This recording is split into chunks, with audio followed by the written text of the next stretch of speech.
After the catastrophe, New South City. The gates of the base slowly opened, and Xiao Cheng, amidst the crowd, numbly stepped into the outside world. It has been a full 5 years since the outbreak of the X virus. Humanity took 5 arduous years to ultimately vanquish this dreadful virus. Yet in New South City, where Xiao Cheng once resided, the notion of home had become a distant memory. Standing atop a hillside, Xiao Cheng gazed down at the entirety of New South City. This city, once thriving and vibrant, now lay in ruins. A shroud of gray enveloped the landscape, with collapsed buildings dotting the terrain and expansive roadways marred by crate. As from the relentless conflict 0.5 years ago, the X virus erupted across the globe, sparing no nation from its wrath. Infected individuals became bloodthirsty and aggressive, completely losing their sanity. The virus possessed an exceptionally high transmissibility, and in an unprepared world, a considerable number of people were swiftly infected. This was a grueling and protracted battle, with waves of new infections emerging continuously. Without a vaccine, it felt like an interminable disaster. However, 2 months ago, a scientist named Phyllis achieved a remarkable feat. She successfully developed a vaccine, bringing a conclusion to this harrowing struggle. On the wall by the roadside, within the open doorway of a shop, the remnants of dark red bloodstains silently narrate the tragedy's NCE unfolded upon this land. Xiao Cheng's eyes brimmed with tears, reminiscent of a child who has endured profound injustices. Xiao Cheng's father passed away early, and in the year he entered his 2nd year of high school, his mother remarried. After her marriage, Xiao's mother sold their old house, using the proceeds to fund her son's high school and university tuition, before departing with her second husband to a coastal city. 0.5 years ago, following the initial turmoil, Xiao Cheng attempted to reach out to his mother, but his efforts proved fruitless. It was only when various local governments began to tally casualties and affixed notices of death in all temporary shelters that Xiao Cheng learned of his mother's demise. As time passed and life became somewhat more bearable, he contemplated visiting his mother's grave. While ascending the stairs, he pondered this notion. Thankfully, their building still stood, though the reconstruction efforts in New South City had only just begun. The area remained without electricity, and there were no elevators to utilize, compelling him to climb the 14 flights on foot. The temporary shelter offered scant provisions, and after residing there for 5 years, Xiao Cheng had become little more than skin and bones. Nevertheless, he remained robust and vigorous. Over the years, he had cultivated land, repaired walls, and even transported corpses. He had answered the government's call, accompanying the military to gather supplies. Without a modicum of strength, a particular skill, or influential connections, he could not have survived solely on the meager rations distributed daily. The stairwell lay desolate, devoid of any sound at this moment. He was perhaps the sole occupant of the entire building. When chaos first erupted, their residence had only recently been completed, resulting in a low occupancy rate. Xiao Cheng ascended to the 14th floor and approached his door, noting several scars inflicted upon it by a blunt object, yet remained intact, the lock still secure. Turning his gaze, he spotted the vacant unit opposite his, its flimsy door ajar. Inside, remnants of a campfire hinted at previous occupants, alongside a few charred wooden planks. Indeed, partially burned books. It seemed that someone had sought refuge within these walls, though the duration of their stay remained a mystery. Fortunately, no traces of blood marred the surroundings, suggesting that no fatalities had occurred here. Xiao Cheng retrieved his key and entered his home, which, to his relief, remained in good condition. Everything was as he had left it, having meticulously secured the doors and windows prior to his departure. The furniture bore little dust. However, the pantry was devoid of provisions. When the time came for their district to evacuate, Xiao Cheng had already hidden away for several days, consuming all available food, and taking the spices with him upon his final exit, leaving nothing edible behind. The quilt on the bed was dust-laden and slightly damp, yet these inconveniences were bearable. In comparison to the conditions of the makeshift shelter, this was quite favorable. At the very least, the bed and quilt offered a comforting softness. Xiao Cheng, feeling restless, took out several books and began to leaf through them casually. He noticed one book whose cover bore the ancient characters for wood cultivation notes. initially mistaking it for a novel about spiritual cultivation.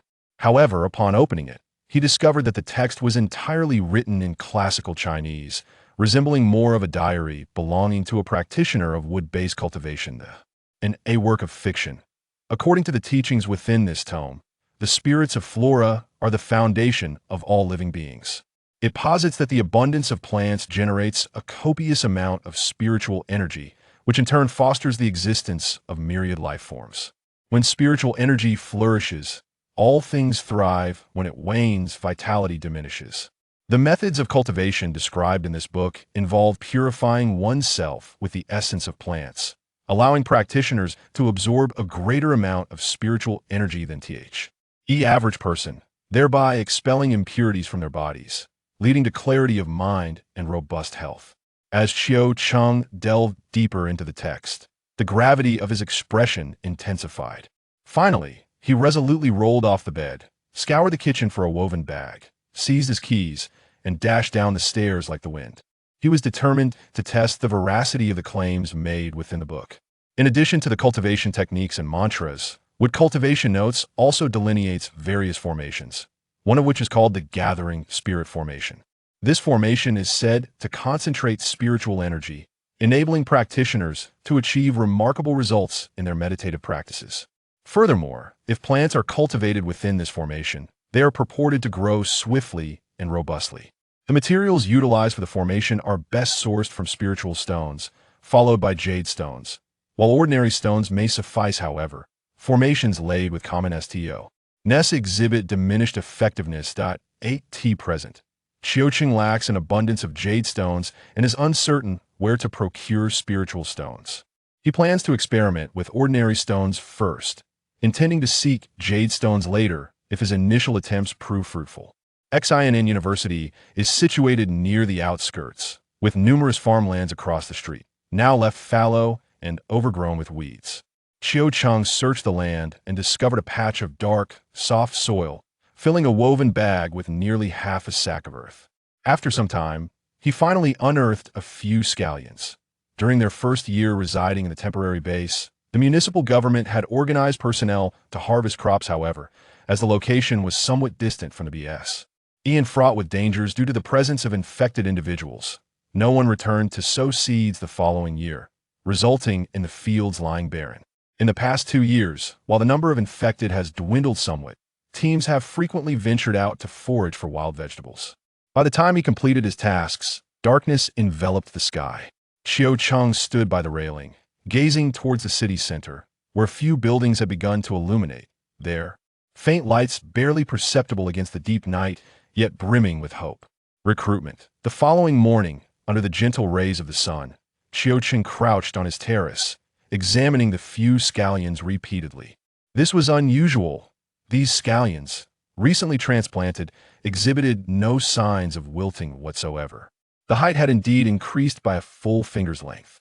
The nighttime temperature lingered below 15 degrees, yet these few green onions were thriving at an astonishing rate. This was decidedly abnormal. Attention all residents. Attention all residents. The People's Hospital of Xinan City is providing complimentary medical services to all citizens. Please take care of your health, and if there are any. Upon hearing the commotion, Xiaocheng rose from the terrace and leaned over to gaze towards the northern part of the community. He noticed a police motorcycle slowly cruising along the student street behind their complex. Citizens whose homes have been damaged, please proceed to the sports center to collect temporary tents. Arrangements for accommodation will be coordinated by the relevant authorities. The disaster has passed. Ahead of us lies a brighter tomorrow. Let us all remain spirited.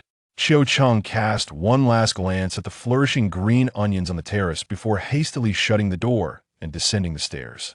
Although he yearned to devote more time and energy to studying the spirit-gathering array, the most pressing concern at hand remained the matter of survival. The loudspeaker on the police motorcycle had announced that numerous locations in the city center were seeking manpower to assist in post-disaster recovery efforts. During the years spent at the makeshift base, Xiao Cheng participated in several large-scale recruitments organized by the municipal government. The two most significant events each year were the spring sowing and the autumn harvest. According to their skills and physical capabilities, The government classified all citizens who responded to the recruitment into labor tiers, ranging from level 1 to level 4. Level 1 primarily comprised military personnel, as they were capable of engaging in combat with the infected, serving as the principal fighters and representing the most crucials. Eggman for the temporary base at that time. Additionally, this level included doctors, skilled technicians, and scholars. Individuals like Xiao Cheng, who were young and robust, were categorized as level 2 ordinary laborers, with levels 3 and 4 following thereafter. Typically, recruitment efforts had tiered requirements even for the same recruitment. The benefits offered varied significantly among different levels. In pursuit of acquiring superior sustenance, Xiao Cheng dedicated considerable effort over the years to elevate his classification from level 3 to level 2. Although many shop doors along the streets stood wide open, venturing inside might reveal valuable items. The uncertainty of the shop owner's fates, whether alive or deceased, linger. Ominously, entering to seize goods would constitute burglary, and should one encounter the shop owner unexpectedly, tensions could escalate, transforming theft into robbery. As Xiao Cheng noticed a broken mobile phone beneath a nearby eave, he approached swiftly and picked it up, intending to place it into his backpack. At that moment, a gust of wind stirred several plastic bags in the corner, and when Xiao Cheng glanced up, he beheld a few white fragments quietly scattered beneath the bags. They were remnants of bones left behind by the monsters. It remains a mystery how the X-virus altered the human body. Those who were once ordinary individuals transformed into ravenous beasts craving human flesh after succumbing to the co. In that place, they faced the onslaught of the infected, and the accompanying soldiers immediately engaged in combat. Following the skirmish, Xiao Cheng and a dozen other non-military personnel were tasked with clearing a cave nearby that had served as a stronghold for the infected. It was there that he encountered numerous bone fragments identical to those before him.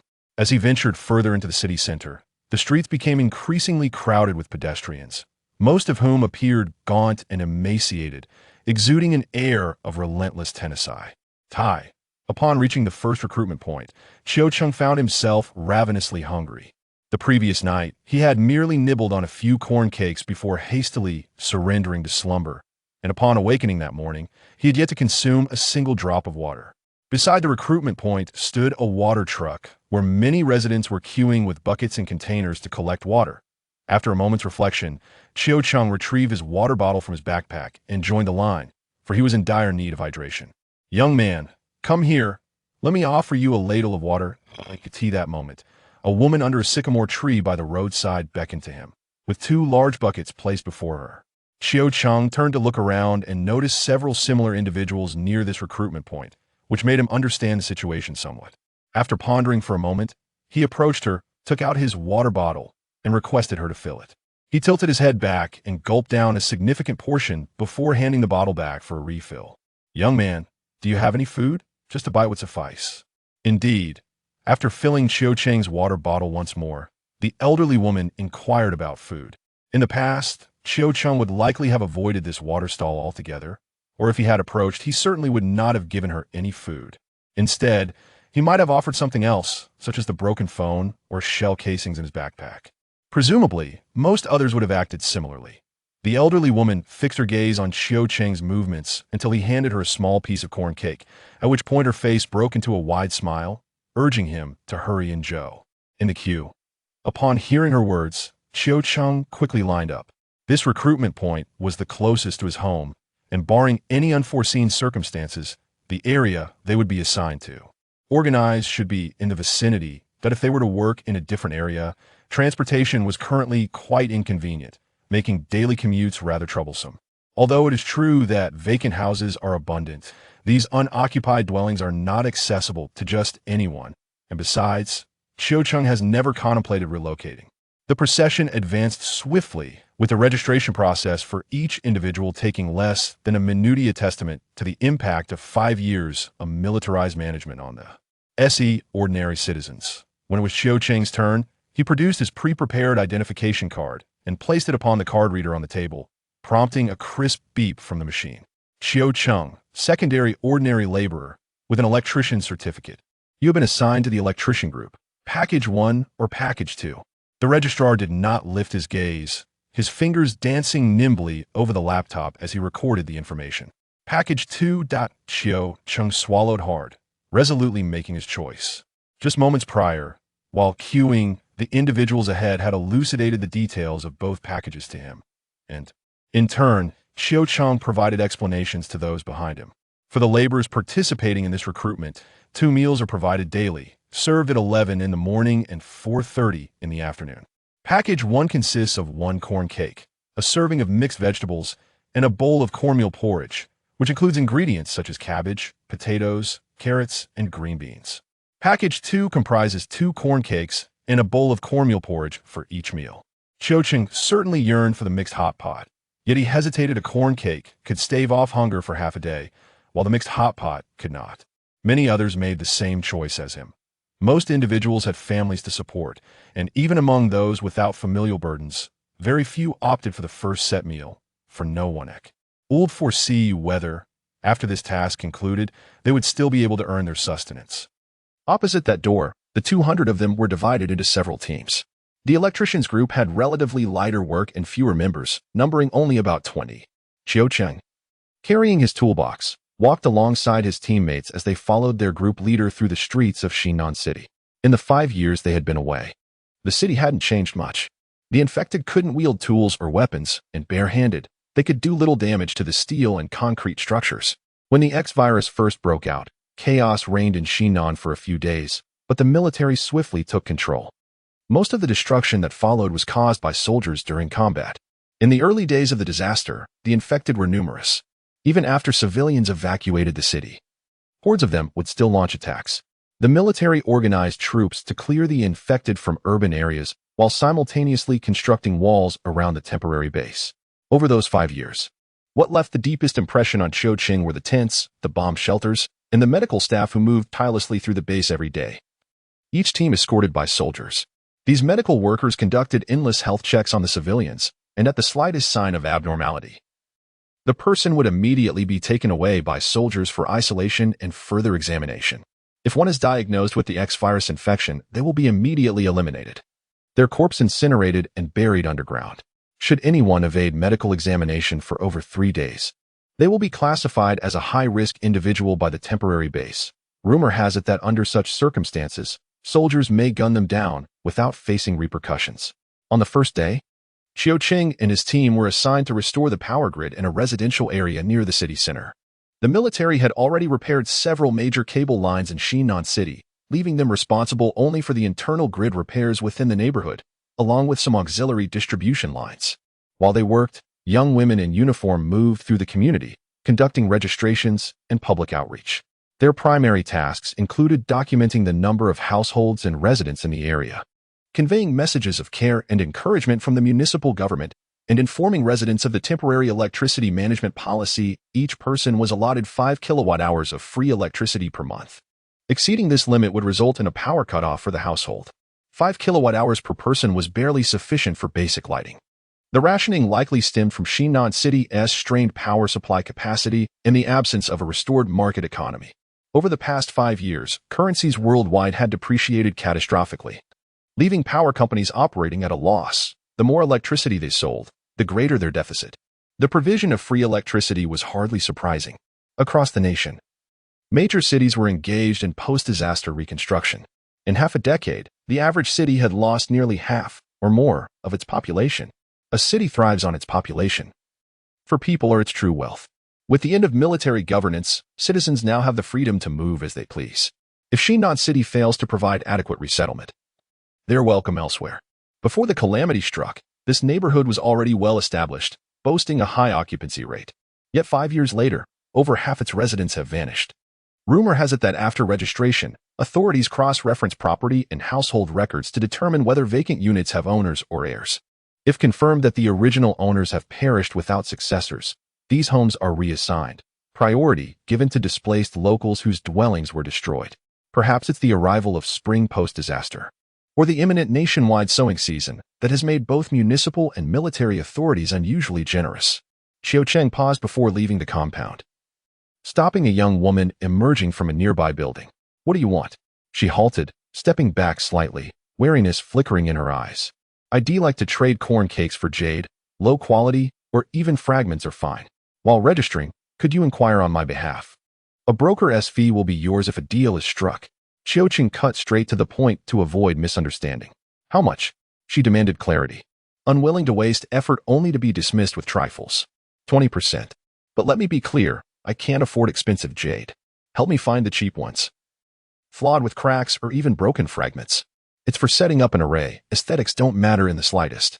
How many corn cakes do you have? The woman asked bluntly. Only 2 at the moment, but I can spare 1 more each day from now on. To ensure smooth cooperation, Qiuqing didn't conceal his purchasing capacity. With just these measly corn cakes, you expect to buy jade? She smirked. The X-virus vaccine is already out.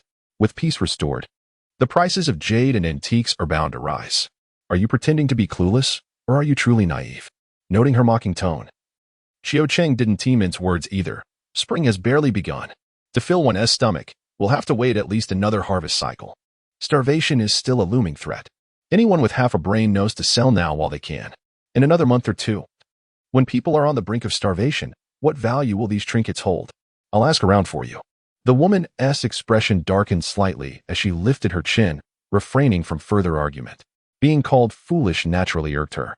But this man was clearly no pushover, nor the type to spare a woman's dignity. Clashing with him would only leave her at a disadvantage. Besides, his reasoning held some truth.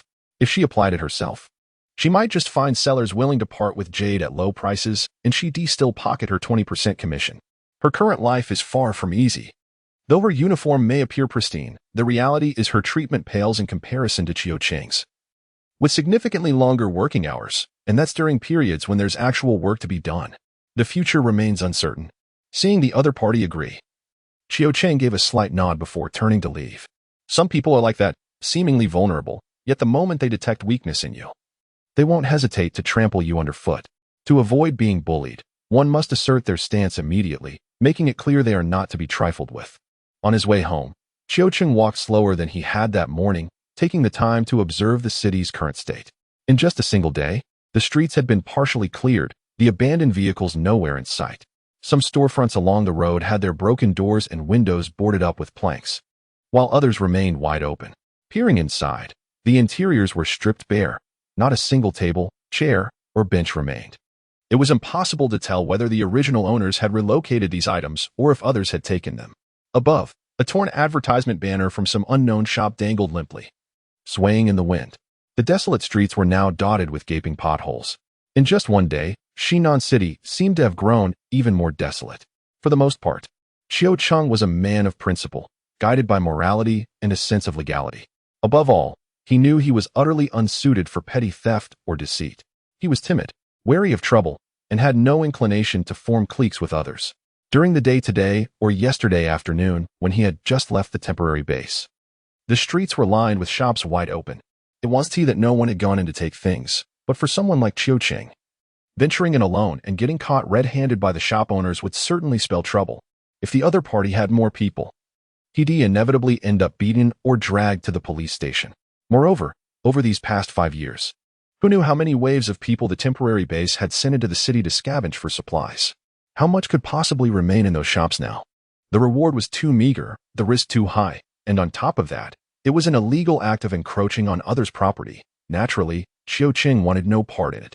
Most of the time, unless utterly desperate, he preferred to live quietly and law-abidingly. When Qiuqing carried the last bundle of lumber from the first floor up to the 14th, panting as he fished the key from his pocket to unlock the door, something suddenly felt amiss. He turned around, staring into the pitch-black darkness ahead. The faint starlight seeping through the corridor window barely allowed him to discern that the door opposite was now shut. He distinctly remembered leaving it open last night when he took the lumber and books from this room, unless the wind had blown it closed. The uninvited guest, though consumed by curiosity to step inside and investigate, Qiuqing ultimately restrained himself from pushing open that door. Their area still lacked electricity, rendering the night impenetrably dark. Venturing alone and unarmed into such uncertainty would be sheer recklessness. Standing motionless in the corridor, Qiuqing strained his ears in utter silence, attuned to the slightest disturbance. Only when convinced of the absence of any suspicious activity did realization dawn upon him. The ashes he had discovered yesterday afternoon bore no resemblance to remnants from distant past. The unfinished apartment lacked windows, allowing wind and rain to seep in, saturating the interior with dampness. Had those ashes truly been left years prior? They would have long since scattered to nothingness. Yet what he had witnessed remained unervingly pristine and undisturbed. During the initial outbreak of the X-virus, countless citizens, failed by circumstance or fate, missed the first evacuation. Trapped within the city's confines, surrounded by hordes of the infected, many succumbed either to transformation or consumption, while others wasted away in their own homes. Those destined for rescue should have long been saved. Those fated to perish ought to have perished already. So what manner of being had kindled that fire in the opposite dwelling? No matter who the other party was, Qiuqing's primary concern remained the wood cultivation notes. Under the faint starlight, he could see that the green onions on the balcony had grown another finger's length taller. Though onions naturally grow quickly, this was unusually rapid. Qiuqing was certain it was the work of the spirit-gathering array. That night, Qiuqing slept restlessly. Early the next morning, he retrieved paper and pen from the drawer and, bathed in the dim morning light, began transcribing the wood cultivation notes.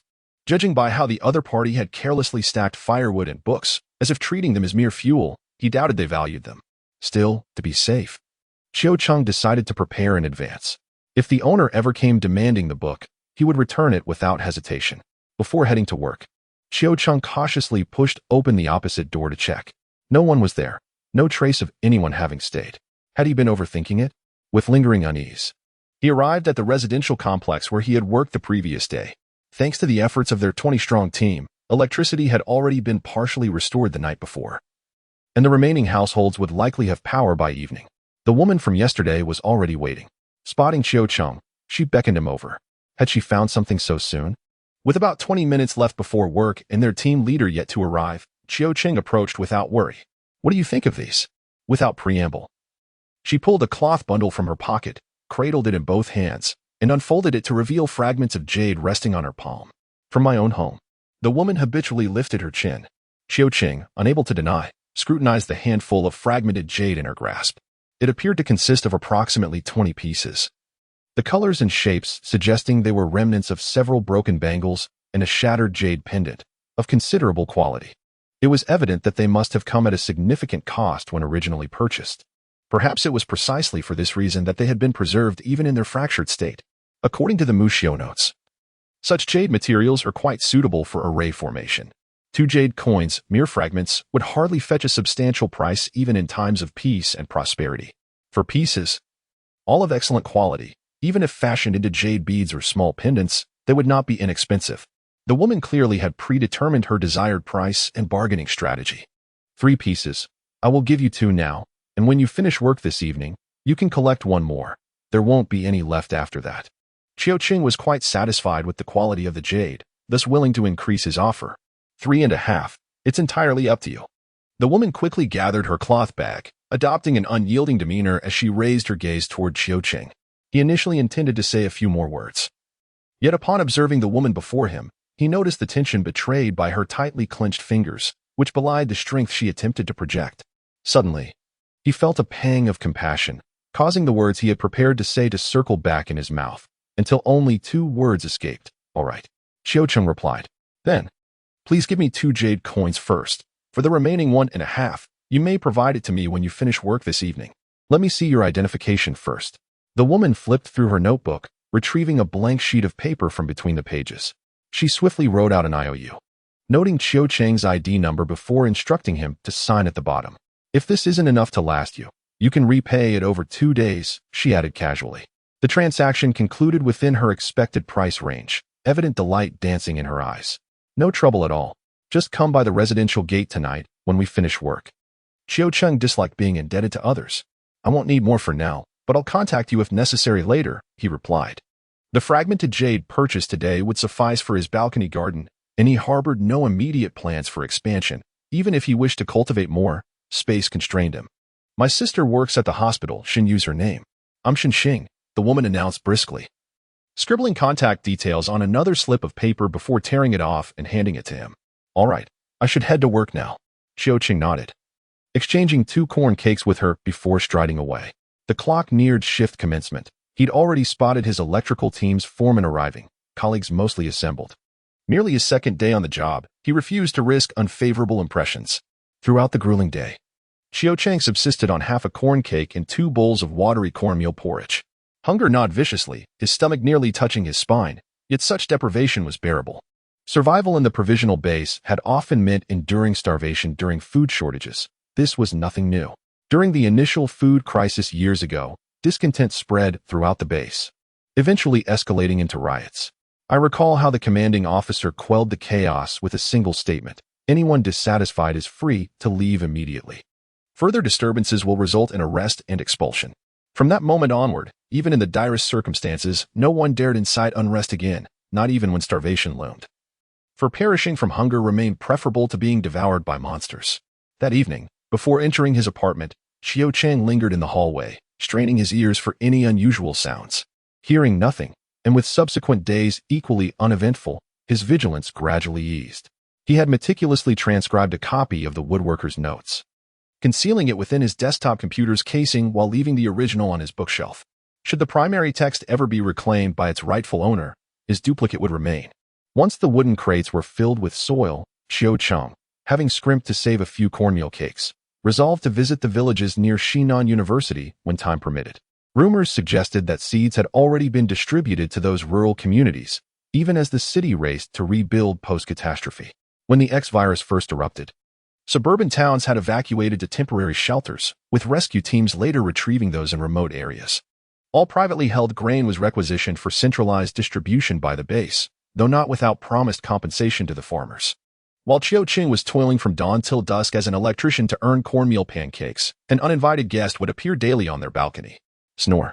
This unexpected visitor curled up amidst the wooden baskets strewn across the balcony, deep in slumber. Just as drowsiness weighed heavily, his body tilted slightly, nearly bumping his forehead against a nearby basket. With a swift push and a nimble flip, he steadied himself, crouching gracefully on the railing at the balcony's edge. Sigh. Once the drowsiness faded, he exhaled softly, leaped back down, and returned to his original spot, displeased. He gave one of the baskets a light kick. He despised these baskets for occupying his sleeping space. After another week of labor in the electrical team, Qiu Cheng had saved up 7 cornmeal pancakes. That afternoon, as soon as his shift ended, he hurried toward a village west of Xinan University. By now, their balcony was crammed with baskets of varying sizes, each filled with soil and arranged with fragments of jade to form a spirit-gathering array, brimming with abundant spiritual energy. The once small green onions had already sprouted new shoots, multiplying steadily. At this rate, it wouldn't be long before, though he hadn't yet managed to acquire a stove or anything similar, his home still lacked the means to cook properly. Following the road in front of Xinan University's entrance, Qiu Cheng walked all the way to the Xinan River, then left the main road and headed toward a riverside village. Qiu Cheng was quite familiar with this area. During his time as a student at Xinan University, he often came here to swim. The vicinity was dotted with villages and farmland, devoid of factories, and the water quality remained relatively pristine. Further upstream lay the location of Xinan City's water treatment plant. The sun had set rather early, and after walking a while longer, Qiu Cheng noticed a row of houses ahead, where someone had lit a bonfire. He approached cautiously. Who's that? Before Qiu Cheng could get close, the figures around the fire had already spotted him. Who are you?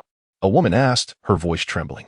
I'm from the city, Qiu Cheng replied, stopping a few paces from the fire. What brings you here so late? An elderly villager immediately grew wary.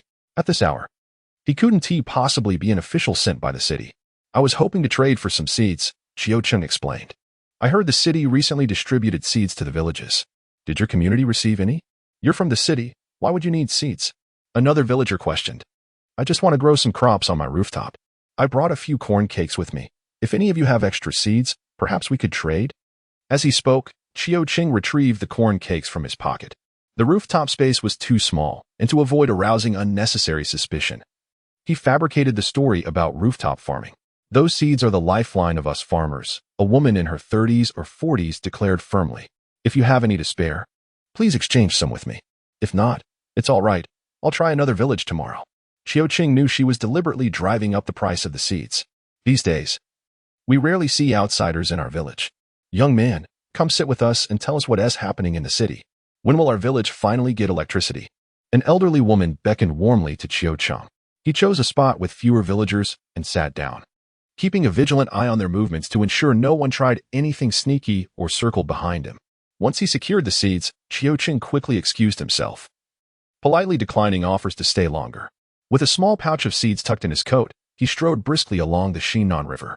Just as he neared the road, two figures wielding clubs emerged from the roadside grass, blocking his path. As if his fears had materialized, Qiuqing took 2 steps back and glanced sideways, only to find another man cutting off his retreat. For a fleeting moment, he considered diving into the river to escape. But after 5 years, who knew how thick the underwater weeds had grown? A nighttime swim would be perilous. The slightest misstep could be fatal. Besides, these 3 were likely locals, raised by the river, strong swimmers who might pursue him into the water. Outnumbered and outmatched, Qiuqing soon crumpled under a blow from a club. Is he dead? A young voice asked nervously. Quickly search for the seeds on him. Goodness, I wonder if there are any corn cakes left. It's nothing but wild vegetables all day. I am on the verge of nausea. A second voice spoke with a menacing tone. Hurry up, stop wasting time. The speaker was a middle-aged man. Father, should we bury him afterward? If someone discovers this, it could lead to trouble. The timid voice chimed in again.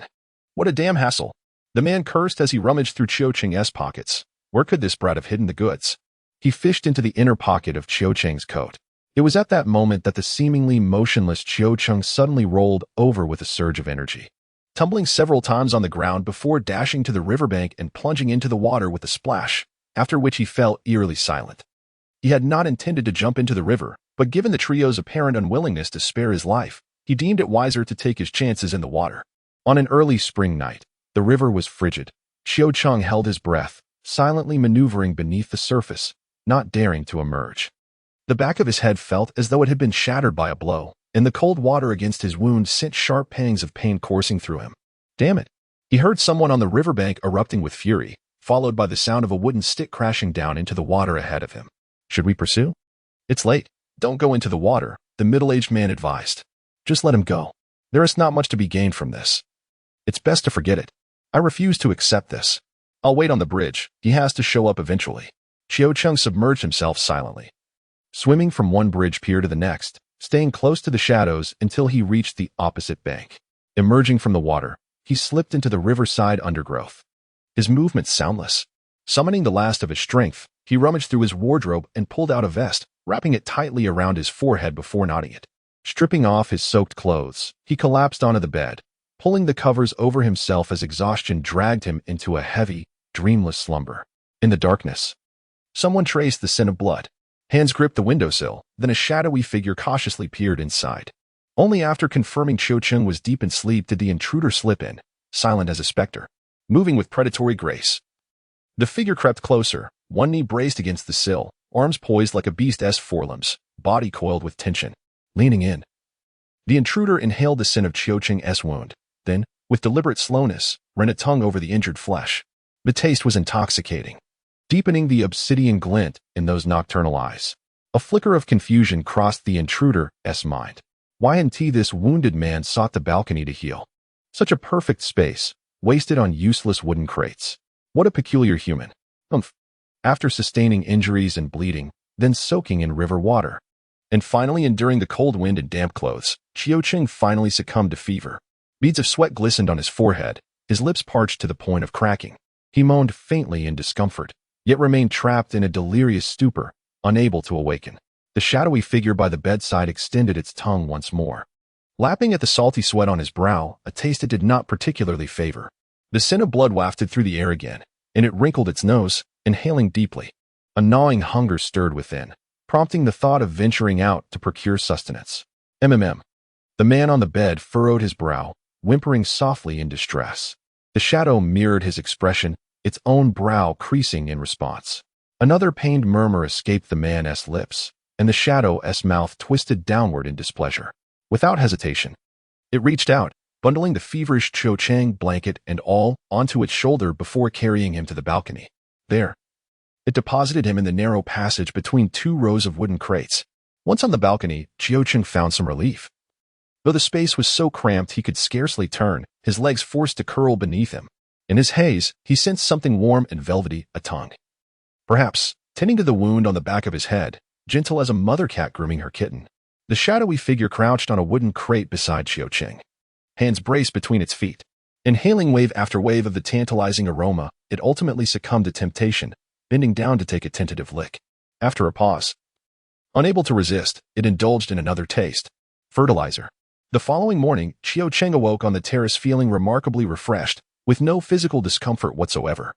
Untying the undershirt wrapped around his head, he gingerly touched the wound on his scalp, discovering to his astonishment that it had already begun to scab over.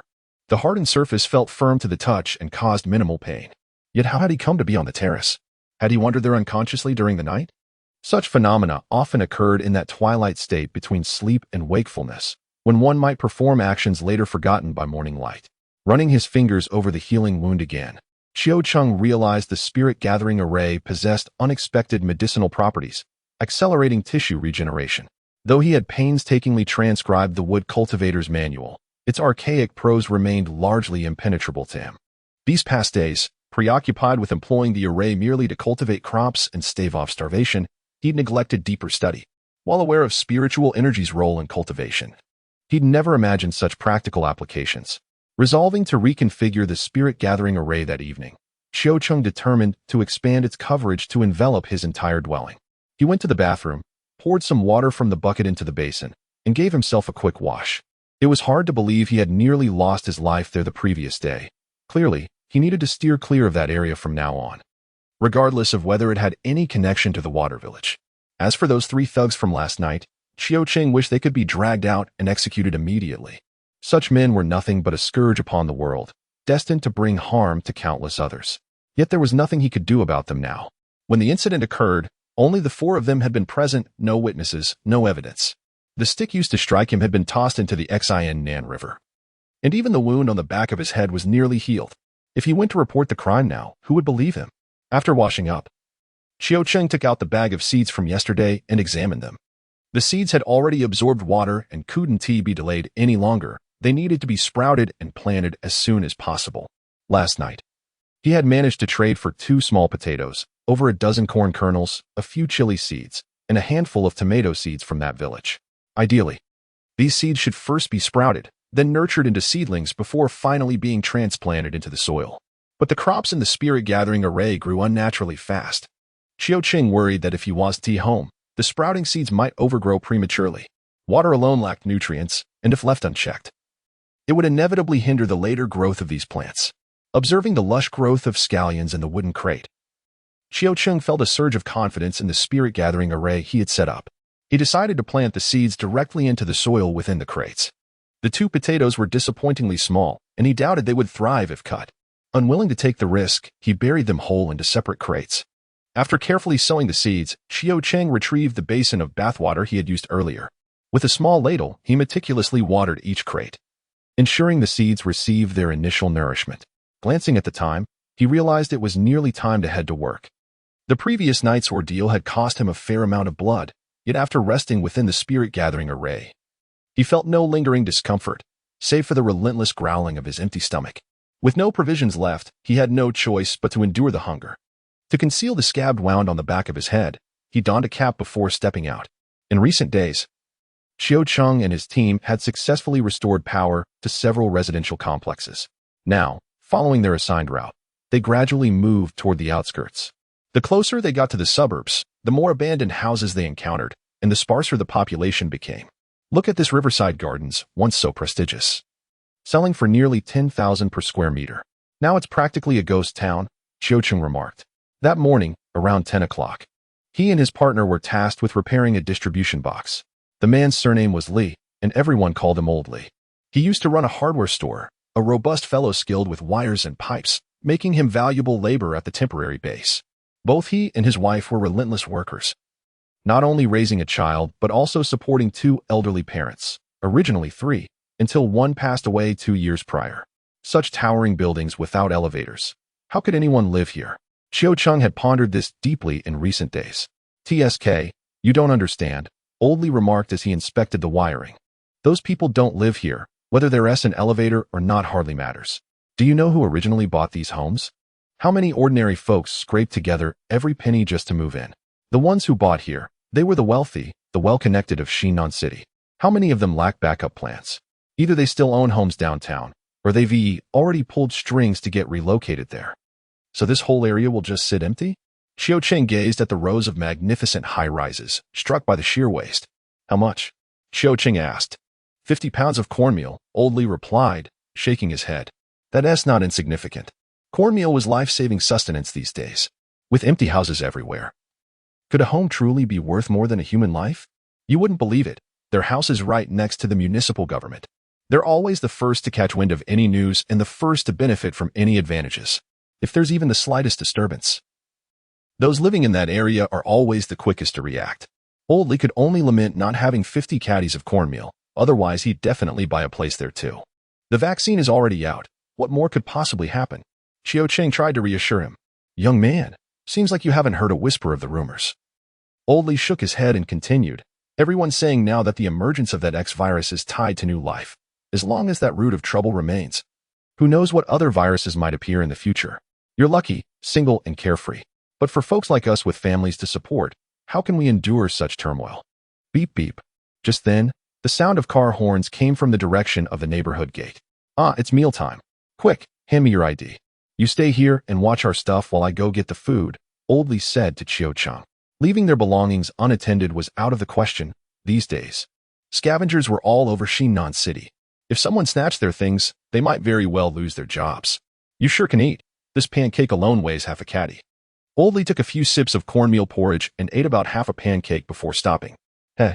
Qiu Cheng chuckled but said nothing more. He was aware that Old Li's son had already turned 10 this year, at that tender age when a boy's body grows rapidly yet struggles to find proper work. Each day, the lad would accompany his grandparents scavenging for scrap metal, bullet casings, broken phones, and other metallic refuse, which they'd trade at recycling centers for meager sustenance. His wife worked as a nursing aide, toiling day and night for scarcely enough to feed the family. Supporting a household was no easy feat for the couple. Even when food was available, they'd often go hungry themselves. These were trying times for everyone, but breadwinners bore particularly heavy burdens. Yet whenever Old Li spoke of his wife, his son, and his elderly parents, the profound contentment radiating from him stirred a quiet envy in Qiu Cheng's heart.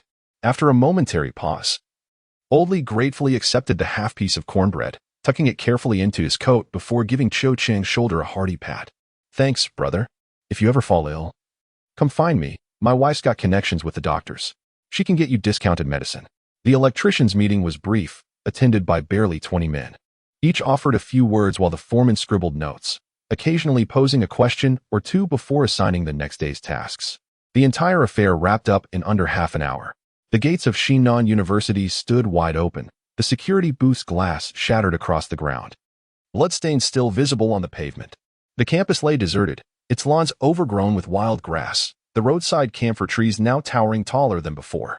Qiu Cheng walked alone through the hollow silence, where even the echo of his own footsteps rang unnervingly clear.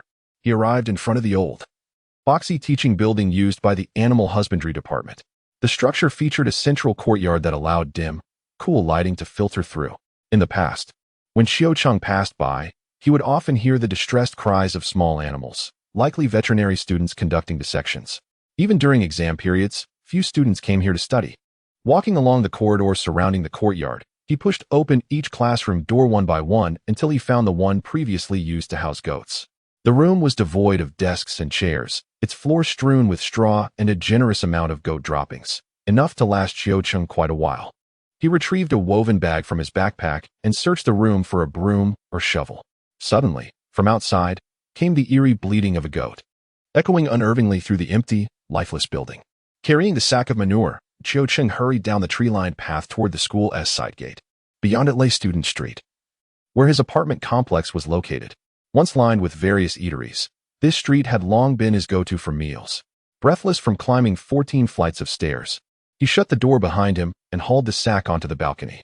Under the moonlight, he could already see tiny sprouts emerging from the wooden planters. His seeds had germinated in just a single day. After a brief respite, Qiu Cheng decided to gather some sheep manure to bury in the wooden crate.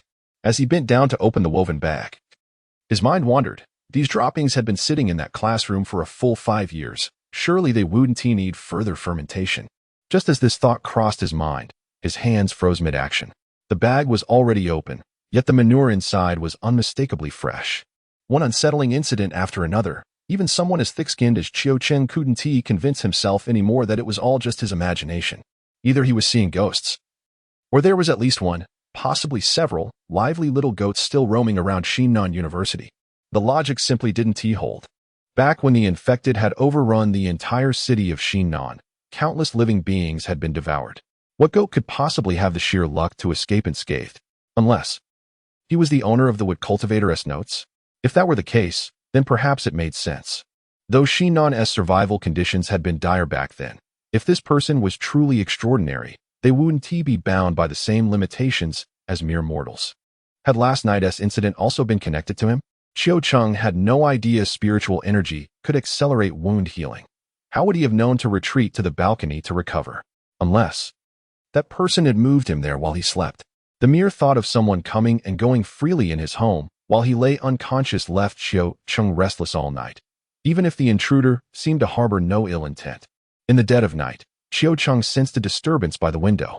He abruptly opened his eyes and beheld a shadow poised to intrude into his room. "Who is it?"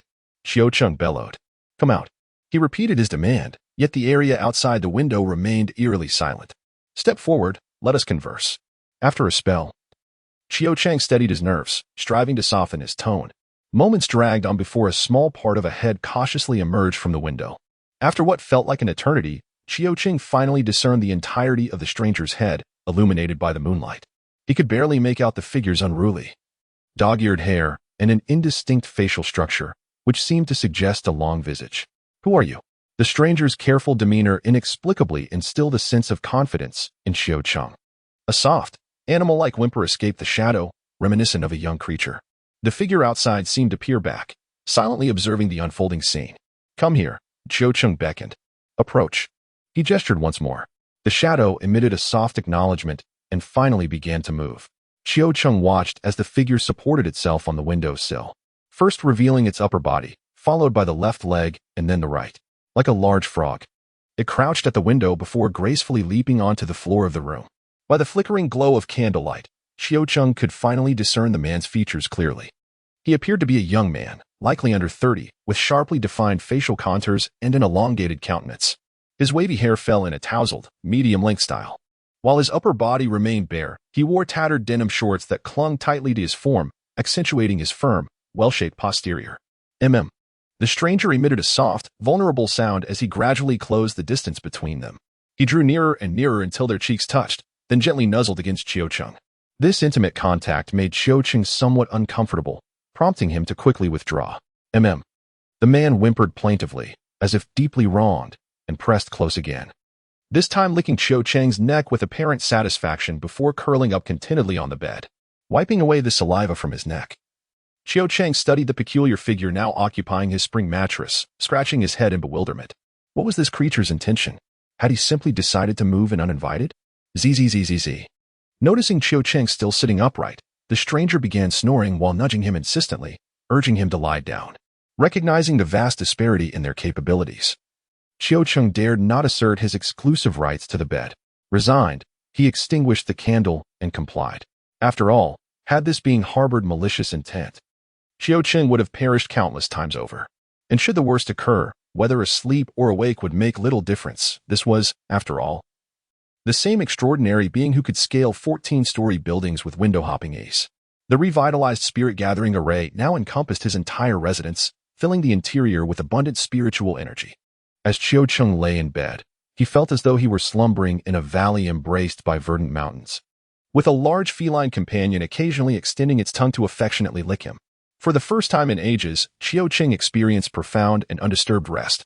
The following morning, Qiu Cheng rose drowsily from bed, only to have a furry head nudge forward in an attempt to cleanse his face with its tongue, prompting him to gently push it away with his palm. Whimpering softly, the creature trailed him to the bathroom, its mournful sounds resembling grievances over his rejection of its affection. Catching sight of the hulking figure in the mirror, Qiu Cheng couldn't suppress a faint smile. Though he had long yearned for the warmth of companionship, he had harbored deep-seated doubts, both about the concept of family and his own capacity for it. From his high school years onward, he had walked life's path alone, never even keeping a pet. Now, his home was graced by a living presence, and despite its peculiar intellect and uncanny ability to traverse towering buildings with ease, its presence kindled a quiet joy within him. After completing his morning ablutions, Qiu Cheng stepped onto the balcony to inspect the seedlings. Overnight, they had surged upward dramatically, the corn shoots now reaching his knees. Their rapid growth seemed to accelerate the depletion of moisture in their containers. After watering them once more, he noted the dwindling water reserves in his home. With ample time remaining before obligations called, he resolved to replenish his supply by fetching water from the riverside. Among various cities across the nation, Nan has demonstrated commendable efforts in environmental protection. Although the waters of the Nan River are not suitable for direct consumption, they serve perfectly well for cleaning purposes. As Qiu Qing made his way to the riverside, he decided to bring along his dirty laundry from a few days prior. When he stepped outside, his companion followed closely behind him. However, by the time Qiu Qing exited their building, the companion had vanished from sight. Upon arriving at the nearest riverside to wash his clothes, Qiu Qing noted that, in recent years, the riverbanks in their vicinity had undergone significant reconstruction as part of Nan's urban development. The banks were reinforced with concrete and equipped with railings in certain areas. There were no barriers, and steps were constructed leading down to the water, facilitating the washing of clothes and vegetables for nearby residents. Not far away, a figure was peeking from the thicket. Qiu Qing felt an urge to approach, yet the unshielded environment filled him with trepidation, evoking a sense of danger reminiscent of the old cat that had once lived with him, which had always avoided such places. When he entered the house carrying a water bucket, he discovered that the individual had already been waiting inside, presenting him with a faded bottle cap from an old mineral water bottle, the kind that holds 1.5 liters. To his surprise, the bottle was filled with more than half water and contained a considerable number of river shrimp. In the past, when their temporary base faced food shortages, they often organized trips to the Nan River to catch fish and shrimp. It was astonishing that this individual had managed to catch such a bounty, especially since even the rice snails were nearing extinction due to their relentless harvesting. "Is this for me?" Qiu Qing inquired. The fellow grinned at him with an air of foolishness. "Let us keep it for now. We shall fry it for dinner tonight." Qiu Qing happily accepted the bottle. His spirits were elevated, not solely due to the shrimp, but also because he had just seen the guy catching shrimp by the riverside while washing clothes. As the time approached for him to head to work, he noticed the look of disappointment on the fellow's face, which further brightened his mood. He affectionately patted the furry head before shouldering his bag and stepping out. Upon arriving in the city, Qiu Qing quickly sensed an unusual atmosphere. His fellow electricians wore expressions of distress. "What has happened?" he inquired of his partner, Oldly. "I've heard there's turmoil in the north. Someone has vandalized the seed company, claiming they sell untested products," Oldly replied gravely. "Has it been contained?" "The current unrest over the seed issue is certainly not favorable for us urban dwellers. For the moment, it has been managed. However, I've heard that many scientists abroad are now targeting the seed company. Numerous families, having lost loved ones, are seeking retribution. Do you think this can be suppressed?" Oldly shook his head. "Let us not even mention the children who perished during the outbreak of the X virus. That alone has plunged countless parents into despair. Now, there are accusations that the malevolent seed companies are to blame for it all. How can they possibly endure this? Unless someone can definitively prove that the X virus is unrelated to the seeds, this matter will not be easily resolved." The emergence of a novel biotechnological advancement, approximately a decade ago, is said to liberate genes from their constraints to the fullest extent. Crops modified through this technology are invariably imbued with vibrant vitality, bestowing upon farmers bountiful harvests while simultaneously enriching seed companies. However, in accordance with international conventions, this technology is prohibited from application on animals and utterly forbidden for human trials, primarily to avert potential harm to humanity itself. Qiu Qing lapsed into silence. Even in times of peace, the farmers must await the ripening of a new corn crop to satiate their hunger. Should turmoil ensue, and the seed companies, upon which the farmers heavily rely, are unable to supply seeds, the consequences would be dire beyond imagination. Those engulfed in hatred and sorrow remain indifferent to such considerations. They demand justice. Even Qiu Qing, at this moment, yearns for retribution on behalf of his mother. Was her demise truly a consequence of the emergence? He harbored no resentment towards her. That woman had sold the family's only valuable asset, their home, prior to remarrying, bequeathing all her earnings to him while effectively leaving with nothing. Such a sacrifice is not within the capacity of everyone. From high school to university, although Qiu Qing's life during those years was somewhat precarious, he nonetheless enjoyed a life free from want, sparing him the indignity of residing in an unfamiliar place, subjected to the whims of a stranger, and the effort to assimilate into a family that was not his own. In the past, Qiu Qing was rather immature and had even harbored grievances against his mother. However, as he matured, his appreciation for that woman deepened, recognizing all that she had done for him. If chaos were to erupt in the northern regions, which are the principal grain-producing areas of the country, it would undoubtedly lead to turmoil elsewhere, creating an atmosphere of fear and trepidation. In such circumstances, even if the first harvest were to yield abundantly, it is likely that few farmers would be inclined to sell their produce. City dwellers would hoard grain, making it increasingly arduous for ordinary citizens to secure enough sustenance. Oldly, do you know where I might procure some fertilizer for minting agent? Qiuqing inquired of Oldly as the afternoon meeting drew to a close. What do you need that for? Oldly, who had worked on the temporary base and was aware of the agent's utility, responded. It wouldn't be right to take it without giving something in return. Perhaps you could have your sister-in-law barter this cake for it. Whatever can be exchanged should be, he suggested. Reflecting on how few people are willing to give away their possessions freely these days, likely influenced by the half-cake from yesterday. That's more than I need. Oldly hastily declined. Take it. It wouldn't be right for your sister-in-law to feel indebted to me. You know I am quite solitary, without many friends and living in a remote area. If there are any rumors in the city in the future, do keep me informed, Qiuqing requested. During the 5 years at the temporary base, although Qiuqing, as a male, possessed physical strength and had no burdens, his life was relatively comfortable. Yet, he had not been devoid of receiving assistance from others. In the most challenging times, help from others felt increasingly warm and invaluable. At the University of New South Wales, he utilized the bricks to construct a rudimentary stove in the vacant house across the way.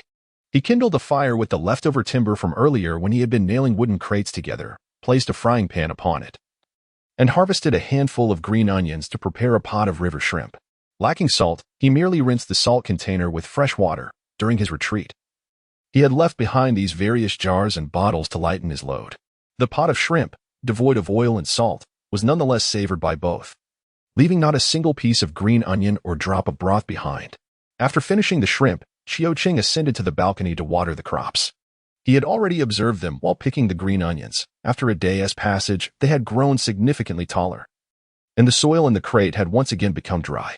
It appeared that even with the aid of the gathering spirit array, the growth of crops was inextricably reliant on water and fertilizer.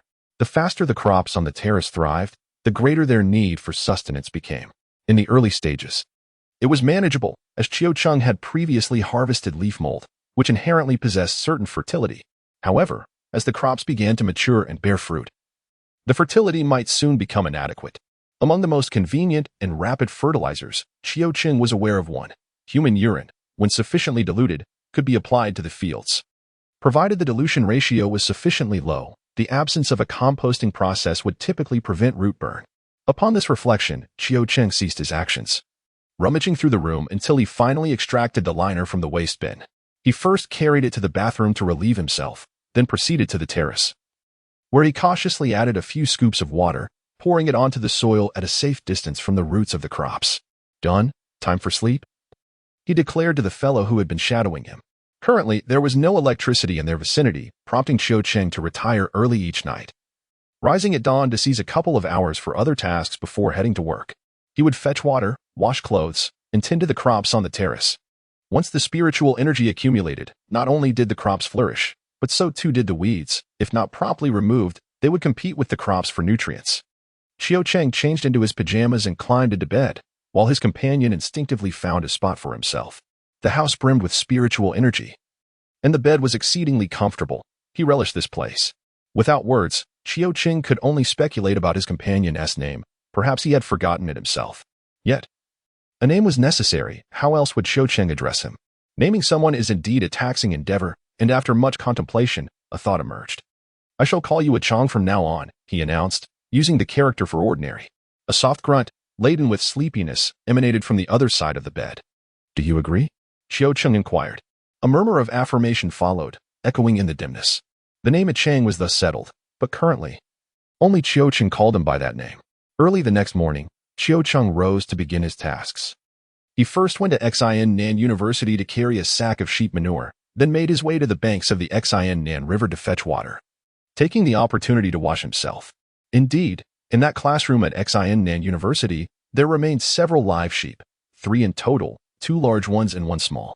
As soon as they spotted a Chang, the goats bleated excitedly, and a Chang led them outside to graze. Among all the work groups in their area, their electrical team was the smallest in number but also the swiftest in execution. At this rate, they estimated that within about a week, They would advance to the vicinity of Xin Nan University. In the afternoon, old Li's son visited, bringing Cho Cheng a small packet of HM bacteria, which delighted him. With this fermentation agent, the sheep manure on his terrace would soon undergo decomposition, perhaps allowing him to fertilize the corn before it reached the tasseling stage. How could you be so careless? How could this matter only be reported now? Are you not aware of the significance of this university to our Xin Nan city? A Chang hid behind some bushes, peering through a gap to see a tall, burly middle-aged man reprimanding someone. I only heard yesterday that someone had smashed the dormitory door. And quite a bit of teaching equipment was stolen, another person remarked. Heard? You still need to hear about it? Are you not in charge of this area? Such matters are obvious even to the most unobservant. Is it necessary to wait for reports? The man shouted in exasperation. You are aware that I have but a handful of soldiers at my disposal. When gathered, they can barely maintain order in the city, and when dispersed. What power do we possess? The more individuals we recruit, the more mouths there are to feed. You understand our current predicament. If provisions are not supplied from above, what recourse do we have? The one being scolded is equally distressed, for the work is arduous, yet he must persevere. Without this job, how would he support his family? Rest assured, such an incident shall not occur again, the individual repeatedly assures. You must have heard that, barring unforeseen circumstances, the college entrance examination will resume this June. Presently, major cities across the nation are in dire need of personnel, and in our new South City, we lack in resources. The only institution that can uphold our FAAD is New South University. Seeing the two individuals depart, Ah Chong hurriedly sought his few goats, for this place would soon require vigilant oversight. It was unsafe to leave his goats here. They needed to be relocated immediately. Although these goats are termed as such, they have never scaled a mountain. Ah Chong herded them towards Chiu Cheng's residence, the height of the 14th floor presenting a considerable challenge for them. He settled the goats in an empty house opposite Chiu Cheng's, then darted up to the top floor, leaping to the 15th floor terrace, and then to the terrace of Chiu Cheng's home. He pushed the door open, dashed to the kitchen, and rummaged through the cabinets for several woven bags. With these bags, he collected all the goat droppings from the school, then carried them one by one to pile up at Chiu Cheng's doorstep. The experience of cohabiting with the old cat imparted a crucial lesson. To remain undetected, one must meticulously conceal all traces of their activities, even down to the waste they produce. If he wished to hide the goats, he needed to manage their droppings as well. However, since Chiu Cheng found these droppings useful, he willingly assisted in transporting them. Once the goat manure had been moved, his labor was far from complete. It is said that a cunning rabbit has multiple burrows. The old cat was no exception, possessing several temporary abodes that it occupied in rotation. Should any of these sanctuaries be compromised or threatened, it would abandon that location and establish a new hiding place. Ah Chong was particularly enthusiastic about this endeavor. He had several strongholds within New South University, each harboring a wealth of treasures. In comparison, the vacant house across from Chiu Cheng's residence was merely a transient stop for him during his occasional patrols and hardly constituted a formal stronghold. Now that New South University required vigilant oversight, all strongholds within the university had to be dismantled, and the items concealed therein had to be swiftly relocated. As he surveyed the considerable wealth he had amassed over time, Ah Chong resolved to give something to his partner. After much deliberation, well into the waning hours of daylight, he found himself unable to make a decision. By this time, hunger had set in, prompting him to first catch a fish from the river, planning to ponder his choices further once he had satisfied his appetite. Unlike the old cat, Ah Chong was an adept swimmer, with just a few tools at his disposal. He could easily catch fish in the water. The tools for fishing are treasures in their own right. Ah Chong rummaged through his dwelling and unearthed a tattered net, a relic he had discovered years ago by a riverside village. Over the years, it had proven to be quite beneficial, despite the numerous holes that had formed in its fabric. From the nearby riverbank, he ventured eastward along the New South River, where a modest dam awaited.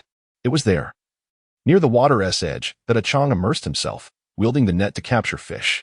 Each foray into the water yielded rewards, and this occasion was no exception, as he successfully caught a hefty grass carp weighing 5 to 6 pounds. Drawing from the experiences of the previous night, he understood that additional ingredients were necessary for a complete meal. However, in Chiu Cheng's kitchen, only empty jars remained. He had ample supplies of red and white sugar, which he favored, while soy sauce and vinegar served well for dipping the fish. Salt could enhance any dish, though he found the peculiar flavors of certain spices unappealing. Yet he did not discard them. Little did he know, this miser had stashed away a plethora of hidden treasures outside. as he savored the steaming, fragrant fish. Qiu Cheng felt extraordinarily fortunate. A peculiar individual had taken refuge, revealing himself to be a master at catching fish and shrimp. It seemed that the days of hunger were behind him, and plentiful meals would be a daily reality. Regrettably, the blissful days of abundance for Qiu Cheng lasted but a mere few days. One morning, as was his custom, he ventured to the banks of the Xiannan River to fetch water. Upon arriving, he noticed several police motorcycles stationed along the embankment downstream. A sense of curiosity stirred within him, and just as he contemplated inquiring about the situation, two officers approached him. "Do you reside nearby?" One of the officers, appearing to be in his 40s, asked Qiu Cheng. "I live in the Jiayuan community," Qiu Cheng replied, then inquired, "What has happened here?" "Last night, a group was electrofishing in the river. Did you hear any commotion?" The officer probed. "Not at all. It takes 20 minutes to walk from Jiayuan community to this spot." Qiu Cheng shook his head. "Have you heard any rumors lately?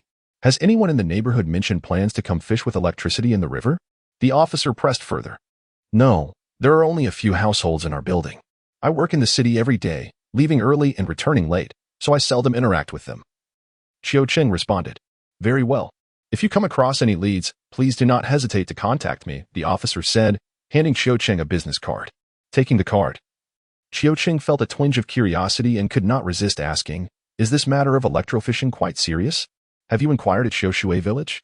The last time he had gone to exchange seeds, it had been to Xiushui village. Xiushui village? Both officers turned their gaze towards Qiu Cheng simultaneously. "Ah. I recall hearing from a teacher during my time at the University of New South Wales that the area was once a water village." Qiu Cheng, undeterred by the potential trouble he might cause for the people of Xiushui village, remembered sitting by the fire with the villagers while exchanging seeds. In such a small community, everyone certainly knows each other well. He found it hard to believe that none among the villagers could have foreseen the actions of that father and son. Yet, at that moment, no one had offered him a warning, not even a subtle hint. "We shall go and take a look shortly," remarked the older police officer. "Your area is somewhat distant from the city center, and the police presence is rather sparse, so do exercise caution in your travels," added another officer, patting Qiu Cheng on the shoulder. "Is there no fish left in the river?" Qiu Cheng inquired, sitting at the edge of the bed and gently patting a Chang's back. A Chang turned his head, looking at Qiu Cheng with a face full of grievance.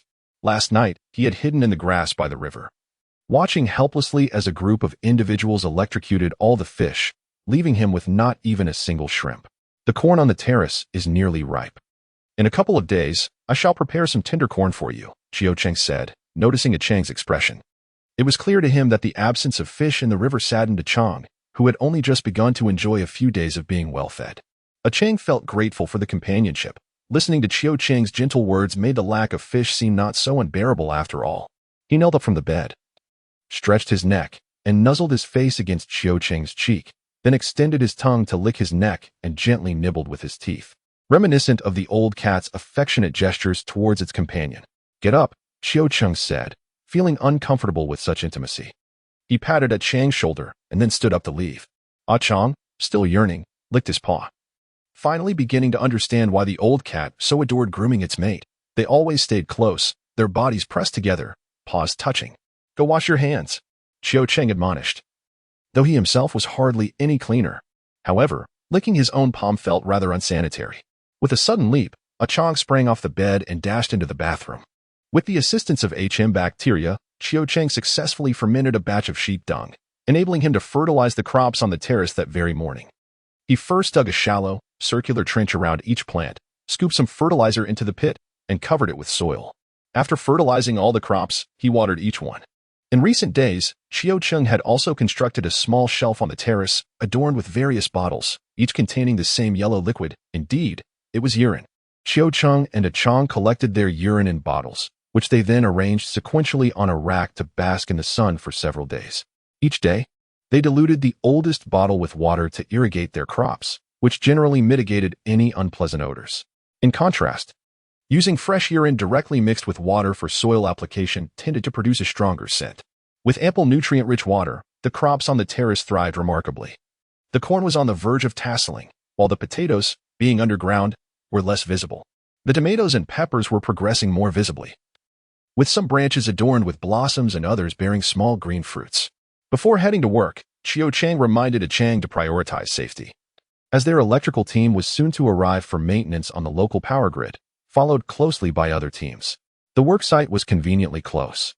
Exiting their community's main gate, it took just over 10 minutes walking towards the city to reach it. News of rampant electric fishing in the Xianan River spread quickly, and discussions arose within their electrical group. However, unlike previous incidents that sparked excitement, the atmosphere was now somber. The challenges of post-disaster reconstruction were already formidable. The emergence of such nefarious individuals raised concerns about when life might improve. This situation resembled a traffic jam. If everyone adhered to orderly queuing, the issue could remain manageable. But the presence of a few individuals exploiting gaps could swiftly lead to gridlock. "Little Chio," one remarked, "given the chaos here, I suggest you consider relocating to the city. Submit a request for assistance in finding a new home. I've heard that some are successfully doing just that." While working, Oldly addressed Chiu Cheng, remarking on the truly remote location they were in. "I am situated right next to Sinan University. Moving to another residence may not necessarily yield better conditions than my current one." Chiu Cheng preferred this area. In their vicinity, his building was the tallest, making it difficult to discern the situation on his terrace from below. "Indeed, do take care of yourself. Should anything arise, make sure to visit your sister-in-law at the People's Hospital. You do remember her name, don't you?" Once they completed their tasks at the nearby neighborhoods of Sinan University, the electrician group was uncertain of their next steps, with rumors suggesting that another team was responsible for the surrounding towns, rendering their services unnecessary. Chiu Cheng nodded in acknowledgement, appreciating Old Li's family, though lamenting the inevitable separations in life. For most, the comings and goings of companionship were not their primary concern. Rather, the pressing issue was whether they could secure sustenance in the future. Without work, there would be no income, and they pondered how they would fill their stomachs. That afternoon, before the meeting dispersed, someone inquired with their team leader about any future assignments for the electrician group after this job concluded. A recent directive had been issued, which they might not yet be aware of. The team leader, a technician dispatched from the military, was privy to information that was often more current than that of the average citizen. "What directive?" Upon this query, an immediate hush fell over the crowd, all ears straining to catch every word from the leader, fearful of missing even a single detail. It is widely acknowledged that during the outbreak of the X virus, military forces were primarily tasked with evacuating densely populated urban areas before proceeding to rescue efforts in various villages. Unfortunately, many villages fell victim to attacks from infected individuals, with some left with no survivors at all. This tragic scenario resulted in a significant reduction of the rural population in the aftermath of the disaster. While at the temporary base, everyone had learned about agriculture, and a recent directive was issued suggesting that a portion of urban residents be relocated to rural areas to engage in agricultural endeavors. The notion of returning to the countryside raised questions. Would this mean becoming rural dwellers? Following the team leader's remarks, a buzz of conversation erupted among the crowd. Even Old Li found himself eager to participate, although he hesitated, considering his wife's job at the hospital. While being a caregiver may not be the most prestigious profession, it at least provides a means of sustenance. What uncertainties awaited him in the rural landscape? Perhaps he should go alone. In contrast, Chiu Cheng preferred the city and valued a certain distance from others, appreciating the independent lives each person led, where encounters did not necessitate feigned warmth. This environment afforded him a sense of comfort. After work, Chiu Cheng retrieved the corn cakes he had been saving over the past few days, contemplating whether to keep the freshest one he had just saved from the day. The remaining corn cakes were entrusted to Old Li, who would assist in exchanging them for seeds. Previously, Old Li had mentioned that there were individuals at his wife's hospital engaged in planting endeavors, which piqued Chiu Cheng's interest. People from various establishments in the city often had connections, and procuring seeds through them would likely prove less arduous than venturing into the village to seek assistance. Rest assured, it would be taken care of. Unbeknownst to Old Li, Chiu Cheng had already managed to acquire some seeds on his own. He was merely aware that Chiu Cheng had fermented some fertilizer using bacteria. With the fertilizer ready, it was entirely reasonable to procure seeds as well. "Thank you," Chiu Cheng said with a smile, appreciating the rapport he had with Old Li, who would not overcharge him, making it an ideal arrangement for assistance. A Cheng scratched his ear and slumped down beside Chiu Cheng. "Did you not catch any fish?" Chiu Cheng inquired. "Yes." A Cheng glanced up at Chiu Cheng, then sheepishly lowered his head further, feeling like an inadequate companion. "Here." Chiu Cheng offered him a corn cake. "Go ahead and eat." Chiu Cheng chuckled, unaware that he had just outshone a mother cat. Under the vigorous scrutiny of the Public Security Bureau in Xinan City, the electric fishing case was swiftly resolved. As those involved were merely ordinary citizens, it was challenging not to reveal any incriminating details under the examination of law enforcement personnel. It is said that the instigators of the electric fishing incident were a group of young individuals residing in the city, among whom 2 hailed from a village by the banks of the Nan River. This group had begun plotting their scheme even before departing from their temporary base. Upon returning to Nan City, they managed to acquire the tools necessary for their plan and set it into motion. Aware that their activities would not escape the notice of the 2 nearby villages, they enlisted the villagers from those localities, including those from Shou Shui village, into their ranks. On the night of the incident, some residents living by the Nan River heard commotion. Those of a more timid disposition remained indoors, too fearful to venture out, while the bolder among them sought to partake in the happenings. The following day, law enforcement received reports and, before dawn, hurried to the riverbank. Yet they ultimately arrived too late. They inquired along the riverbank, and from the information provided by local residents, they learned that a considerable number of individuals were involved in the incident. However, when pressed for specifics regarding the participants, the residents claimed ignorance, stating that the darkness of the night obscured their ability to identify anyone, and the individuals had been reticent in their speech. Several officers visited Shou Shui village. Receiving similar accounts, many villagers reported having heard some noise and speculated that perhaps someone was engaged in electric fishing. Yet they had not dared to investigate further and could not ascertain who was involved. Some simply asserted their lack of knowledge, claiming they had slept soundly and heard nothing.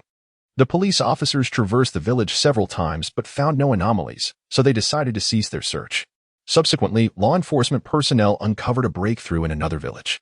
As a few officers entered that village, they observed a man burying something at the edge of a field, beside which lay a large bowl. "Good fellow, what are you burying?" one of the officers inquired. "Nothing, nothing," the man replied, displaying a flustered demeanor and evasive eyes. The officers, sensing something was amiss, approached him, picked up a nearby stick, and unearthed what he had just buried. It was nothing but a pile of fish bones. Initially, these bones alone were insufficient to implicate him, as it is quite normal for those residing by the river to catch a couple of fish for consumption. However, the man's timorous nature led him to divulge everything upon being intimidated. Once the dam had been breached, subsequent efforts became remarkably seamless. Based on the information provided by this man, the authorities swiftly apprehended several young men from the city, as well as detaining some villagers complicit in the affair. Each one began to implicate the others, and soon, the remaining culprits were revealed. Once the suspects were captured, the question of how to proceed arose. The case involved an excessive number of individuals, with over 30 directly participating in the illegal fishing, alongside numerous others who had sheltered them for personal gain. Not long after, Qiu Qing and his team learned that each participant in the illegal fishing had been fined 10,000 yuan, with several principal offenders receiving fines of 30,000 each. Those who had provided shelter were not immediately pursued. However, they were warned that any further transgressions would lead to severe consequences. In recent years, they have resided in a temporary base, where the scarcity of resources has led to soaring prices and a diminishing purchasing power of currency. However, this does not imply that the fines imposed on them are insignificant. In reality, most people find themselves with scant funds upon their arrival at the temporary base. The currency still held some value, yet now many are merely depleting their savings. A fine of 10 or 30,000 is no trifling matter for the average citizen. "A mere fine is quite lenient for those scoundrels," remarked Qiu Qing and his fellow electricians. "What alternative exists? Could they possibly be imprisoned? Even then, the authorities would have to provide for their meals." At this hour, not yet 4:30, numerous members of the electrician team have already gathered at the entrance of the community, awaiting their meal. If such a delightful opportunity existed, I too would engage in fishing with electricity. Yet, one might wonder if anyone could truly accomplish this in today's world. Without a few acquaintances, attempting to fish near someone else's village would likely result in dire consequences. Fishing is altogether futile. Even shrimp have vanished. Indeed, many have contemplated fishing in the New South River, although the majority do not genuinely intend to fish. A number of individuals have considered taking their children to the riverbank for a casual catch. Now, the fish and shrimp in much of the water have been electrocuted, leaving the community filled with resentment. Once the work here concludes, our family plans to venture to the countryside. "Little Qiu, will you join us?" boldly inquired of Qiu Cheng. "I shall not go," Qiu Qing replied, shaking his head. He had resolutely decided to remain in the city. With the aid of the gathering spirit array, he could cultivate sufficient sustenance even within urban confines. Venturing to the countryside would only present numerous inconveniences. Moreover, the peppers he cultivated were exceptionally spicy and robust. As this region lay inland, the locals had a penchant for spiciness, and even amidst these arduous conditions, any household with a modicum of means would endeavor to concoct some chili sauce to satisfy their cravings. As a native son of the land, Qiu Cheng was no exception. He laid the ripened peppers out in the sun to dry, intending to grind them into chili powder once desiccated, ensuring that he could enhance both stir-fries and soups with a touch of flavor. At 4:50, the meal delivery vehicle finally arrived, prompting everyone to form a queue to receive their rations. "Are these corn cakes getting smaller?" came a chorus of discontent from the front of the line. "The new unified standard of the South City is what it is. Do not lament to me, for it would be futile," remarked the meal distributor. "We are comparatively fortunate here. Do you not realize that some cities are already facing famine? What we experience cannot even be classified as famine," someone retorted from the rear.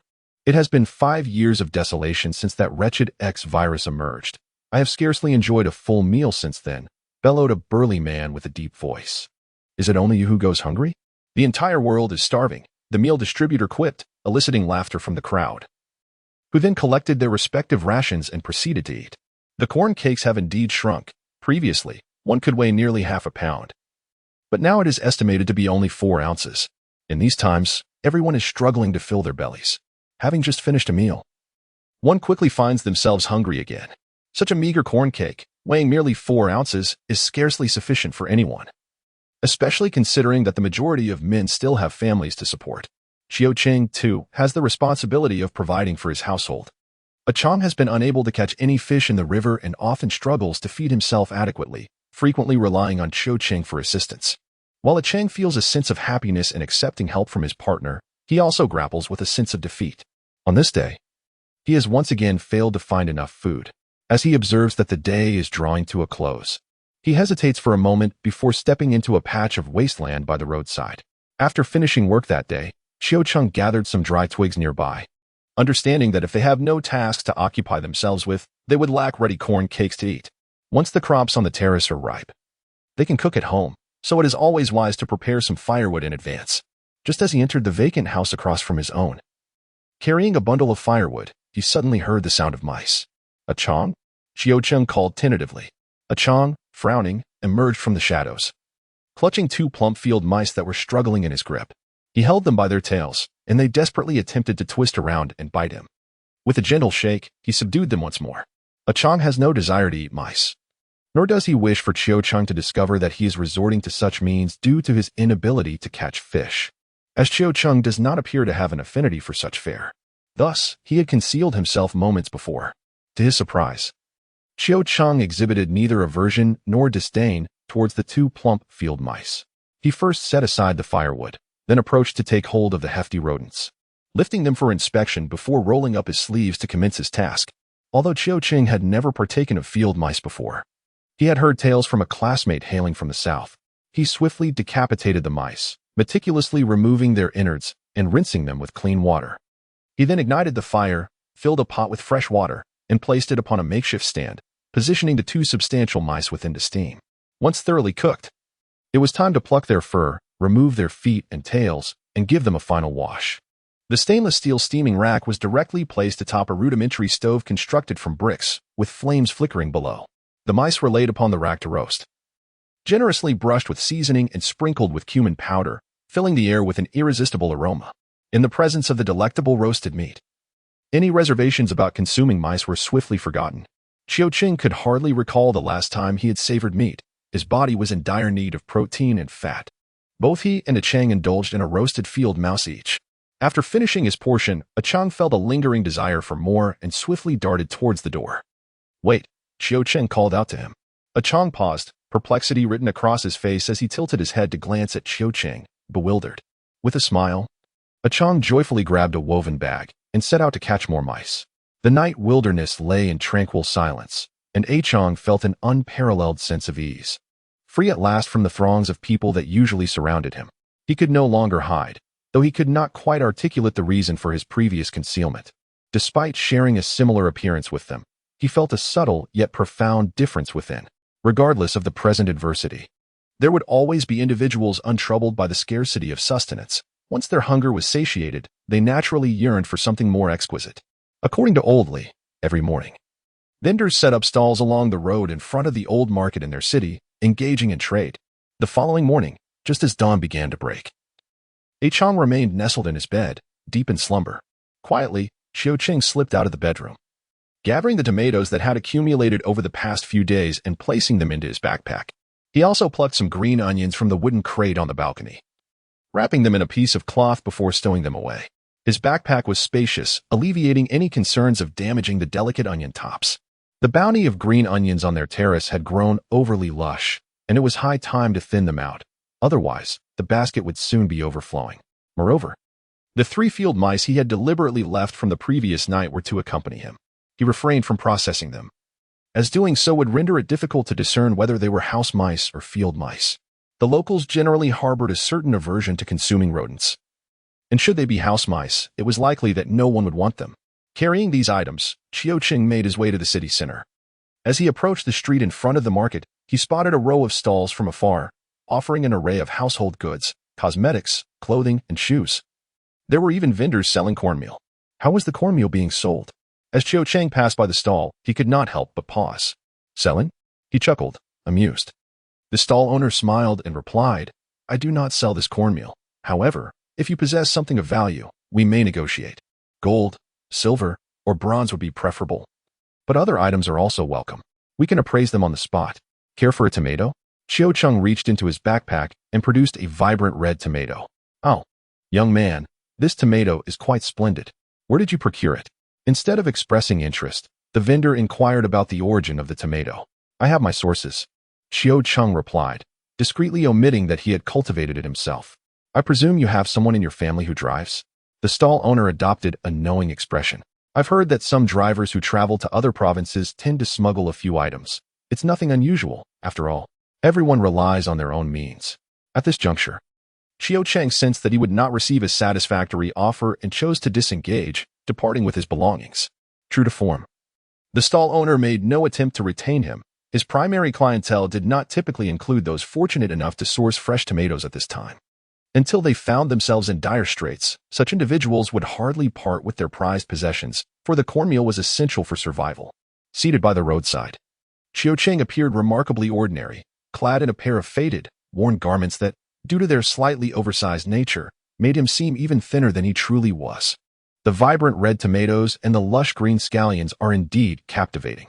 In these times, what could possibly be more alluring than something edible?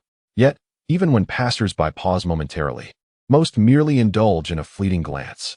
The citizens endure considerable hardships.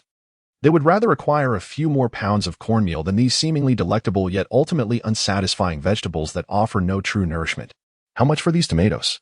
After a brief interval, a middle-aged woman finally expressed her intent to purchase. She appeared to be around 50, with a slender, average build and strikingly delicate features. Her hair was neatly styled, and she donned clean, tidy attire, exuding an air of respectability. What do you have? Qiuqing inquired. I have money. How much do your tomatoes cost per pound? The woman replied with a calm and gentle smile. I don't want money. Qiuqing furrowed his brow, his demeanor becoming less amiable as he noticed the curious glances from nearby stall owners. If you don't want money, what do you seek? The woman seemed oblivious to Qiuqing's change in expression. She casually tucked a stray hair behind her ear, crouched down, and began to select tomatoes from the stall while simultaneously looking up to ask, how much per pound? Name your price. I can afford it. Qiuqing understood that he was either dealing with a madwoman or a slippery character. The woman, seemingly benign and amiable in her discourse, made it difficult for him to resort to forceful ejection. However, if he failed to remove her, he feared his morning's business would be thwarted. In the past, he had heard tales at the base of similar encounters. It boiled down to a matter of tenacity, and if things escalated, she might have influential backing, leaving him at a disadvantage. 100 yuan each. I can only sell you 2, no more, he declared. Whether she was genuinely deranged or merely feigning madness did not concern him, as he had little need for the 2 tomatoes. He resolved to downplay the situation.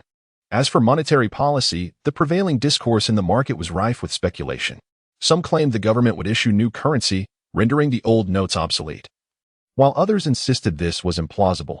The old currency would continue to hold value, as long as the world remained stable and the government intact.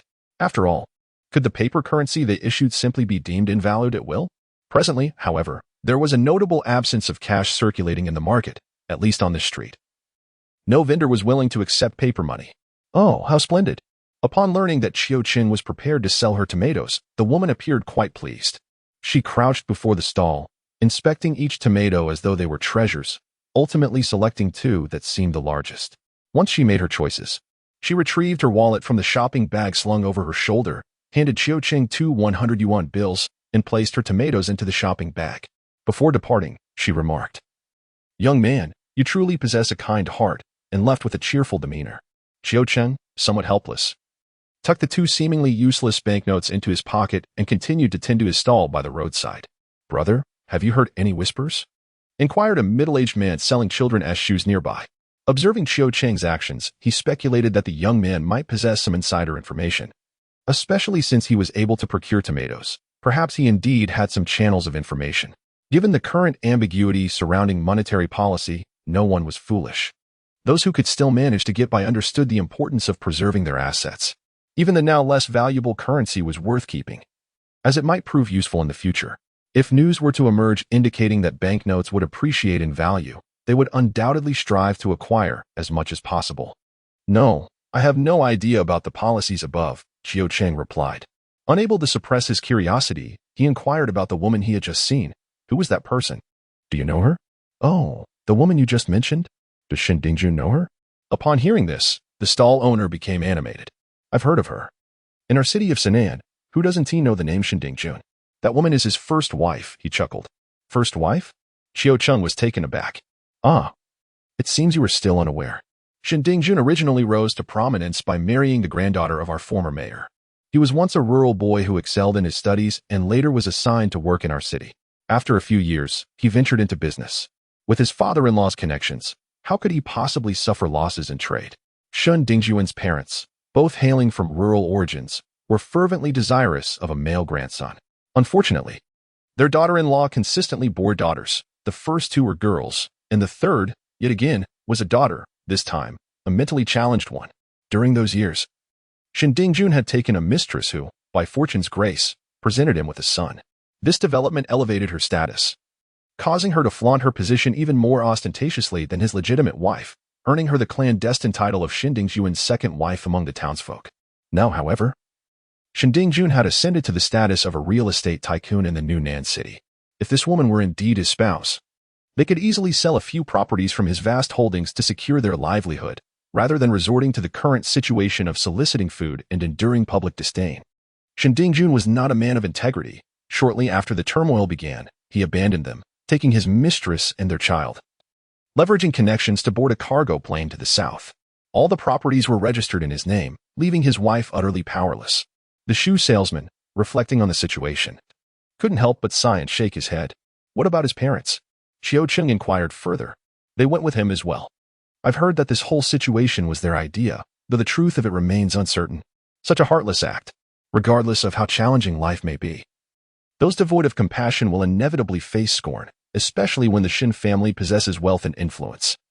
They hardly find themselves in such dire straits as to abandon their wife and children. Would a corn cake and 2 tomatoes suffice for a trade?" Just then, another man, bearing a briefcase, approached Qiu Qing's stall. "Shall we trade?" he asked. "Indeed," came the reply. Qiu Qing did not hesitate to agree, as the offered price was quite reasonable. After all, corn cakes could satiate hunger while tomatoes could not. The man exchanged 2 corn cakes for 4 tomatoes and then requested Qiu Qing to fetch him 2 green onions. He then opened his briefcase by the roadside and carefully placed his acquisitions inside. "What about field mice?" Qiu Qing inquired at that moment. "Field mice?" The man looked up at Qiu Qing, intrigued. "They are right here," Qiu Qing said, gesturing towards a nearby woven bag. "Show me," the man replied, clearly interested. Qiu Qing opened the bag, revealing 3 glossy, plump field mice. The man leaned in to take a closer look, unable to suppress a gulp. It seemed that in this day and age, no matter how polished one appeared, the sight of meat could still provoke salivation.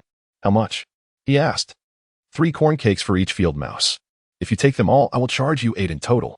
After displaying his goods for a while, Qiu Qing began to understand that while there might indeed be individuals in the city unconcerned about their next meal, Encountering one in a short span of time was quite challenging. I do not have that many on hand right now. Wait here. I will call someone over. The man was evidently quite taken with the field mice. Hurry up. I have to get to work soon, Qiu Cheng urged. Just a few minutes, it's south very close, replied the man, picking up his briefcase and jogging away. In the 10 minutes following his departure, Qiu Cheng successfully completed a transaction. The constraints of their modest existence had rendered everyone exceedingly frugal. A burly man was engaged in a vigorous debate with Qiu Cheng over the price of 2 scallions. Show us the field mice, one of them urged Qiu Cheng. Without uttering a word, Qiu Cheng unfastened the woven bag to allow them a closer inspection. The specimens were substantial, but was it not a bit exorbitant to demand 3 corn cakes for them? They even sought to haggle further. Once prepared, there would still be a wait of 4 to 5 taels, Qiu Cheng informed them. How do you even prepare this? Most locals had never tasted field mice, he explained. Likening the process to that of slaughtering a chicken, he proceeded to elaborate on his method of preparing the field mice. I wonder if the meat is palatable? One individual appeared indecisive. I've had it before, and it was quite delightful. Qiu Cheng seized the moment to entice them further. Come now. Would you speak ill of your own possessions? Though he spoke with nonchalance, it was clear that the desire to purchase was already kindling within him. Why don't we buy it? He just mentioned that 3 would cost 8 corn cakes. What do you think? Let us buy it. I find his field mice to be relatively clean. The 2 newcomers each produced 3 corn cakes, while the man who initially bought tomatoes from Qiu Cheng also presented 3. He first handed 2 corn cakes to Qiu Cheng, then broke the remaining one into 3 pieces, 2 for his colleagues and 1 for himself. In a hurried rush, Qiu Cheng ultimately found himself delayed by over 10 minutes. Upon arriving at the entrance of the residential complex where his electrical team was currently working, he discovered that everyone had already immersed themselves in their respective tasks, leaving only their team leader seated by the flower bed at the front of the complex, diligently jotting down notes. You are late, the leader remarked, glancing up at Qiu Cheng as he heard the sound of his footsteps, his expression as stern as ever. I went to the city this morning and mismanaged my time, Qiu Cheng replied. After a moment's contemplation, he retrieved a ripe tomato from his backpack and offered it to the leader. This tomato is quite good. Do give it a try. The team leader remained silent. His brow furrowed as he scrutinized Qiu Cheng for what felt like an eternity, his demeanor ominous. A sense of discomfort crept over Qiu Cheng under the weight of the leader's gaze. However, he quickly reassured himself that it was merely a tomato and could not possibly incriminate him for bribery. The worst outcome would be losing his job. After a prolonged silence, the leader ultimately extended his hand to accept the tomato, rising from his seat beside the flower bed before turning to depart. Only this once, he stated firmly. No one, aside from himself, could fathom the reluctance he felt in accepting the tomato. Over a decade prior, when he was still a high school student, he had worked as a construction worker in the South alongside his father. Back then, the foreman had exhibited similar tendencies, relishing in petty gains. If one offered him a favor, he would provide numerous conveniences, but if one refrained, they would be subjected to relentless difficulties. In the present day, his father has long since passed away, and he has become a foreman. He harbors no desire to associate himself with the scoundrel of his memories. Yet, his daughter is merely a year and a half old, a delightful little being, a beautiful presence, deserving of the finest that this world has to offer. Unfortunately, due to his own inadequacies as a father, she has been in this world for quite some time without even knowing the taste of a tomato. That morning, when Chang awoke, Qiu Cheng had already departed. He sat up in bed, tousled his unkempt hair, and felt a tinge of melancholy. Yawning, he made his way to the terrace. By the time Qiu Cheng left, he had already watered the crops. The ripe tomatoes and peppers had all been harvested.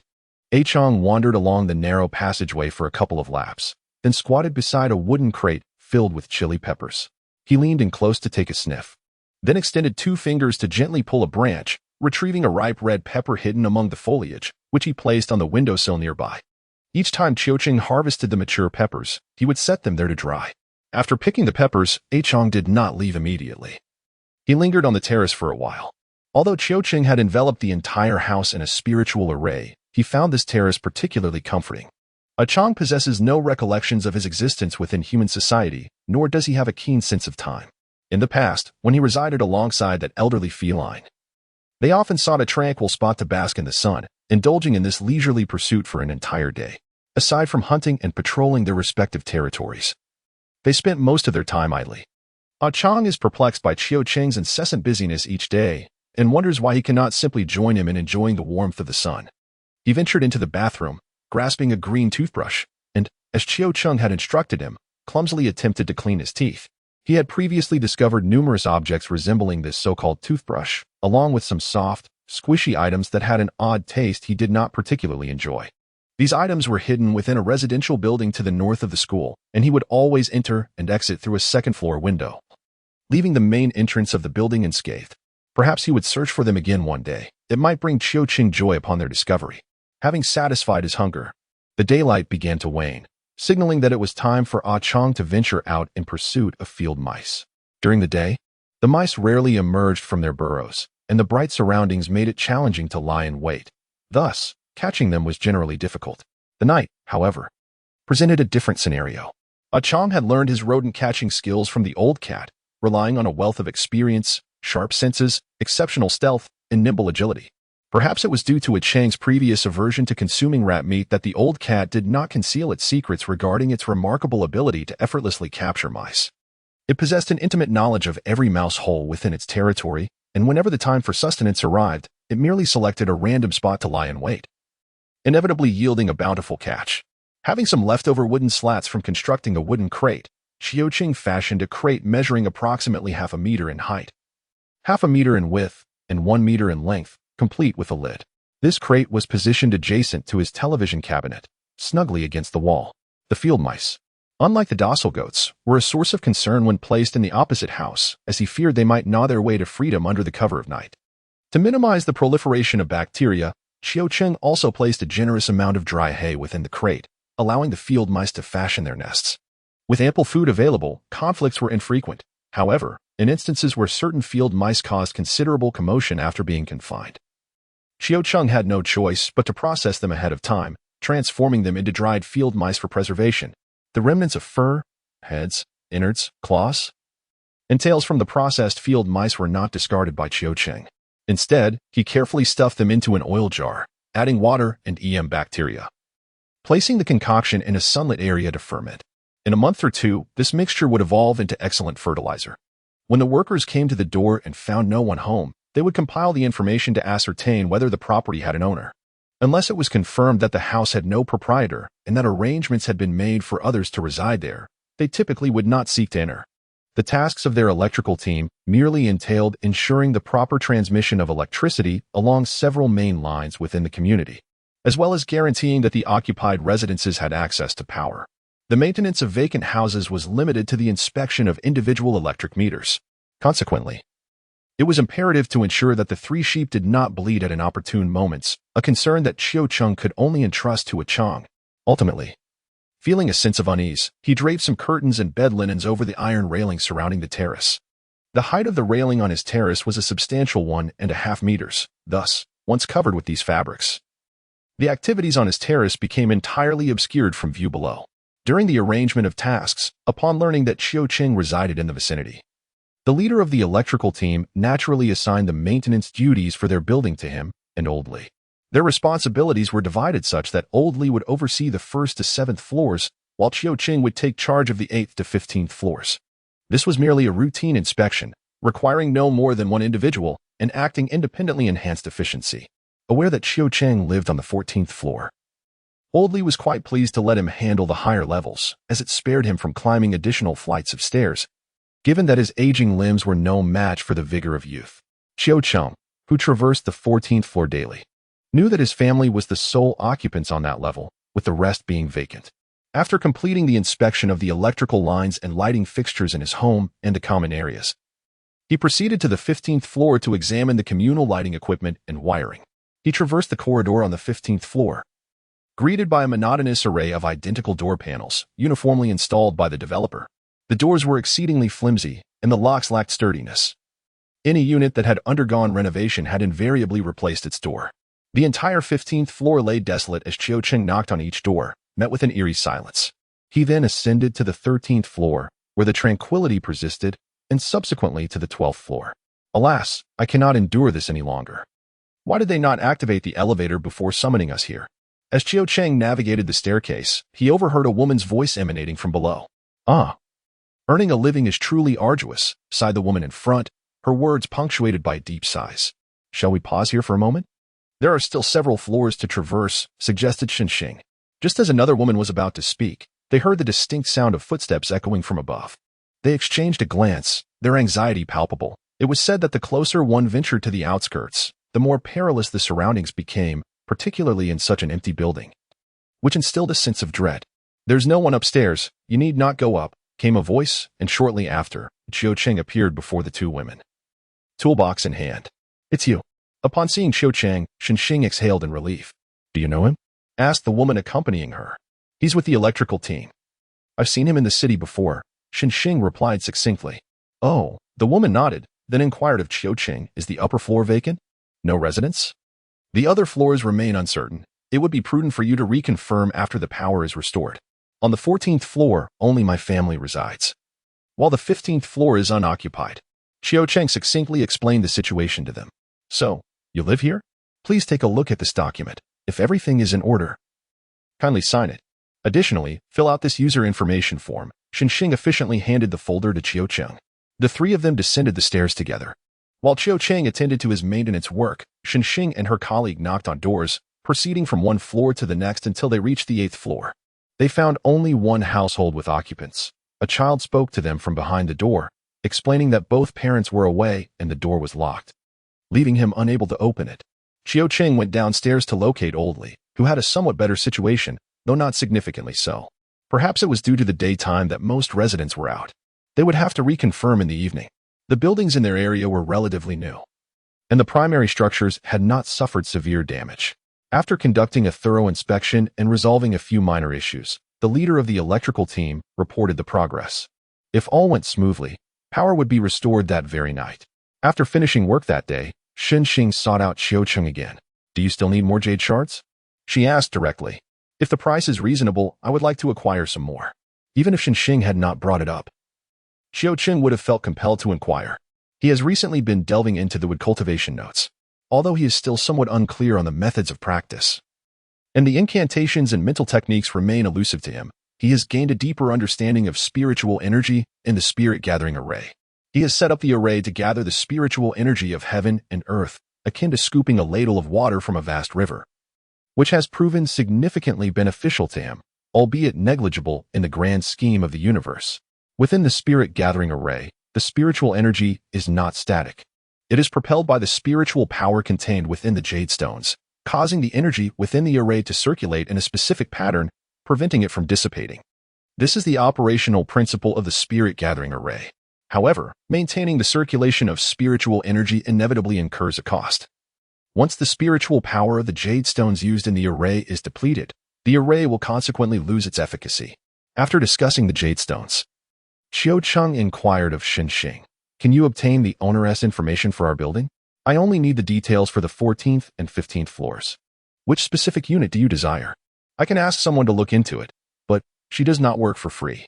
"My unit upstairs, 1506, Qiu Cheng replied, handing her a corn cake. He added, "If you can facilitate my purchase of that unit, I shall reward you with 5 more. Recently, Qiu Cheng has increasingly felt that the terrace of his home is insufficiently spacious. Although the house opposite is quite nice, its orientation is less than ideal, facing north and receiving inadequate sunlight. In contrast, his own direction is far superior. The terrace is situated at the southwest corner of the building, with no walls obstructing the western and southern views, allowing ample sunlight to flood in. His apartment number is 1406, directly beneath 1506. One evening, Qiu Cheng was crouched on the terrace, digging for potatoes. Based on the growth cycles of tomatoes and peppers, it seemed the potatoes should be ready for harvest as well. Initially, he felt a twinge of anxiety, but after a few digs, he unearthed a pale yellow potato, which reassured him. He called over Ah Chong to assist, and together they transported basket after basket of potatoes from the cluttered terrace into the relatively spacious living room, meticulously extracting each potato from the soil. Just as they were engrossed in their task, the chandelier above them suddenly illuminated without a sound, transforming the once dim living room into a realm of brightness. The vivid light illuminated every object within the room, and the stark transition from darkness to light provoked a sense of wonder at the miraculous nature of electric lamps. After successfully unearthing 2 baskets of potatoes, Qiu Cheng and Ah Chong carefully loosened the slightly compacted soil in the baskets, mixing in some well-fermented goat manure. They then planted ginger and garlic in one basket and chives in the other, with ginger and garlic occupying one basket and chives the other. Among them are garlic, ginger, loofah, bitter melon, pumpkin, chives, and cabbage, as well as potatoes and chili peppers, which Qiuqing already possesses, unbeknownst to Oldly. Qiuqing believes that cultivating potatoes is far more profitable than growing corn. Moreover, based on his past cultivation experiences at the temporary base, he surmises that this batch of corn, even if sown within the spirit-gathering array, would not exhibit remarkable growth. This is likely related to the light exposure. It is currently spring, and the intensity of sunlight is not particularly strong. Potatoes, being relatively tolerant to shade, can thrive adequately, whereas corn, a sun-loving crop, may indeed find the current climatic conditions unsuitable for its growth. 2 days later, Qiuqing and his electrical team finally completed all their tasks and announced their disbandment. Oldly and his group also finalized their destination, which is a town surrounding their new South City, approximately a 2-hour journey by vehicle. Qiuqing had a classmate from that area, reputed to be a picturesque land abundant in fish and rice. Now, 5 years later, he wonders what the scenery has transformed into. Do you think the authorities would still engage in unprofitable ventures? It's not as simple as just leaving.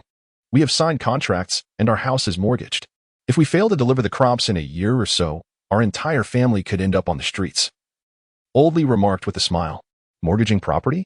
Isn't it merely a contract? Many people are currently residing in houses that are not their own, provided by the city. What significance does mortgaging property hold? Qiuqing found himself somewhat perplexed. Do you think anyone can just go? It must be someone with a reputable standing and reliable assurance.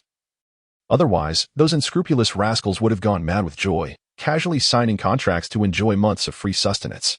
When the time comes and they fail to deliver the provisions, what will those in authority do? They claim that everyone can apply, yet how much food can they actually provide in total? Ultimately, in whose hands should this food be invested? One must first assess the risks involved. Oldly was quite astute about such matters. And what about those without housing? Although the city had recently assisted the disaster-stricken populace, it merely provided shelter without issuing property deeds. Fundamentally, the houses do not belong to them. You ought to take care of yourself. The next couple of months remain uncertain. If the city becomes uninhabitable, you can come to the countryside and stick with me. Subsisting on wild roots and tree bark, we will surely survive. Oldly jested lightly. Yet he earnestly handed Qiuqing a note containing the address where his family would reside for the upcoming months. Well, Qiuqing accepted the note and nodded gravely. Without the obligation to work, he found himself with ample free time and resolved to dedicate his efforts to thoroughly studying the woodworking notes. Moreover, during these months, he aimed to gather as much wealth as possible, ideally expanding his cultivation area as well. After Qiuqing completed the cleaning and maintenance of the computer, he connected it to the television in the living room. With a press of the power button, the sound of the fan whirring filled the air, and before long, the computer booted up normally. This pleased Qiuqing immensely. He opened a video file from Drive G, and soon the television displayed an image of an antiquated robot navigating through the ruins of a city. Paying it no mind, he settled onto the sofa, using a stainless steel spoon to peel potatoes. At times, he couldn't help but think that Chang's mannerisms resembled those of a cat. He pondered what experiences had shaped him into the person he was today. Once he had finished peeling the potatoes, he washed and diced them, placing them in a rice cooker to boil. A sprinkle of salt, a few drops of soy sauce, and a scattering of chopped green onions were all that was needed to complete their dinner for the evening. Ding dong. Just as they were enjoying their potatoes and watching the film, the doorbell rang. Who could it be?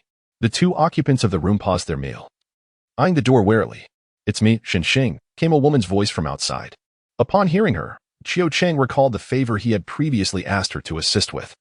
He stood up from the sofa, deftly pulled the curtains tight between the living room and the balcony, tossed a few dirty clothes over the mouse cage, and surveyed the room for any apparent irregularities before heading to the door. Why are you coming so late? He inquired, glancing at the clock which indicated it was nearly 8 o'clock. All right. Qiuqing did not haggle with her further. Instead, he picked up a piece of scrap jade and asked, how much more of this scrap jade can you acquire? How much do you need? Xinxing's eyes sparkled with interest.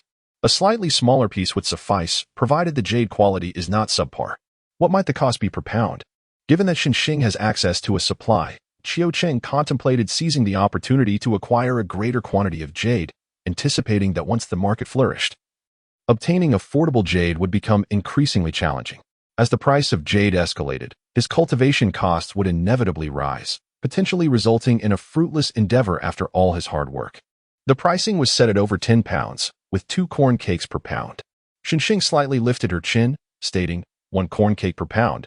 I require 50 pounds. However, should the quality of your offerings be substandard, I shall refuse them." "Then you must first provide a deposit," the homeowner inquired. "What sort of person is the landlord?" Qiuqing asked her. "TCH, merely a small-scale property speculator, specializing in these modest suburban residences," Xinxing replied, her words flowing like beans pouring from a bamboo tube. "Take that unfinished unit above your home, marketed as a hotel-style apartment. It is a studio without a living room, lacking even a kitchen. It consists solely of a spacious room with a bathroom and 2 rather ostentatious balconies. Honestly, one could leap from the rooftop directly onto those balconies. If you truly fancy that place, perhaps consider a different option. The rooftop has been locked for years," she continued. A few days ago, Qiuqing discovered the lock was broken and took it upon himself to install a new one.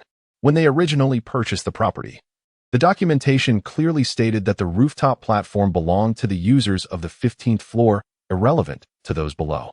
With no occupants on the 15th floor now, he felt no need to worry about accountability. "As long as you are satisfied," she concluded. Xinxing shrugged, her expression nonchalant. "I'll speak with him another day." At this moment, food was exceedingly precious, and vacant houses were abundant. It was outrageous to demand 200 pounds of cornmeal for such a small, dilapidated place. The two of them stood at the doorway discussing this matter. Although it bordered on impoliteness, Qiuqing was reluctant to allow Xinxing into the house, for it harbored numerous field mice, and the balcony was adorned with an array of crops, sights he wished to conceal from her. After concluding their conversation, Qiuqing realized the hour was late and escorted her to the main road outside the community. A Chang squatted on the balcony railing, craning his neck to observe Qiuqing and Xinxing as they exited the building and traversed the landscaped area, gradually fading from view.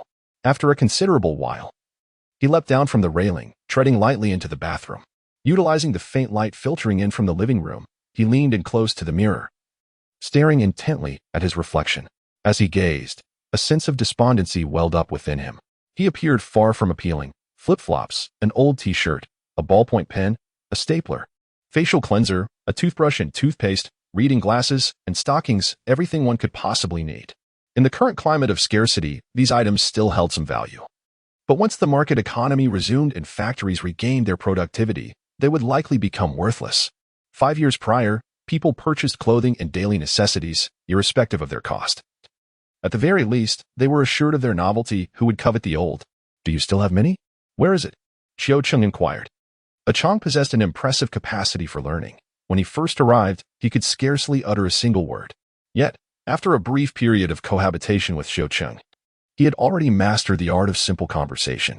Noticing Qiuqing's evident delight in these treasures, a Chang beamed with joy and took the lead, guiding Qiuqing to unveil the hidden gems he had concealed in various outposts. Their initial destination was a 2-story residential house situated behind the Jiayuan community. A Chang adeptly scaled the building's corner, using both hands and feet, and swiftly ascended to the 2nd floor. He opened a window and slipped inside, subsequently descending to open the door for Qiuqing. Upon entering the abode, Qiuqing ignited a small candle he had brought, its flickering light illuminating the room as he meticulously examined the assortment of items within. The table and chairs were cluttered with numerous jars and bottles, most of which were empty beverage containers. Not appetizing, he mused. A Chang, upon spotting the colorful bottles, couldn't help but furrow his brow. He recalled how, at first glance, they appeared akin to ordinary drink bottles, and their enticing aroma had prompted him to taste one, a memory that lingered vividly in his mind. "These are not for consumption." Qiuqing chuckled as he resumed his exploration of the pile of miscellaneous items in the corner. The tricycle was parked in the garage below, where it shared space with a battery-operated vehicle that Qiuqing had previously used for transport. Accommodating an additional tricycle posed no challenge. A Chang followed closely behind Qiuqing, repeatedly making trips back and forth, hauling away heaps of treasures from his stronghold. This left his heart in a state of turmoil, for it became evident that to find a worthy companion, one must be willing to offer much in return. Fortunately, he had several other outposts on the opposite bank of the river, which provided him with a semblance of solace. It seemed he would have to continue establishing new strongholds. He pondered how many treasures would be required to ensure Qiuqing remained by his side. As he gazed at the figure ahead, he mused that it must indeed be an immense quantity. The following morning, although he was not required to work, Qiuqing rose at his usual hour. He first ventured to the terrace to harvest ripe tomatoes and peppers, then tended to the crops with nourishing water. In the living room, The wooden basket had accumulated several large rats. It appeared that Chang had enjoyed a fruitful night.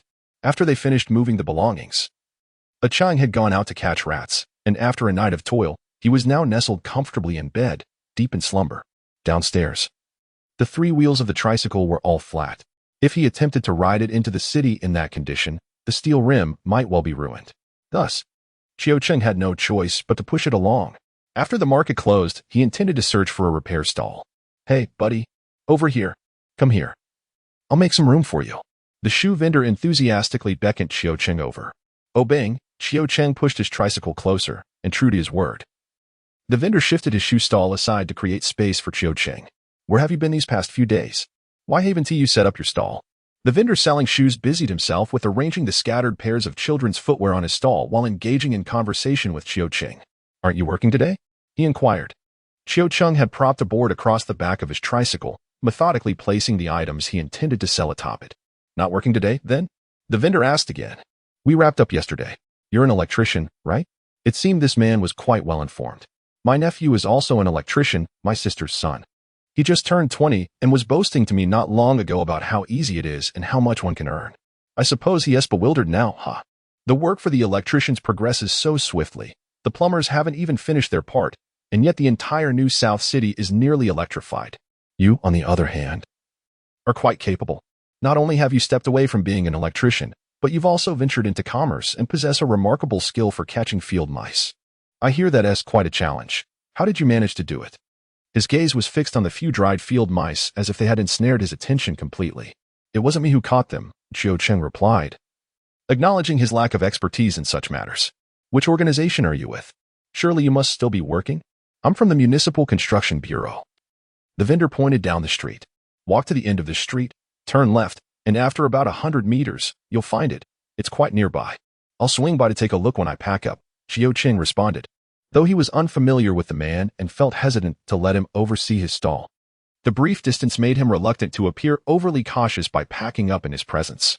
It seemed best to wait a little longer before deciding. "Greetings. They are presently unoccupied. Later, they may very well venture out. How about this? I shall assist you by making a trip, as my stall sees little business throughout the day." The other party graciously offered to run the errand. "I appreciate your kindness," Qiu Cheng replied, handing over a large, vibrant red tomato. "You are too courteous," the middle-aged vendor said with a broad smile as he accepted the tomato, adding a word of caution. "Please keep an eye on these shoes for me. There have been some mischievous youths about lately, with less than clean hands." Hearing this, Qiu Cheng remained vigilant, carefully guarding both stalls. Before long, the vendor returned, accompanied by several staff members from the construction bureau. "Very well. They're in need of a significant quantity and are long-term, reliable customers, so Qiu Cheng did not mind too much." "How many do we have in total?" 11. "Only 11? That is insufficient. 3 field mice require 8 corn cakes. How many do 11 mice require?" 11 multiplied by 8/3. What is that?" 29.3. "Let us round it to 29, boss. And please include a handful of scallions. We must also take a bit of chili. Take a few more. Take a few more." "They're leaving. Wait, why the rush? I shall buy 2 more tomatoes." "How are the tomatoes priced?" 1 corn cake for 2. "This tomato sauce smells delightful. May I have a taste?" "Certainly." "Ah, the flavor is exquisite. It would be even better if it were spicier." 2 corn cakes? I shall take a bottle." These individuals, bustling and clamoring, soon departed with their 10 or so field mice, leaving a significant portion of the tomatoes, scallions, and chilies from the stall diminished. Qiu Cheng extracted a cloth bag sewn from cotton t-shirts from his pack, carefully placing each corn cake within, until it was filled to the brim. Such extravagance these people possess. Observers from the neighboring stalls, noticing the thriving business Qiu Cheng was conducting, leaned in curiously. "Oh, so one must still aspire to become a civil servant?" "Perhaps not. Look at those who sell field mice. They seem to live more comfortably than the rest." "Do you think field mice are so easily captured? Can you even locate their burrows?" "Children might venture out to search, but relying solely on this for sustenance will inevitably lead to starvation." They continued their chatter, while Qiu Cheng remained mostly silent, contemplating whether dried field mice were less labor-intensive than fresh ones. Henceforth, he would procure fewer dried mice, reserving the already prepared ones for himself and Chang to consume, ensuring nothing went to waste. The ketchup was criticized for lacking spiciness, a dilemma Qiu Cheng could not resolve at present. He was currently crafting the most basic tomato sauce, merely boiling tomatoes and adding a pinch of salt. Creating a spicy tomato chili sauce is far more complex. It requires not only the addition of chilies but also the essential inclusion of ginger and garlic for flavor. His family's ginger and garlic on the terrace had only just begun to sprout. You, my friend, have earned more in a single day than I do in an entire month. The shoemaker's words carried a tinge of bitterness. After all, costs were not to be disregarded, Qiu Qing chuckled. The ensuing business was bound to be considerably quieter, and the nearby shoemaker, whose surname was Hu, was amiable, leading to a natural conversation between the two. Despite his current circumstances, Hu had once been a man of considerable means, possessing a fortune of several million. He had operated a children's shoe store in the city center, enjoying the luxuries of a car, a house, yet lacking a wife, leading a rather carefree life. Let me tell you, someone like you stands out in this line of business. Look at them, they're practically green with envy, Hu remarked. But in truth, he was harboring his own feelings of bitterness. He reminisced about the days he once enjoyed, dismissing young men like Qiu Qing with indifference. Where else could one go? Would I simply deliver business to the construction bureau? Hu inquired, referring to the night market near the train station. Is there still a night market there? Qiu Qing expressed his ignorance, as he was not well informed. Previously, whenever something transpired in the city, it was Old Li who would update him. But now that the electrician group had disbanded and Old Li was heading to the countryside, he felt increasingly isolated. It's just starting up. Those in the units have to work during the day, leaving them free at night. I go there every evening. The business is slightly better than during the day. Hu continued. I will go take a look tonight as well. He pondered that if evening sales were more fruitful than daytime ones, he could forego setting up his stall in the mornings. Business is indeed good, but you must be cautious of the safety at night, Hu advised him. I understand, Qiu Qing replied. Qiu Qing nodded, acknowledging that the night was indeed distinct from the day. Moreover, if the train station proved to be as profitable as Old Hu claimed, it was inevitable that certain individuals from the city's diverse social strata would gravitate towards that locale. Before darkness enveloped the sky, he constructed another wooden crate for raising field mice, comparable in size to the previous one. Stacking the two crates together did not consume much space, though it presented a slight inconvenience when it came to feeding the lower-tier mice and capturing them. Given his carpentry skills, he was unable to craft a side-opening door. So for the time being, this was the best arrangement he could manage. As twilight descended, Qiu Qing finished his dinner and prepared to venture out once more. During the course of the day, several tomatoes had ripened on his terrace, along with the unsold ones from earlier, amounting to a considerable harvest. He could still catch a few more mice from the cage, and he had just sewn several fabric bags that could be used for collecting them. Where to? Upon noticing him reach for his backpack, Chang immediately rose from the sofa. Qiu Qing rarely ventured out at night. Qiu Qing meticulously packed his belongings, slinging the backpack over his shoulders and grasping the fabric bags as he made his way to the door. However, when he turned to close it, he was surprised to see a Chang following closely behind him. You. Qiu Qing suddenly felt a pang of reluctance. A Chang's eyes sparkled with anticipation. Would you like to join me? After all, it was nighttime, and even if a Chang's behavior seemed somewhat peculiar, it would likely go unnoticed. To accommodate a Chang for the outing, he even devised a little image makeover for him. A Chang is remarkably resilient to the cold, and in this frigid weather, some individuals still don sweaters. Those like Qiu Qing must wear a moderately thick outer garment, while a Chang can comfortably go shirtless. Recently, under Qiu Qing's insistence, he has taken to wearing a black tank top, ensuring it does not hinder his ability to ambush. A Chang is not fond of excessively loose or lengthy trousers. He prefers them to be above the knee, slim-fitting yet sufficiently elastic. This way, when he is concealed amidst the grass, he will not risk exposure due to his pants snagging on wild grasses or branches. As they prepare to venture to the night market, the ensemble of shorts and a tank top is clearly inappropriate, too conspicuous and attention-grabbing. Qiu Qing rummaged through the wardrobe and selected a dark purple, lightweight sweater for a Chang, along with a pair of casual trousers. Noticing a Chang was still barefoot, he retrieved a pair of flip-flops from the shoe cabinet. Athletic shoes or leather shoes are utterly unsuitable for this fellow. Once dressed, a Chang awkwardly stood before the fitting room, casting a somewhat anxious glance towards Qiu Qing. Do I look good like this? He wondered. It is often said that one's appearance is greatly influenced by their attire, and Qiu Qing believed that clothing must be suited to the wearer. Despite the simplicity of his own ensemble, sweater, and casual trousers, a Chang somehow exuded an aura of high fashion, even transforming those inexpensive flip-flops into a symbol of charisma. Qiu Qing glanced around. Indeed, He possessed a certain handsomeness, albeit his hair was somewhat disheveled. A careless encounter with a patrolling officer demanding to see his identification could spell trouble, prompting him to rummage through his belongings until he eventually unearthed a rubber band. The duo dawdled, and it was only after the sky had darkened that they set off on their tricycle. With Qiu Cheng at the helm and Chang perched on the narrow plank at the side of the vehicle's bed. His expression a blend of curiosity as he observed the houses and trees lining the roadside. Despite having lived here for an extended period, every tree and building felt familiar. Yet at that moment, for reasons unknown, everything seemed transformed. Even the wayward leaves fluttering in the breeze appeared remarkably different. Each time they brushed past pedestrians. Chang instinctively retracted his outstretched neck, and on several occasions, he contemplated leaping from the tricycle into the shadows by the roadside, yearning to conceal himself. However, he restrained the impulse, gently tugging at Qiu Cheng's clothing, his heart a mixture of anxiety and an indescribable exhilaration. In front of the New South City train station, a three-way intersection beckoned. One path led to New South University, another towards the downstream of the New South River, and the third directed towards the city center. The night market radiated from this junction, extending in three directions. Upon arriving near the train station, Qiu Cheng beheld the bustling main road, lined with an array of stalls and teeming with people, while the streetlights on either side illuminated the scene, occasionally revealing the presence of patrolling officers. At one end of the night market, vendors peddled various trinkets, while Qiu Cheng brought an assortment of edibles tonight. He leisurely pedaled his tricycle through the throngs of people. And if his instincts served him right, the intersection leading towards the city center would likely host an abundance of food stalls. Hey, Qiu Cheng. As he maneuvered to the center of the fork in the road, he heard Old Hu, the seller of children's shoes, call out to him. You're out this early? He halted his tricycle and turned to greet Old Hu. Early? No, you're the one who's late.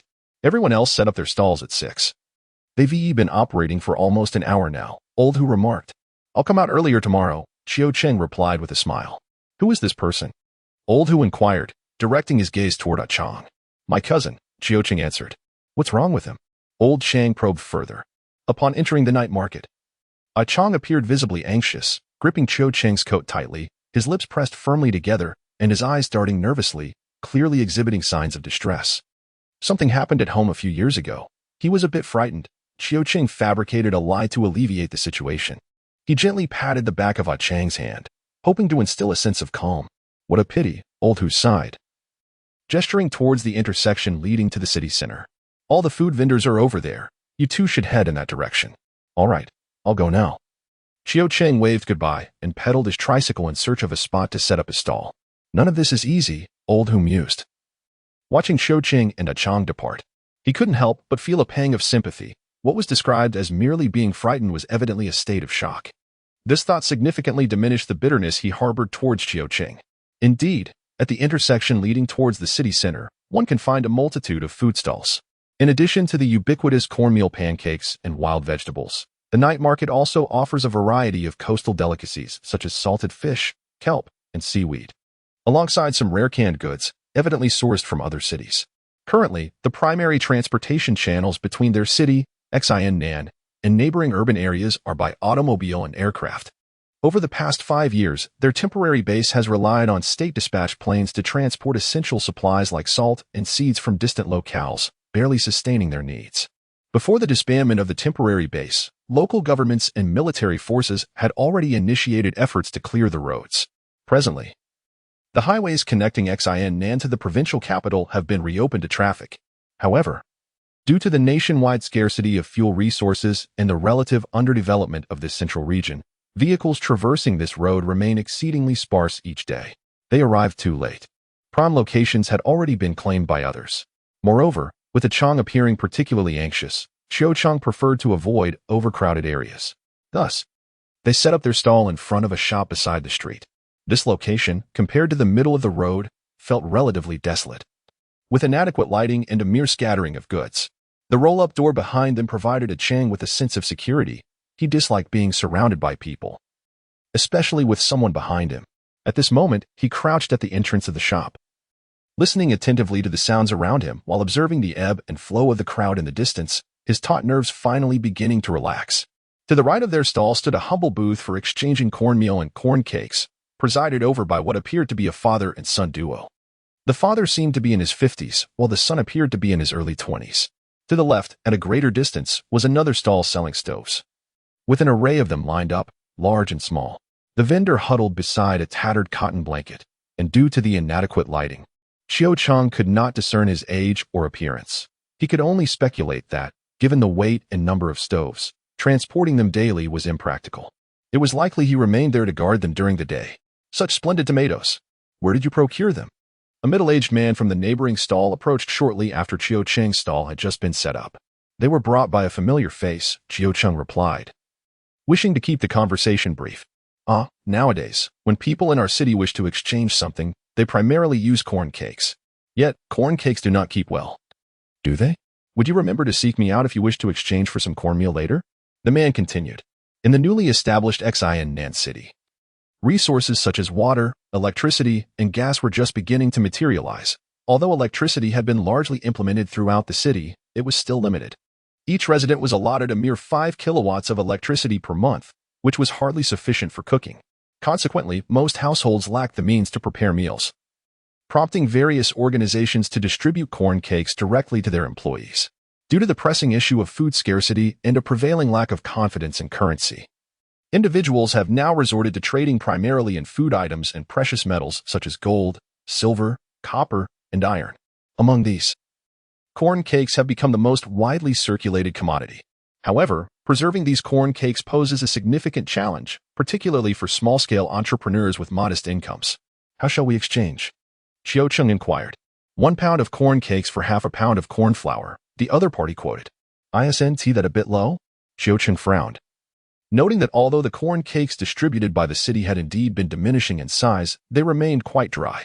If you ask around, you'll find that this is the prevailing price. However, if you're purchasing in larger quantities, I can offer you 5 taels and a half.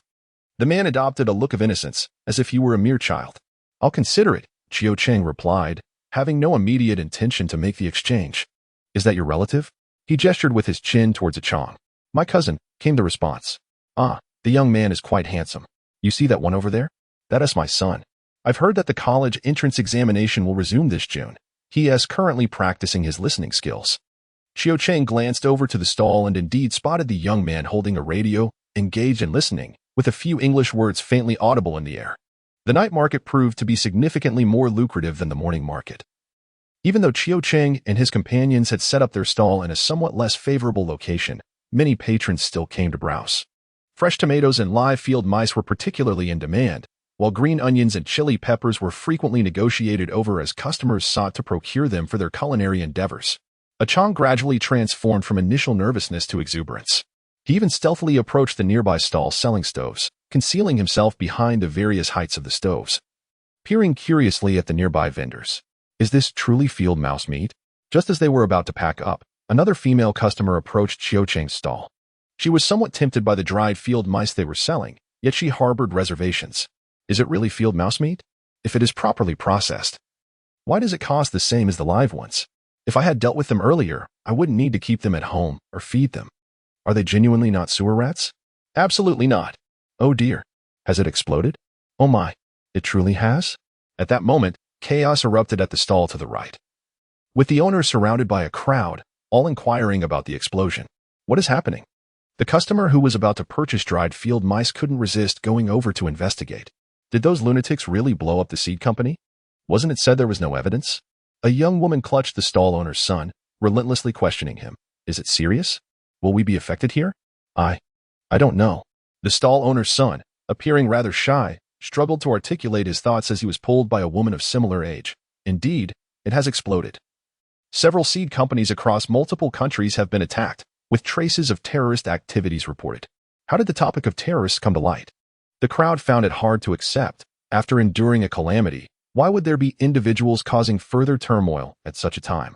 It was said that certain malevolent organizations were exploiting the emotions of the victims' families, re-emerging recently to recruit a significant number of followers. Among them was a young man with a gentle demeanor and glasses, who sighed and spoke. His command of English was commendable, and having listened to the broadcast for a while, he confirmed the existence of this disturbing situation. In recent times, the city has been rife with rumors, and he typically remained skeptical of such casual assertions. What about our country? Will we be affected? A nearby woman hastily inquired. Regardless of whether the domestic grain supply had been adequately established, it would undoubtedly be impacted. Although the quantity of grain imported by our nation has significantly decreased over the past few years, the imports have not ceased entirely. If the grain imports were to come to a halt, the entire domestic grain market would become exceedingly tense. Were it not for the substantial reduction in dependence on grain imports across the nation over the last 5 years, they would surely struggle to overcome this challenge. Are there still arrangements for people to go to the countryside? Someone pondered aloud. Will there be any opportunities left in the city? What if even the government cannot distribute grain? It would be prudent to stockpile provisions. In a mere span of time, the news spread through the night market, and panic surged through the crowd like a contagion, transforming the once vibrant market into a desolate and lifeless expanse. A virtuous wife ought to partake of little sustenance. Merely a couple of days have passed since this matter unfolded, and the new southern city has once again dispatched a contingent to the countryside. Qiu Cheng overheard in the night market that this group was comprised of individuals drawn from administrative agencies and public institutions, thereby sparing the municipal government from incurring additional grain expenditures. With the onset of the food crisis, everything in the night market, save for food, has plummeted in value. Every evening, a Chang accompanies Qiu Cheng to the night market, only to discover that his treasured possessions pale in comparison to the popularity of field mice, which leaves him feeling somewhat despondent. The old cat was indeed correct. Field mice are truly valuable creatures. He had been foolish in the past. Had he captured more field mice back then, he could have dedicated a room solely to their care, filling it to the brim with these creatures. Surely, Qiu Cheng would have been delighted to see it. A Cheng squats outside on the terrace, sighing heavily, while Qiu Cheng remains entirely unaware of his turmoil. He had just mentioned a desire to pick tomatoes, yet here he is, lingering for quite some time without making a move. Over the past few days, Qiu Cheng has been exceedingly busy, preoccupied with gathering timber and assembling wooden crates. Not long ago, he sorted through a considerable pile of garments, which were hardly valuable. He selected a few that appeared somewhat worn but were made of sturdy fabric. After dismantling them, he ingeniously pieced them together to create a lining for the newly constructed wooden crates. With this lining in place, when soil is poured into the crates, it would prevent leakage through the seams. The fabric of the clothes was predominantly breathable, and such excellent ventilation would foster the growth of plants. "Ah Chang, thread the needle." Qiu Cheng called out from the sofa as he busily stitched away. Noticing that there were no threaded needles left on the coffee table, he shouted towards the balcony. Stretching his neck, he brought the embroidery needle to eye level, furrowing his brow as he fixed his gaze intently on the needle's eye. With one hand pinching the end of the thread, he slowly maneuvered it through the tiny opening, a smile gradually forming at the corners of his mouth.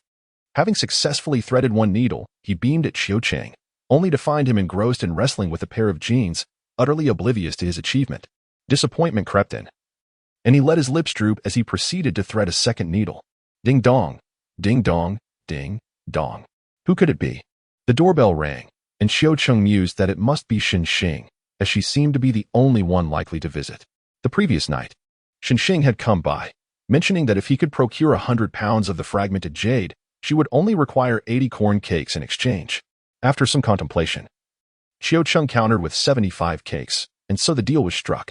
"Hello, we are from upstairs," a woman's voice called from outside, but it was not Xing. "What is it?" Qiu Cheng inquired, peering through the peephole to see a middle-aged couple standing at the door. "We have heard that someone is interested in purchasing the apartment above. Is that you?" inquired the woman. "Where did you hear that?" Qiu Cheng stepped out and gently closed the door behind him, standing in the corridor to converse with them. It was indeed rather peculiar for this couple to approach him in such a manner, although he had entrusted Xing with the matter of buying a house. Xing was astute and would not divulge the buyer's identity before negotiations were finalized. Otherwise, what would her role be? Qiu Cheng was not particularly skilled at haggling, nor did he possess the time or energy for it. If he had any spare moments, he would prefer to delve into the woodworking notes. "Ah, the apartment above belongs to my sister-in-law," the woman remarked. "Did she inform you?" Qiu Cheng had heard a bit about the couple residing upstairs from Xing. They were exceedingly shrewd individuals, and the present moment was crucial for bargaining. They were not the type to undermine their own position at such a pivotal time, and they likely remained unaware of the buyer's identity. "No, I heard about this from my sister-in-law yesterday. My husband and I thought, since we had nothing else to do today, we might come to inquire. They mentioned that only your household occupies the 14th and 15th floors, so we decided to ask." The downstairs residents had shared quite a bit with them. Initially, the individual had hesitated before revealing any information, but once they produced a corn cake, The other party divulged everything. Which apartment do you occupy upstairs? Qiu Qing was unaware that the downstairs residents had spoken highly of him. 1501, 1502, 1503, and 1504 all belonged to us. The woman, her face beaming with joy, remarked that they had indeed found the right person. What price do you intend to sell at? She inquired. The properties at positions 1501 to 1504 are quite favorable. They all face south and are suitable for establishing a spirit-gathering array for crop cultivation. Casting a glance at her husband, the man promptly stated a price, 1 square meter for a pound of corn flour. I cannot afford that, Qiu Qing replied, shaking his head as he retrieved a key from his pocket, preparing to enter the house. He would discuss this matter with Xinxing later, suggesting she negotiate with the couple. Well, how much do you propose? The woman hastily interjected. How much did you spend in total when you purchased those houses? Qiu Qing queried. Over 1,300,000. Why do you ask? The man responded. In that case, I shall offer you over 130 pounds of corn flour. The exact amount will depend on your original purchase contract, Qiu Qing proposed, presenting a remarkably generous offer. Over 130 pounds of corn flour, if rationed wisely, should suffice to sustain them through the most challenging 2 to 3 months ahead. 1 pound of corn flour for 10,000? The woman's expression shifted to one of indignation mixed with a pang of helplessness. That cannot be the calculation. Qiu Qing frowned. Even now, paper currency holds some value. The properties cannot be valued as they once were. So many lives have been lost. And countless empty houses remain unsold across the country, rendering them virtually worthless. Moreover, you are aware of the current situation. Properties in the city center are failing to sell. Let alone in this area. My offer is already quite generous. Consider it carefully. Any further increase in price is simply out of the question. These matters are all laid bare for observation, yet the woman feigns ignorance, calculating gains and losses solely from her perspective. If everyone were to adopt her approach, how could life possibly continue? It is rumored that the college entrance examination will resume this June, and the atmosphere here will surely become lively. The man endeavored to procure additional cornmeal. As Qiu Qing remarked, the entire New South City is currently engulfed in anxiety. Those who possess even a modicum of grain are clutching it tightly, unwilling to part with it. Their properties in the city center are stagnating in sales. Even when offers are made, they are absurdly low, making Qiu Qing's offer relatively generous. Even if the college entrance examination resumes, how many candidates can there truly be across the nation? Moreover, New South University is hardly regarded as a second-tier institution among the plethora of higher education establishments in the country. Do you wish to acquire all 4 properties? When shall the transaction occur? The man clenched his teeth and made a decision. At present, I do not possess an abundance of cornmeal. I will first transfer 1 property, followed by signing a contract to ensure that the remaining 3 are transacted within a month. The first will be room 1501. The woman spoke again, despite her heartache. The issue of livelihood loomed large. Reluctantly, she acquiesced.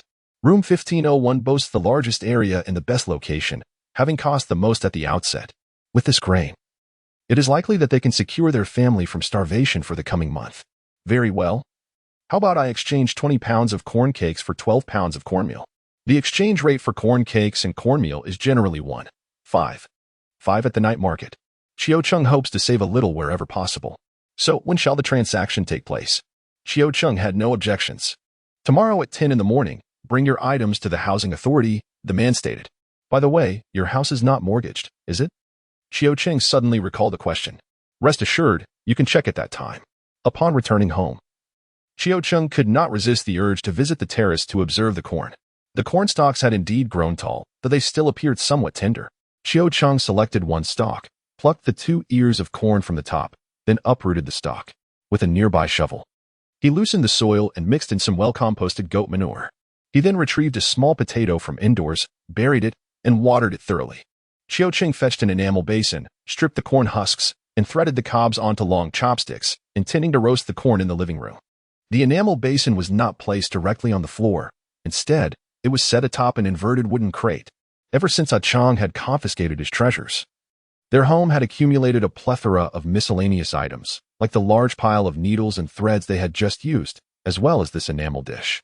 The vacant room across the way had also acquired its share of items, which they would retrieve as needed. Chang had previously stolen and nibbled on corn from outside the temporary base, but had never tasted roasted corn. He watched with curiosity from the side. And as the 2 ears began to emit a delightful aroma, He grew increasingly restless, darting around Chiu Cheng like a cat. Finally, when Chiu Cheng had finished roasting the corn and handed him one, Chang could hardly contain his excitement. Is it delicious? Upon witnessing Chang finishing the corn kernels and clinging to the cob, Chiu Cheng could not help but chuckle. It had been quite some time since he savored such tender and fragrant roasted corn himself. Indeed, it was delectable. Chang licked his lips, unable to resist casting his gaze upon the half-eaten roasted corn in Chiu Cheng's hand. You should eat it, Chiu Cheng said, momentarily seeing him as a child again. No. Chang replied, somewhat shyly lowering his gaze and absently fiddling with the mangled corn cob. Eat it. I've had my fill, Chiu Cheng urged, offering the roasted corn closer to him. Is that all you can eat? Chang asked, his curiosity piqued. Yes, Chiu Cheng smiled, his eyes sparkling with sincerity, devoid of deceit. Chang accepted the half-ear of roasted corn and took a bite, instantly captivated by its exquisite flavor, his usually watchful eyes narrowing in delight. He secretly rejoiced at the thought that Chiu Cheng was satisfied with so little. How wonderful. As for the couple's account, they revealed that they had spent nearly $600,000 to acquire room 1501, which boasted over 130 square meters, comprising 3 bedrooms and 2 living areas, along with a spacious terrace and balcony. Chiu Cheng pondered that neither the balcony nor the terrace would receive ample sunlight. Thus, he resolved to plant potatoes in both. They first opened the rooftop door and then leaped onto the terrace of room 1501. In their community, the unfinished houses had only one entrance, with all the interior doors and windows absent. Chiu Cheng and his companions directly entered the house through the terrace, familiarizing themselves with the layout of the residence. Subsequently, they transported the pre-assembled wooden crates from their own home downstairs, placing them meticulously on the eastern terrace and southern balcony. Given the current grain shortage, every day counts in the cultivation of these potatoes.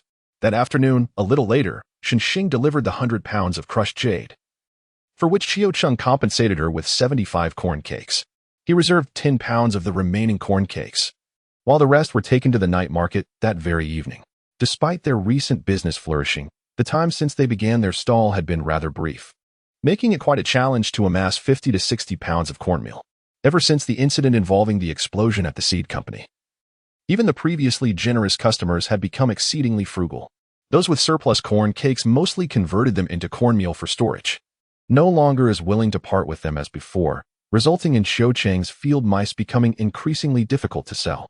The vendor on the right has recently been accompanied each evening by 2 young relatives, adding to the duo of father and son, resulting in a total of 4 individuals.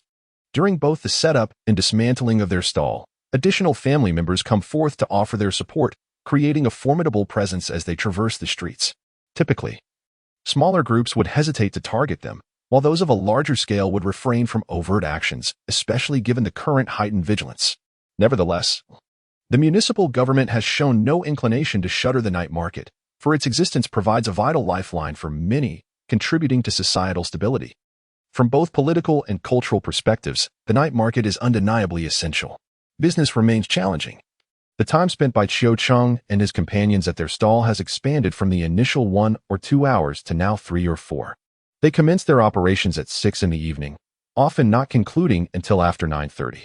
Fortunately, their offerings consist of food, which has mitigated the challenges faced by other stalls in the night market, such as the one adjacent to their selling stoves, where the vendor struggles to sell even 1 or 2 throughout the entire evening.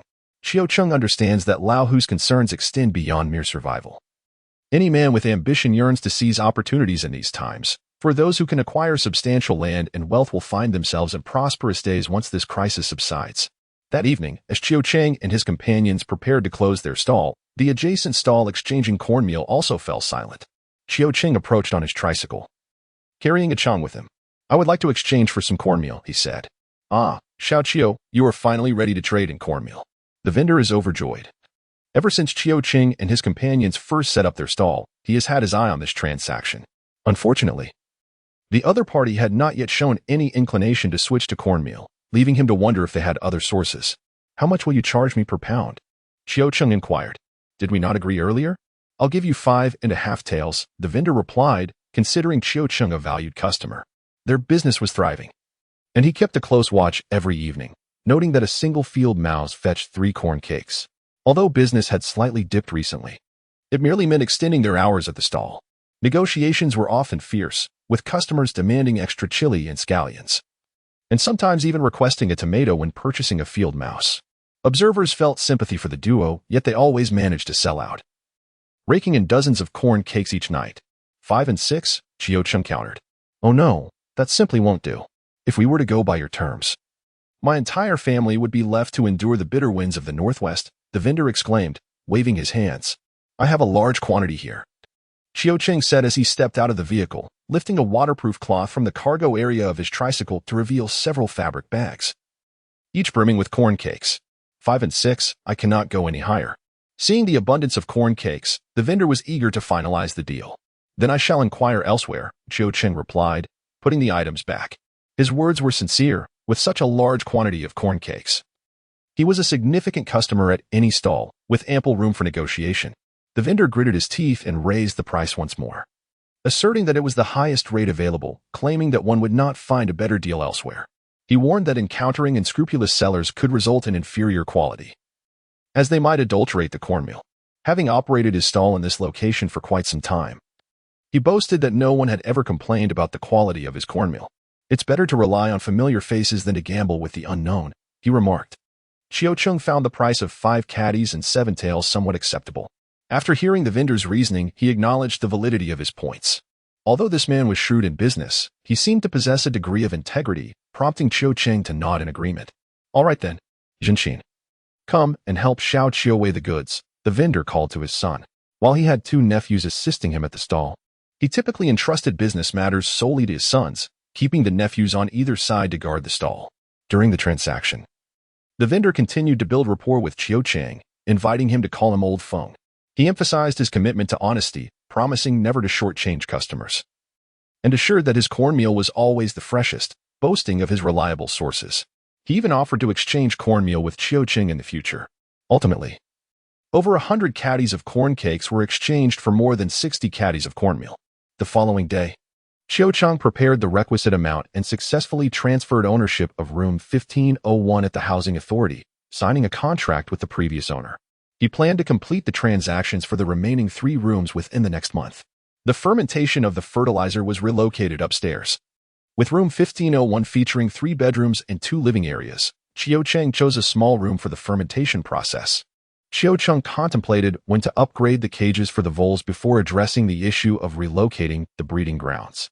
Aside from setting up a stall at the night market and tending to the crops at home, he devoted the remainder of his time to studying the tone woodworking notes. Each morning and evening, he engaged in meditation, for as the text elucidated, there exists no shortcut in the pursuit of enlightenment, only the gradual accumulation of effort day after day. Ultimately, whether one attains the Tao hinges upon personal destiny. Chang opened the cage in the living room, placing the voles inside, and then tossed in several pieces of corn cobs. The corn on their terrace had finally ripened. The stalks had been gnawed like sugarcane by him and Qiucheng. The remnants, along with the shredded corn leaves and husks, fermented into fertilizer, while the cobs served as dental treats for the rodents. Entering the room, Chang beheld Qiucheng seated on the bed, legs crossed, hands resting on his knees, immobile as though he were a stone. Chang's pupils dilated, and he lingered at the doorway for a moment before silently approaching, stretching his neck to draw closer to Qiucheng's face until he felt the warm, steady breath emanating from his nose. Only then did his tense body begin to relax gradually. He recalled a long-ago moment when he found the old cat, which also lay still and unmoving. These days spent with Qiucheng filled him with joy, and he yearned to maintain this companionship, to continue feeling this happiness. Seeing Qiucheng sitting so still had genuinely startled him. The joy of regaining something lost compelled Chang to lean in and gently nuzzle the tip of Qiucheng's nose. He extended his tongue to caress Qiucheng's chin and soft lips, finding them irresistibly tender. Unable to restrain himself, he indulged in the sweetness, savoring the warmth emanating from Qiucheng's breath. Soon, his own body grew restless and agitated. Qiucheng, slightly opening his eyes, was merely in a meditative state, not yet lost to the realm of the lifeless. Such commotion could not escape his notice. Chang, with eyes half closed, reveled in the taste of Qiucheng's lips, which were so delightful that he yearned to pry them apart and explore the treasures within.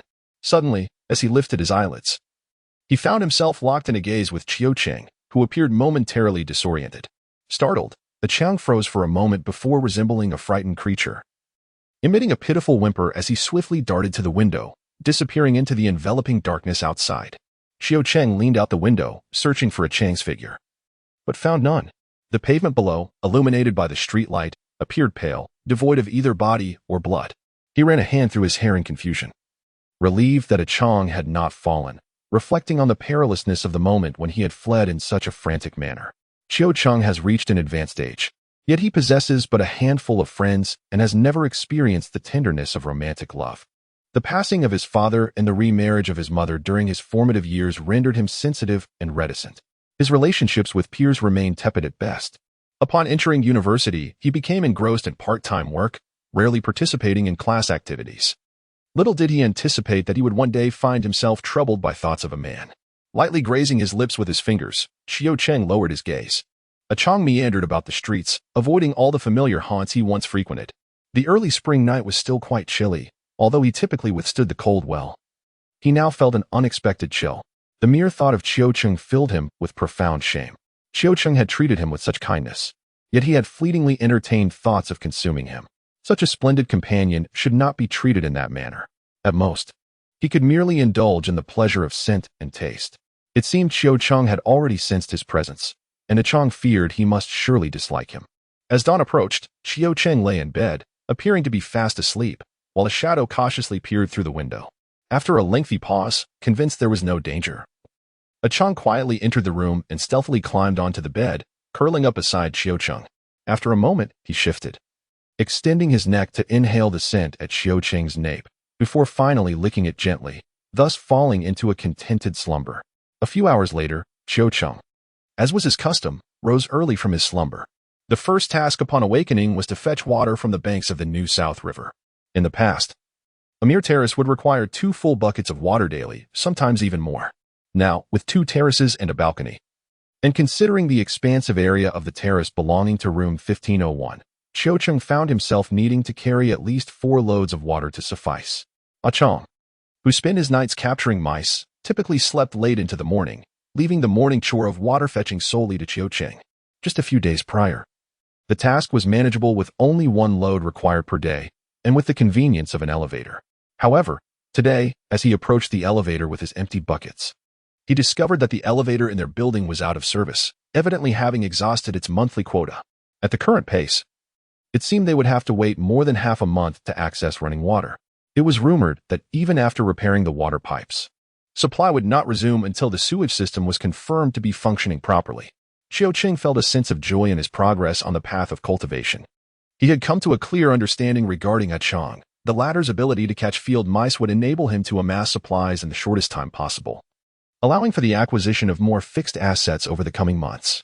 Moreover, he could guide Chang to gradually assimilate into society and perhaps, in the future, if circumstances allowed, help him attain an identity that would allow him to blend in unobtrusively, living an ordinary life without drawing suspicion. Their relationship was one of mutual assistance, harmonious and supportive, which he deemed the most vital aspect. As for the remaining matters, he resolved to let them unfold naturally. A couple of days ago, after harvesting the corn, the terrace was left with over 10 wooden crates.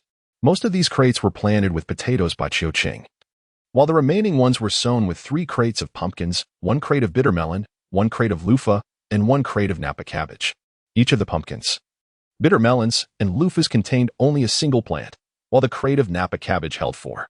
After completing this task, Cheng began to meditate. According to the wood cultivation notes, the growth of plants requires a certain expenditure of spiritual energy, yet they also generate their own. Planting flora within a spirit-gathering array enhances the abundance of spiritual energy within. If he could cultivate a spirit tree of exceptional quality, the energy it produced would not only nourish cultivators but, once the array's energy reached a certain density, might even permeate beyond the confines of the array, merging with the spiritual energy of the world. For the moment, however, thoughts of spirit trees were beyond Cheng's grasp. He was entirely at a loss regarding how to cultivate such a tree and where to plant it. It was wiser to focus on his meditation. By the time Chang awoke, Cheng had already prepared what could be considered breakfast or perhaps lunch, consisting of tomato soup, soft steamed corn cakes, and some diced field mouse meat seasoned and steamed to perfection. During the meal, Chang carefully observed Cheng's expression and noted that he appeared unchanged from his usual self. Had he truly forgotten about last night's events? Eat more, Cheng urged. Indeed, he had forgotten. Chang smiled widely, happily munching on the corn cakes, silently reminding himself to exercise greater caution in the future. In the afternoon, Xiao Cheng was once again engrossed in crafting wooden baskets. Upstairs, 3 rooms were poised to conclude transactions in the forthcoming month, prompting him to prepare early to avoid any last-minute chaos.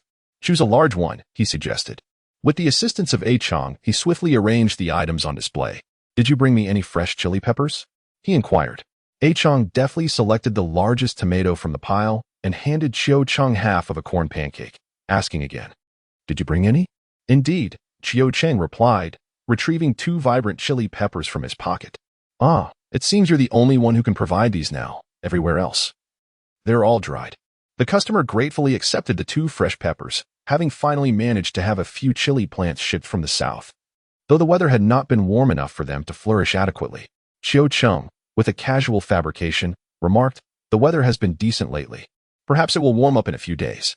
The customer smiled, hurriedly packing the tomatoes and chilies before departing. Xiao Cheng placed the half pancake given to him into his cloth bag. Recently, the night market had seen an influx of these pre-sliced corn pancakes, some cut in half, others into quarters. Occasionally, when a customer purchased a tomato with one of these pancakes, Xiao Cheng found himself needing to provide change. If the half pancake was not sufficiently large, the customer would inevitably express dissatisfaction, leading him to toss in a couple of green onions or a few stalks of chives as a remedy. Noticing that it was still early and with no other customers in sight, Xiao Cheng decided to have A Chong keep an eye on the cart while he ventured to the nearby stall to purchase a stove, taking the corn pancake with him. The makeshift stove he had previously constructed proved to be utterly inadequate, consuming merely 5 kilowatts of electricity each month, insufficient for their culinary needs. Among the myriad items collected by A Chong, there indeed lay a stove, yet alas, it was designed for burning coal rather than firewood. My good fellow, how much do you ask for this stove? Xiao Cheng inquired, his gaze drawn to a stove approximately 60 to 70 centimeters tall, encased in an iron barrel and coated with clay, featuring a square opening at the bottom. This opening housed an iron frame, dividing the interior into 2 tiers. The upper section intended for firewood, while the lower served to collect ash and facilitate ventilation. After waiting a moment without receiving a response from the vendor, Xiao Cheng's curiosity led him to glance towards the corner where a mound of tattered cotton fluff rested, and to his astonishment, he spotted a figure rising from within it. The individual was tall and slender, standing at nearly 190 centimeters, resembling a lanky reed. Upon hearing the voice, Xiao Cheng instantly recognized him as his former university classmate, Wang Qingyang, who resided in the dormitory next door. Wang Qingyang, is that truly you? Xiao Cheng exclaimed, having assumed the vendor was an elderly man. Oh, he nodded, initially wanting to ask why Wang had not come over to greet him, but restrained himself, considering that the business at his own stall was far more bustling than the desolate state of Wang Qingliang's. The 2 stalls were in close proximity, and he was certain Wang had recognized his voice. Since he had not approached, it seemed he must have had his own reasons. I'd like to purchase a stove from you, Xiao Cheng said with a smile, choosing to forego further conversation. The one in front, for half a corn cake. Wang Qingyang replied. Is that sufficient? That iron barrel is quite large, Xiao Cheng questioned. In this day and age, even a sturdy iron bucket holds little value. Moreover, my brother-in-law operates a scrap collection station, so we have plenty at home, Wang Qingliang remarked, as he moved the stove that Xiao Cheng had taken a liking to, and inquired, Shall I carry it over for you? Sure, carry it over, and I shall treat you to a tomato, Xiao Cheng replied without hesitation. Thank you, my friend. Wang Qingliang's face then displayed a genuine smile, not solely for the prospect of the tomato, had Xiao Cheng been distant or overly polite. Even a free tomato would not have pleased him. I know, here, enjoy a tomato, Xiao Cheng said, handing him half a corn cake along with the tomato. Thanks. I shall head over first, Wang Qingyang said, taking the items and preparing to leave. All right, Xiao Cheng did not insist on his staying longer. Who is he? Once Wang Qingliang departed, A Chong inquired. He had keen ears. Even though the conversation between Xiao Cheng and Wang Qingliang was not loud, he heard every word clearly. This man was aware of Xiao Cheng's name, and Xiao Cheng recognized his as well. Classmate. Upon seeing Wang Qingyang, Xiao Cheng naturally reminisced about his vibrant university days, and his smile brightened a bit more. Classmate? What does that mean? A Chang's brow furrowed in confusion. Boss, let me see today's field mice. At that moment, a customer arrived at the stall. As the clock struck 6:30, many citizens ventured out to explore the night market, and business at the stall began to flourish. However, With the customer's penchant for haggling, Xiao Cheng soon found himself overwhelmed, oblivious to Chang's unusual demeanor that evening. Classmate? What does that mean? This conundrum left Chang utterly perplexed. However, Xiao Cheng seemed quite pleased to see him, even offering him a tomato without hesitation. Since he had begun to set up stalls at the night market alongside Xiao Cheng, such an occurrence had never transpired. Chang felt his status was under threat and concluded that classmates were indeed a perilous presence. He licked his claws and mentally designated the individual at the neighboring stall as his foremost rival. There was only room for him beside Xiao Cheng, and any delightful morsels must be reserved solely for him. Yes, this adversary had to be eliminated. After a thorough grooming and freshening up, Xiao Cheng commenced his meditation, while Chang ventured out to catch mice. The hour had already struck 3 in the morning. Xiao Cheng's meditation that night was brief, and he had soon succumbed to slumber. Chang squatted by the bedside, observing him for a moment before silently slipping through the partially opened window. He stealthily made his way toward the night market, where New South City lay enveloped in tranquility, devoid of any human presence.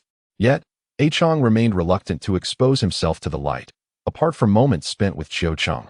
He had grown accustomed to concealing himself. Upon his arrival at the night market, he discovered that the stall selling stoves was indeed still there, and his classmate Xiao Cheng was present as well. He was curled up motionless amidst the tattered cotton batting, and Chang initially thought he might be asleep. Just as he contemplated whether to approach and engage him in a scuffle, a series of gurgling sounds abruptly interrupted his thoughts. The individual named Wang Chengliang turned over, prompting Chang to instinctively retreat into the shadows, remaining still for a considerable time. Gurgle, gurgle.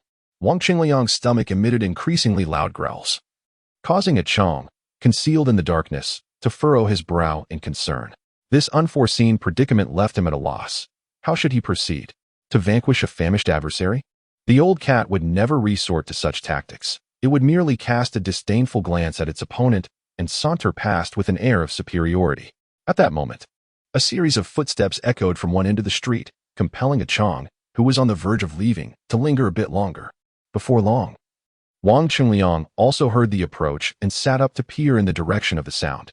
Soon, he discerned the figure of an elderly man, stooped with age. "Father, why have you come so early today?" Wang Chengliang inquired. "I happened to pass by here and thought I would arrive a bit earlier today," replied the old man, Wang. Although he was concerned about his son's hunger, he chose not to voice it. "Where are you headed?" Wang Chengliang asked him. "To the area by the water's edge. I've heard the alfalfa there is thriving," he responded. Old Wang said as he took out the thermos he had been holding. "Hurry and eat while it's hot. Your mother just made it for you. Otherwise, perhaps you should reconsider going over there. Nowadays, no village appreciates outsiders coming to forage for wild vegetables." Wang Chengliang accepted the thermos, unscrewed the lid, took a sip, and added, "I've heard that some people have even been assaulted over this in the night market these past 2 days." "I am well aware," old Wang replied. "I sold a stove last night." Wang Chengliang offered his father half of a corn cake. "What good is this little bit of corn cake? You should eat it yourself. There is still some cornmeal that was distributed from above at home." Old Wang did not reach out to take it. "This soup has cornmeal in it as well. We have many children in the family, and I fear they might suffer without proper nourishment." Wang Chengliang took another sip of the hot soup and directly shoved the half piece of corn cake into his father's hands. As the youngest son in the family, he had always been cherished by his parents. He had 2 elder brothers and an older sister, all of whom had children of their own. The eldest brother ran a recycling station and had 2 sons, while the second brother was a stonemason, specializing in crafting gravestones and stone lions, and his business was thriving. He had a son and a daughter. The eldest sister, though divorced and raising a daughter on her own, was commendable. She had secured a civil service position before the outbreak of the X virus and was still able to support her family. Though these siblings once lived a rather modest existence, they managed to be self-sufficient. Wang Chengliang, the youngest son and the apple of his parents' eye, was also the least capable among them. His unsatisfactory college entrance examination results led his parents to exhaust their savings to secure him a place in university. Upon graduation, he struggled to find a suitable job, prompting his elderly parents to seek assistance in securing a position as an auxiliary police officer. However, when the X virus outbreak occurred, he found himself promptly unemployed. Xiao Cheng was roused from his slumber by the incessant chirping of birds. As he opened his eyes, he noticed Chang perched at the head of his bed, holding a sparrow. Upon realizing that Xiao Cheng was awake, Chang presented the chirping bird to him. "Did you catch this?" Xiao Cheng inquired, turning his head to gaze at Chang. astonished that this fellow could not only catch mice but also manage to capture a sparrow. Indeed, a Chang nodded affirmatively. Impressive, Qiu Cheng exclaimed, accepting the sparrow. Catching a sparrow with bare hands was no small feat, a skill beyond the reach of most. A Chang beamed in response, his earlier disappointment forgotten. What did it matter if a Chang was a classmate? He was merely an individual who could barely fend for himself. And Qiu Cheng had no inclination to harbor any fondness for him. Moments earlier, a Chang had ventured out of the room upon hearing the commotion, only to discover several sparrows stealthily pecking at the corn harvested from their terrace. The corn, recently gathered, had been strung together by Qiu Cheng and hung outside the window to dry, drawing the attention of these hungry sparrows. In days gone by, A Chang had learned the art of catching sparrows from the old cat, who preferred to hunt in solitude, finding the presence of a clumsy companion like A Chang particularly irksome, especially since he was prone to disrupting its endeavors. Yet, the cat, unable to fish or catch shrimp on its own, had no choice but to indulge A Chang's wishes. Otherwise, the feline would not receive its share of fish and shrimp. Back when Qiu Cheng and his companions were stationed at a temporary base, the nearby farmlands often fell prey to marauding flocks of sparrows. To safeguard the crops, they had resorted to netting the birds. Naturally, any captured sparrows could not be released, for hunger loomed larger than concerns about extinction. Without the slightest hesitation, Qiu Cheng rose from his slumber, swiftly prepared the sparrow, plucking its feathers, removing its head and feet, and cleaning its insides. After seasoning it with a touch of salt, he wrapped it in ginger leaves from the balcony, encased it in a layer of mud, and cast it into the fire alongside kindling. He then set a pot atop to brew a fragrant tomato soup and steamed 2 corn cakes. Before long, the tomato soup was ready, the corn cakes were soft, and Qiu Cheng retrieved the mud-coated sparrow from the embers. As he placed it in an enamel basin, the moment the outer layer of mud cracked, a delightful aroma filled the room, an intoxicating blend of ginger and savory meat that made A Chang's mouth water. Qiu Cheng plucked a leg from the sparrow for himself, generously offering the remainder to A Chang, for it was he who had caught the bird, and thus, it was only fitting that A Chang enjoy the lion's share. Though he referred to it as the lion's share, in truth, a single sparrow yielded little meat, just enough to whet A Chang's appetite, but far from sufficient to satiate it completely. Having satisfied his hunger with a hearty meal, A Chang prepared to venture out once more in pursuit of sparrows. He was well acquainted with the local terrain, possessing the knowledge of where to find these birds. Previously, he had only foraged a few bird eggs for sustenance, unaware of the delightful taste of bird meat, thus had never contemplated hunting them. Before his departure, Qiu Cheng handed him a corn cake, along with a basket, a slender stick, and a dark-hued rope. He then laid out these implements within the confines of the house and elucidated the principles and processes of capturing birds using this rudimentary method. This technique had been learned by Qiu Cheng from his textbooks, and although some classmates had attempted it with little success, A Chang, with his remarkable ability to catch birds by hand, was expected to achieve greater efficacy with these tools. Lastly, Qiu Cheng provided him with a cloth sack, instructing that upon capturing a sparrow, he should swiftly twist its neck and place it inside, for otherwise, the incessant chirping would deter any further captures. Lacking both experience in bird catching and the stealth skills possessed by A Chang, Qiu Cheng refrained from joining in the endeavor, as he had his own tasks to attend to. Recently, the corn cobs he had hung out on the balcony to dry were nearly ready, and he needed to thresh the kernels. Additionally, the crops in the wooden basket required weeding and pest management. Once these chores were completed, he attended to the cleaning of 2 mouse traps, inspecting the surrounding wood for any signs of severe gnawing that would necessitate prompt repairs. He gathered the mouse droppings and leftover scraps, pouring in 2 bottles of urine and adding some bacteria, placing the mixture in room 1501 to ferment. Combining these spices with soy sauce and salt, Qiu Cheng contemplated for a moment before returning to the windowsill to fetch several freshly picked chili peppers from that day. He minced them and blended them with the seasonings, applying the mixture onto the freshly prepared sparrows. Upon arriving at the night market, Qiu Cheng sought out Wang Qingyan to purchase a stove. Together with A Chang, they first wrapped the sparrows in ginger leaves and then encased them in a layer of mud. Once the stove was ignited, they commenced roasting the sparrows amidst the bustling night market. As the stove flared to life, Lao Feng, who was exchanging cornmeal nearby, approached to observe the commotion. At this early hour of the night market, vendors were still setting up their stalls, and the crowd was relatively sparse. How much for each? Lao Feng inquired. 2 corn cakes for 1. Would you like to buy? Qiu Cheng replied with a smile. Let me see, Lao Feng responded with a grin.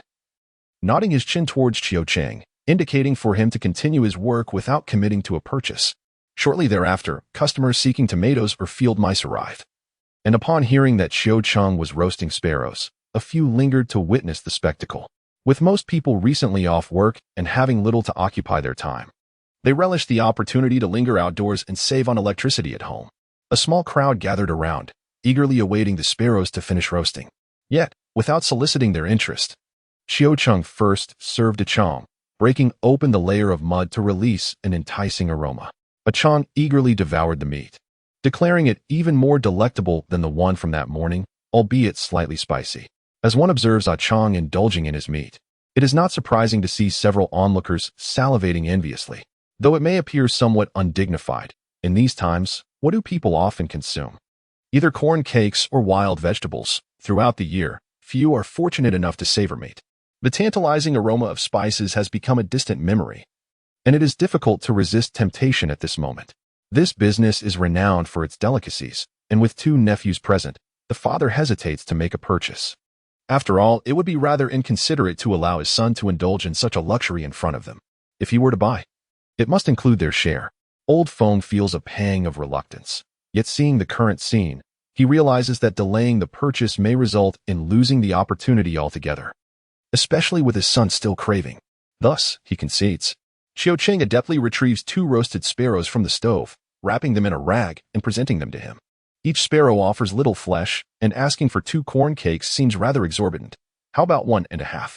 Despite the delightful aroma of the roasted sparrow, most individuals are still hesitant to part with their precious corn cakes, as grain has become quite valuable. As negotiations commence, others choose to remain silent, opting to observe the unfolding situation. Catching sparrows is no easy feat. Xiao Cheng shakes his head, unwilling to lower his price. Though the sparrow provides only as much meat as half a field mouse, it is expertly roasted and generously seasoned. Regular patrons are well aware of Xiao Cheng's temperament. While he may be amenable to a bit of bargaining, attempting to persuade him to reduce his prices is futile. At this juncture, Old Feng has already begun to feast on the 2 roasted sparrows, one for himself and his son, and the other for his 2 nephews. How is it? The flavor is delightful, isn't it? Old Feng licked his fingers and inquired of his 2 nephews. It's delicious. The 2 young men shared a roasted sparrow, each savoring their portion bit by bit. You 2 should diligently follow your second uncle from now on. He will not let you down. The goods have been procured, and it is only natural to win people's hearts at this moment. Understood. Thank you, second uncle. Oh, how spicy. Quite flavorful. It has been ages since I tasted something so exquisite. Father, you should partake as well. Go on, enjoy it all. A gentle night breeze wafted by, carrying with it the enticing aroma of grilled meat from afar. Here, on Xiao Cheng's side, the remaining 3 roasted sparrows were insufficient, quickly selling out. Those who wished to indulge but missed the opportunity were left lamenting their misfortune upon learning that none remained. After all, catching live sparrows is no easy feat, and their tools were rather rudimentary. Their daily catch was limited, typically amounting to 6 or 7 birds. On occasion, luck would run low, yielding even fewer, and at most, they never exceeded 10. Grilled sparrows are quite popular at the night market. Within a few days, many people in New South City have learned of a stall that sells these delectable treats, renowned for their exquisite flavor. Those who can afford it eagerly gather at Xiao Cheng's stall daily, waiting for the moment when a fresh batch of grilled sparrows emerges, devoured in an instant. Ah Cheng's desire to indulge in an additional sparrow remains unfulfilled. However, Xiao Cheng himself has never partaken in them. He believes that if his business flourishes over the coming months, a plethora of fine delicacies will be at his disposal, rendering immediate gratification unnecessary. His foremost priority now is to accumulate sufficient resources to acquire more properties, specifically aiming to purchase the 15th floor of their building, should circumstances allow. His aspiration extends to acquiring the 14th floor as well. With these 2 levels, along with the rooftop platform, he anticipates having ample space to cultivate crops. Each grilled sparrow can be exchanged for 2 corn cakes, and simply from this, Xiao Cheng's earnings each night amount to a remarkable 10 to 20 corn cakes. Coupled with the sale of field mice and tomatoes, their nightly income often exceeds several dozen corn cakes. As the weather gradually warms, and with concerns that the corn cakes may spoil if left too long, Xiao Cheng has taken to exchanging the corn cakes he collects nightly at Lao Feng's stall for corn flour, retaining only a few for himself and Ah Cheng's sustenance. Due to the substantial quantity he exchanges regularly, Lao Feng offers him a favorable rate of 5.25 pounds. at the stall of Old Feng and his associates. Qiu Qing observes daily that individuals frequently exchange corn cakes for corn flour. However, the reverse transaction is seldom seen. This is primarily due to the fact that making corn cakes at home is more economical than exchanging them at the stall.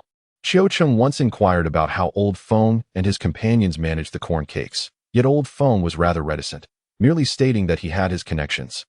Qiu Qing could surmise that the handling of these corn cakes was far from a simple barter for corn flour. Beneath the seemingly tranquil surface of the new Nan city, and indeed throughout the nation and the world, tumultuous undercurrents persist, with various forces voraciously devouring what they can. When order is restored to this world, it will undoubtedly not resemble the landscape of 5 years prior. The television and newspapers will showcase numerous new faces, while many erstwhile prominent figures will have vanished without a trace. The outbreak of the X virus and the ensuing years of hardship have inflicted suffering and despair upon the vast majority. However, for a select few, it signifies opportunity.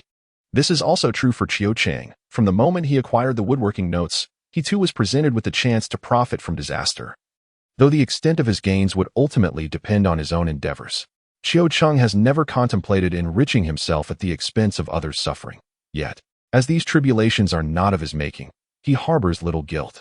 Recently, Qiu Qing has observed the business at Wang Qingliang's stall, and it is rather unimpressive. Each day, they manage to sell only 3 or 4 stoves at most. There are days when they sell just 1 or 2, and sometimes not a single stove finds a buyer. Such meager earnings are insufficient to sustain even a single person to oversee the stall, let alone cover the considerable costs of materials and labor required to make these stoves. That evening, after closing up, Qiu Qing left a few corn cakes and exchanged the remainder for cornmeal before heading to Wang Qingliang's stall again. "Are you here to buy another stove?" Wang Qingliang inquired with a smile, teasingly, as Qiu Qing approached. "It's just past 9, and the night market is bustling. I'm not sleeping here. Why would I need so many stoves?" Qiu Qing chuckled and responded, "I'm looking for a stone mill. Can your second brother make one?" Back in school, Qiu Qing and his classmates were mostly only children, and even among those with siblings, it was typically just 1 or 2. In this day and age, having 3 children in a family is quite rare, making Wang Qingliang's family with 4 siblings somewhat of an anomaly, a topic that had been discussed among them in the dormitory. Wang Qingliang is an honest fellow. He readily shares information when asked, lacking any inclination to conceal details. He spoke not only about the professions of his elder brothers but even disclosed the ages of his parents. A few days prior, when buying a stove, Wang Qingliang mentioned that his elder brother was engaged in scrap collection, and it naturally reminded Qiu Qing of Wang Qingliang's second brother, who seems to be a stonemason. Recently, their family has just laid out some corn kernels to dry, yet they lack a place to grind flour. Although acquiring a grinder is not particularly challenging, it does consume electricity. Alas, Ah Chong, with his ambiguous status, does not receive the monthly allocation of 5 kilowatt-hours. Only Qiu Qing benefits from this meager supply, which is hardly sufficient for any substantial use, merely enough for lighting. Therefore, Qiu Qing contemplated acquiring a stone mill, as it would enable him to grind flour at home and also create a modest source of income for his classmate. A stone mill? Can it really grind? But what purpose does it serve? Wang Qingliang inquired with evident confusion. It must serve a purpose. How many corn cakes must your second brother have to be persuaded to help? Qiu Qing refrained from elaborating further. That depends on the size you require. Stone mills vary significantly. Some weigh hundreds or even thousands of pounds, while others are merely dozens of pounds. The difference is substantial. Do not opt for one that is too small. It should be capable of grinding dry beans and corn kernels. Qiu Qing advised. "Then I shall offer you 5 corn cakes. When my father comes to deliver food tomorrow morning, I will inform him." Wang Qingliang, without hesitation, stated the price, neglecting to consult his family. "Will 5 corn cakes suffice? Just a single piece of bluestone must be worth quite a sum." Qiu Qing queried. "What value does bluestone hold these days? Our family is large, and we receive a considerable share of electricity. With the right tools, making a stone mill will not require much effort. 5 corn cakes are a fair exchange." Wang Qingliang responded decisively. "Very well, I shall give you 2 corn cakes up front. And when I acquire the stone mill, I will provide you with the remaining 3. As he spoke, Qiu Qing handed him 2 corn cakes. "Are you in a hurry for this?" Wang Qingliang concluded his preparation of corn cakes and inquired further, to which Qiu Qing responded with a calm gesture, urging him to take his time. Upon returning home, Qiu Qing dutifully irrigated his crops with nutrient-rich water. drawing upon his previous agricultural experiences. He compared this to his prior endeavors at the temporary base and estimated that the spiritual array he had established could potentially reduce the growth cycle of the crops by a factor of 8 to 10. This figure was merely an approximation, as the growth of the crops could be influenced by various external factors. For instance, the corn he had previously cultivated had grown slower than other crops due to inadequate sunlight, despite the abundance of spiritual energy. While the effects of spiritual energy on plants were evident, its impact on animals was far less pronounced.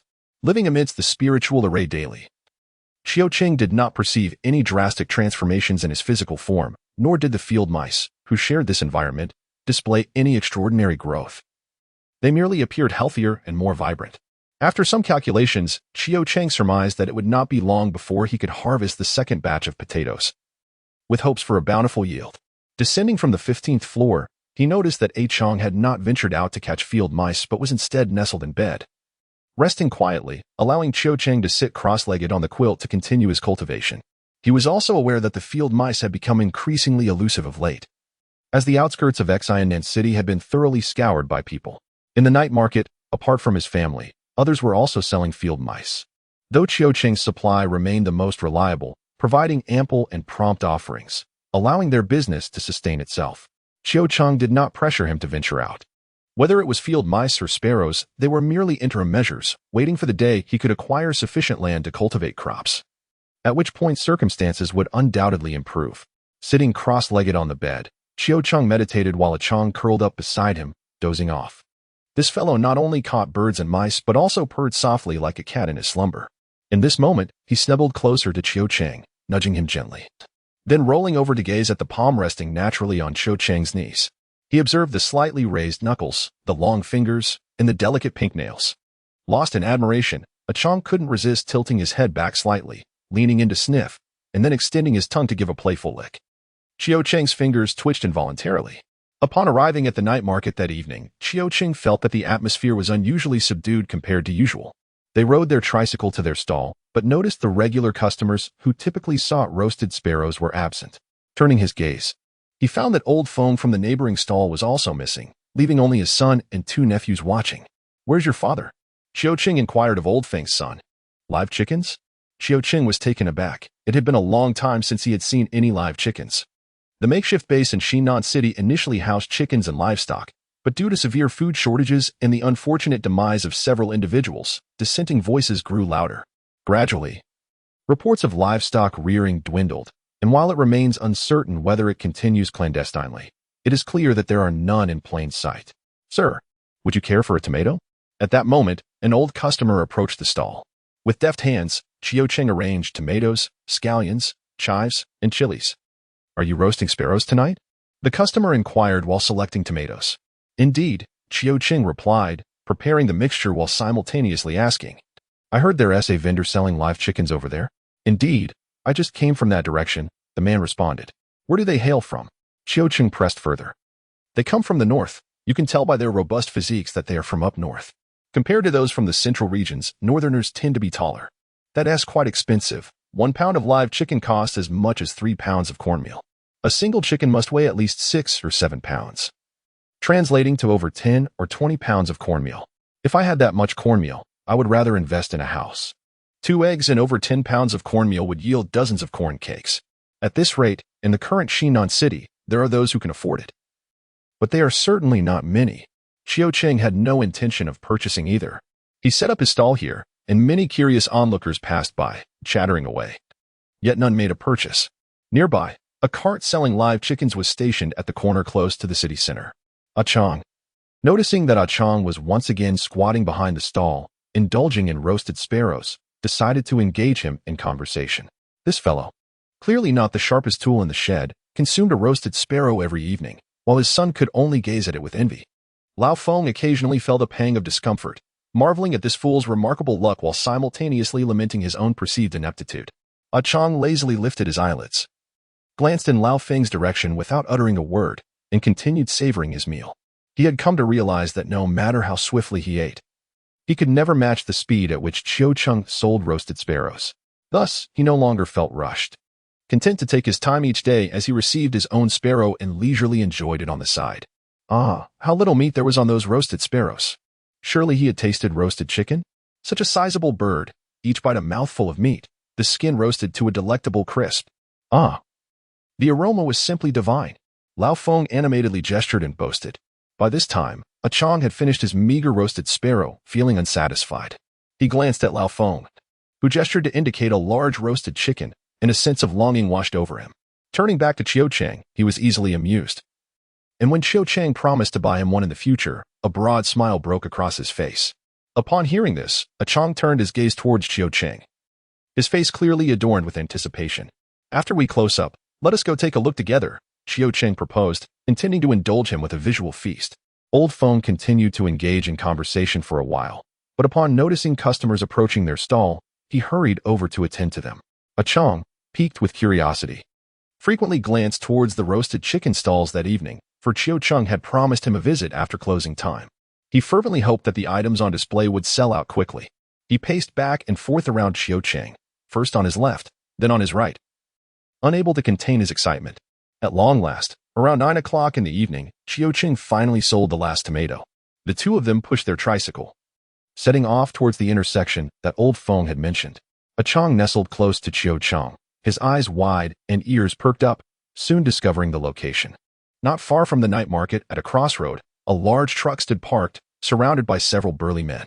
These robust individuals formed a protective circle around the truck, making it difficult for anyone with dubious intentions to approach. Beneath the vehicle, layers of people crowded together, nearly blocking the entire intersection. A few police motorcycles were stationed at the roadside, with officers in uniform diligently maintaining order. With such a large gathering, even a minor mishap could lead to chaos.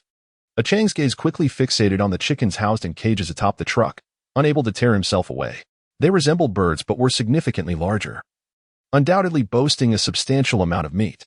Live chickens. Live chickens indeed. The roosters weighed 3 pounds, while the cornmeal weighed just 1. A robust man shouted enthusiastically from the back of the truck, 4 pounds of cornmeal for a hen.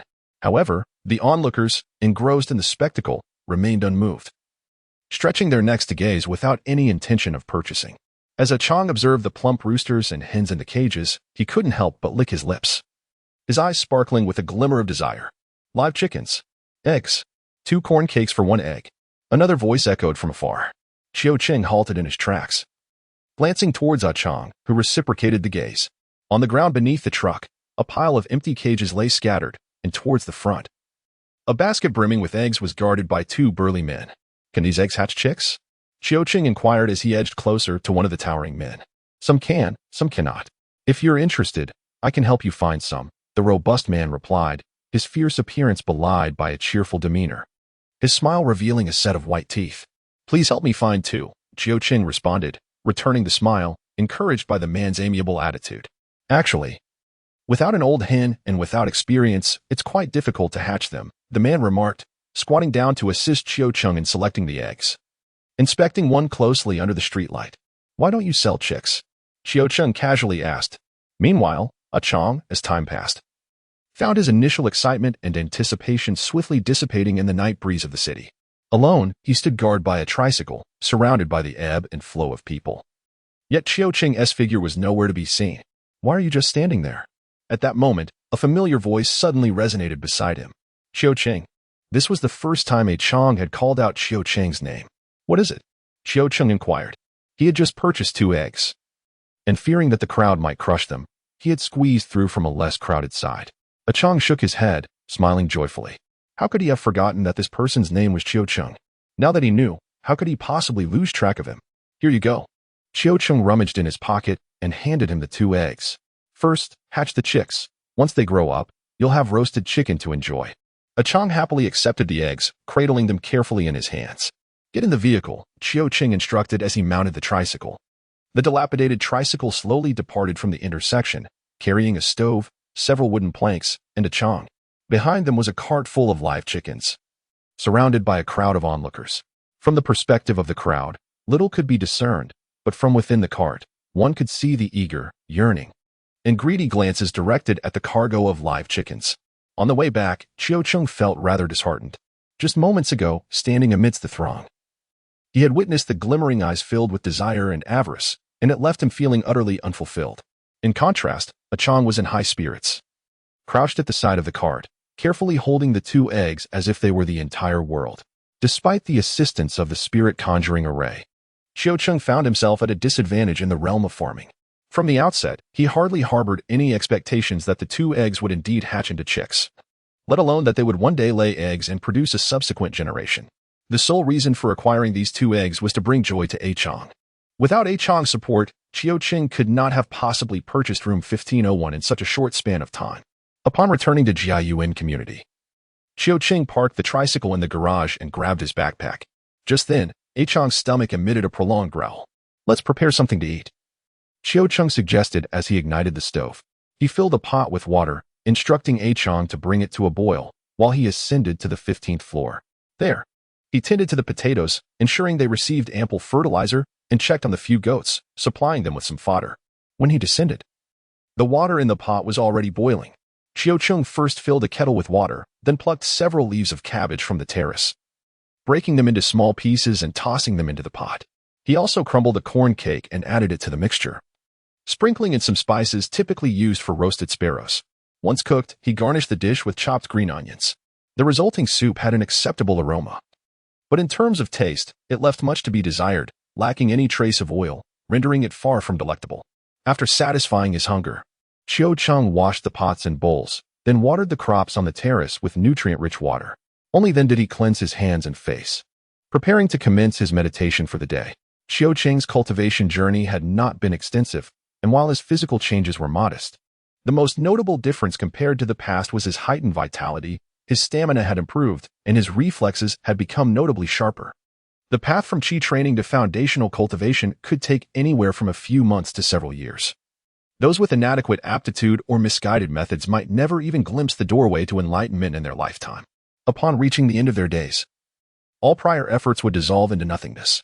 Sitting cross-legged with his heart directed skyward, Chang entered a state of deep meditation, while Chang nestled beside him, dozing off. He resembled a cat, eyes narrowed and chin resting on the blanket, appearing to be in a profound slumber. Once Chang settled into his meditative state, Chang slowly opened his eyes, having discerned a pattern. He realized that whenever Chang entered meditation, his breath would undergo subtle changes, imperceptible to the average person but detectable to him. Chang first shifted his position slightly, then adjusted the 2 eggs he had nestled beneath his belly, ensuring they remained close. He pressed against Chang, inhaling his familiar scent, feeling a sense of contentment wash over him, as weariness gradually enveloped him. Time passed unmeasured until Chang finally opened his eyes, still clouded with sleep. He glanced at Chang, who remained immersed in meditation, and, reassured, stifled a yawn. He turned the 2 eggs beneath his belly and returned to his nap. When Chang emerged from his meditative state, he found Chang sleeping soundly beside him and, not wishing to disturb him, lay down to rest as well. As dawn gently broke, Chang made his way to the riverbank to fetch water. After he had filled 4 buckets, the familiar sound of the water truck echoed outside their community. In this area, where tap water had yet to be installed, a water truck would arrive every other day to deliver essential supplies for daily use. As soon as the truck arrived, residents would emerge with buckets and basins in hand to collect water. Upon hearing the sound, Chang quickly grabbed an empty bucket and descended to join the queue. The duration of the water truck's stay was unpredictable. They would depart as soon as there were no more residents to collect water. By the time Chang arrived, there were already 7 or 8 people ahead of him. He stood at the back of the line, carrying 2 buckets on his shoulder with a yoke. The sound of rushing water resonated from the front of the queue, while an air of silence enveloped the line, despite residing in the same community. The residents exchanged very few words. "You're the one from the 14th floor, aren't you?" An elderly man, appearing to be in his 60s, thin yet seemingly in good health and dressed neatly, approached from behind and patted Chang on the shoulder. "That's me," Chang nodded in acknowledgement. "Not long ago, I encountered a woman in the elevator, big eyes, a pointed face, in her late 20s. Was she looking for you?" The old man inquired. "What about it?" Chang responded, slightly furrowing his brow. "I suggest you be cautious next month," the old man continued, but sensing the growing fervor in his words, Chang interrupted him. He considered that it was indeed not easy for someone of his age to navigate the stairs, and he resolved to use the elevator less frequently next month. "Oh, there's still more than half a month left. At present, none of us have access to it. Such public matters rely on individual awareness. It is not a case of who uses more and thus benefits. One's quality of character is revealed in moments like these. I have heard that one must purchase a home. If one possesses such funds, why remain on the 14th floor? Why not relocate? The elderly gentleman grew increasingly animated in his discourse. Which floor do you reside on? Qiuqing interrupted him once more, finding this elderly man rather insufferable at times. As he always believed himself to be right while others were wrong, elevating trivial matters to grand issues, solely concerned with his own satisfaction without a thought for others' feelings. The 3rd floor, he replied. The old man raised his chin, as if to imply that dwelling on the 3rd floor hardly warranted much elevator usage. Are you aware that there is a building in Baixincheng, which also has over 10 stories, but there are no residents above the 6th floor? Consequently, they have not activated the elevator. Qiuqing smirked slightly. Not activated? The old man seemed slow to comprehend, as if still puzzled. Precisely, there are no quotas. Throughout the month, there is no elevator access at all, understand? Qiuqing reiterated his explanation. This old man begrudged Qiuqing and his companions their use of the elevator, while he himself faced the inconvenience of climbing stairs daily. He seemed oblivious to the fact that he resided only on the 3rd floor, whereas Qiuqing and others occupied the 14th. They ascended and descended daily without ever contemplating lodging a complaint with lower floor residents, suggesting that those on the lower levels forego elevator usage altogether. The city had provided elevator access primarily for the convenience of higher floor residents. Admittedly, this demand is somewhat unreasonable. Qiuqing and his companions could hardly blame others for their plight. The only grievances they could voice would be against the current state of affairs, lamenting the city's insufficient monthly quotas. Upon hearing Qiuqing's remarks, the elderly man fell silent, though inwardly he remained unconvinced. Was it truly the case that the lower-tier residents were to forego the use of the elevator? This elevator was, after all, a communal amenity of their building. They had every right to use it, and who could possibly hinder them? Yet, noticing the unmistakable impatience etched on the young man's countenance, the old man felt a twinge of apprehension. He mused to himself, he mustn't be one of those hotheads who, upon a few sharp words, might resort to violence. Clearly, he lacks decorum. It would be prudent to keep my distance. Qiuqing, however, was disinclined to ponder the old man's internal musings. As the conversation reached its conclusion, it was soon his turn. Once the individual before him had filled their water jug, Qiuqing presented his 2 buckets for filling. After laboriously hauling a load of water up to the 15th floor, Qiuqing peered out of the window and noticed that the water truck had yet to depart. He resolved to make another trip down for an additional load. Occasionally, the municipal water truck would come in the evening to accommodate residents who were away during the day, at which time Qiuqing and his companions would already be at their stalls, missing the opportunity. As he descended, he encountered several neighbors ascending the stairs, burdened with their own water buckets and jugs. It was during these moments that he truly grasped the extent of their building's occupancy. During daylight hours, most of the younger residents were out working, leaving the stairwell populated primarily by the elderly and children of 10 or so years. These individuals, already lacking in physical strength, struggled considerably with their burdens. As Qiuqing continued on his way, he could not help but sigh inwardly. Given his own stamina, he resolved to limit his use of the elevator in the coming month. Upon reaching the corner between the 3rd and 2nd floors, Qiuqing observed a boy of 6 or 7 years struggling to ascend the stairs while clutching a large white rectangular plastic water jug. He was advancing step by step, pausing intermittently as he dragged the jug upward. Which floor do you reside on? Qiuqing halted his progress. The 9th floor, replied the boy, glancing up at him momentarily before returning his gaze to the jug. We have no water at home. Upon uttering this, the child suddenly seemed to realize something, his eyes widening in surprise. How did you know I was locked inside? I used to work as an electrician, covering this area, Qiuqing replied, unperturbed. Oh. The boy nodded, seemingly accepting this explanation. Shall I assist you in carrying it upstairs? The child, being quite small and weighing perhaps only 30 to 40 pounds, was faced with a jug of water that must have weighed at least 10 to 20 pounds. No need, he mumbled, his gaze fixed downward, avoiding Qiuqing's eyes. Very well, take your time, Qiuqing replied, wishing to avoid further delay, for the water truck could depart at any moment. Descending the stairs, Qiuqing hurriedly filled a bucket before making his way back to the 3rd floor. To his surprise, he found the boy still crouched beside the water jug. Upon seeing Qiuqing approach with the water, the boy's eyes sparkled momentarily, yet he remained silent, watching as Qiuqing ascended step by step. Upon reaching the staircase leading to the 4th floor, Qiuqing paused at the first step and turned to ask once more, Do you need help carrying it up? Yes, the boy exclaimed, this time He nodded eagerly in agreement. Oh, I can certainly assist you to the stairway. Qiuqing couldn't help but chuckle. Walking over to lift the plastic water bottle, his steps light as he ascended the stairs. Just to the stairway will suffice. The boy joyfully followed behind. I understand. The boy replied amiably. I reside in 1406. Should you require anything in the future, feel free to seek me out. After a moment's reflection, Qiuqing added, but do refrain from visiting without reason. Who would want to? The boy's eyes initially sparkled, but upon hearing the latter remark, his expression soured instantly. They reached the stairway on the 9th floor, where Qiuqing set down the water bottle. The child awkwardly uttered a thank you, uncle. Before dragging the bottle away, Qiuqing climbed onto the sofa, wielding a broom to gather the sheep droppings into a pile, which he then transferred into a dustpan, intending to take it for composting soon. At present, the 3 sheep were the most efficient manure producers in their household, as the field mice's capacity for battle was, after all, quite limited. This small room faced south, basking in ample sunlight, particularly in the afternoons when rays would filter in. The sheep found comfort in their dwelling, enhanced by the rich spiritual energy of the gathering spirit formation surrounding them, leading to a cheerful disposition and robust health, enabling them to eat and sleep well. Gaining weight rapidly. After awakening from his slumber and enjoying lunch, Chang entrusted the task of incubating eggs to Qiuqing before setting out with his tools to catch sparrows.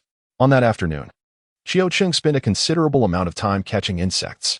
With the arrival of warmer weather, the insects proliferated, yet fortunately, their crops were few, and the insect population remained manageable. An occasional catch sufficed.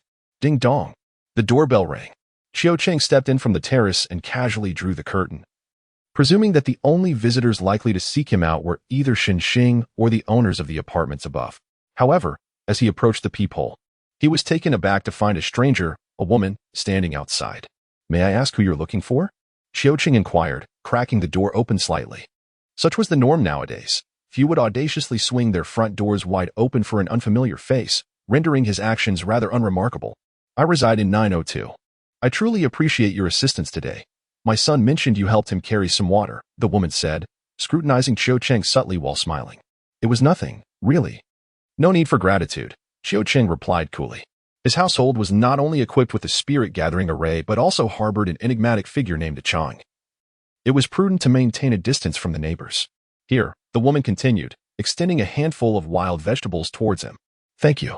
Qiuqing accepted the offering through the narrow opening of the door. You're busy, she remarked, and upon noticing Qiuqing's reluctance to prolong the conversation, she offered a warm smile, signaling the conclusion of their brief exchange.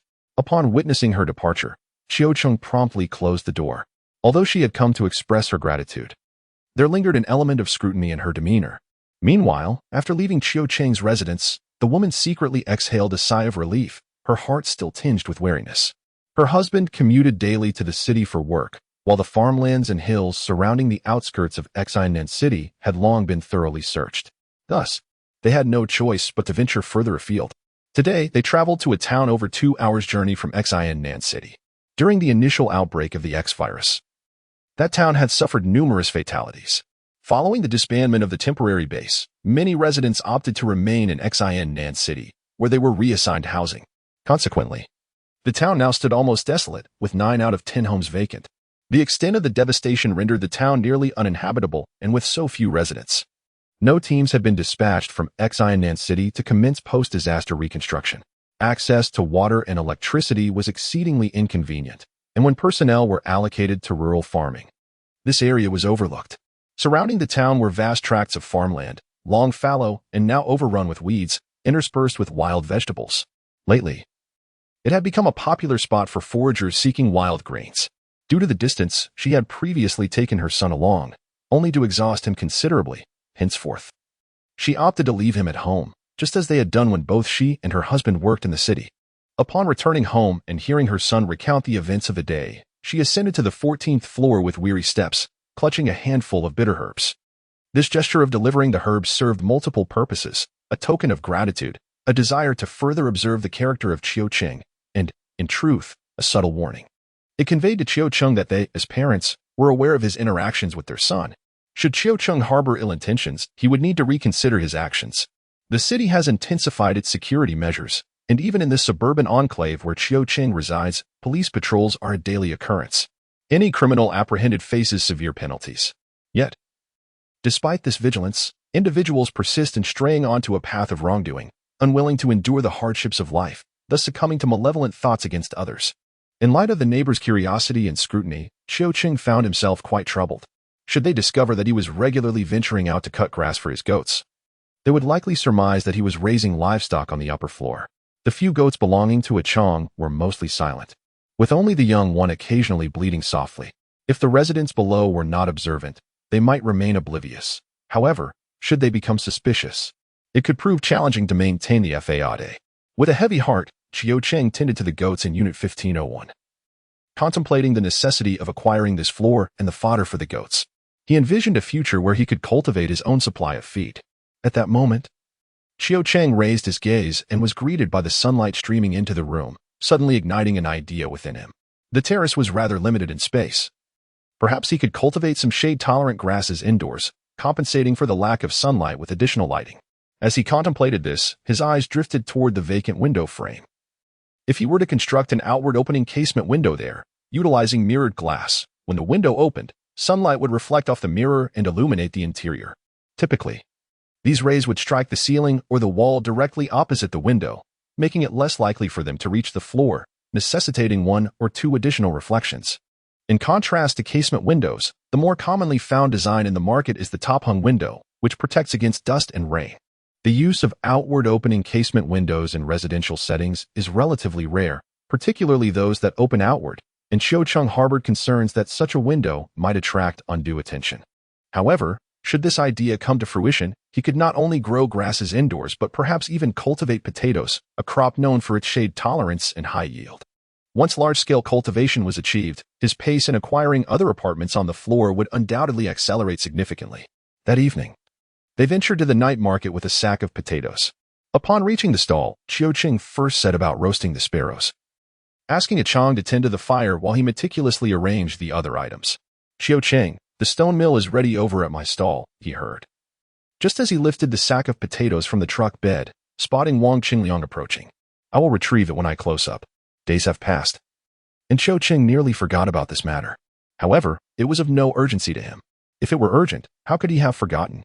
As he spoke, Qiu Qing gathered a few potatoes for Wang Qingliang, smiling as he said, "These are from the latest batch. Take some to taste. The 3 corn cakes will be available when you come to collect the grinding stone later. I have none at the moment." Noticing Wang Qingliang's departure, Qiu Qing tossed the handful of potatoes into a burlap sack, selecting a few of moderate size to roast alongside the sparrows in the oven. He arranged some potatoes on the wooden planks spanning the cart, while the remainder remained beneath, accompanied by tomatoes, chili peppers, green onions, and leeks. Additionally, an electronic scale was placed among them, and the bag for the field mice was secured with a rope and hung from the handlebars of the cart. A Chong kept watch over the stove in the vacant space behind the stall, the 2 eggs bundled within a waste pack wrapped around his midsection. Occasionally, he would unzip it to gently turn the eggs over, a method he had observed while watching birds hatch their eggs in trees. Knowing that Qiu Qing's stall would offer roasted sparrows each evening, some regular customers would time their visits precisely, arriving early to pay for their corn cakes. Once the sparrows were roasted, they would claim their share. Each night, the number of sparrows available was predetermined. When they were sold out, Qiu Qing ceased to accept corn cakes, thus eliminating any possibility of customers waiting in vain. "Boss, how do you price these potatoes?" Soon, a regular customer who frequently purchased roasted sparrows noticed that Qiu Qing had new stock at his stall today. 1 pound of corn cakes in exchange for 1 pound of potatoes, Qiu Qing announced. Upon hearing such an attractive price, several individuals waiting for roasted sparrows were immediately intrigued and gathered around to select their choices, each purchasing a few pounds of potatoes. After all, these tubers were durable and could be stored well, remaining perfectly fine for 10 days to half a month. Although potatoes were not as filling as corn cakes, their freshness was a notable advantage. People had been consuming corn cakes daily, so a change in flavor was certainly welcome. In this night market, potatoes were sold as well, but the prices were generally higher, with varying sources. Some were procured by merchants from the north, while others circulated through different channels. Certain scientists, esteemed doctors, dignitaries, and military officials in the city enjoyed a more comfortable lifestyle compared to ordinary citizens, often receiving rations that included not only staple grains but also a variety of vegetables. However, these individuals typically had families to support. Once they had ensured their own sustenance, they could not neglect their relatives, leading to the frequent sale of their rations to allow these goods to flow into the market. Qiu Cheng did not shout to attract customers, so the number of patrons at his stall remained consistent. As they selected their items, Qiu Cheng weighed the corn cakes with a calm and unhurried demeanor. Some customers insist on having an extra handful of scallions and a few chili peppers. Qiu Cheng would engage them in a bit of banter. Yet he knew that the quantity of scallions, chili peppers, and leeks he brought out each night was limited, primarily reserved for those who asked. However, without careful regulation, he feared that the goods might run out before he had the chance to sell them. "How much are your potatoes?" At that moment, a middle-aged man riding a tricycle approached the stall. "A pound of corn cakes and a pound of potatoes," he stated. Qiu Cheng was currently weighing the corn cakes. A previous customer had chosen potatoes weighing 1 pound and 6 ounces, necessitating him to measure out the same amount in corn cakes. With the electronic scale activated, the customer began placing several corn cakes on the scale. When he noticed the weight was insufficient, he added one more, only to find it exceeded the desired weight. He then broke off a piece from one of the corn cakes, reducing it slightly. "That should do it. Please give me 2 fresh chili peppers as well," he requested, glancing at the red digits on the electronic scale. "Sure," Qiu Cheng replied readily, retrieving 2 chili peppers and a scallion for him. "Potatoes cooked with scallions are quite delicious, aren't they?" the customer inquired with a smile. "Indeed, they are. Once the potatoes are tender, tossing in some chopped scallions elevates the dish," Qiu Cheng affirmed. "And what about the cornmeal? How does that factor in?" the middle-aged man on the tricycle inquired again. "Cornmeal?" Upon hearing this, Qiu Cheng raised his gaze towards the speaker, while others at the stall turned their attention to him as well. In these times, common folk typically engaged in trade using corn cakes. However, due to the perishable nature of corn cakes, they resorted to storing corn flour at home. It was quite rare for anyone to exchange corn flour for goods. 1 pound of corn flour for 1 pound and 6 ounces of potatoes, Qiu Cheng declared. 1 pound and 7 ounces. "I will exchange for 100 pounds of corn flour," the man stated, silencing the stall momentarily. 100 pounds of corn flour represented a significant transaction in the contemporary New South City. "I do not possess such an amount at present. I can trade 10 pounds now and deliver the remainder in 2 days, if that is acceptable," Qiu Cheng proposed, knowing that within 2 days, the potatoes at home would have grown considerably. "Very well, please weigh out 17 pounds for me now and deliver the rest to this location. It would be ideal if you could arrive between 2 and 4 in the afternoon," the man instructed, handing Qiu Cheng a slip of paper inscribed with the address. He added, "Ensure you select the finest potatoes and do not shortchange me. Rest assured, I, Xiao Qiu, am a man of integrity," Qiu Cheng reassured him. At that moment, Old Feng approached. "You are here as well?" The man glanced at Old Feng, his face betraying little joy. "Just trying to make a living." Old Feng replied with a smile, choosing not to pursue the man's cold demeanor.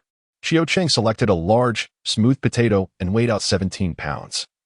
Placing them into a bag stitched from old garments, the man observed from the side, seemingly satisfied, before turning to retrieve a bag of flour from his tricycle. At that moment, Qiu Cheng realized that a metal box was affixed to the cargo bed of his tricycle. The man handed him a bag of flour, placed some potatoes inside the box, secured it with a lock, and rode away. Qiu Cheng weighed the bag of flour. It was precisely 10 pounds. After deducting the weight of the outer cloth bag, it seemed slightly short, yet he chose not to dwell on it at that moment. Who was this person? Some customers at the stall noticed that Old Feng seemed to know him and inquired. "You know Ai Wenhai, right? He's my brother-in-law." Old Feng approached Qiu Cheng's stall and selected a few potatoes for weighing, seemingly indifferent to the earlier man's lack of warmth. Ai Wenhai? That name resonated with everyone. He was a rising aristocrat in Xin Nan City, previously involved in the building materials industry. When the X-virus outbreak occurred, the city relocated all citizens to temporary bases and imposed military control. Although termed temporary, certain fundamental facilities required construction, particularly the walls, which needed to be tall and sturdy. To facilitate this construction, building materials were essential, and it was during this period that Ai Wenhai made his fortune. Subsequently, he secured a plot of land not far from the temporary base, hired laborers for cultivation, and over 5 years, he had amassed considerable wealth, emerging as the wealthiest individual in Xin Nan City, at least for the time being, with his reputation ringing the loudest. Did Ai Wenhai's brother-in-law still need to purchase potatoes from outside? It was rumored that their family owned greenhouses, and much of the city's rations originated from their produce. It seems there may not be enough to eat. His brother-in-law, Go Chong, is in charge of security and manages a group of portly men. Moreover, the potatoes from their greenhouse might not even be ripe yet. What harm is there in buying a few? Old Feng shook his head with a hint of nostalgia and remarked to Chiu Chang, this person used to be so simple-minded. Now he has taken to playing tricks. If there truly were 100 gene of cornmeal in that tricycle of his, I would willingly offer my head for you to sit upon. TSK. He has merely calculated that you do not possess many potatoes. Should I still deliver them in a couple of days? Chiu Chang, uncertain of the other's character, feared he might make a fruitless trip. Of course you should deliver. Why on earth would you not? At worst, consider it a journey without reward, after all. Whatever you bring to the night market will surely sell. Old Feng's words felt rather unhelpful. That evening, although they took out an extra sack of potatoes compared to usual, they concluded their business even earlier than before. The reason was that word had spread about the availability of inexpensive and fresh potatoes, and when people came to buy, they found their tomatoes quite appealing as well, prompting them to purchase a few on the side, resulting in a swift sale. After closing, Chiu Chang went to Wang Chengyang's place to fetch the millstone. In addition to the 3 corn cakes already discussed, he received 2 roasted potatoes. The millstone crafted by Wang Chengyang's elder brother was indeed as meticulous as he had claimed, complete with a sturdy 3-legged wooden frame made of robust materials. Chiu Chang was particularly pleased upon inspecting it. The millstone comprises 2 parts, the upper and lower stones, with the lower being larger and encircled by a stone trough, while the upper is smaller yet thicker, equipped with a wooden handle on the side. In the center of both the upper and lower millstones, there are holes fitted with wooden pegs. When positioning the upper stone, one must align the central circular hole with the wooden peg in the lower stone's center to prevent any misalignment during rotation. However, these holes remain concealed. Without moving the millstone, their presence is undetectable. From above the stone, one can also observe a circular opening, which serves as the feed inlet. Gradually, grains intended for milling can be poured through this opening. As the millstone turns, one can soon witness the ground grains spilling out from the crevice between the upper and lower stones, cascading into the surrounding stone trough. Wang Chengyang expressed concern that Chiu Chang, having grown up in the city, might be unfamiliar with using a millstone, and thus took the time to explain the operation in detail. Chiu Chang scratched his head, acknowledging his lack of experience with the millstone. Yet he surmised that familiarity would come with practice. Presently, he had more pressing matters at hand. Is timber abundant in your area? I wish to purchase some. Though it need not be of high quality, scraps would suffice. I estimate I require about half a ton, he estimated. Wang Chengyang paused before offering. If you lack the time, I can arrange for some to be delivered to you. You could simply provide a modest fee for the effort. Chiu Chang found himself at a loss for words. Ordinarily, he would not be deterred by the cost of a few corn cakes. Yet with so much to attend to at home, he felt somewhat constrained. Just then, Wang Chengyang broke the momentary awkwardness, grinning as he mentioned, coincidentally, my elder brother has been seeking work these past few days. Indeed, I have been quite busy myself, Chiu Chang replied casually. Where shall we send it then? You still reside in Zhiyuan community, correct? Wang Chengyang inquired. Chiu Chang, having purchased a home before graduating from university, had garnered a fair amount of envy from his classmates, who often discussed this matter while in their dormitory. Is your elder brother able to come tomorrow? It would be best if he could arrive in the afternoon, as I have an engagement in the morning. Chiu Chang planned to visit the housing authority the next morning. The afternoon would be more suitable, as it would be impossible for him to reach at such an early hour. The journey from Wang Chengliang's village to Zhiyuan community would take nearly half a day. And if Wang Chengliang's elder brother was transporting a load of timber, the travel would be even slower. When he arrives, just have him call out from downstairs. I will hear him and come down, Chiu Chang suggested. Pushing a tricycle, Chiu Chang was accompanied by a Chang. Instead of heading towards the brightly lit shops, they wandered among the rows of makeshift stalls along the roadside. Compared to the bustling intersection leading to the city center, this area was notably quieter, with the stalls appearing rather desolate, occasionally graced by a few leisurely passers-by. As they strolled along the street with the tricycle, they soon caught the attention of several stall owners. Brother, would you like to purchase? One of them called out. What are you looking for? Would you like a sofa? A soft yet sturdy one for merely 3 corn cakes. How about a quilt? We have authentic silk quilts. There are both thin and thick variants available, as well as mother and child quilts. Is there a mirror sticker? Chiu Chang, after much effort, finally found a vendor selling wallpaper and paused to inquire with the stall owner. Mirror stickers? Yes, yes, indeed. The stall owner replied eagerly several times. Then enthusiastically beckoned Xiao Cheng and his companions to follow him outside. Come with me. My brother's shop has mirror stickers. This item is quite rare in our new South City. Follow me, follow me.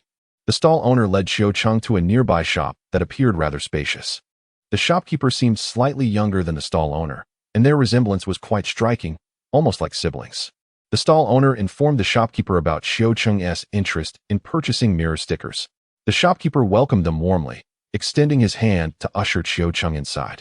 What is the quality like? Could you please bring out a roll for me to examine?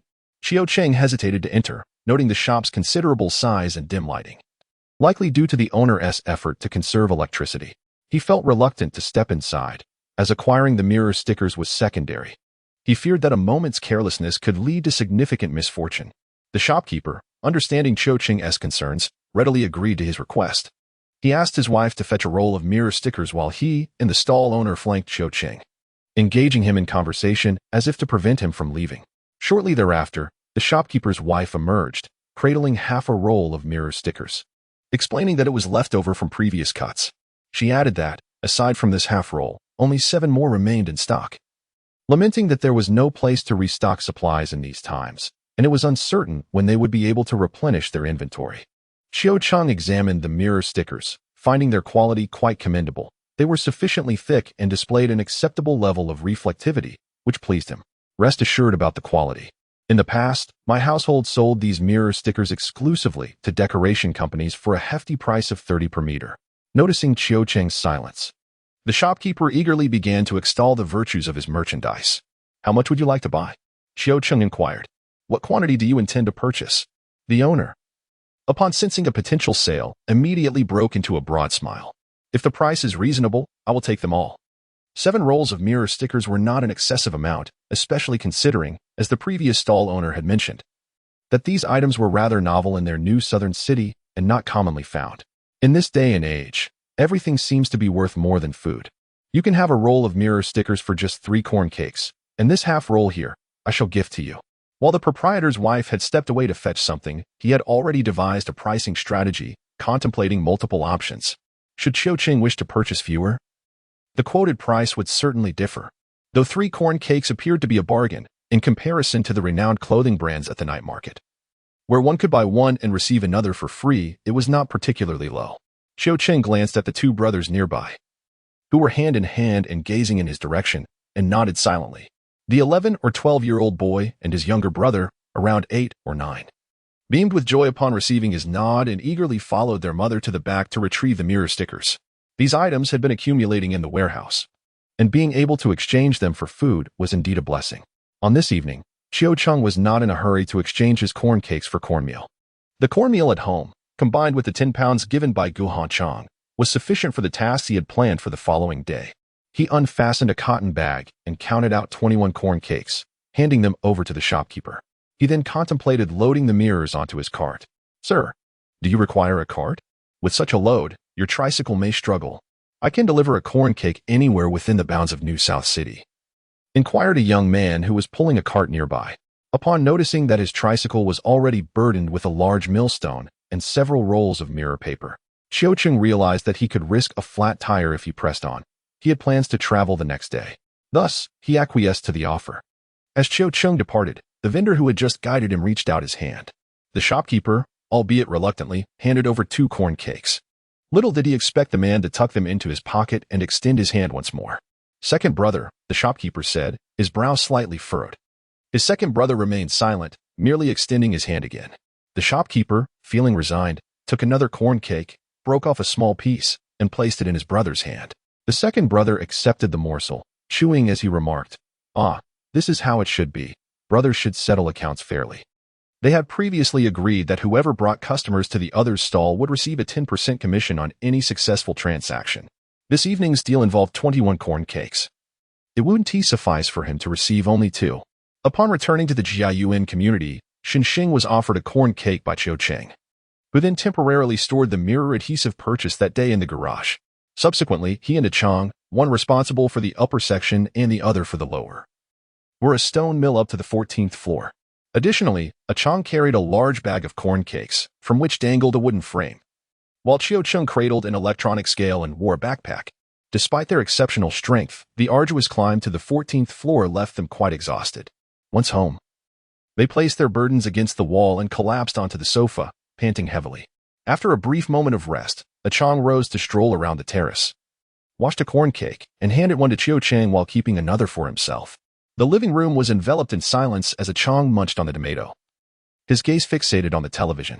He yearned to watch a program, but Chiao Chung informed him that their monthly quota had nearly been depleted and needed to be conserved for lighting. Feel free to turn it on if you wish, he added. After a while, Chiao Chung finally spoke. At that moment, the television displayed scenes of bandits riding horses and firing guns, and a Chang, engrossed in the spectacle, savored the tomato with great delight. Suddenly, the lights in the living room flickered out, plunging the space into darkness, and the television screen went blank. Alarmed by this unexpected turn of events, a Chang swiftly dashed to Chiao Chang's side. It's all right. It will be back next month, Chiao Chang reassured him. Chiao Chang positioned the grinding stone with care, straightened his back, and gently patted his shoulder as a gesture of solace. His vision had always been keen, and after diligent practice, it had improved even further. Navigating in darkness to tend to the crops, pulling weeds and watering, was no challenge for him. A power outage was merely an inconvenience, nothing too burdensome. A Chang curled up on the bed, rolling over until he reached Chiao Chang's side. He felt the 2 eggs nestled in his waist pouch and sighed in relief, finding them unbroken. Comforted by the pleasant scent emanating from Chiao Chung, he pressed his face against his leg, seeking solace for his wounded heart. Sensing the proximity, Chiao Chung, still in a meditative state, merely lifted his eyelids slightly without making a move. The following morning, after fetching water and completing his chores, Chiao Chang set off on his tricycle. A Chang had ventured out the previous night to catch field mice and was now soundly asleep in bed. Chiao Chang first sought out Xinxing, discovering later that her residence was not far from Jiayuan community, situated on the old street across from the Xinan River, closer to the city center than his own home. However, in Chiao Chang's memory, the houses in that area were rather unremarkable. Why are you disobedient? How many times must I tell you to stay in? He heard Xinxing's voice laced with anger before he could knock on the door, accompanied by the sound of slaps, suggesting she was both scolding and striking. Woo-woo. Shanshang said he was going out to collect things. Woo-woo. We need help at home, a woman's voice sobbed from within. How old is Shanshang? And you dare to retort? You wouldn't know fear until you encounter a truly wicked person, would you? Xinxing exclaimed, her voice tinged with exasperation, only to be interrupted by a series of muffled sounds. Wah. Mama, she wailed, succumbing to tears. Why are you calling for your mother? I'm speaking to you. Every time you hear something, you shout for your mother, as if 100 reminders would penetrate your mind. Are you doing this on purpose? Are you deliberately resisting me? Xinxing was nearly beside herself with rage. It's enough to say a few words. At that moment, a third voice emerged from within. All right, if everyone is a good person, then I'll take my leave. Xinxing retorted indignantly, keep an eye on your son. Ensure he doesn't get snatched away by those scoundrels. How dare you speak to me like that? The other person shot back, equally incensed. This is how I speak. What of it? If you have the audacity to confront me, why not direct your bravado towards Shanshang's father? As Xinxing finished, she slammed the door behind her. Bang! The door and frame reverberated with a loud thud as she burst out, only to halt mid-stride upon seeing Chiao Chang standing outside, her expression freezing momentarily. What brings you here? I intended to visit you this afternoon. Though slightly embarrassed, Xinxing quickly composed her features. Oh, what is it? Chiao Chang gestured for her to proceed. Several homeowners on the 15th floor are pressing me, inquiring when you plan to purchase their properties, Xinxing informed him. Are there still some unwilling to sell? Chiao Chang inquired. 3 homeowners remain adamant. 2 are seeking a higher price, and 1 appears genuinely disinclined to sell. Recently, Xinxing has not found any other work and has solely been occupied with matters concerning Chiao Chang, who is the homeowner. In the present-day New South City, families that do not lack food are indeed scarce. AI1 Xinxing raised her chin, seemingly inquiring of Chiao Chang. What do you think? Do you have any means to handle such a significant figure? Has 1506 relented? Chiao Chang, unfazed by her provocation, decisively stated, then let us secure 1506 today. He began to walk in that direction. Xinxing pointed toward the city center. Come ride in my vehicle. Although the tricycle may not possess much flair and appears somewhat shabby, it is certainly faster than relying solely on one's own legs. Without hesitation, Xinxing climbed onto the back of the tricycle, sitting inwardly, one hand grasping the metal rod behind Qiu Cheng's seat, while the other held onto the side panel where she was seated.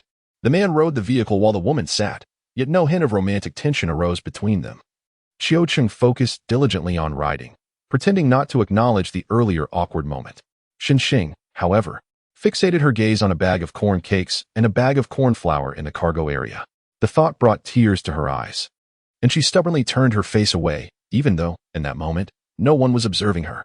She had grown weary of the two women at home, who, despite being bullied and treated poorly, insisted on playing the roles of dutiful wives and mothers with a masochistic fervor. She was exhausted by their lack of self-awareness, which ultimately only served to complicate their lives further. Not long after the outbreak of the X-virus, her father, akin to a brute, absconded with a woman of questionable virtue and their illegitimate offspring.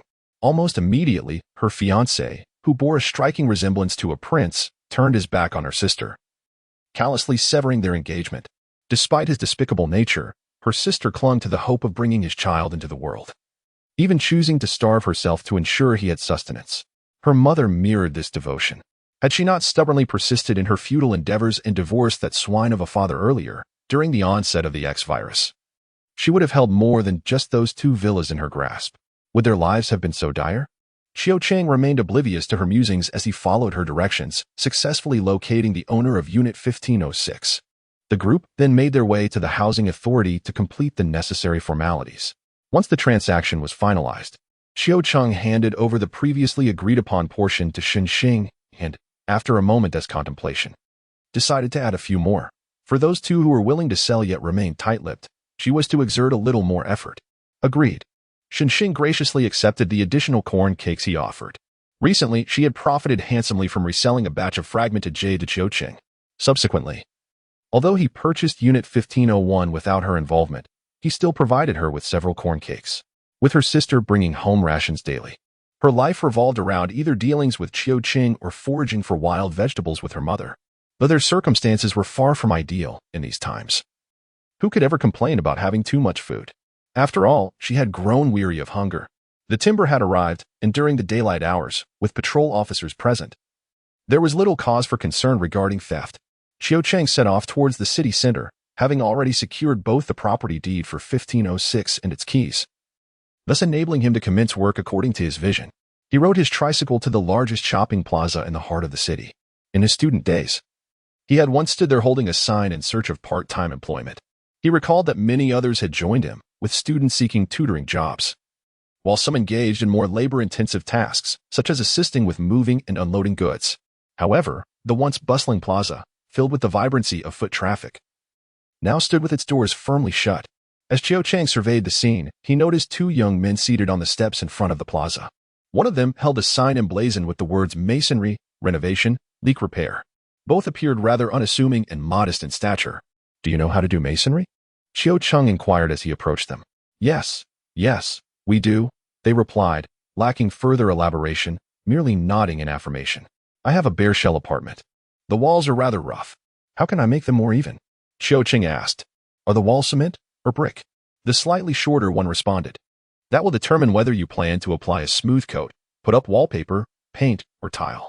It doesn't need to be overly meticulous. Just a bit more level will suffice."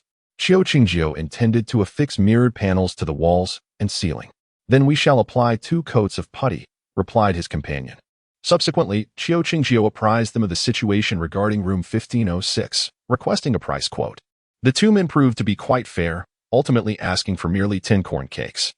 While instructing Qiu Chengjio to procure the materials himself, they would apply the putty in 2 stages, commencing with the first coat today. And once it had sufficiently dried by tomorrow, they would return to sand it down and apply the second coat.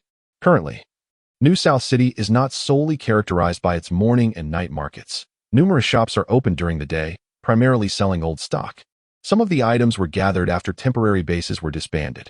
However, business remains rather bleak, as the vast majority of the local populace lacks the means to spend.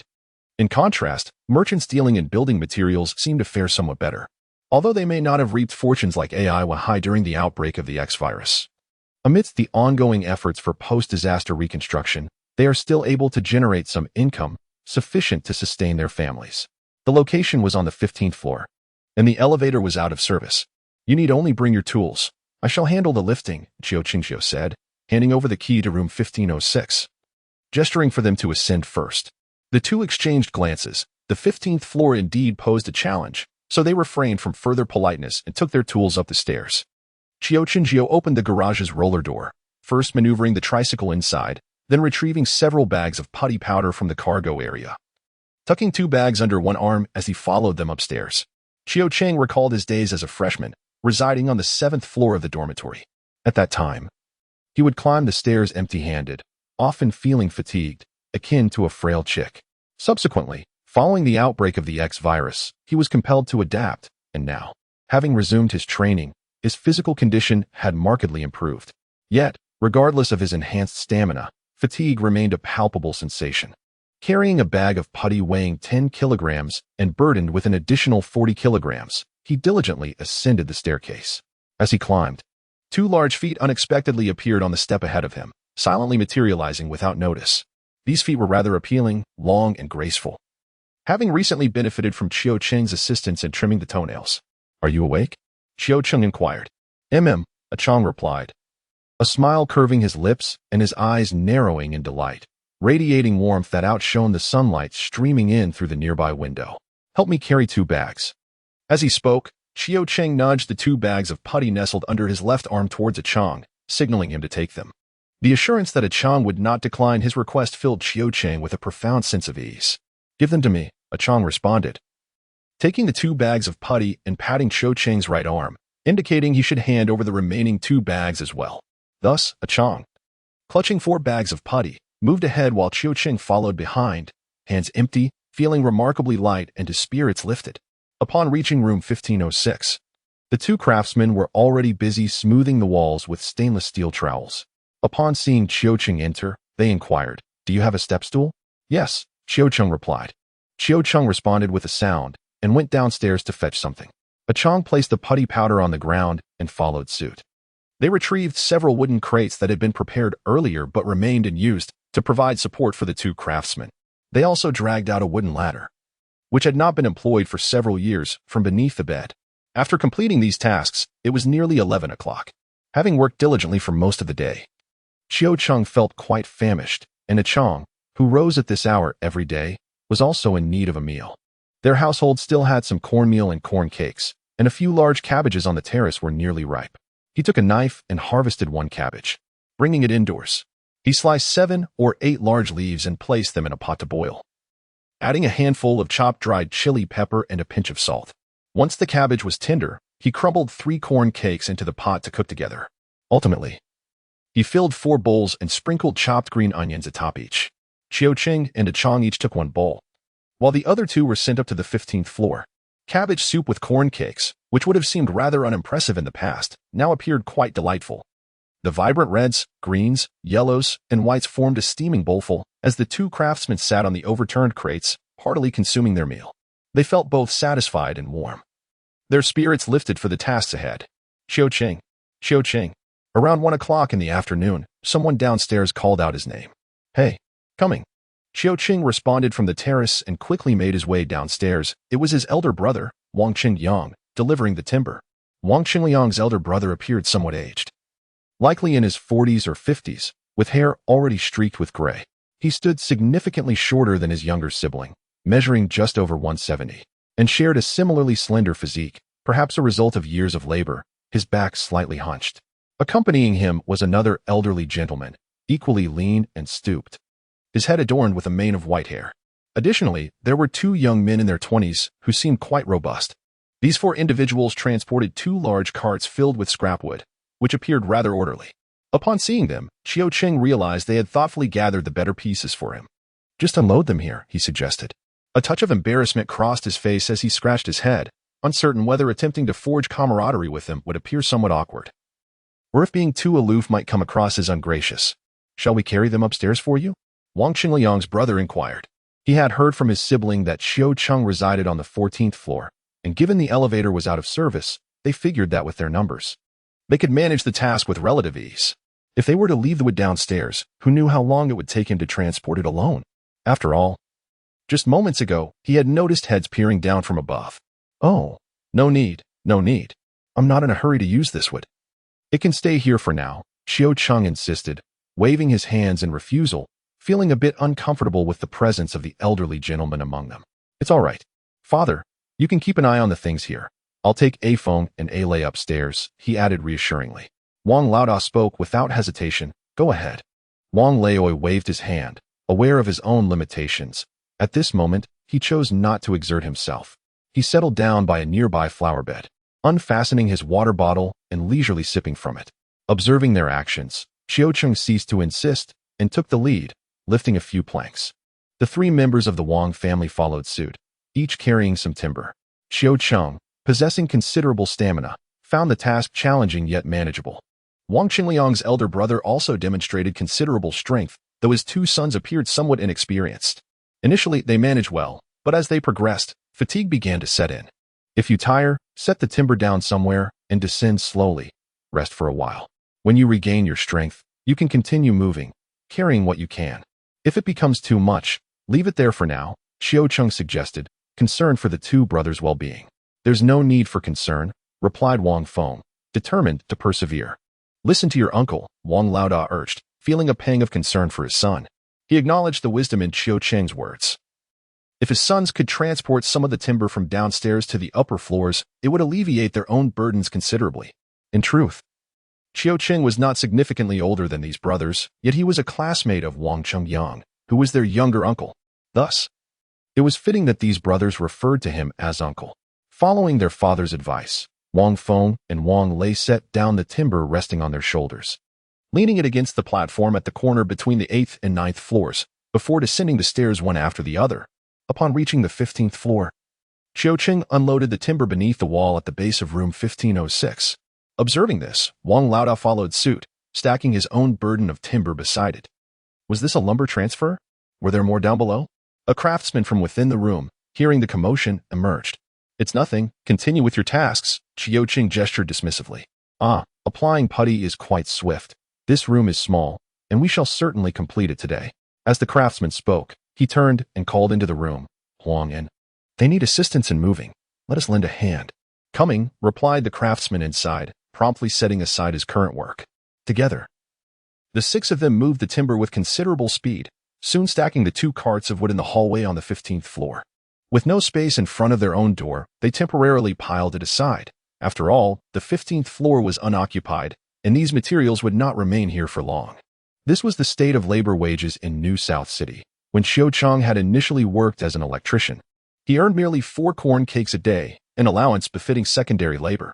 This was during the early days after the temporary base had been disbanded, when the city, striving to uplift public morale, offered relatively generous compensation for post-disaster reconstruction efforts. Nowadays, securing such advantageous employment is quite challenging. As for Wang's family, aside from Wang Qingliang's elder brother, the other 3 were not particularly competent. Xiao Cheng calculated 3 corn cakes for each of them, which he deemed fairly generous. Offering more would suggest a lack of prudence. As for the 4 tomatoes, they were given out of camaraderie with Wang Qingliang, a testament to their long-standing friendship. In the late afternoon, the sun cast a warm glow over the desolate yet vibrant town recovering from disaster. The spring breeze carried the earthy scent of damp soil. The Wang family, consisting of 4 members, pulled 2 carts along the broad road in front of New South University, heading westward. After approximately 20 minutes, they turned onto a narrow concrete path on the left, passed through an archway, and found themselves amidst vast fields. Some of the land had been cultivated, while others remained overgrown with weeds. Father, may I see what he has given us? Wang Lei, slightly taller than his brother, approached his father as they noticed the absence of others. Look here, Wang Laoda replied, maintaining a composed demeanor as he handed a cloth bag to his younger son, a hint of mirth sparkling in his eyes. He had already inspected its contents, which were generously provided by his brother's classmate. I want to see. I want to see. Wang Feng exclaimed, dragging the cart and hastening to his brother's side. Wow, so many corn cakes. And tomatoes. By this time, Wang Lei had opened the cloth bag, and upon seeing its contents, he began to exclaim in excitement. Why are you making such a fuss? Wang Laoda admonished his grandson. In these troubled times, unrest is everywhere, and some individuals may resort to unscrupulous acts just to secure a meal. Father, can we eat a tomato? Although there were 4 tomatoes allotted per person, The two brothers had no intention of dividing them equally. Let us just share one. The younger son, always adept at charming his way, despite being older and larger than his father, suggested. Very well, let us have one, Wang Lao conceded. Despite the numerous inhabitants in the household, the elder maintained the belief that those who toil extensively must also partake in ample sustenance. Today, his two grandsons indeed exerted considerable effort. Ultimately, the eldest of the Wang family produced a tomato, slicing it in half, and distributed the halves to each of his sons. Wang Laopapa then took the cart from his eldest grandson, who, along with his brother, offered to relinquish it. However, both father and grandfather insisted on not partaking in the fruit. The brothers, clutching their tomatoes, ambled ahead, playfully bantering as they went.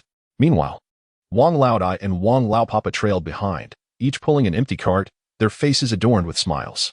12 corn cakes, when boiled with some wild greens, would suffice to nourish the family for several days, and those vibrant red tomatoes would undoubtedly bring joy to the women and children at home. As for the confident catman in room 1506, on this day, a fresh coat of putty was applied. Chiu Cheng, adhering to their prior agreement, bestowed upon the two men 5 corn cakes. The following day, when they returned to apply another layer of putty, Chiu Cheng again provided them with 5 cakes. In addition to treating them to a hearty lunch, the two laborers were of modest stature. One, named Zhao Lisan, was both short and slender, while the other, Huangyan, was somewhat sturdier and taller than Zhao. Huangyan, possessing a reserved demeanor, typically deferred to his cousin Zhao Lisan. Not only was their remuneration generous, but the midday meal was also quite satisfying. The brothers even left their contact information with Chiu Cheng, who reciprocated with his own. Chiu Cheng was quite pleased with the two workers. They executed their tasks with precision and spoke little. After applying 2 coats of putty to the walls of room 1506, they had become significantly smoother, awaiting the application of the mirror tiles once dried. In the meantime, Chiu Cheng decided to focus on the flooring. He first gathered several relatively flat and sturdy wooden planks from the corridor, stacking them to a thickness of approximately 20 centimeters. After preparing several such stacks, he arranged them on the floor in rows, with a spacing of about 1 meter. He then proceeded to nail wooden boards onto these stacks.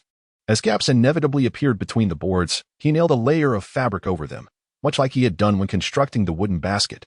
With a series of rhythmic strikes, Chiu Cheng drove a nail into the wood. Unbeknownst to him, a Chang had silently entered from outside and crouched beside him, observing his work. Remarkably, even while walking on the freshly nailed boards, he made not a sound. Not catching sparrows so early today? Chiu Cheng glanced at him before placing another nail on the board. Steadying it with one hand, he wielded the hammer with the other, striking decisively before releasing his grip. With just a few strikes, the nail was secured, 3 in total. A Chang, with his eyes downcast, extended his pinky and ring fingers, then pondered and added his middle finger to the gesture. No worries, we won't be catching sparrows anymore. Our potatoes will soon be ripe. The night before last, after selling those potatoes, Chiu Cheng had sufficient funds to purchase the 1506 variety. Thus, he refrained from digging up more potatoes to sell, opting instead to allow the remaining ones to mature for another day or two. Last night at the night market, many individuals inquired about the potatoes, their disappointment palpable upon learning they were unavailable. With no fish to catch, not even the voles and sparrows were readily ensnared. He truly felt like a useless companion. Surely, Chiu Cheng must harbor some discontent towards him. Otherwise, why would he? Let us descend to the lower level. After completing some additional tasks, Chiu Cheng glanced at the time and decided to set aside his work, intending to procure something to eat and prepare for the evening's market stall. A Chang remained silent, still appearing rather listless. Let us go, urged Chiu Cheng. This fellow had been in such a mood since last night, and he could surmise the reason behind it. A Chang pursed his lips, casting a look of grievance towards Chiu Cheng. He glanced at the side panel that Chiu Cheng was tapping and then at the spot he had previously occupied. Ultimately, with a sense of reluctance and sorrow, he shuffled over and squatted in his former position. At the night market, Chiu Cheng had scarcely set up his stall when Gu Hongchang approached once more. Didn't you say you would deliver the potatoes? Why haven't they arrived? They haven't come in today. I'll bring them to you tomorrow afternoon, replied Chiu Cheng. He had initially agreed with Gu to have them delivered in a couple of days without specifying an exact date. It should be soon. Given that they were being transported from elsewhere, and with no sight of the goods, how could he ascertain that they were the same?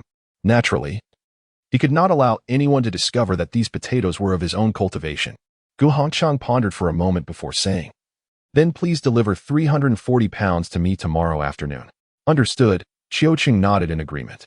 Chang, unable to find any semblance of sleep, crouched before Qiuqing on tiptoe in the darkness, gazing intently at his companion, his heart heavy with sorrow.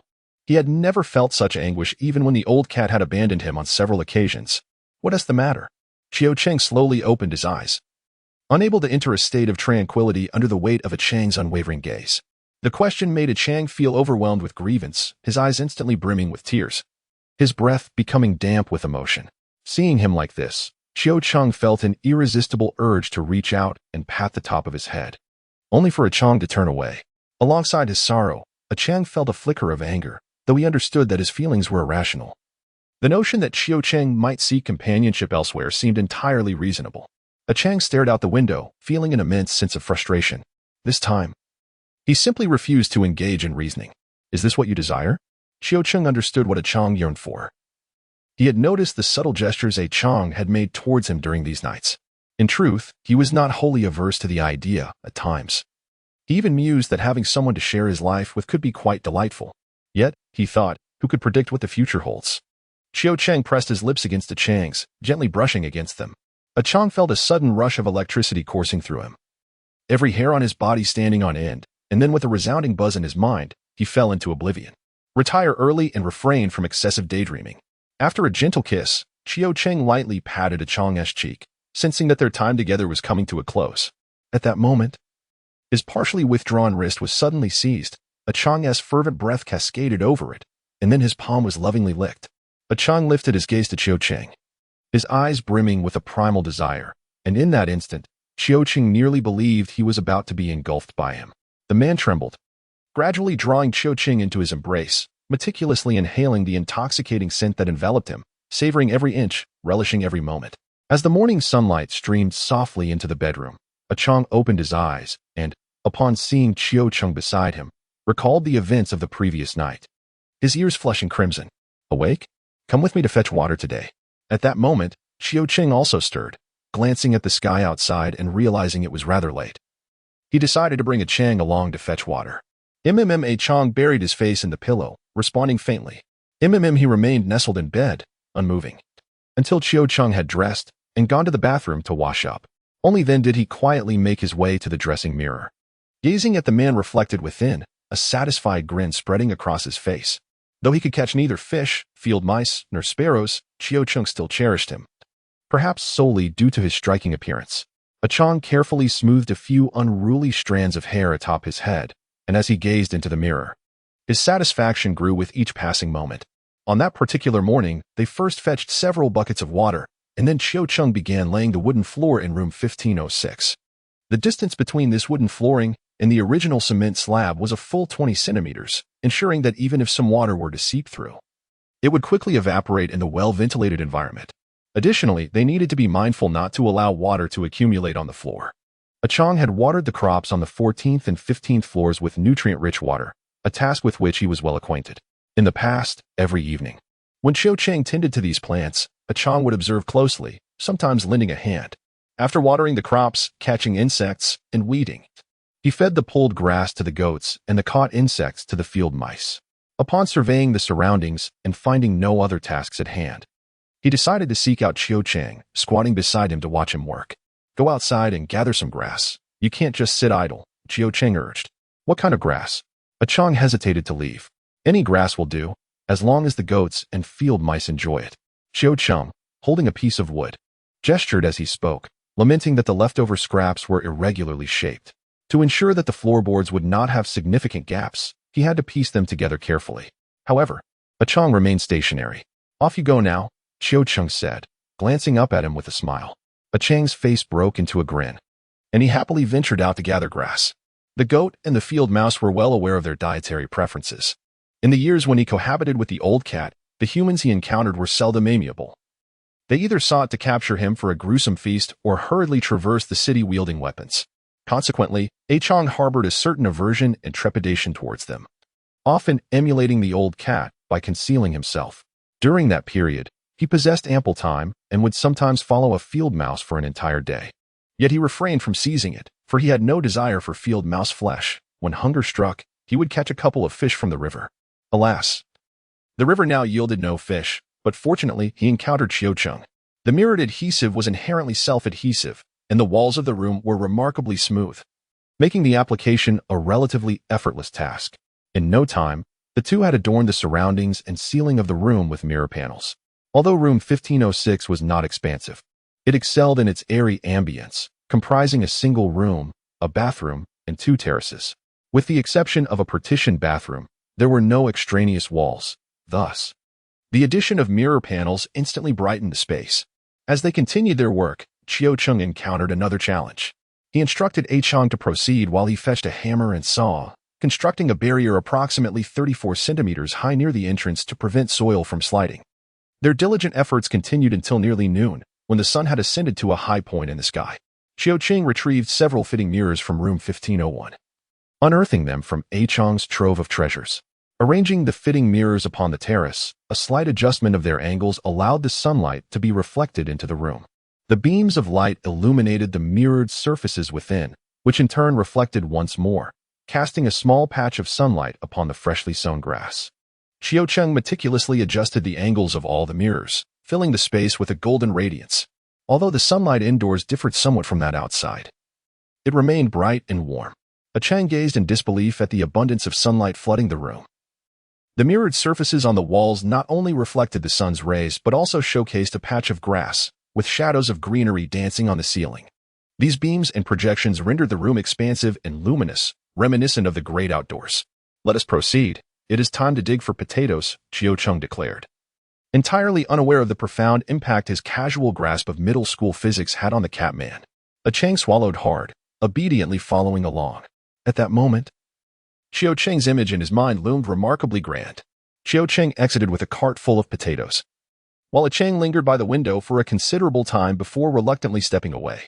Approaching the fitting mirror, he gazed at the weary figure reflected within. Indeed, he mused, perhaps he still lacked sufficient charm. The address provided by Guhanchang was located in the heart of the city. A multi-story apartment building nestled along the banks of the New South River, adjacent to a tranquil greenbelt amidst the urban bustle. Once a prized yet elusive property, it was likely beyond the means of AI when high 5 years prior. As for the current price at which he acquired the entire building, Qiucheng could only speculate. As Qiucheng had just ridden his tricycle to the base of the apartment building, a burly man approached him with an air of authority, likely perceiving Qiucheng as a newcomer. "Hey, what brings you here?" he inquired. "Delivering potatoes," Qiucheng replied. Upon hearing this, the man fished a walkie-talkie from his pocket and said, "Inform Lao Gu that our potatoes have arrived." Potatoes delivered? Not long after, Guhanchang appeared. "All right, go fetch 200 pounds of cornmeal," Guhanchang instructed him. Once the man departed, Guhanchang turned to Qiucheng and asked, "Do you have someone at home who drives?" "It's quite hard to find," Qiucheng responded, "and it's also difficult to carry too much." "I understand," Guhanchang chuckled, adopting an expression that suggested mutual comprehension. Individuals like Qiucheng, at first glance, did not seem to be engaged in large-scale business. It was likely that someone among his relatives or friends was a driver, utilizing work opportunities to handle a bit of private business, a rather common occurrence. Before long, the 200 pounds of cornmeal had been transported, and Qiucheng did not linger. After exchanging a few pleasantries with Guhanchang, he mounted his tricycle and departed. "Is everything settled?" AI Wenhai inquired as Guhanchang entered the living room. "Just over 300 pounds of potatoes," Guhanchang waved his hand dismissively, indicating it was not a significant matter. "Those fields of ours probably won't be able to cultivate potatoes for the next couple of years, and the city's supply will be cut off. We'll have to substitute with other vegetables. If you want potatoes, you'll need to trade cornmeal for them," AI Wenhai remarked. "Will there truly be no planting at all?" Guhanchang questioned. "Let it be. Those mutts are causing quite a ruckus. And there's no point in planting potatoes," Avenhai remarked. "Do you think the wild growth of these mutts has any connection to that nonsensical new breed?" Someone else in the room interjected. "Who knows? Ideally, it should be unrelated. If it is connected, then we would be in serious trouble. The destruction caused by random events is, after all, limited and not a frequent occurrence. Even when it does happen, it doesn't last for an extended period. However, if it is indeed linked to that new breed, the consequences would be unimaginable. What use is there in discussing this now? We must swiftly arrange for planting on the newly acquired land in the outskirts. Let it be corn, nothing from that new breed," Avonhai stated. Can anyone even distinguish which seeds are from the new breed? Wasn't it the case that the seeds we retained in the city were also of that new breed? Go Hanchang shook his head. Did we not send someone to find out earlier? Is there any news? None. In previous years, the seed stations across various regions were selling nothing but new breed seeds. Some villages did have alternatives, but then the X-virus uproar occurred. Gu Hongchang fell silent at this point. On his way home, Qiu Qing took a detour to visit Xinxing's residence. The neighborhood where Xinxing's family lived was quite old, with low-rise buildings, generally only 2 stories tall. Some homes even featured a small yard in front. Just like Xinxing's, he knocked on the gate of their yard. The courtyard gate has aged considerably. Through the cracks, one can glimpse an assortment of clutter within the yard, where a few pots of vegetables are tenderly growing, some just beginning to sprout delicate green shoots. Who is it? At that moment, a small boy of about 4 or 5 dashed out of the house. Shansheng, my sister said not to open the door. Following closely behind him was a young woman in her 20s. She bore little resemblance to Xinxing. Her chin was less pointed, and her eyes larger. Due to her lack of sun exposure, her complexion appeared notably fair and pristine, exuding an aura of delicate beauty. However, her speech was markedly slower than usual, and her enunciation lacked clarity. This must be the infamous third daughter of the Shin family, often whispered about as not being particularly bright. Xinxing is the daughter of Shun Dingjun, and among his 3 daughters, one is considered foolish, while another is burdened with a dependent, perfectly aligning with the rumors that circulate about their family. I still did not open the door. Shansheng halted about half a meter from the courtyard gate and inquired of Qiu Cheng, who is knocking. What business do you have with my second aunt? She is not home at the moment? Shansheng continued, who are you bringing along? Tilting his little head in curiosity. I brought everyone who could come. Qiu Cheng replied with a smile. Please wait a moment. As Shansheng spoke, he hurried inside to fetch some cash, then slipped it through the crack in the door to Qiu Cheng, saying, allow me to write it down. I fear my aunt may not believe me if I merely speak. His second aunt had a penchant for belittling others, forbidding him from accompanying his little aunt to work, and even denying him the simplest outings. No matter how he pleaded, it was of no avail. All decisions were hers alone to make. In her eyes, he was merely an insignificant boy. Qiu Cheng took up paper and pen, leaving a note for Xinxing. He then rummaged through his belongings, hoping to bring some provisions for the 2 individuals in the house, only to find that apart from the 200 pounds of cornmeal, he had nothing else to offer. Reluctantly, he abandoned the idea, reminding Shansheng and the others to ensure the note reached Xinxing before he departed on his tricycle. According to the information Xinxing had provided him earlier, of the 10 remaining apartments on the 15th floor, 7 owners were willing to negotiate.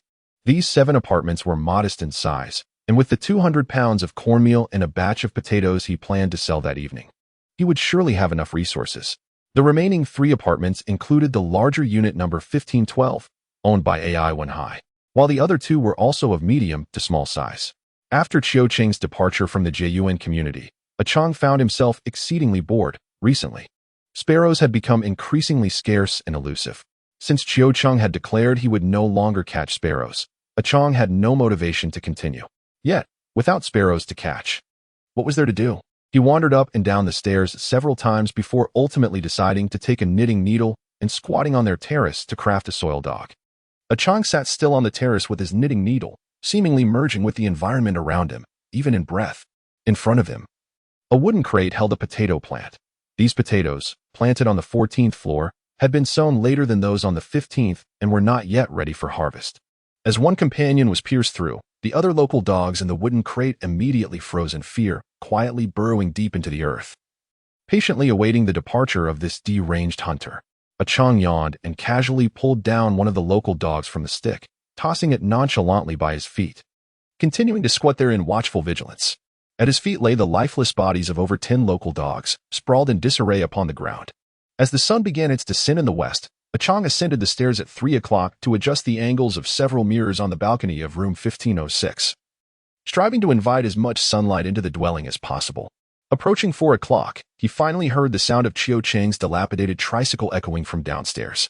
He swiftly gathered the local dogs and tossed them into the field mouse cage before rushing down the stairs. Squeak, squeak. The field mice, which usually appeared docile and particularly submissive in Chang's presence, transformed into ferocious creatures upon sighting the local dogs. Several field mice lunged forward, and in no time, the local dogs were devoured to the last morsel. After circling around, A Chang noticed Chiu Chang resting on the sofa, so he settled down on the floor beside him. After a moment, he reached out to gently touch Chiu Chang's hand, which lay relaxed beside him, and inquired, "Shall we trim your nails?" "MHM," came Chiu Chang's response, tinged with drowsiness. A Chang retrieved a nail clipper from a box beneath the coffee table, spread open a magazine on the floor, and, following Chiu Chang's guidance, began to clip his fingernails. As he continued to cut, he brought his nose closer to Chiu Chang's hand and inhaled deeply, catching a whiff of a familiar scent, which elicited a joyful smile from him. Chiu Chang, having slept soundly until 6 in the evening, hastily nibbled on a few bites of corn cake before teaming up with a Chang to carry several hundred pounds of potatoes downstairs, destined for sale at the night market. Their current meals had become exceedingly monotonous, with limited ingredients and simplistic cooking methods. Without cooking oil, their daily fare consisted of either roasting or boiling, sometimes steaming. And on occasions they would simply gnaw on corn cakes to stave off hunger. This predicament seemed unlikely to improve in the near future, as even the food supplies meant for consumption were insufficient. Who would raise pigs on a large scale under such circumstances? When they arrived at the night market, it was approximately an hour later than usual. A few customers were already waiting at their stall. Those who had missed out on potatoes a couple of days prior had heard from Chiu Chang that a new batch would arrive tonight, prompting them to arrive early. "Why did you take so long?" 2 customers had just left after waiting briefly.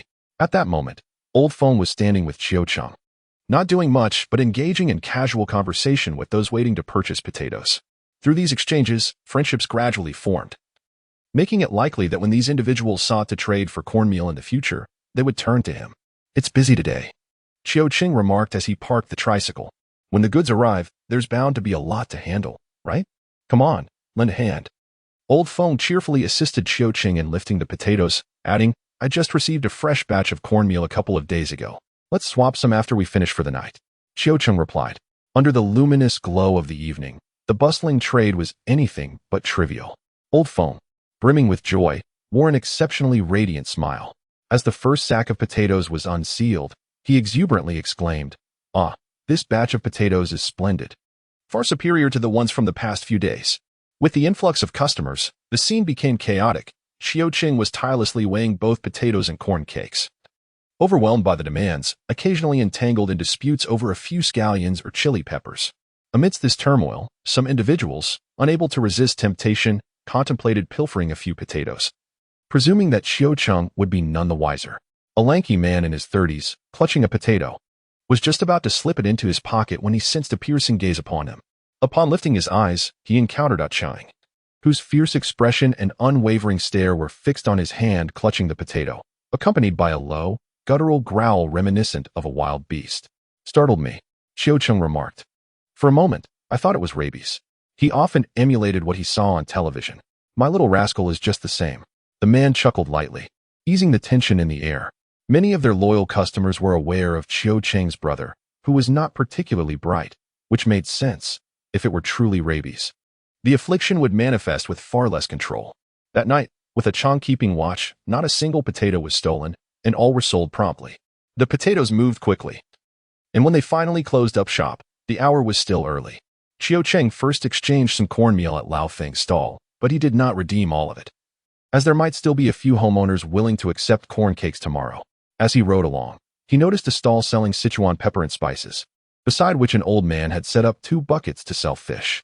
Currently, transportation across the nation is gradually resuming, and local specialties are circulating to some extent. Although items like Sichuan pepper remain relatively pricey, they are not particularly rare. What is truly uncommon are the fish in the old man's buckets. "Where did you get these fish?" Chiu Chang inquired as he approached, observing that the 2 buckets contained about a dozen fish of various sizes, some as large as a palm, and a considerable quantity. Upon seeing the fish, he couldn't help but ask, as he had heard that few people could still catch such sizable fish from the Exine Nan River these days. "Indeed, there are places," the old man grunted, noting that few had come to buy fish that night, but many were eager to pry for information. "How do you price your fish?" Chiu Chang realized that his previous question might have been somewhat inappropriate. 3 gin of cornmeal for 1 gin of fish," the old man replied, sensing Chiu Chang's interest in purchasing and warming to him. "Are all these fish the same price?" Chiu Chang noticed the variety and differing sizes among the fish in the buckets. "Yes, the same price," the old man nodded, then scooped up a palm-sized crucian carp with a net, saying to Qiu Cheng, "This Christian carp makes the best soup. You are asking quite a premium for these fish." Qiu Cheng remarked, 3 jin of cornmeal is approximately equivalent to 5 jin of corn cakes, enough to purchase 4 large field mice from their family, with some leftover. Naturally, quality comes at a price. Once you miss this opportunity, you may not find such provisions again. If you wish to indulge in fish in the future, it may well be an endeavor for a distant time. Qiu Cheng gazed into the water, observing a few small grass carps, and reflecting on the vibrant wild grasses sprouting in his own home. He requested, "Please pack all the grass carps for me. I want them alive." The elder looked up at Qiu Cheng, inquiring, "Do you want both the large and small ones?" "Yes." Qiu Cheng nodded affirmatively. "Ah, so you plan to raise fish?" The elder remarked, his expression brightening at Qiu Cheng's request for all the grass carps. He swiftly scooped the fish into the left water bucket and transferred the other fish from that bucket to the right one. While doing so, he enthusiastically suggested to Qiu Cheng, "Why not take a few more silver carps and big head carps? They enhance the water quality, making it less likely for the grass carps to fall ill." "All right," Qiu Cheng responded, having heard that silver and big head carps could indeed improve water conditions. "How about a few crucian carps as well? With some earthworms and such, they can be kept alive."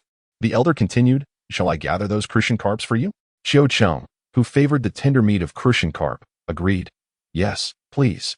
"Excellent," the elder exclaimed while netting the fish, calling out to a nearby vendor selling spices, "Jinghui, what are you doing? Hurry up and bring me the electronic scale." "Oh," came the reply. The middle-aged proprietor of the nearby spice stall was engrossed in a novel on his phone when he heard the old man calling out. He promptly moved the electronic scale closer and said, "Father, here it is. Please fetch a basin as well." The old man continued to issue instructions.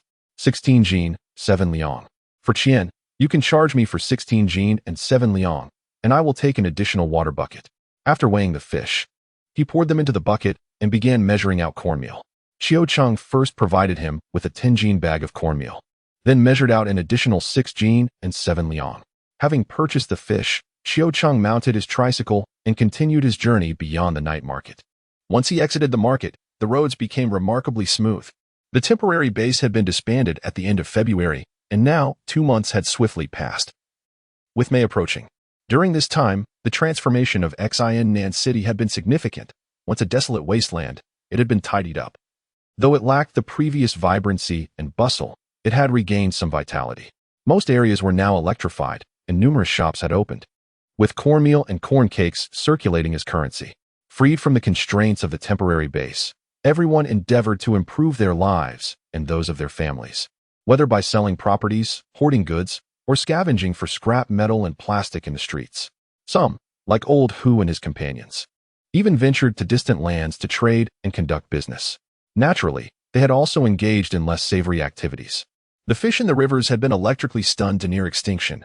Birds in the sky and field mice on the ground had been captured in considerable numbers, and even frogs were being sold at the night market. Qiu Cheng was acutely aware of the impropriety of his actions, yet having previously allowed Ah Chong to engage in similar behavior, he found himself lacking the moral high ground to condemn others. Discussing ecological conservation in the presence of a starving crowd seemed utterly out of place. Although the residents of Jiyuan community were few, where there are people, there exists a complex social fabric. Qiu Cheng was confident that he had become a conspicuous figure within this milieu. Nevertheless, he had no intention of relocating to the villa district on the outskirts of the city, which was largely uninhabited and seldom patrolled by law enforcement. Establishing a residence there could very well lead to an untimely demise should circumstances take a turn for the worse. Upon returning home, Qiu Cheng sought out a larger container to house the fish, and perhaps due to the abundance of spiritual energy in his home, the fish appeared remarkably more vibrant after just one night. The following morning, he loaded a cart with cornmeal and corn cakes to take to the housing authority, leaving Ah Chong to watch over the house. When Qiu Cheng arrived at the housing authority, Shen Xing and the other homeowners were already waiting. Throughout the morning, Shen Xing handled the procedural matters, while Qiu Cheng remained by the tricycle, dispersing corn cakes and cornmeal whenever payments for the properties were required. In addition to the property under AI Haihua's name, numbered 1512, one homeowner was absent that day. Ultimately, 8 properties were transacted, 4 of which still had outstanding mortgages. Qiu Cheng calculated the appropriate amounts of grain based on their initial down payments and the loans already repaid, ensuring that the mortgages would subsequently be transferred to his name. In the present day, although the currencies of various nations have depreciated, their decline pales in comparison to the tumultuous drop in real estate values. In due course, as the issues surrounding food supply are resolved and the market economy revitalizes, it is conceivable that currency may regain its utility, while the future of property remains uncertain. Over the past few years, a significant portion of the global population has perished, leaving vacant homes scattered everywhere. Who can predict how affordable they may become in the future? Presently, those few willing to sell their properties are reluctant to first settle their outstanding loans before transferring ownership. As for policies regarding these mortgaged homes, no specific directives have been issued yet. However, the most pressing concern at this juncture is the food crisis, which overshadows all other matters. The primary objective now is to soothe public sentiment and encourage production. Any proposals that could impede post-disaster reconstruction are destined to be dismissed. Moreover, the majority of those who previously purchased homes through loans are beleaguered working-class individuals, struggling to meet monthly payments and, like Chiu Cheng, many have not seen a paycheck in years. Thus, repaying mortgages is currently unfeasible and will only be addressed once societal order is restored. One morning, Chiu Cheng acquired 8 property certificates, expending a tricycle's worth of grain, while accumulating a substantial mortgage debt, finally emerging from the housing authority. The construction materials market is now nearly devoid of residents, even more desolate than Chiu Cheng's neighborhood. As he rode his tricycle along the broad thoroughfare, an eerie silence enveloped the surroundings, evoking an indescribable sense of desolation. Shops flanking the streets were a patchwork of open and closed, some with damaged doors, faded signs, and walls marred by gaping holes, embodying a myriad of states of disrepair. Chiu Cheng rode his tricycle along the street for a while, and upon noticing a shop ahead selling security doors, he approached it. After a series of inquiries, he ordered 10 security doors, offering 10 corn cakes as a deposit, with the remainder to be paid upon delivery. When Chiu Cheng pedaled his vehicle to the foot of his building, a Chang was already waiting there. "Have you had lunch?" Chiu Cheng inquired. "No," a Chang replied, lethargically moving closer to assist him with the 2 burlap sacks filled with sand. "You take one sack, I'll handle the other." Chiu Cheng reached out to take one of the bags. A Chang sidestepped effortlessly, avoiding Chiu Cheng's outstretched hands, and silently made his way to the stairwell. With no alternative, Chiu Cheng parked the tricycle and secured the garage door, then gathered the remaining items to follow upstairs. He understood that a Chang wished to accompany him outside, but a Chang's circumstances were somewhat unusual. At present, Xianan City was enforcing strict security measures, and should they encounter any trouble, an identity check could reveal issues. A Chang had no official record of residence at the temporary base, nor had he received the X-virus vaccine. Who could predict what might unfold? Uncertain, a Chang dropped the sacks and retreated to the sofa, absently fiddling with the 2 eggs in his pocket. "Shall we have corn cakes?" Chiu Cheng asked again. A Chang disdainfully turned his head aside. "How about we prepare something fresh today?" Chiu Cheng suggested, rolling up his sleeves to wash his face in the bathroom, wiping his neck and arms with a towel afterward. "What?" A Chang couldn't help but feel a spark of curiosity. "Kindly ignite the stove," Chiu Cheng instructed. A Chang hesitated for a moment, seemingly torn between the decision to remain irate or to obediently light the stove. Ultimately, he resolved his internal conflict and rose from the sofa to attend to the task. Recently, the stove had been situated in the living room, as there was no cooking taking place and minimal grease to contend with. A turned-over wooden basket was placed on the floor, upon which the stove was set, alleviating any concerns about damaging the flooring. The living room was spacious, allowing for ease of movement, a preference of Chiu Cheng, who was not particularly fond of confining himself to the narrow kitchen. Before long, a Chang had successfully ignited the stove. Chiu Cheng carried an aluminum pot filled with water and placed it atop the flames to heat. He then proceeded to close the bedroom door, as the stove produced smoke. Once the water in the pot reached a boil, Chiu Cheng prepared a dish of cornmeal. As he sprinkled the cornmeal into the pot while shaking the dish, he wielded a rolling pin to stir continuously. "What are you making?" a Chang inquired, having never witnessed Chiu Cheng engage in such activity before. "Stirred dumplings," Chiu Cheng replied, extending the rolling pin towards a Chang. "Here, give it a try." Taking the rolling pin, a Chang mimicked Chiu Cheng's movements, stirring in circles within the pot. As Chiu Cheng sprinkled more cornmeal, a Chang stirred a few times, glanced at Chiu Cheng, and then resumed stirring. Gradually, his spirits lifted. The concept of stirred dumplings was something Chiu Cheng had only heard from a classmate from Shaanxi, who mentioned that in that region, buckwheat or cornmeal was favored for making such dumplings, which, when prepared, paired delightfully with sour soup, yielding a soft, glutinous texture that was simply delectable. Had it not been for the limitations of the ingredients, Qiu Qing would not have thought to prepare this dish. However, even with the attempt, he knew that he could not replicate the authentic flavor of the stir-fried dumplings, primarily due to the incomplete array of components. Chang, diligent and meticulous in his work, managed to craft a commendable pot of dumplings. Once the dumplings were ready, Qiu Cheng placed the pot of boiling water into a basin filled with cold water to cool it down.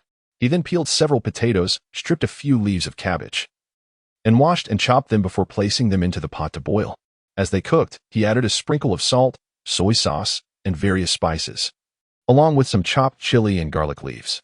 When the potatoes became tender, the broth thickened beautifully. Qiu Cheng sliced a generous piece of the cooled dumpling and combined it with the simmering potatoes and cabbage. Chang stood by with wide eyes, watching as the soft and glutinous dumplings were cut into squares the size of mahjong tiles.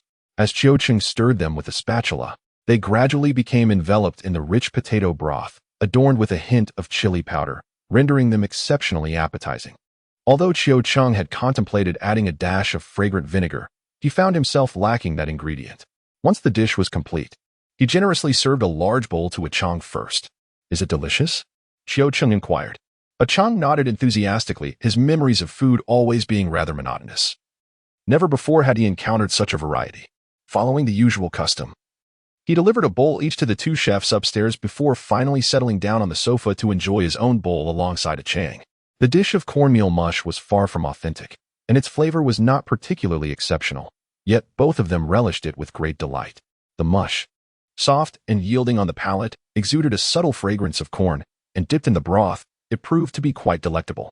Alas, they could not indulge while watching television, as the living room remained eerily quiet, exuding a sense of desolation. After their meal, they took a brief respite, and Qiu Cheng began to dismantle his clothes. The apartments 1506 and 1507 above each boasted a terrace and a balcony, and he planned to craft additional wooden baskets to expand his cultivation.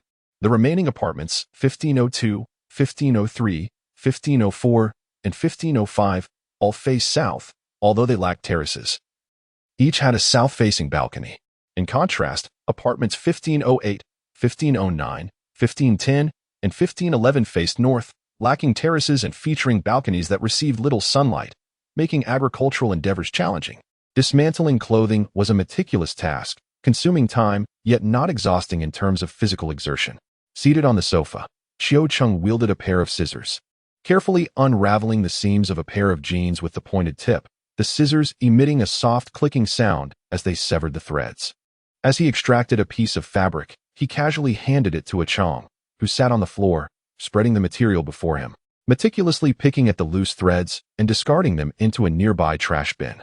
Once all the threads were cleared, he folded the fabric neatly and placed it with the other tidily arranged pieces, then turned his gaze back to Qiu Cheng, awaiting the next piece of fabric to be handed over.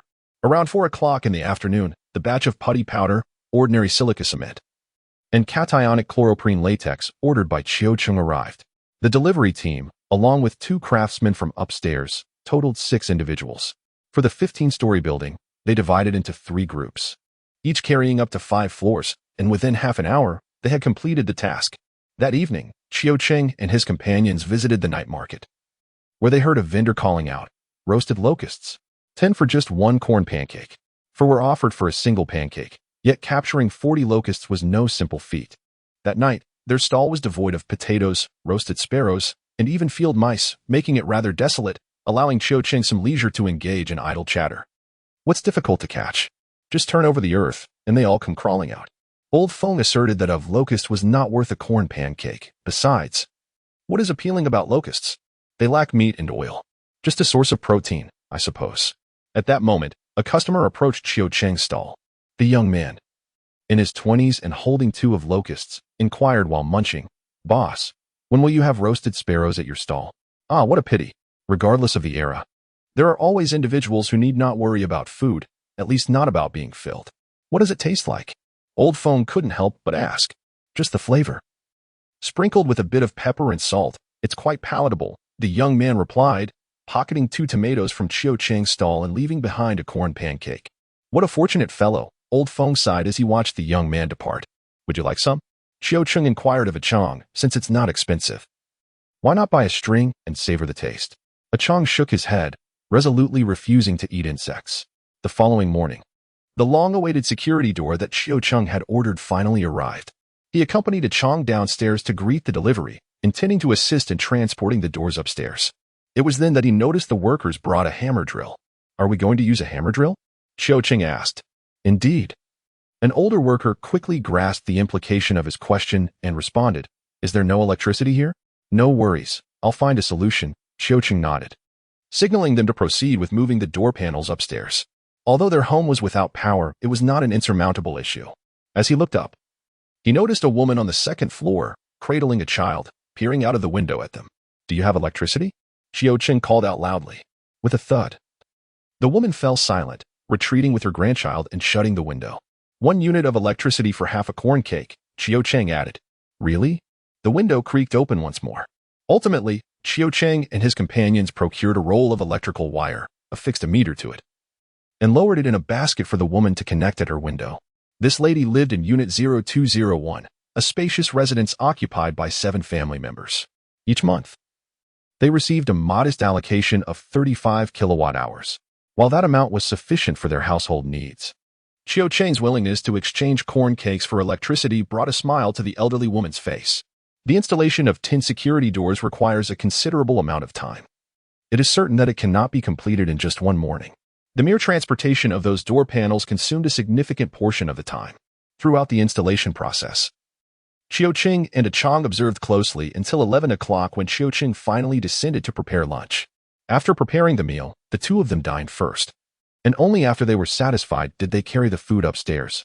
The lunch consisted of a bowl of potato and cabbage stew with dough, accompanied by a soft steamed corn cake and a fresh tomato. With such a meal, ascending 14 flights with the security doors seemed less daunting. The craftsmen, each bearing a wooden crate turned upside down, settled down to have their lunch in room 1507. Just as Chang delivered the meal, they were in the midst of installing the security doors for that apartment.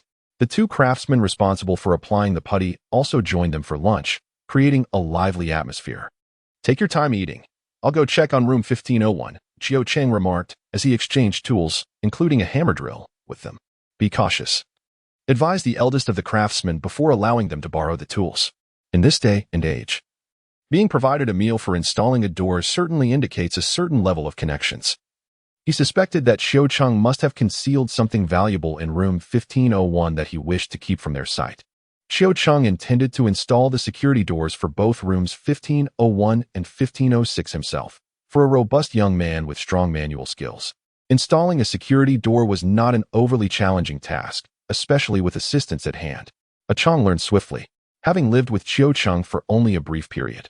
He is already capable of engaging in simple conversations.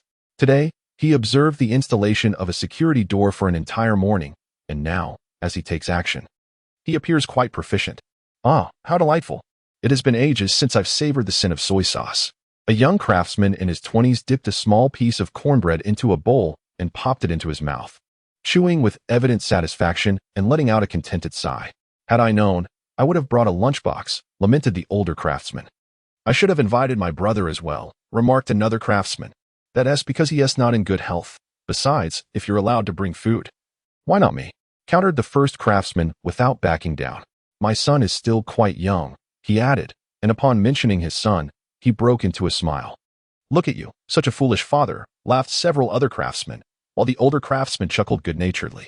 On Chang's side, after bidding farewell to the craftsman, he hurried downstairs to calculate the electricity bill, only to be intercepted by an elderly lady who bombarded him with questions. Chang nodded, glancing at the numbers on the meter, and proceeded to count out several cornbreads from the cloth bag he was carrying.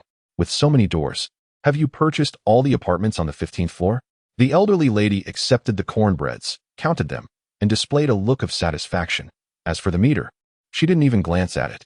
She had been watching intently while Chang and the others were installing the doors upstairs, but now it was unnecessary. There are still a few missing, Chang reflected before adding, but not all of them belong to me. Some are my friends. Your friends? What friends are those? Friends in business, particularly those with sports cars, Chang remarked. How come I have never seen them before? He wished to remain inconspicuous, fearing the loss of his job. Ah, indeed, it is quite challenging to secure a good position in these times. Engaging in personal ventures while at work is certainly best kept under wraps. She then inquired, "Who is the person living with you? I don't believe I have encountered them before. He's my cousin. His family has passed away, so he has come to live with me." "Oh, I see. I heard about his family's tragedy." The aunt expressed her sympathy. That tumultuous period claimed many lives, including her husband's. This explanation resonated, as Ah Chang appeared somewhat neurotic and intimidating, undoubtedly a result of the profound trauma he endured during that chaotic time. Having finished their conversation, Chiao Chung reached to unplug the power source, intending to tidy up the wires and the meter. "If you need electricity in the future, just come back," he stated. The aunt, holding a few corn cakes, warmly addressed Chiao Chung. Upon hearing her words, he paused in his actions, contemplated, and then asked, "Do you still have enough quota for this month?"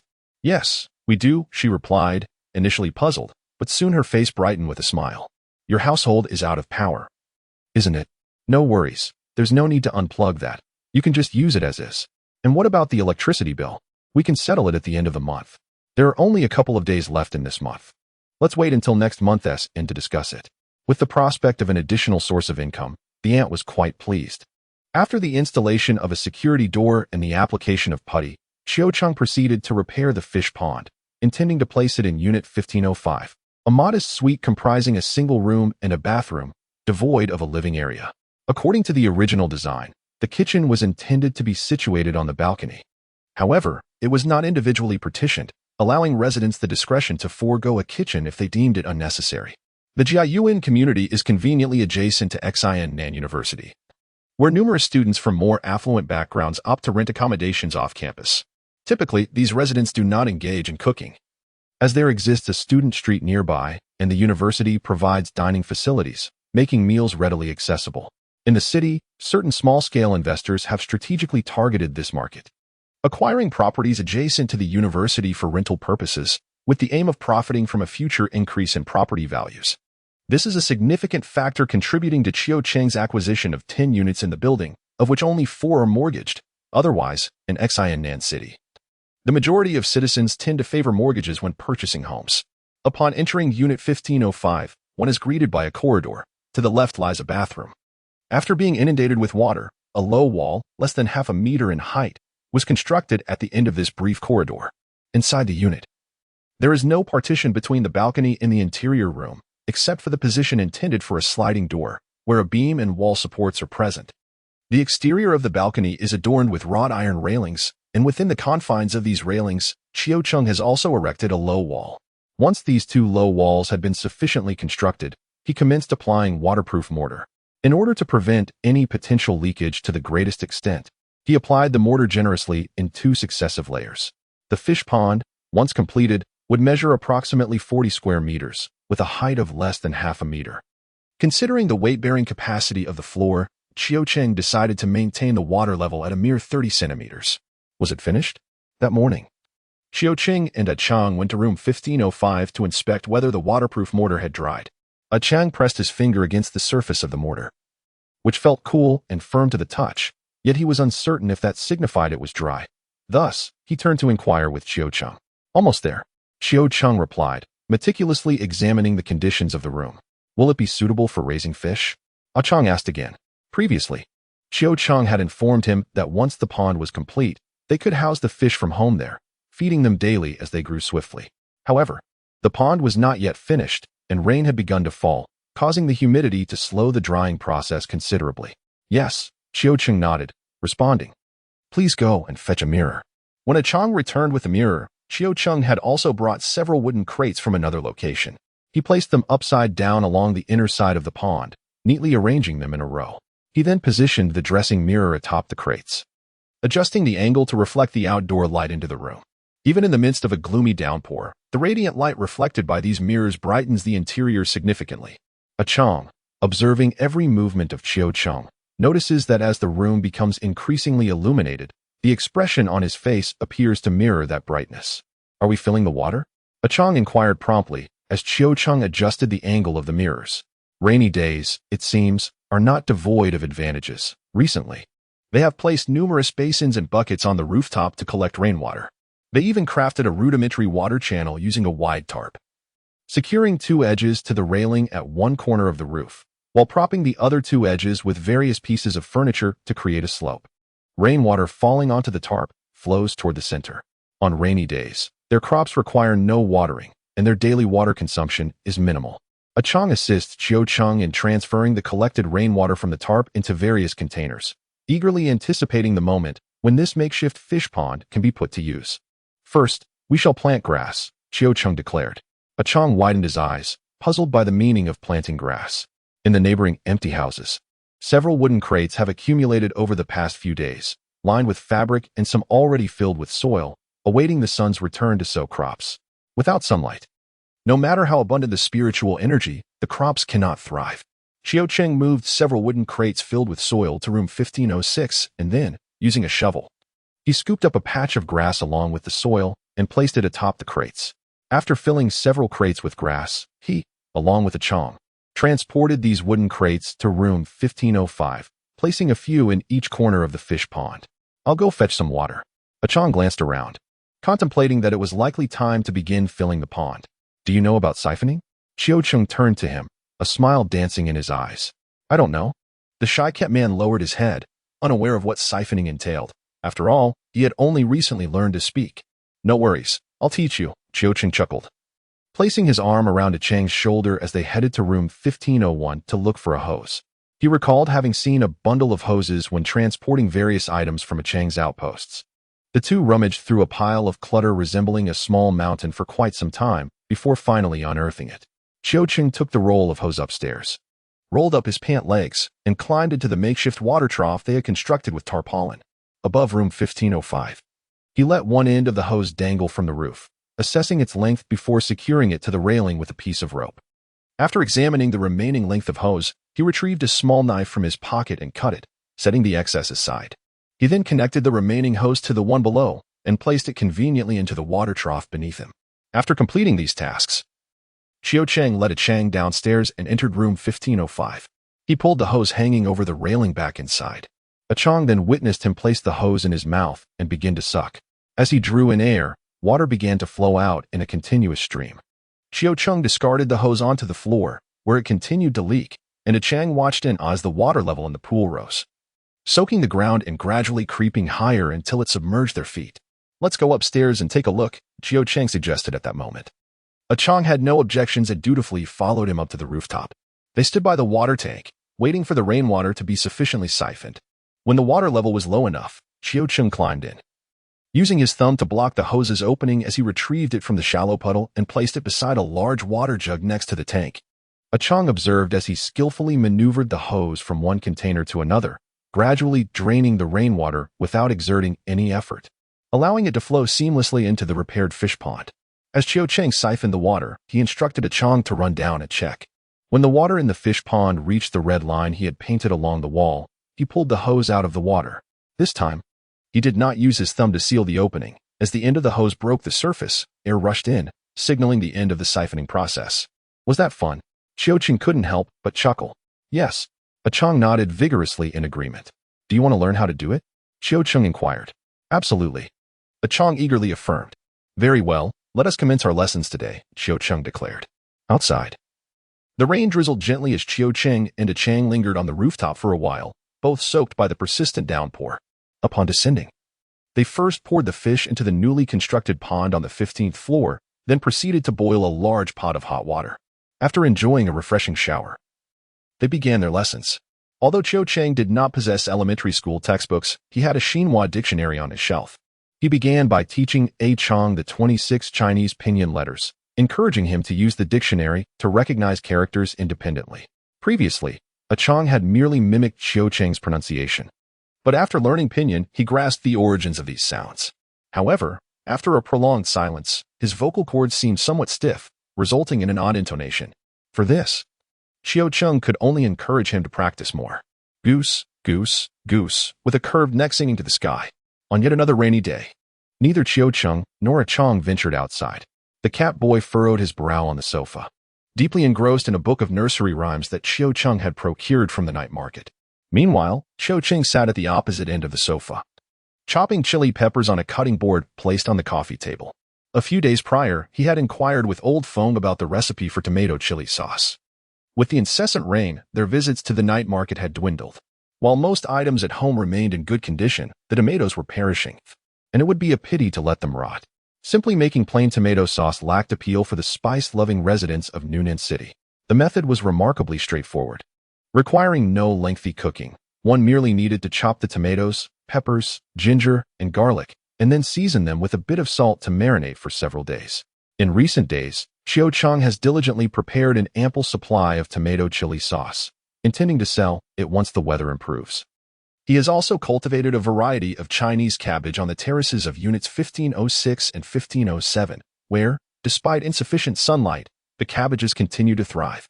However, other crops have not fared as well, particularly the corn in Unit 1501. Initially, Xiao Cheng anticipated that with the warming weather, the sunlight in May would be significantly stronger than at the beginning of April, leading to a bountiful harvest of corn. Unfortunately, the onset of overcast and rainy days has cast doubt on their yield. Should the situation worsen, he may have no choice but to uproot the corn stalks to feed the goats and field mice, as well as the grass carp upstairs.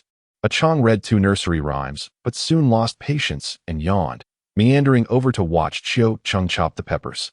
"Are you watching television?" Xiao Cheng inquired. "No," A Chong replied succinctly. "Then help me remove the stems from the peppers." "Oh," A Chong responded obediently and began to assist. The rhythmic sound of chopping filled the room, intertwining with the gentle patter of rain outside. A Chong occasionally glanced up at Xiao Cheng, unable to suppress a smile at the mere sight of him. Suddenly, a loud voice erupted from downstairs, exclaiming, "Goodness! How many insects are there?" Xiao Cheng and A Chong exchanged a glance and hurried to the bedroom window. Peering out, they spotted several individuals standing not far from the edge of their community, undeterred by the rain, with some lacking umbrellas. Among them, Xiao Cheng recognized one, a woman who sells electricity to their neighborhood. Behind their residential complex lies a student street adjacent to Xiannan University, while in front stretches a vast expanse of farmland, beyond which lies a main road. Much of this land has been left untended, and recently, local residents inquired about several plots that were temporarily unclaimed, with the city failing to make any concrete arrangements, prompting them to cultivate the land. "What kind of insect is this?" "So many," Xiao Cheng overheard someone asking below. Although the 14th floor is somewhat high, their voices were audible. Ever since he began his cultivation, his hearing had sharpened remarkably. Now, with focused attention, he could discern their words clearly. "What should we do now?" The elderly woman in room 201 quickly inquired. "Why panic? Just catch them. Gather as many as you can," an old man reassured her. "This land has been fallow for years, so it's only natural to encounter some pests. Oh dear, with so many insects, I wonder how many crops they will devour." A young woman under an umbrella remarked.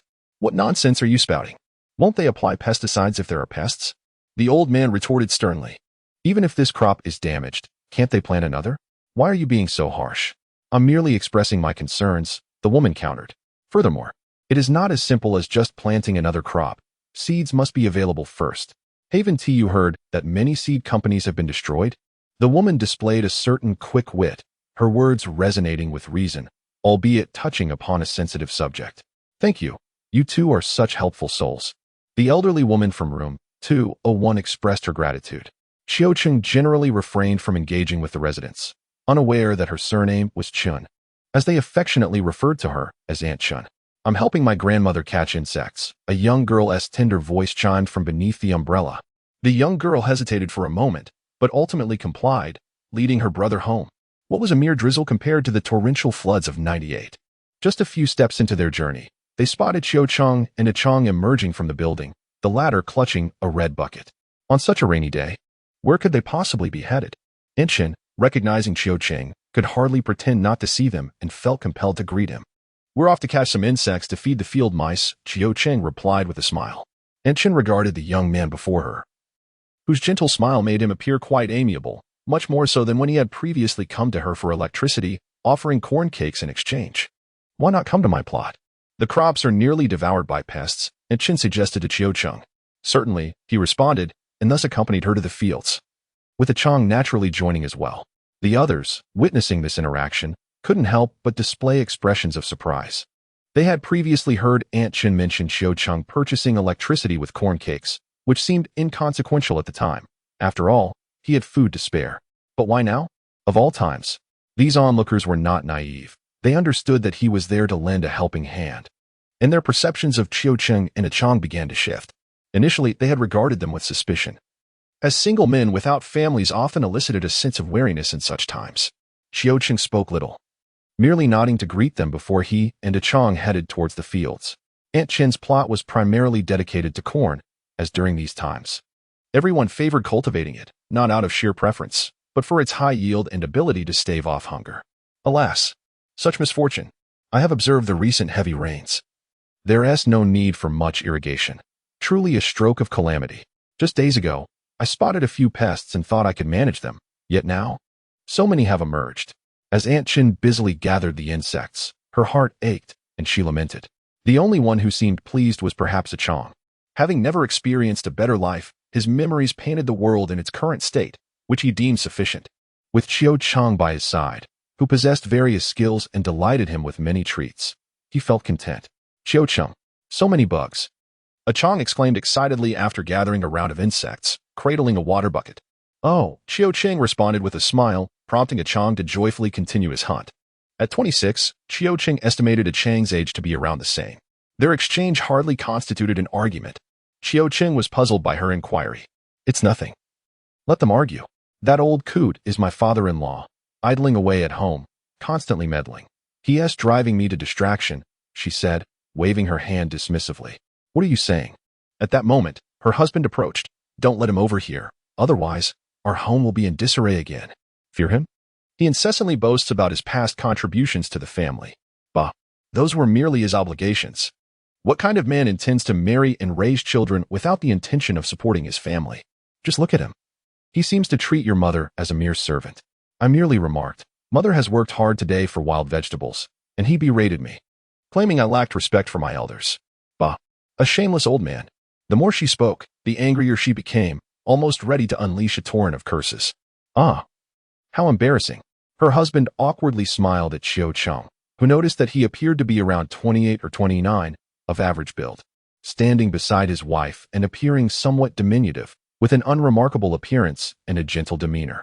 Qiu Cheng returned his smile and introduced himself. My surname is Hu Dutching. And this is my wife, Zhu Yinming.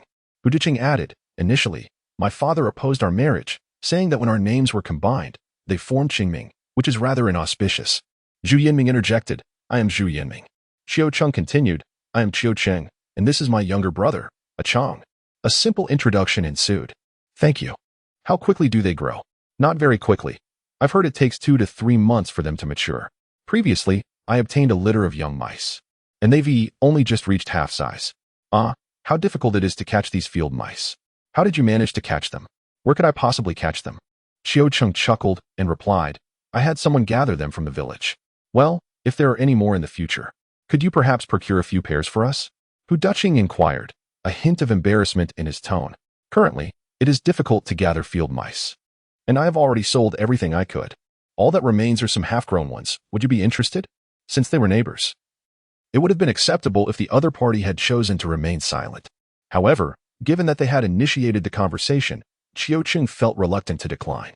It's all right. But what about the price? Zhu Yinming interjected promptly. All right then, Zhu Yinming said, biting his lip. Please catch me 1 male and 3 females. What? Are you also planning to raise field mice? Just as they were finalizing their arrangement, a few more individuals approached, eager to express their interest in raising field mice. Though small, these creatures do possess a bit of meat, and raising them in a clean environment brings peace of mind, even if they ultimately prove unnecessary. In a few months, when life improves and their tables are graced with chicken, duck, fish, and meat, it would matter little. It is said that field mice require no grains for feeding. Some grass seeds and roots, along with a few insects, should suffice. The conversation buzzed with excitement, each person voicing their desires for pairs, including Aunt Chen, who was lamenting over her corn seedlings. I cannot supply so many at present. But here's what I'll do. I will post a notice in the elevator on the first floor. For those interested, please write your room numbers and quantities. Whenever I have stock available, I shall deliver them to you. The desire to supply was genuine.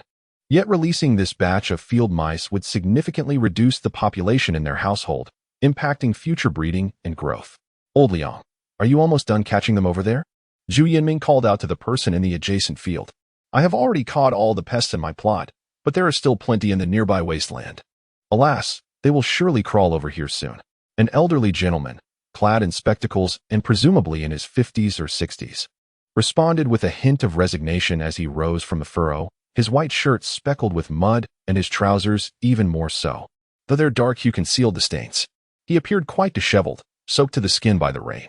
"Oh," Chang replied, swiftly plucking 2 worms from the nearby grass and tossing them into the bucket he carried, a white container that was now nearly half filled with the sticky pests.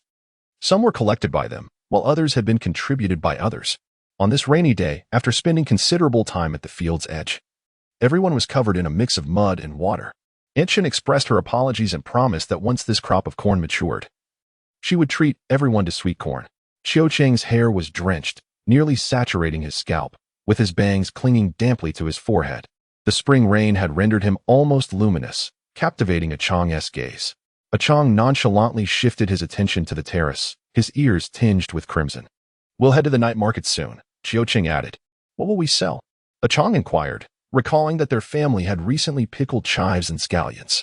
"What else is there to sell?" "We're not selling anything. We're just strolling," Qiu Cheng clarified. "Strolling?" Chang's eyes widened in surprise.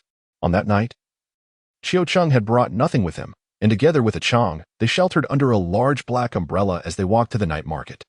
Chang had never experienced such an outing. Previously, he had weathered storms alone without ever wielding an umbrella. Even when he sought refuge from the rain, he was invariably solitary, as the old cat had no interest in accompanying him. The wide road was eerily desolate, amplifying the stillness of the night, while raindrops, illuminated by the streetlights, sparkled like white crystals as they fell, splattering upon the concrete ground and creating a myriad of tiny water droplets. The heavy rain poured down relentlessly. Yet the black umbrella provided a small sanctuary amid the deluge, containing only him and Qiu Cheng within its confines. Why are there still stalls operating in this downpour? Unbeknownst to them, they had arrived at Wang Qingliang's stall, where Qiu Cheng was engaged in conversation. "Business is somewhat better on rainy days," Wang Qingliang remarked with a smile. His words held truth. Situated inland, Xin Nan City was prone to damp weather, making it nearly impossible to dry a single garment after a rainfall. Recently, a number of citizens had come to his stall to purchase stoves, and his elder brother even planned to transport some timber into the city for sale. "Ah, I see." Wang Qingliang chuckled. "There are individuals in our community interested in raising field mice. Can your village still catch them?" Qiu Cheng inquired. "They can be caught, but their numbers have dwindled," Wang Qingliang replied. "Should you manage to catch any in the future, please sell them to me. 3 cornbreads for an adult male mouse. For an adult female, and for the young ones, we can negotiate the price based on their size," Qiu Cheng proposed. "At this price, do you still expect to make a profit?" Wang Qingliang's family had previously captured field mice, consuming a few themselves and selling a handful in the city. During their most fortunate moments, they managed to sell them for the same price as what Qiu Cheng offered. He had observed Qiu Cheng selling field mice to others at the rate of 3 corn cakes each. In essence, he was merely reselling them to the residents of the community. "Given our camaraderie, might I not profit from your margins?" As for the adult female mice priced at 4 corn cakes each, Qiu Cheng had no intention of selling them. He intended to retain them for breeding purposes, opting instead to sell the smaller, juvenile females. "Very well, thank you, my friend." Wang Qingliang mentally noted this favor from Qiu Cheng. During their university days, he had not been particularly close to Qiu Cheng, who was always somewhat aloof, rarely forging connections with others. His days were consumed by attending classes and working, shunning group games or social outings with students from other colleges, and even abstaining from class activities. Nevertheless, Wang Qingliang recognized Qiu Cheng's intrinsic decency. He recalled a time when a fellow dorm mate faced a family crisis, accumulating tuition debts that lingered perilously close to graduation. With time running out and their imminent separation, none of the close-knit friends voiced their concerns, yet it was Qiu Cheng who lent him several thousand. Wang Qingliang distinctly remembered Qiu Cheng's calm demeanor as he simply stated, "Remember to repay me," uttering no further words. After departing from Wang Qingliang's stall, Qiu Cheng and Chang began to wander through the night market. The evening was marked by a gentle rainfall, leading many vendors to forego their stalls. However, a considerable number remained steadfast in their pursuit of commerce. In recent days, numerous canopies of varying sizes had been erected along the streets, complicating the passage for Qiu Cheng and his companions should they wish to traverse the thoroughfare on their tricycle. By the roadside, Beneath the awnings of several shuttered shops, one could often observe vendors seeking refuge from the rain, setting up their stalls in these dimly lit areas.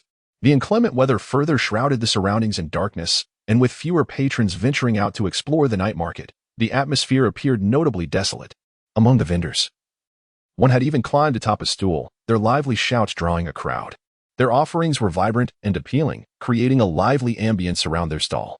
Curious about the commotion, Qiu Cheng and A Chong approached, only to discover that the cart was indeed piled high with an abundance of bananas, their verdant skins untouched by ripening.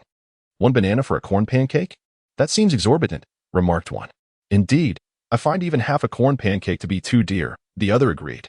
Would you sell just half a corn pancake? At the edge of the stall, several individuals were fervently haggling over prices. When Qiu Cheng and his companions arrived, the negotiation was particularly intense. Although Qiu Cheng did not mind the slight price difference, he felt it inappropriate to abruptly announce his intention to purchase. Thus, he opted to wait patiently at the side. The bargaining process was notably vigorous, with both buyers and sellers exerting their utmost efforts, their voices escalating to such a degree that an unknowing observer might mistake the scene for a quarrel. It's not as if there aren't trains to catch. Do they have to make it sound so dire? A half-corn cake is hardly a burden. In these times, everyone struggles. Who can afford to indulge in both a corn cake and a banana? The buyers were equally determined. How could it possibly be unprofitable? With so many people, a strategy of low prices and high volume. A Chang glanced at the bananas on the cart and then back at the animated crowd engaged in spirited debate. With a tinge of anxiety, he tugged at Qiu Cheng's sleeve. It's all right, Qiu Cheng reassured him with a smile, which immediately calmed Chang's nerves. He resumed his keen observation of the bananas, having never encountered such a fruit before.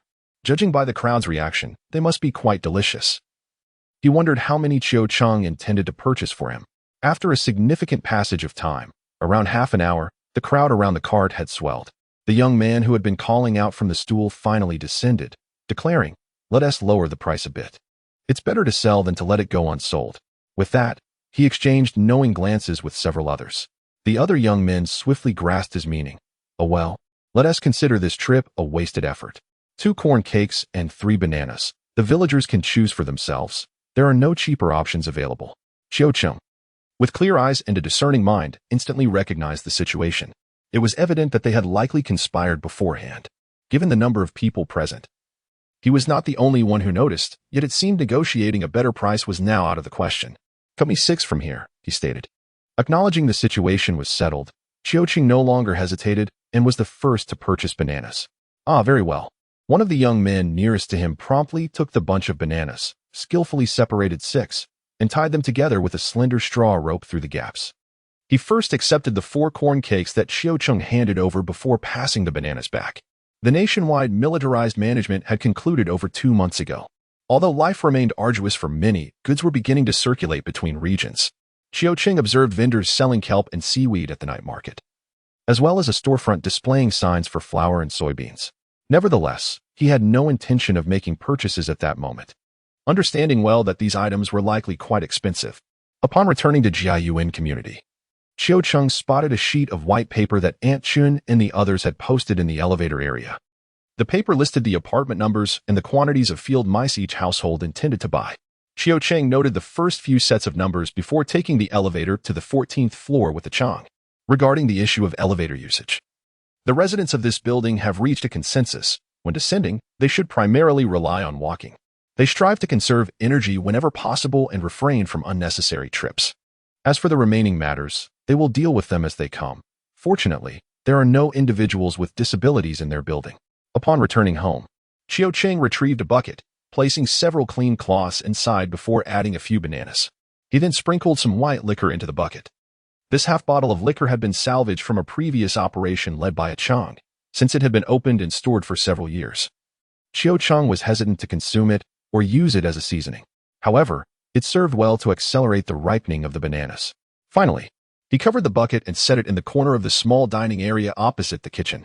This dining area was connected to the living room, distinguished only by the presence of a dining table and a low cabinet over a meter high, which created a semblance of separation.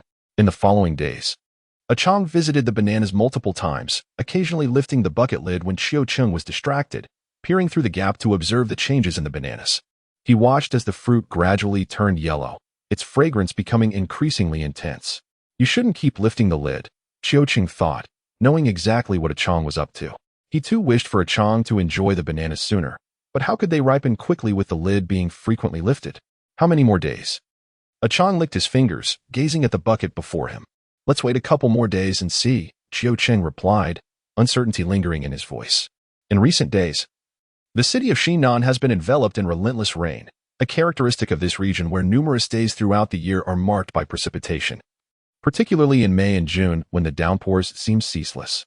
Even winter brings its share of cold and dampness. Qiuqing, having just chopped a bowl of leeks, sprinkled salt over them and massaged the mixture until it reached the desired consistency.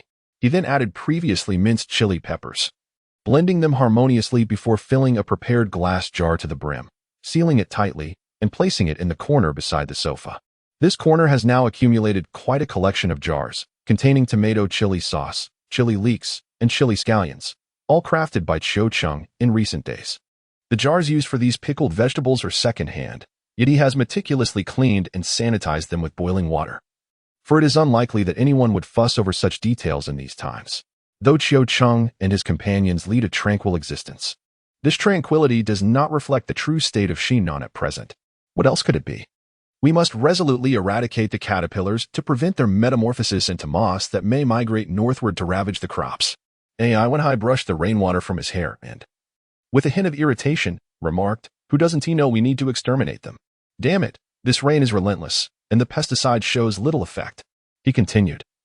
We can lure the adult moths with a few lights, but there's no way to tackle the larvae.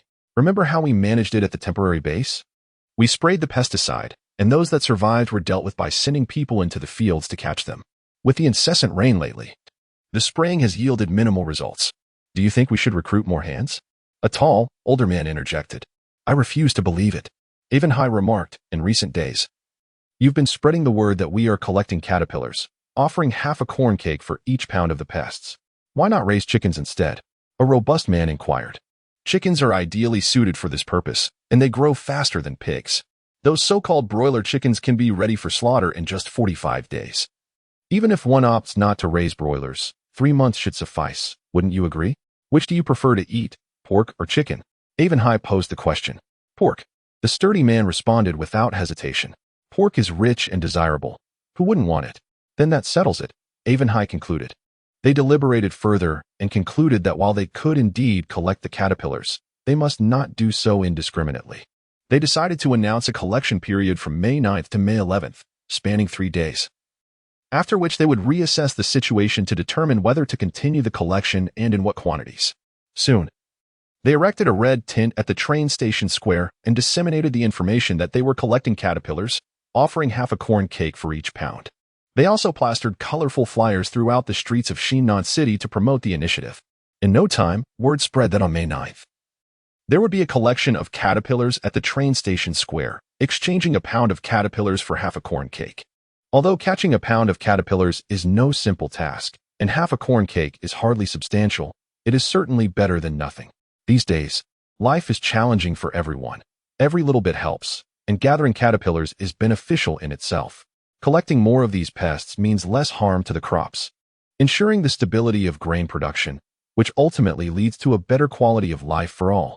Suddenly, the city of Xinan became lively, even on a rainy day.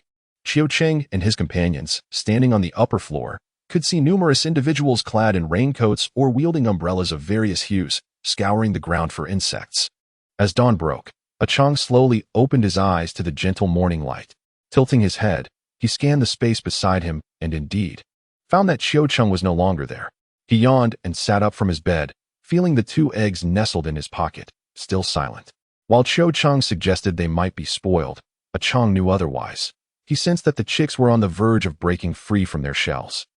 Chang meticulously arranged his hair in front of the mirror, patiently smoothing the few unruly strands atop his head until they lay neatly in place.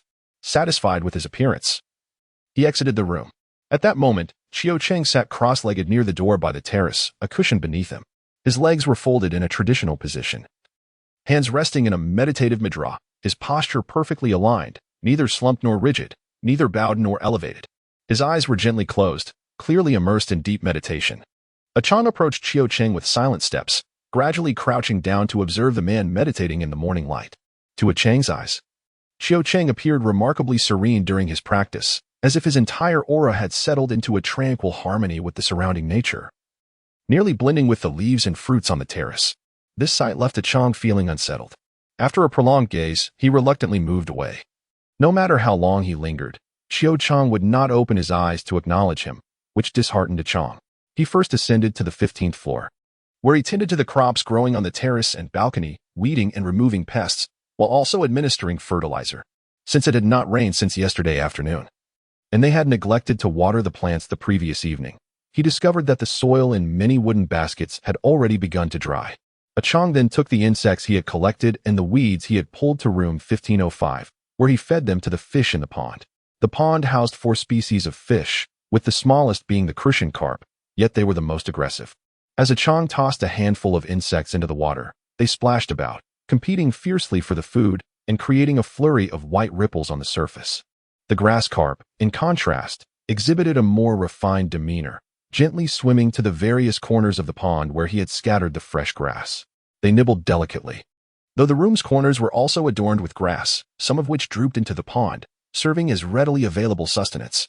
Regrettably, the grass did not thrive well in the water, making it challenging for the fish to consume. They preferred the feed provided daily by Qiu Cheng and Chang. Chang perched on a wooden crate, observing the fish for a while, ultimately swallowed hard and stood up. He adjusted the angle of the mirror by the balcony, allowing the nascent sun to cast its golden rays into the room. Bathed in this radiant light, the entire space shimmered beautifully. After completing this task, Chang stepped onto the makeshift path created by the overturned wooden crates and exited the fish pond. He proceeded next door to cut some grass, which he fed to the goats residing in apartment 1501, before descending the stairs. The crops on their terrace also required attention. The peppers and tomatoes had recently begun yielding fewer and smaller fruits. Qiu Cheng had already planted new seeds, indicating that the old ones would be uprooted in a couple of days. Once these chores were finished, Chang fed the field mice and then dragged a cushion over to Qiu Cheng, languidly settling on the floor to take a nap. He occasionally rolled over, fiddling with the 2 eggs in his pocket, feeling as though time was passing particularly slowly. Was he hungry? Around 8 in the morning, Qiu Cheng finally emerged. Chang replied with a hint of grievance. What would you like to eat today? Qiu Cheng inquired. He was aware that Chang had grown weary of cornmeal and cornbread. In fact, he himself was equally fatigued by it. He had been consuming cornbread longer than Chang, and ever since moving to the temporary base, the first year had still offered some rice and flour. But gradually these diminished, and ultimately, only corn was cultivated due to its high yield, rapid growth, and relative ease of care. It has come to my attention that wheat is cultivated in the northern regions, though rice is seldom mentioned. Qiu Cheng finds himself yearning for the fragrant steamed buns and the delectable rice. With the weather improving, he intends to plant another batch of potatoes, eagerly anticipating the day when he can acquire both units 1510 and 1512, thereby claiming the entire 15th floor as their own. At that point, life may become less burdensome, allowing him and Chang to indulge in some delightful treats. In the morning, they continued their routine of eating corn cakes. Qiu Cheng prepared a pot of soup using a loofah he had harvested the previous afternoon.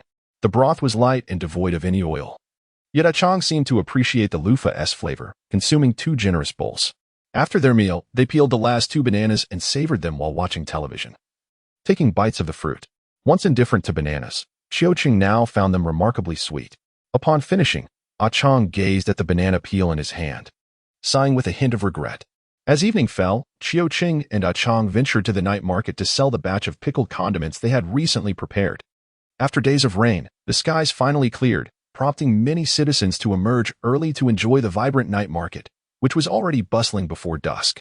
Riding his tricycle, Qiu Cheng navigated through the intersection toward their usual stall, while Chang squatted beside the cart, vigilantly watching over their goods to prevent any opportunistic theft. You rascal! What took you so long? I thought you had struck it rich and decided to abandon the market. Upon arriving at the stall, Qiu Cheng noticed Old, who had set up a tricycle beside their stand, positioned conveniently between Qiu Cheng and Wang Qingliang's stalls. Having just disembarked from the train yesterday afternoon, he hadn't been out for quite some time, and his original spot had been claimed by someone else. Thus, he decided to join them for company. Old Feng's previous location was quite advantageous, situated at the center of the crossroads. Once he departed, it was only natural that it would be occupied by another. "How much do you sell your salt for?" Xiao Cheng inquired. Recently, he had been pickling vegetables, and the salt he had salvaged from various outposts of a Chong was nearly depleted. "It's quite inexpensive, 1 corn cake for a pound," Old Hu promptly replied. "Indeed, it is cheap. Salt differs from crops. Once crops are planted, one must wait several months for harvest. Salt, on the other hand, is processed from seawater. The coastal areas are equipped with nuclear power plants and wind farms, ensuring a steady supply of electricity. Once those machines are operational again, production resumes swiftly." At that moment, Old Feng from the adjacent stall approached. "TSK, it's not as simple as you suggest. The local power plants generate electricity, which is also sent northward, not solely for local consumption. Each salt field has a monthly electricity quota, which is limited." Feeling a twinge of displeasure at having his goods undervalued, Old Hu retorted, "If it's so precious, then why is it sold at such a low price?" Old Feng was already aware of the low salt prices. It seemed that many from the New South City were venturing to the coastal regions to trade in salt, not just Old Hu. In the factory, wages could not be dispersed, so salt was offered as compensation. Each month, they managed to secure a few orders from the mainland, exchanging them for provisions to supply the workers with rations. The remainder was distributed as salt, allowing the workers to find their own channels for sale. Conveniently for us small traders, who required minimal supplies, we procured goods from them, engaging in negotiations that proved somewhat troublesome. Old Hu remarked in these times. "Is there anything that comes easy?" Unable to contain himself, Xiao Cheng interjected, "Isn't it true that coastal regions have developed better than our own?" "Certainly," came the reply. "When has the coastal area not outpaced us in development? Just consider those who guard the salt fields. Even if they do not cultivate crops, they will not starve. Frankly, how many people have perished in our city over the years? While it is true that the number of those who have died directly from starvation is not high, we all understand that if it weren't for insufficient nourishment leading to weakened bodies, the death toll wouldn't be so grim." At this juncture, a pall of silence enveloped the atmosphere. The mere mention of the outbreak of the X-virus and the years spent in temporary shelters rendered everyone introspective. As twilight descended, the night market became increasingly crowded. Xiao Cheng opened several jars of pickled vegetables and sauces, placing a jar of toothpicks beside them for customers to sample the flavors. His culinary skills in sauce-making were modest, yet he ensured they were sufficiently salty and spicy, liberally adding ginger and garlic. Onlookers sampled the sauces with toothpicks, their mouths watering from the delightful spiciness. By 9 o'clock, Xiao Cheng and his team had sold out of the pickled items. Even the 3 jars set aside for tasting were ultimately purchased by the last customer at a relatively modest price. Before closing up shop, Xiao Cheng visited Lao Hu's stall to purchase 20 pounds of salt. In a couple of days, he would be able to harvest the batch of cabbage he had planted earlier, and he intended to turn them into pickled vegetables, primarily for his own consumption, with any surplus available for sale. On his way back, he passed by a store that displayed signs for flour and soybeans at its entrance. Unable to resist, he halted his tricycle and instructed a Chong to guard it while he entered the shop. "How much is the flour?" Xiao Cheng inquired. Inside, 3 men stood around. The eldest appeared to be in his 60s, the youngest seemed to be merely 13 or 14, and the middle-aged man, tall and thin with a balding forehead, was in his 40s. 5 pounds of cornmeal for 1 pound of flour, the older man responded. The middle-aged man approached Xiao Cheng while the other 2 remained still. "Do you have vinegar?" Xiao Cheng did not engage with his question, for he had just noticed that the shop not only offered flour and soybeans but also soy sauce, aged vinegar, sweet bean sauce, and yellow soybean paste, all stored in jars of various sizes, with red paper labels affixed to each. "How much for the aged vinegar?" Xiao Cheng asked again. 3 pounds of cornmeal for 1 pound, the man replied. After a moment of contemplation, Xiao Cheng said, "I would like half a pound of flour and 2 taels of aged vinegar." "Very well. Do you have a container for the vinegar?" Although half a pound of flour and 2 taels of vinegar was not a considerable amount, given the current times, those who could afford such items were indeed few. Xiao Cheng's purchase did not appear particularly impoverished. "No," he replied, shaking his head. Then, he watched as the shopkeeper measured out half a pound of flour, carefully placing it into a plastic bag. The shopkeeper then retrieved a relatively clean mineral water bottle, inserted a funnel, and poured 2 small bamboo tubes of aged vinegar into it. However, this pleasant mood did not linger for long. As they exited the night market, Xiao Cheng noticed that they were being watched. Turning his head slightly, he caught sight of a group of young individuals, seemingly no older than 20, numbering around 8 or 9. They, too, noticed Qiu Cheng's gaze but appeared unconcerned, laughing boisterously among themselves. In the back of the truck, Ah Chong began to feel restless. Sensing the ill intentions of the group trailing behind their tricycle, he had never before encountered such formidable adversaries. His encounters had been limited to dealing with field mice, sparrows, and fish. The prospect of facing opponents of comparable stature unnerved him, especially given their numbers. In an effort to shake off his pursuers, Qiu Cheng intentionally accelerated the vehicle. But it proved futile. They matched his speed, and at that moment, not a single patrol officer was in sight. Qiu Cheng surmised that he had likely caught their attention while buying flour at the shop. In their eyes, anyone who could afford flour must be a lucrative target. Ahead lay an intersection, and familiar with the area, Qiu Cheng knew that this road led to the riverbank. Without hesitation, he turned onto it, determined not to lead the troublemakers into their residential neighborhood. Indeed, the group of young men swiftly followed suit, hastening their pace and steadily closing the distance with Qiu Cheng and his companions. Despite Qiu Cheng's efforts on his tricycle, he could not outpace them. It became evident that a confrontation was imminent. Realizing this, he decided to halt his vehicle. By this time, they had arrived at the banks of the New South River, and concerned that the tricycle might plunge into the water amidst the chaos, Qiu Cheng deftly pushed it into the adjacent field. Upon seeing Qiu Cheng dismount, Ah Chong also alighted from his vehicle. Observing Qiu Cheng's actions, he lent a hand, then resolutely remained by Qiu Cheng's side, emitting a series of anxious low growls from his throat. "Ah, not fleeing, are we?" The ruffians mocked, their laughter echoing arrogantly upon seeing Qiu Cheng and his companion disembark. Having previously engaged in a few scuffles themselves, they perceived their numbers, 9 against 2, as overwhelmingly advantageous. Escaping was not an option. They were determined to assert their dominance. "Damn it. We're still hungry, and you have the audacity to feast on white flour? Absolutely shameless. Hand over your belongings, and we won't lay a finger on you today. What is the point of wasting time with them? Let's seize their possessions first. I've spotted plenty of valuable items on their vehicle." "Fool.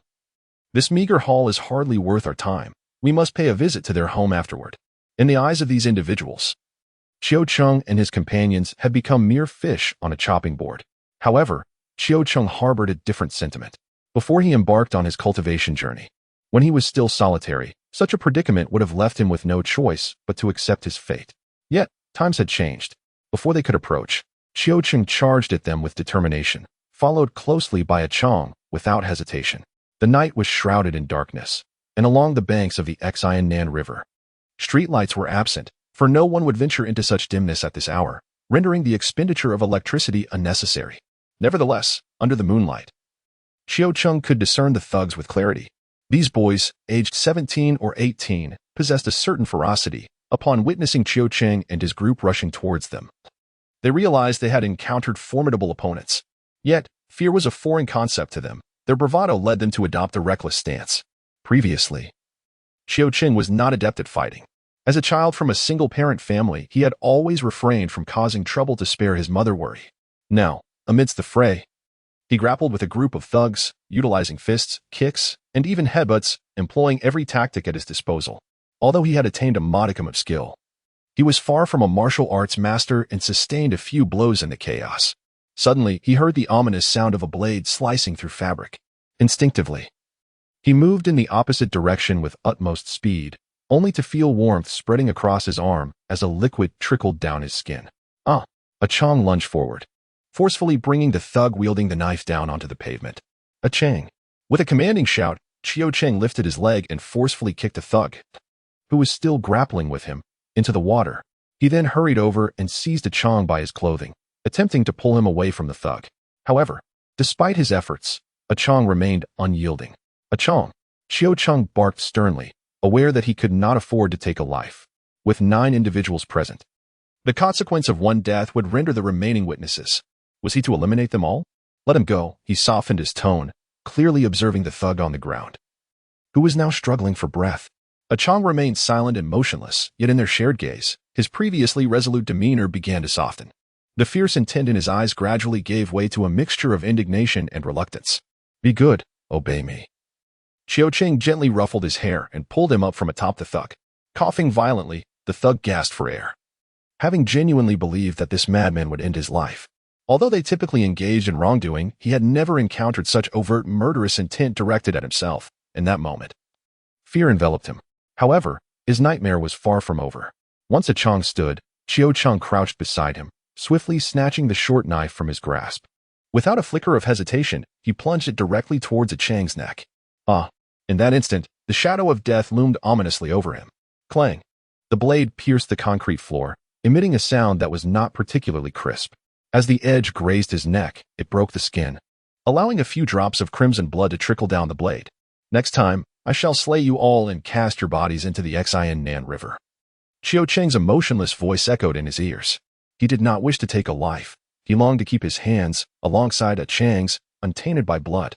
If it were possible, he would prefer to resolve matters through legitimate means, yet he could not involve the authorities. As he sought to shield A Chang from any peril or uncertainty, the confrontation had instilled fear within the gang. Even those who remained capable were sprawled on the ground, feigning death, too terrified to rise. The one Chiao Cheng had recently thrust into the water hesitated to return to the riverbank, only daring to move once Chiao Cheng and his companions had departed, slowly helping one another toward the main road. It's all right. Chiao Cheng felt compelled to console him.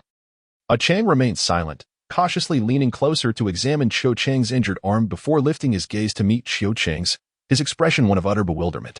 It's fine. Chiao Cheng raised his uninjured arm and gently caressed A Chang's cheek. At that moment, A Chang's eyelashes fluttered, and tears cascaded down his face. He looked up at Chiao Cheng, exuding fragility and helplessness. Chiao Cheng's heart quivered.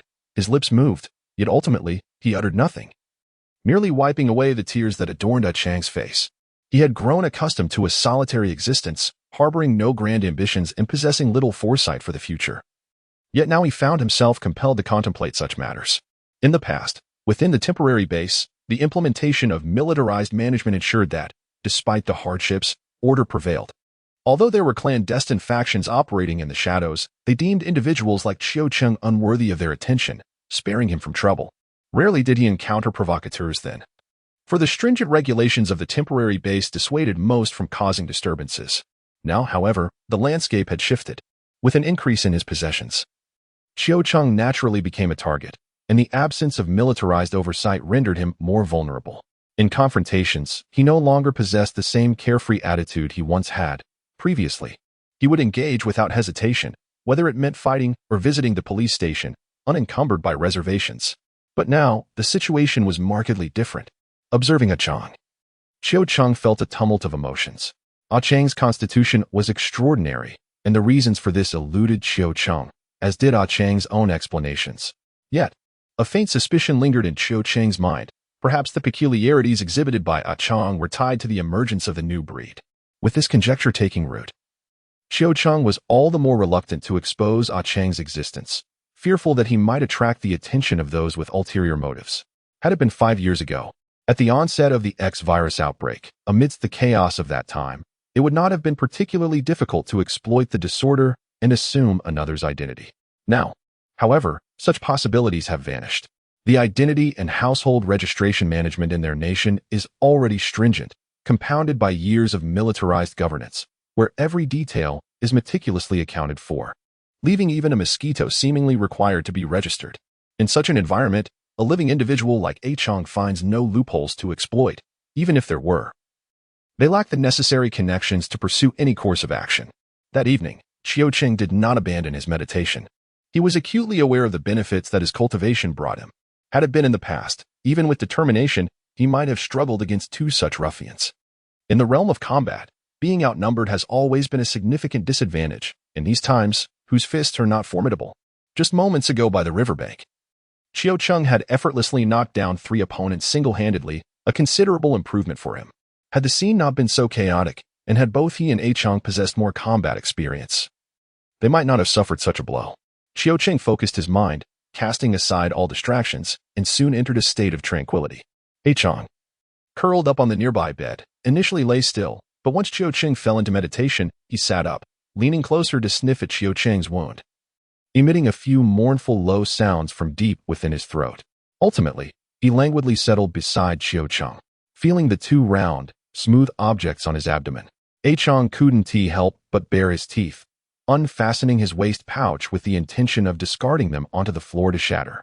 Today, his lack of strength, which also led to Qiu Cheng's injury, can be attributed to two main factors. On one hand, Chang had previously lived exclusively with the old cat, causing him to shy away from human interaction and resulting in a deficiency in combat experience. On the other hand, the two fragile items strapped to his waist contributed to his hesitance. Fearing their potential damage, Chang found himself restrained and unable to swiftly neutralize his adversary. The mere thought of this infuriated Chang, compelling him to consider shattering these troublesome eggs. As he unfastened the pouch, intending to hurl it away, he hesitated, pondering instead the notion of nurturing them to maturity, ultimately to provide sustenance for Qiu Cheng. After a night had passed, the wound on Qiu Cheng's arm had indeed begun to scab. Following his morning meditation, he tended to the injury, replacing the soiled cloth with a fresh bandage to prevent the scab from being disturbed by his clothing. With the weather warming, he was mindful that neglect could lead to complications from infection.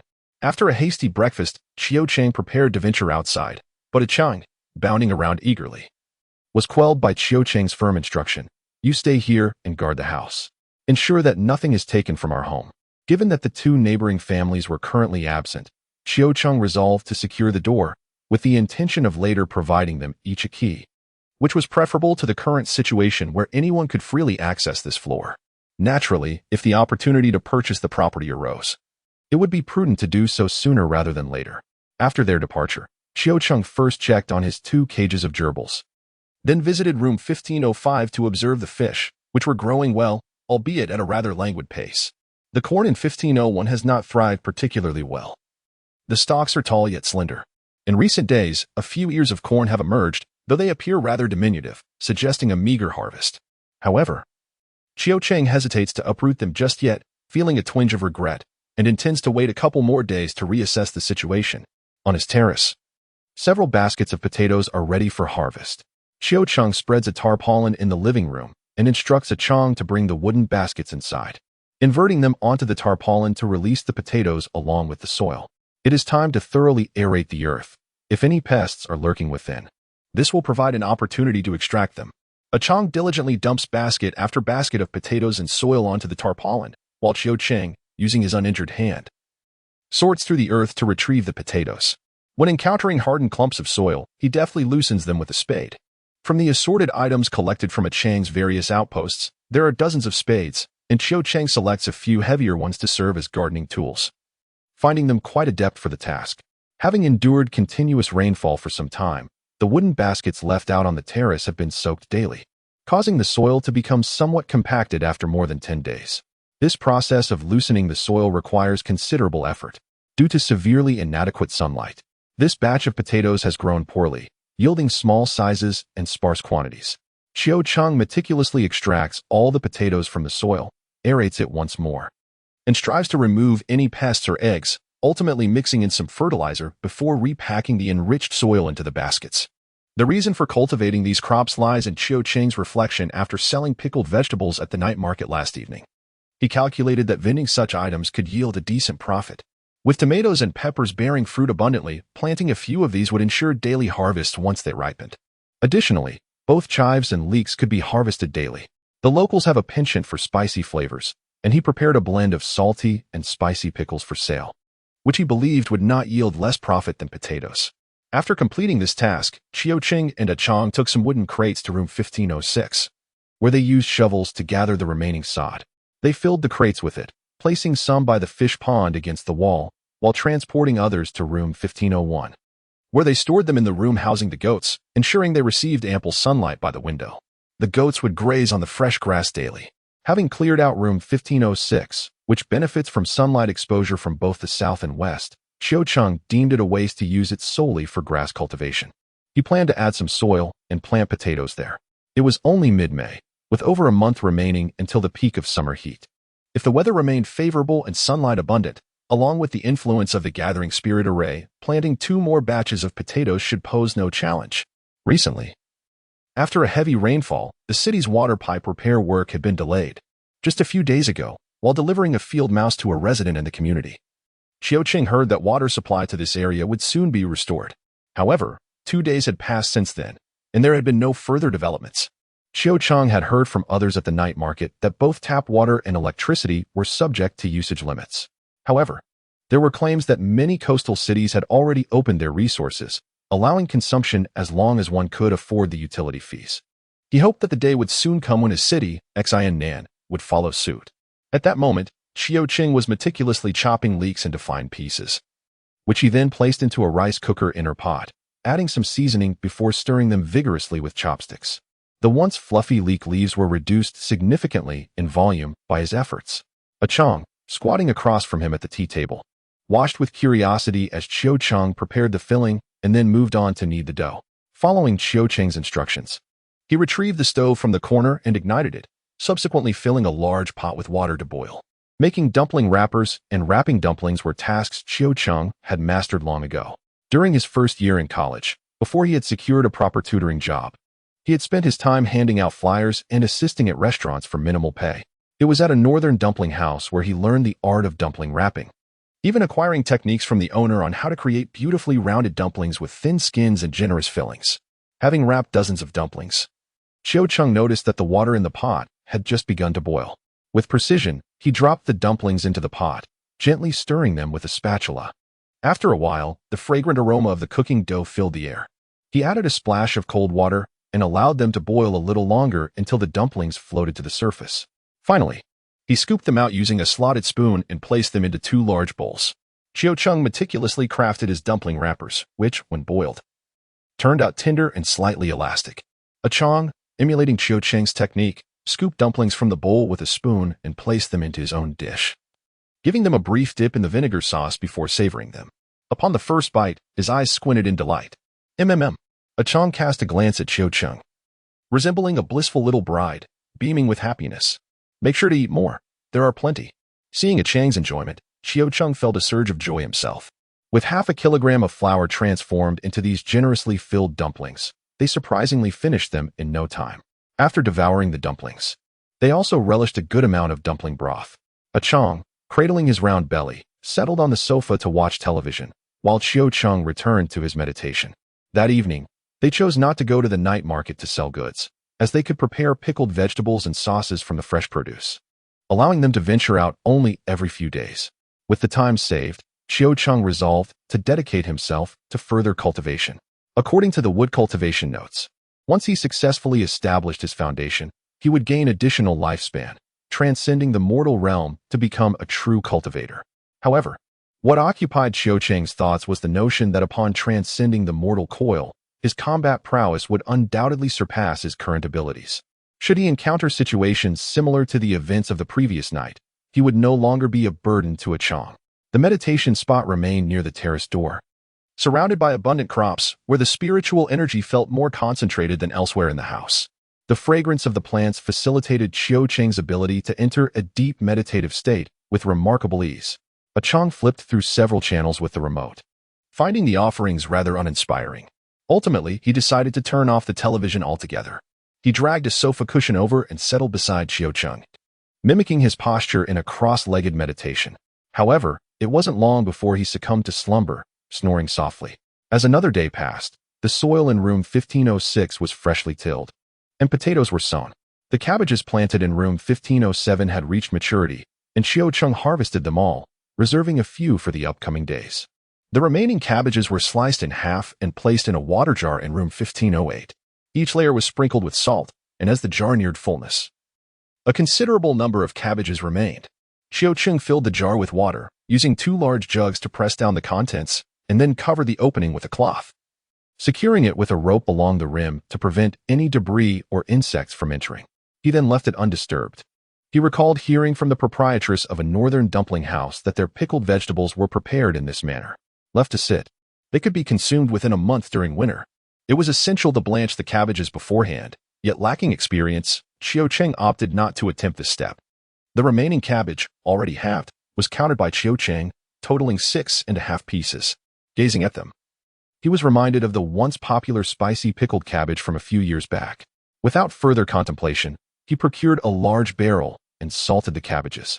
Now, he and a Chong subsisted on corn cakes and potatoes with cabbage daily, and once the cabbages were pickled, they would at least provide a tangy flavor. After completing this task, Xiao Cheng tended to the wooden crates on the terrace, loosening the soil and extracting large chunks of cabbage roots, which he mixed with a bit of fertilizer before planting ginger and garlic in those crates. The layout of room 1507 was quite similar to that of 1506, differing only in orientation. Room 1507 boasted a west-facing terrace, where the previous cabbages and the newly planted ginger and garlic thrived. The north-facing balcony, however, proved less useful, receiving little sunlight throughout the year. The remaining rooms, 1508, 1509, and 1511, each possessed only a north-facing balcony, rendering them unsuitable for crop cultivation. So Xiao Cheng intended to use them as storage instead. Room 1507 offered ample space, complemented by a terrace and a balcony, creating an airy atmosphere. After attending to the terrace, he and Chang ventured out to gather bricks, constructing low walls in the direction of the terrace and balcony. Additionally, they built a low wall at the entrance, slightly set back. Initially, they had aimed to cultivate grains. Wheat would also have been a fine choice. Just the night before, they had purchased flour from the night market, discovering that 5 pounds of cornmeal could be exchanged for a single pound of flour. In their locality, the cultivation of wheat is a rarity, likely due to climatic conditions. The local populace primarily focuses on rice cultivation. During the inaugural year of the temporary base's establishment, Xiao Cheng had also engaged in rice planting and had acquired knowledge about the process, while he remained unfamiliar with the intricacies of wheat cultivation. After constructing a low wall, they needed to wait a day or two before applying the waterproof cement paste. Xiao Cheng, alongside Chang, proceeded to organize room 1501. Previously, they had only purchased this one room, and all miscellaneous items had been piled within. Now that they had more rooms, and given the particularly good lighting in 1501, it seemed wasteful to use it solely for storage. Together with Chang, Xiao Cheng sorted through the items and relocated them to several rooms to the north, as well as transferring the remaining belongings from Chang's various outposts. After a day of diligent work, they hastily consumed a few bites of corn cakes for lunch. As the sun began to set, Xiao Cheng descended from the 15th floor, carrying a bucket of cabbage roots alongside Chang. Upon returning home, Xiao Cheng placed a few cabbage roots into each of the 2 voles cages. Chang then retrieved a turtle box from the corner, opened the lid, and poured some insects into the vole cages. As they watched the voles feast, Xiao Cheng suddenly heard a couple of soft clicking sounds. Startled, he glanced at Chang's waist pouch, from which the sounds emanated. Could it be that this fellow had actually hatched some chicks? Upon hearing the noise, Chang immediately broke into a wide grin, joyfully unfastening the pouch, unzipping it, and placing it on the coffee table, eagerly awaiting the chicks to emerge from their shells. Xiao Cheng leaned in closely, their heads together, both gazing into the waste bag that held 2 eggs. Before long, they observed one of the eggs being pecked at. A small opening emerging that gradually widened, revealing a gray, sticky little head. How utterly unattractive. Xiao Cheng couldn't help but chuckle. Indeed, quite ugly, Chang joyfully concurred. Considering how fragile newly hatched chicks could be, Xiao Cheng hurried to the 15th floor to gather some cotton, a length of wire, a light bulb, a lamp holder, and a plug. He first took a wooden basket, lined it with cotton, and placed the little chick along with the unhatched egg atop the soft bedding. Then, he retrieved a screwdriver and a pair of scissors, using the latter to strip a small section of copper wire from both ends of the wire. One end was attached to the lamp holder, while the other was connected to the plug. After twisting the light bulb into the lamp holder and plugging it in, the bulb illuminated. Upon seeing the light, Chang became particularly excited, scratching his head in delight. Xiao Cheng then fetched a clothes hanger, wrapping the wire around it twice before placing the hanger above the wooden basket. The glowing bulb hung overhead, casting a warm yellow light that enveloped the basket in a cozy glow.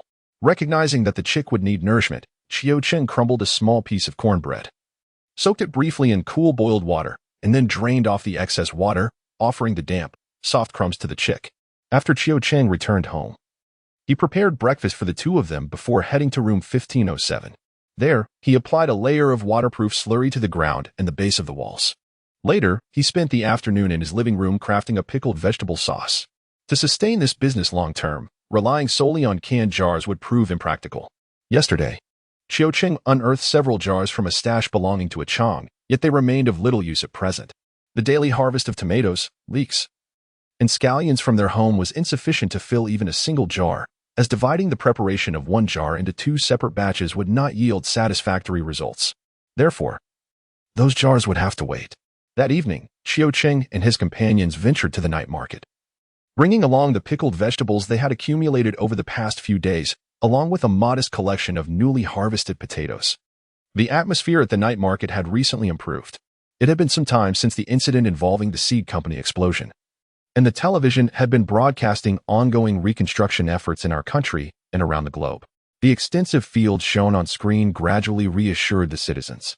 It was precisely this reassured sentiment that caused the owner of room 1510 to remain hesitant about selling. As agricultural production stabilized, the value of their property would inevitably rise beyond a meager few dozen pounds of cornmeal. Consequently, Xiao Cheng had to enlist Xinxing to contact the owner of the 14th floor, hoping to secure as many rooms as possible while minimizing disturbances from the two uppermost floors, which would only benefit him. However, he did not possess substantial capital at the moment and would need to wait approximately another half-month for the batch of potatoes from room 1506 to mature. In the meantime, Xiao Cheng aimed to produce as many pickled vegetables as possible to accumulate funds. Since the rain ceased, the night market has become increasingly lively, with even the once somewhat desolate spot occupied by Xiao Cheng and his companions now boasting little in the way of empty spaces. Fortunately, Lao Hu, Lao Feng, and Wang Qingyong were all present, and when Xiao Cheng and Chang arrived to find no available spots, Lao Hu kindly shifted aside to make room for them. It is not every day that one finds goods to sell. Xiao Cheng first brought out the potatoes, followed by an assortment of canned goods. Arranging them on the wooden board, he inquired, "Has business been good for you these past couple of days?" "Just enough to make ends meet," Lao Hu replied, expressing his dissatisfaction with his current situation. He had initially decided to venture to the seaside to trade salt, envisioning a lucrative profit through buying low and selling high, seizing the opportunity while the market had yet to regain its vitality, hoping for better days ahead. Being present here, Xiao Cheng had produced only a modest amount of pickled vegetables in recent days, had it not been for the need to procure supplies. He might not have set up his stall today. "I'll choose the larger cans," Lao Hu cheerfully remarked. Shortly thereafter, Lao Feng approached, purchasing several pounds of potatoes from Xiao Cheng, then patted him on the shoulder, saying, "You seem to be fishing for 3 days and sunbathing for 2. I wonder if I'll still be here when you next set up your stall." "What is going on? Are you all planning to cease operations?" Xiao Cheng inquired. "Haven't you received the news yet? A directive has come down, urging cities to prepare for post-disaster reconstruction, which includes provisions for water and electricity. It is estimated that in our Xianan city, by June, the allocation for each individual will no longer be 5 kilowatt-hours, Lao Feng explained. What will be done then? In Xiao Cheng's view, given the current circumstances, the quota system appears to be quite reasonable. After all, prices remain uncertain, and some citizens have been severely affected by disasters. Additionally, there are those who, due to livelihood issues over the past 5 years, have exhausted their financial resources, whether in terms of property or savings. And now not everyone can afford to pay their electricity bills. I have heard that the quota is still in place. This policy is set to be implemented for a year, and any consumption exceeding the quota will require individuals to pay out of pocket. Old Feng is quite well informed. How will the electricity charges be calculated? Xiao Cheng inquired again. It will be calculated in monetary terms. At this moment, Old Hu had been listening, also chimed in, evidently already aware of the matter. He clicked his tongue, sealed the jar, and remarked, "The authorities have long acknowledged the previous currency, and this is not mere talk. Have you not noticed that banks in our city have already reopened for business recently?" "That is wonderful," Xiao Cheng replied with a smile, although his savings were modest. They should suffice for paying the water and electricity bills. Reflecting on what Old Feng mentioned, Xiao Cheng soon understood that most citizens currently lack the means to cook at home, which is why the city has taken the initiative to produce corn cakes. Once the limitations on electricity usage are lifted in the future, the majority will be able to prepare meals at home. At that point, various institutions will merely need to distribute the rations accordingly, and Old Feng's business of exchanging cornmeal for corn cakes will naturally come to an end. That evening, after Xiao Cheng and his companions had sold all their goods, they approached Old Feng to exchange for cornmeal and inquired about his future plans. Old Feng replied that he had not yet decided and was currently troubled by it, prompting Xiao Cheng to refrain from further discussion. The man with the river snails. Xiao Cheng halted his tricycle before a stall, where a woman in her 30s or 40s greeted him. "What seeds are you looking to buy? We have a wide variety here. How much for the rice seeds?" Xiao Cheng inquired. "Which one catches your eye?" "This brand is quite popular in our area," the proprietress said, handing him a package of rice seeds wrapped in plastic. It is increasingly difficult to find rice seeds nowadays. Ours is the only stall in the night market with such a comprehensive selection. And how much is this? Qiucheng asked, examining the packaging, which indicated a weight of 480 grams and specified the suitable planting regions, though it made no mention of whether the seeds were new. 12 gene of cornmeal for one package, the proprietress replied. Is it really that expensive? Even someone like Qiucheng, who had set up a spirit-converging array at home, found the price excessive. How many ordinary farmers could afford such a cost? This is not overpriced. The seeds we offer are certainly not new, the proprietress asserted, her tone suggesting that their seeds were crafted from gold. A package that was originally quite ordinary was suddenly rendered precious in contrast to the notoriously inferior new seeds. 8 gene, Qiucheng countered. She refrained from mentioning the new harvest, yet once she did, Qiucheng realized the price was inflated, merely leveraging the new harvest to elevate the value of their goods. Who could truly ascertain whether the seeds they were selling possessed the technology of the new harvest? Alas, what is the current price of ordinary rice against corn flour? This is rice seed, after all. As the proprietress spoke, she yanked the bag of rice seeds from Qiucheng's grasp. He chose not to protest, mounting his tricycle to depart. In this night market, should he fail to find suitable rice seeds, he could always venture to the morning market tomorrow. Surely, in such a vast New South city, they could not be the sole sellers of rice seeds. 8.5 pounds, Qiucheng stated. The proprietress was reluctant. Yet it became evident that Qiucheng was genuinely intent on purchasing the seeds. After much negotiation, they settled on a trade, 10 pounds of corn flour for the bag of rice seeds, with the proprietress graciously offering a small packet of soybean seeds as a bonus. This packet of soybean seeds was indeed minuscule, containing merely a dozen or so seeds, encased in a transparent bag, initially intended as a mere addition. However, the circumstances had shifted. Everyone could sense that better days were on the horizon, with food supplies soon to become abundant, and the market gradually awakening. Merchants found their circumstances improving, and those with valuable goods were naturally disinclined to sell them at a loss. And what of the mirror? What price does it command now? Qiucheng previously opted for mirror stickers instead of actual mirrors, valuing convenience and cost-effectiveness. However, the mirror stickers have since lost both their practicality and affordability, prompting him to revert to using mirrors. Mirrors? They are quite economical. There is a mirror factory just north of Nan City, a small establishment with moderate technical expertise. To be frank, the quality pales in comparison to larger factories, but the prices are exceptionally low. Come, let me take you there. They also have a storefront nearby. Laosan Luo, I've brought you some business, exclaimed the owner of the decoration materials store upon arrival. Who is looking to purchase a fitting mirror? A man in his late 30s emerged from the shop, of modest height and somewhat slender, with a pair of glasses perched on his nose. Hey, don't peek through the door, the decoration store owner remarked, then turned to Qiucheng and inquired, how many do you intend to buy? I'll take a look first, Qiucheng replied. If the price is right, he certainly plans to purchase several. The individual referred to as Laosan Luo was quite courteous to Qiucheng and proceeded to introduce his mirrors, detailing the prices for standard glass mirrors, those made from special materials, and the wholesale versus retail costs, all conveyed with clarity. Qiucheng contemplated that using larger mirrors for wall application would be cumbersome and less secure. Thus, opting for smaller ones that could be affixed with more nails seemed a wiser choice, especially since there would be multiple rooms in his home requiring mirrors on the walls in the future. The 6 rooms to the south must be utilized effectively in the future. The northern units, 1507 and the yet-to-be-acquired 1512, will require mirrors. And it is highly probable that we will also purchase the 14th floor down the line. Therefore, acquiring a larger quantity of mirrors now would not be detrimental. Hence, Qiucheng placed an order for this batch of goods with Laosan Luo, paying a deposit of 20% of the total price, agreeing to settle the remaining balance upon delivery the following day. Quite a substantial transaction, wouldn't you agree? After Qiucheng departed, the owner of the decoration shop inquired with a sense of pride, delighted that he could bring a significant client to his establishment.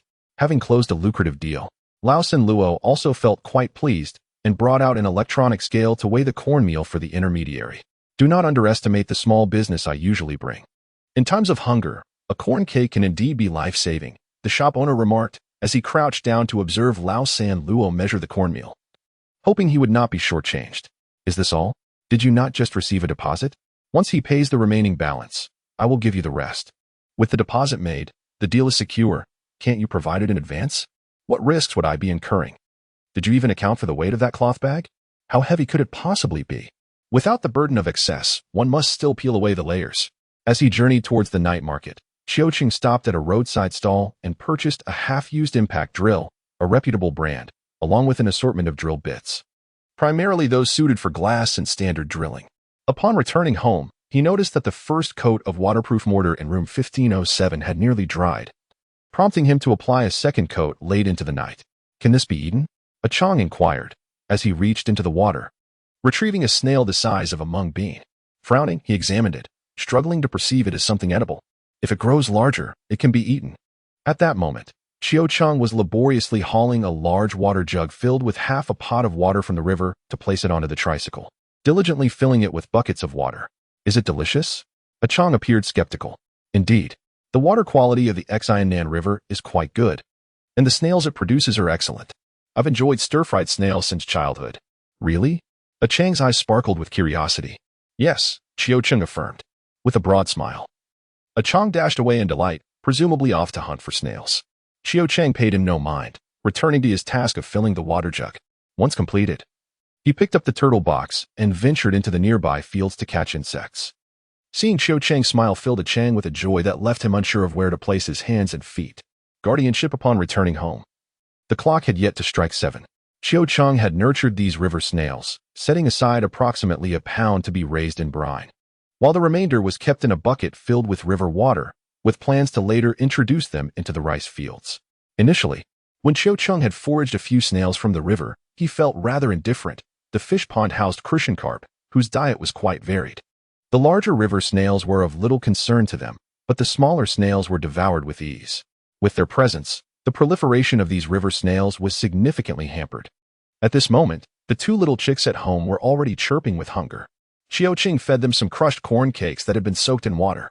He lifted the cloth, unplugged the light bulb, and removed it to allow a Chang to carry the wooden crate to the rooftop for some sun exposure.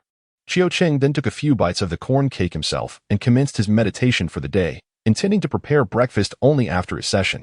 A Chang also nibbled casually on a few morsels of corn cake before transporting the two chicks to the rooftop to bask in the sunlight. The morning air was still cool, and as soon as the chicks reached the roof, they withdrew their necks and huddled together amidst the cotton pile. After a while, as the sun ascended and the temperature gradually rose, they began to perk up once more. After A Chang diligently watered the crops, fertilized them, weeded, and caught insects. He fed the goats and the fish in the pond. While he was tossing cabbage roots and scattering insects into the field mousetrap, a thought suddenly struck him. He then took the turtle box and ascended to the rooftop to find the two chicks. At that moment, the chicks were basking in the sun, their eyes squinting as they drowsily settled into a stupor. A Chang approached them for a closer look. Both were of mixed colors, their fluffy feathers displaying hues of light yellow, light brown, and dark brown. One was slightly lighter in color, while the other was a shade darker. After contemplating for a moment, A Chang selected a smaller insect from the turtle box and tossed it in. The chicks were initially startled, but soon they converged around the insect, pecking at it with their light yellow beaks, lifting it and tossing it about. Before long, one of the chicks managed to swallow the insect whole. Upon noticing the disappearance of the insect, the other chick began chirping insistently at its companion. The chick that had consumed the insect stretched its neck and chirped a couple of times towards A Chang, prompting him to toss another insect its way. The other chick, not to be outdone, joined in the fray, and soon both chicks were competing for the insects in the wooden crate. Seeing them relish their meal brought A Chang great joy. If they ate well, they would grow quickly, and soon Qiuqing would have meat to enjoy. After feeding them about 7 or 8 small insects, A Chang deemed it sufficient, wary of overindulgence, and thus covered the turtle box before descending back downstairs with the remaining insects. At approximately 9 in the morning, Qiuqing arose from his slumber, as was customary, to prepare breakfast. Due to the limitations of available ingredients, he could only muster a dish of potatoes stewed with cabbage. A Chang accompanied his bowl of this humble fare with a plate of pickled scallion greens and a corn cake. After taking a bite, he could not resist glancing back at the bucket containing the unwashed river snails, which they would clean and cook for dinner later. Qiuqing picked up a pair of chopsticks and took some pickled scallion greens, inquiring, "Is it delicious?" A Chang asked in return. "Indeed, it is delightful," Qiuqing replied, unfazed by A Chang's incessant questions. A Chang chuckled, opening his mouth wide to take a substantial bite of the corn cake. Once their meal was concluded, Chiao Chung ventured onto the balcony to gather some fresh ginger and garlic, retrieving also the dried chili peppers he had previously sun-dried. Since they began making pickled vegetables, the sun-drying of chili peppers had become a rare endeavor. The daily harvest was merely sufficient for their needs, with these remnants being from earlier accumulations. Chiao Chung called for Chang's assistance, and together they lifted the stone mill to the front of the sofa. Chiao Chung settled onto the sofa, spreading his legs apart as he positioned the mill before him, gradually turning the stone in circles. As he ground the dried chili peppers, those he had sun-dried, which lacked the vibrant red hue yet possessed a robust and fiery flavor, he asked Chang, "Would you like to watch television?" Noticing Chang squatting beside him. Observing the grinding process, Chiao Chung encouraged him. Watching television can greatly aid in language acquisition and provide insights into human society. Chang was not particularly fond of reading, so Chiao Chung urged him to indulge in watching more television. "No, thank you," Chang replied, reaching for a handful of chili peppers from the coffee table to assist Chiao Chung in adding them to the stone mill. As the stone mill rotates, one must carefully add ingredients. Those with slower reflexes may easily collide with the rotating wooden handrail. Just moments ago, Chiao Chung, while adding chili peppers, had to pause the mill, for he was still unaccustomed to this tool, his hands lacking the necessary coordination. Their collaboration proved remarkably efficient. Before long, a generous amount of chili powder accumulated in the stone trough surrounding the base of the mill. Observing the texture, Chiao Chung deemed it sufficient and decided against further grinding. After completing the chili, he swept the powder into a clean basin and commenced grinding ginger and garlic.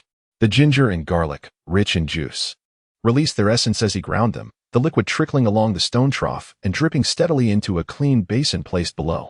Once these ingredients were processed, Chiao Chung and Chang lifted the entire stone mill, along with its frame, into the bathroom, rinsing it thoroughly with clean water.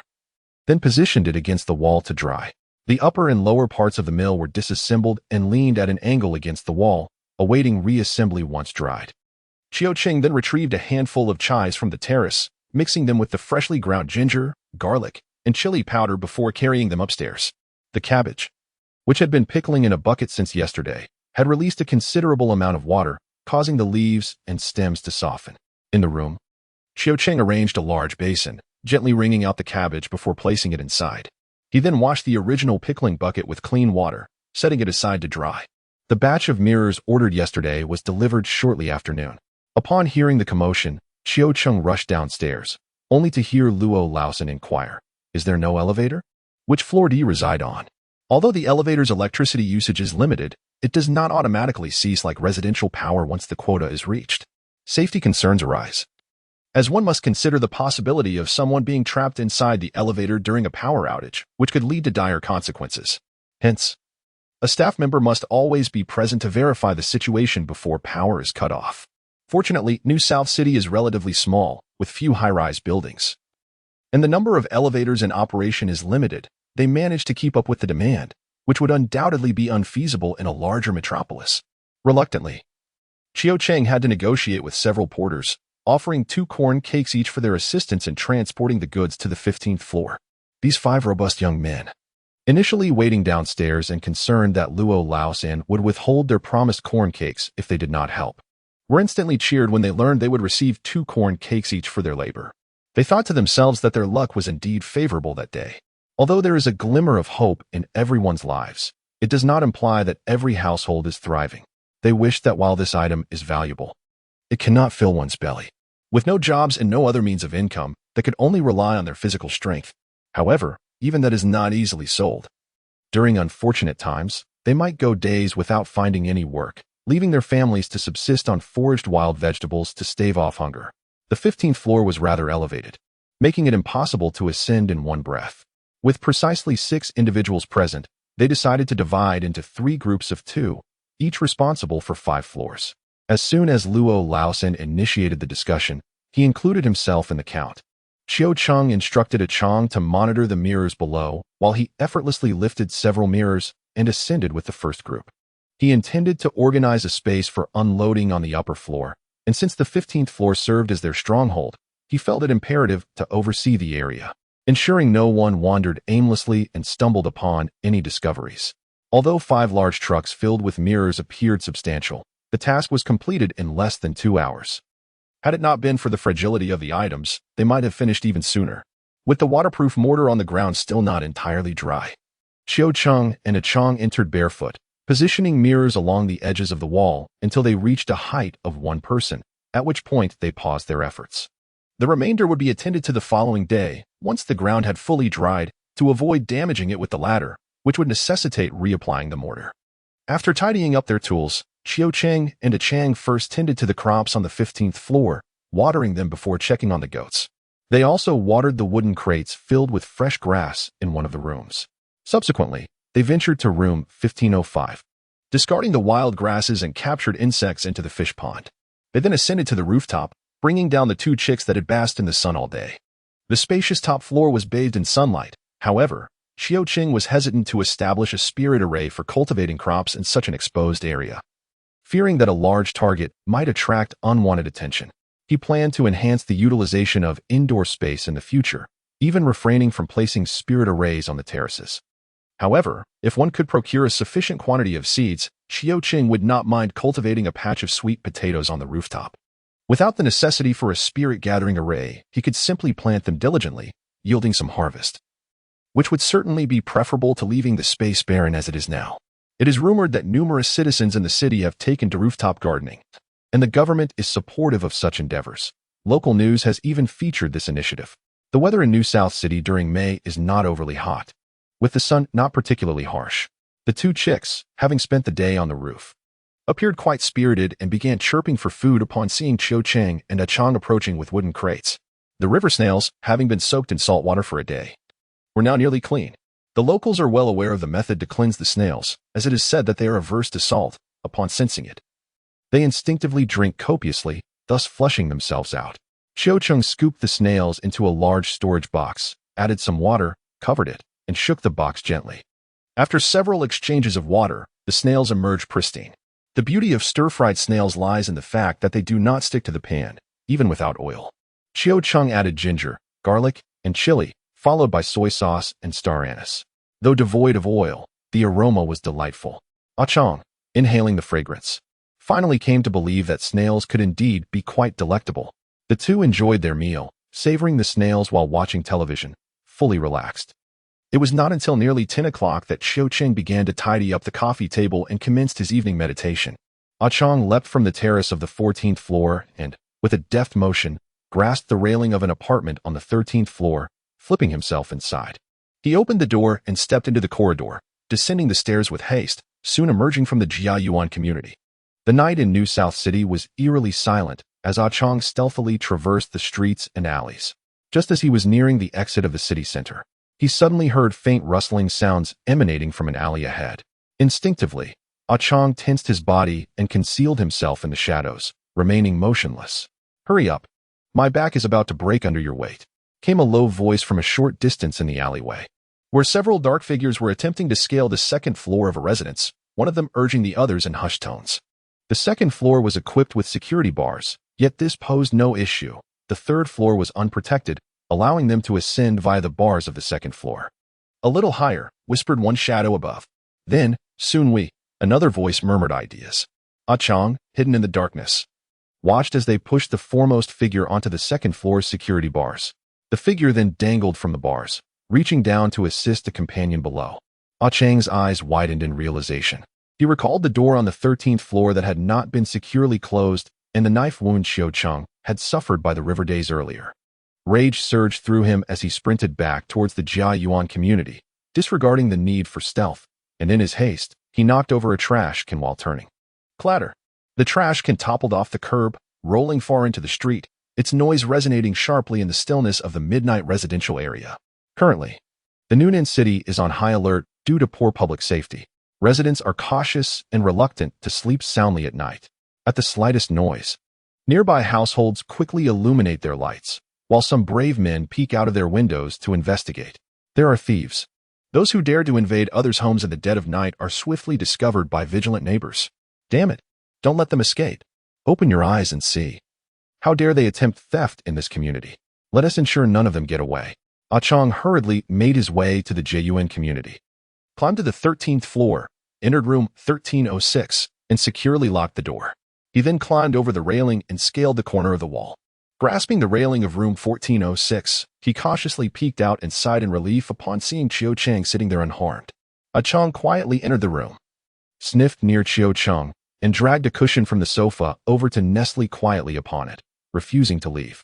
After several days of hustle and bustle, Chiu Chang and his companions finally managed to plant the rice.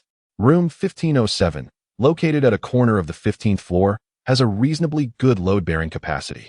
However, Chiu Chang did not dare to fill it excessively with soil or water. Fortunately, rice roots do not penetrate deeply and require only a modest layer of soil, with the water level needing to be maintained at approximately 5 centimeters.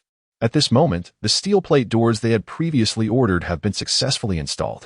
Each of the 3 doors operates on a sliding mechanism, and their locks boast a high degree of security.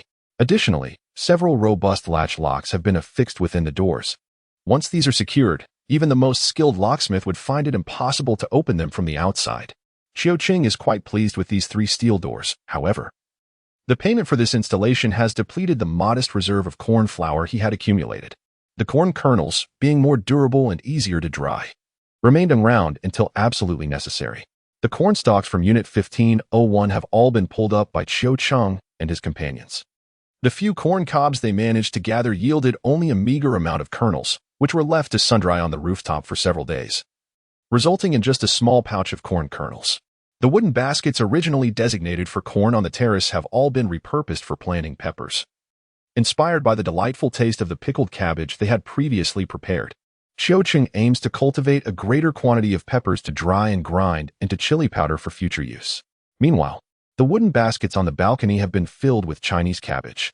Currently, Chiu Chang is applying waterproof mortar in Unit 1504. He plans to apply 2 layers of this mortar before nailing down a floor at a height of approximately 10 centimeters above the ground, where he intends to plant peanuts. This approach ensures that even if they occasionally overwater their plants, any excess moisture will simply drip onto the floor without damaging it. As for the peanuts, Chiu Chang had heard that they are relatively shade-tolerant. Thus, he contemplated attempting to cultivate them. Should he succeed, he could eventually extract some peanut oil, as he had grown weary of days devoid of cooking oil. Chang was even unaware of the flavor of stir-fried dishes, and Chiu Chang wished to provide him with something delightful. One evening, Chiu Chang sliced a piece of spicy kimchi and added 2 potatoes to concoct a pot of soup. Once the soup was ready, he added a chunk of chilled dumpling mixture and sprinkled in some chopped garlic leaves. The spicy kimchi made for a splendid soup, tangy, spicy, and richly flavored. Just the day prior, when the dumpling mixture had been freshly prepared, Chiu Chang had made a similar pot of soup, and the 2 of them had each savored a generous bowl. They then added a scoop of steaming, tender dumpling mixture, enjoying the delightful taste. Chang devoured 2 large bowls in quick succession, still longing for more. Today, the dumplings had cooled, so Chiu Chang cut them into small pieces to add to the soup, which was equally enjoyable. They each relished a bowl of soup and nibbled on some corn cakes before tidying up their belongings to head to the night market for their stall. Upon arriving at their designated spot, Old Hu graciously made room for them. Once they had set up their stall, Old Hu purchased a jar of pickled leeks from Chiu Chang. Upon seeing the bucket of spicy kimchi, he also bought a pound, and Chiu Chang generously weighed out a bit extra, ladling some soup into 2 layers of white plastic bags before handing them over. This spicy kimchi is delightful. You young man don't sell it cheaply either. How much water is in a pound of cabbage? That is worth 2 corn cakes. Old Hu remarked as he tore a piece of cabbage from the bag, rolled it up, and took a bite, producing a satisfying crunch, smacking his lips in approval, and shaking his head in feigned dismay. Ginger and garlic were also abundantly present, which are rather difficult to procure these days, remarked Chiu Chang. Indeed, the market is currently scarce in these items, and those available are exorbitantly priced, making them unaffordable for the average person, resulting in a rather limited market. In these times, everyone is wary of famine. Cultivating grains takes precedence. Who would bother with ginger and garlic? After lamenting, Lao Hu turned to Chiu Chang and said, in recent days, I have had someone procure a batch of soap, intending to venture northward in search of fortune. I have this remaining bit of salt, which I can offer you at a reasonable price. Would you be interested? After contemplating the necessity of salt for his pickling endeavors, Chiu Chang agreed. All right. When I pack up later, I will weigh it to see how much there is. There remained a large bucket of salt, which appeared to be insufficient. Selling it would likely take several days, and time equates to money. Lao Hu felt quite anxious, but upon seeing Qiu Cheng's eager agreement, he was elated. There are a total of 4 large jars and 5 small ones. Will you be home tomorrow afternoon? My brother will deliver them to you, Wang Chongyang stated. All right. Still half a ton? Yes, still half a ton, on the 15th floor. I will inform them. Before long. Regular customers began to notice that Xiao Cheng and his companions had set up their stall that evening. Initially, a few individuals trickled in, but gradually, the crowd grew larger. Surrounding their tricycle. I would like a jar of pickled leeks, one customer requested, while another asked for a jar of pickled scallions. The half-full bucket of spicy cabbage was also quite popular. 2 gin of spicy cabbage, please. Oh, could you add a bit more broth? Why haven't you been setting up your stall these days? What day is it? Saturday. I wonder if there will still be spicy cabbage? With a larger crowd. Goods tend to sell swiftly, and before long, everything brought out that evening was sold out. According to their previous agreement, Qiu Cheng purchased all the salt from Old Hu's stall, then made his way to Old Feng's stall to exchange for some cornmeal. Currently, Old Feng and his son were still at their stand, but the stacks of corn cakes and cornmeal were evidently not as high as they used to be. And his 2 nephews were absent. In the past 5 years, Qiu Cheng would have hesitated to intervene in such matters, fearing the repercussions of getting embroiled in them. However, times had indeed changed. After a brief moment of contemplation, he turned his vehicle and maneuvered onto a concrete path on the west side of the train station plaza, where the old man's fallen position was conveniently located at the edge of the square. Qiu Cheng brought his vehicle to a halt beside them. What has happened? He called out to the elderly man and the young one on the ground. Nothing, nothing. The old man weakly raised his arm. You can't lie here. The night market will soon disperse. The night market was bustling with people at this moment, providing a semblance of safety, but once the crowds dissipated, the elderly pair might find themselves in perilous circumstances. It's nothing, nothing, the old man continued to murmur, as if he were wary of Qiu Cheng's intentions. Selling insects? Qiu Cheng pondered for a moment, realizing that he had not heard of anyone collecting insects at the train station square in recent days. During the earlier outbreak, the station had set up several stalls, initially run by Iwanhai's family, followed by others who joined in. However, as the insect population diminished recently, so too did the number of stalls. With the pest situation alleviated, the urgency to eradicate the insects had lessened, and even if one were to set up a stall, the yield would hardly be significant throughout the day, leading to a gradual cessation of such activities. How many insects do you have? Qiu Cheng inquired. Quite a lot, the child replied, lifting her gaze toward him. At that moment, Qiu Cheng finally discerned her features. Though she sported short hair, it was evident she was a young girl, her face lacking in flesh, leaving only her large eyes to stand out. Come, let us weigh them and see how many there are, Qiu Cheng said as he alighted from the vehicle. Retrieving the electronic scale and placing it on the ground, he switched it on and gestured toward the scale as platform, inviting her to place the insects upon it. The little girl clutched the red plastic bucket tightly, regarding Qiu Cheng with a wary expression, remaining motionless. Meanwhile, her grandfather, with great effort, propped himself up from the ground, raising a hand toward his granddaughter. Go on, let us see how much it weighs, he encouraged. The old man appeared to possess a clearer understanding than his granddaughter. Considering their disparity in strength, an elderly man and a young girl against a potentially robust opponent, he felt untroubled by the prospect of a confrontation. After all, he had already 1 foot in the grave, but his granddaughter was still so young. Today, with her by his side, he was not inclined to adopt a defiant stance. The weight of the entire collection, including the worms and the bucket, approached 4 pounds. Qiu Cheng retrieved 4 corn cakes from the back of the truck and inquired, I have gathered these worms. Where do you plan to spend the night? The elderly man replied succinctly, we will go to the police station. Upon noticing his granddaughter receiving the 4 corn cakes from Qiu Cheng, he quickly added, this is too much. You have given more than necessary. No worries. Qiu Cheng waved dismissively, moving the electronic scale back to the truck along with the bucket of worms, deciding not to return the water bucket to them. In this night market, a single corn cake could procure a large, new, and sturdy water bucket, while theirs appeared old and of poor quality, hardly worth anything. After turning the tricycle around, Qiu Cheng did not depart immediately. Instead, he lingered at the intersection for a moment until he encountered 2 patrolling officers. He explained the situation involving the elderly man and the child, watching as they boarded the police vehicle en route to the station before finally leaving. Throughout the ordeal, Chang remained silently observant, not fully comprehending Qiu Cheng's actions, yet feeling an inexplicable sense of security in his presence. as if he would never have to fear harm. The following afternoon, Wang Shuoyang, along with his elder brothers and 2 young men from their family, transported 2 large carts of timber to Jiayuan community, accompanied by a cage of field mice. Upon observing the field mouse cage, Qiuqing noted its superior craftsmanship compared to the 2 at his own home. Constructed with slender metal strips, it was encased in a welded metal mesh. One side featured a small door, equipped with a hinge on one side and a latch on the other. "Did you create this cage yourselves?"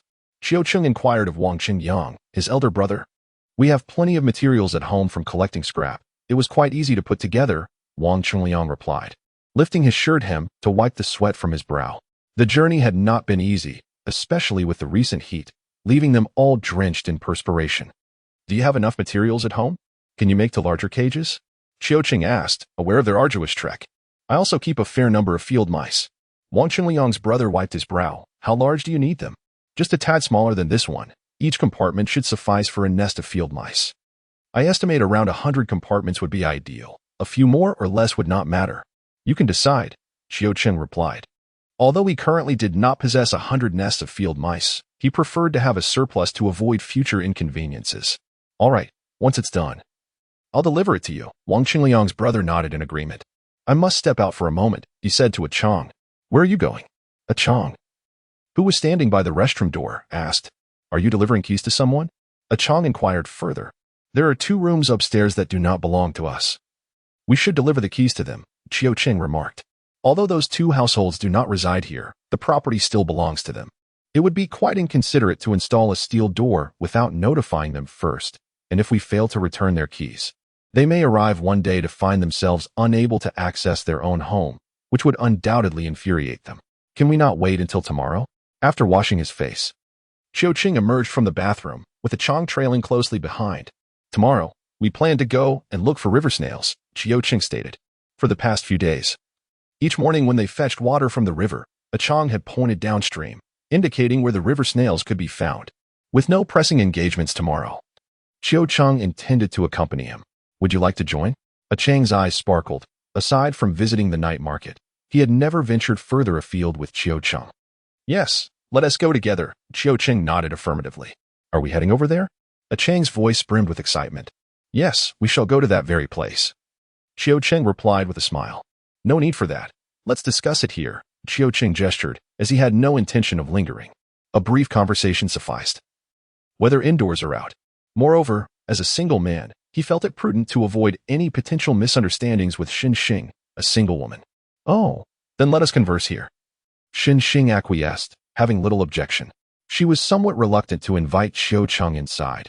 In the past, she had always spoken to him at the doorstep, never having crossed the threshold into his home. "These 2 keys, when do you have time to deliver them to the owner of 1510? "I have installed a steel door on the 15th floor. One key belongs to the door on the right side of the elevator, and the other to the stairwell door," Qiuqing said as he handed her the 2 keys. "The owner of 1510 has always been in contact with Xing. Who doesn't he even know where the person lives?" "All right, I understand. I will speak with them another day. What are you planning to do about 1512? Xing accepted the keys and inquired further. "As for AI When High, I cannot manage that. I have already met with the residents on the 14th floor, and they are all quite apprehensive, fearing that selling too early may lead to losses. Frankly speaking, since you are keen on those 2 floors and the offered price is substantial, why not sell a few of your better properties in the city and then make an exchange? At present, everyone seems rather optimistic, believing that if they endure a little longer, the hard times will soon come to an end." Recently, Xing has been assisting Qiuqing with the house purchases, encountering both soft and hard rejections. "Let me take a look. It's not as easy to find properties in the city anymore," Qiuqing mused, acknowledging that Xing's suggestion was quite astute. However, the situation has changed significantly compared to a month or 2 ago, making it more challenging to purchase a home. "If you agree, I can help you investigate," Xing offered. "All right, I appreciate your assistance," Qiuqing readily replied. "No trouble at all. Just ensure the commission fee is fair," Xing stated plainly.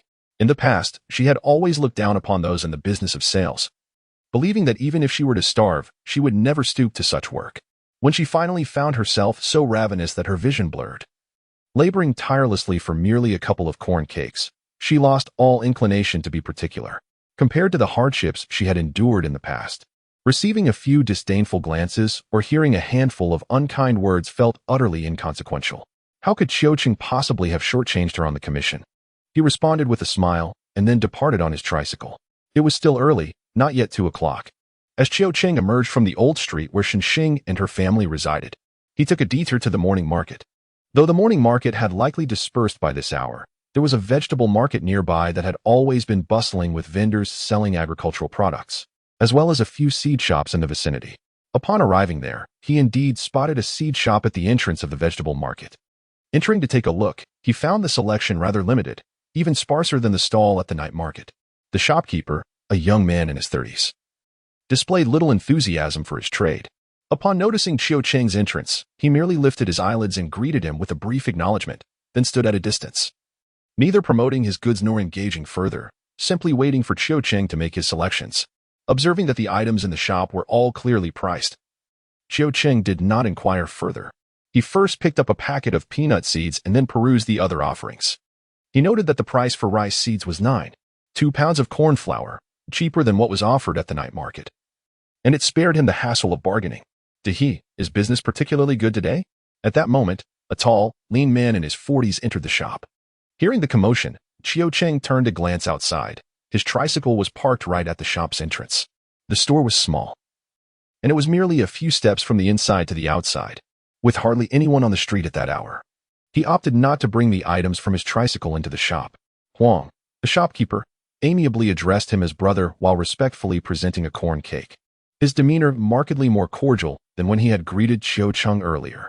Worried about the belongings in your vehicle? Huang inquired, taking the corn cake and gently patting Qiu Cheng on the shoulder. Rest assured, the people on this street are quite principled. Those with unscrupulous hands have long been dealt with by me. Qiu Cheng remained silent, unperturbed, and waved his hand to the shopkeeper, saying, I'm leaving now. If anything arises, do not hesitate to call for assistance. Once he had departed, Qiu Cheng turned back to the shopkeeper and asked, Do you not have any sweet potatoes? Currently, we do not.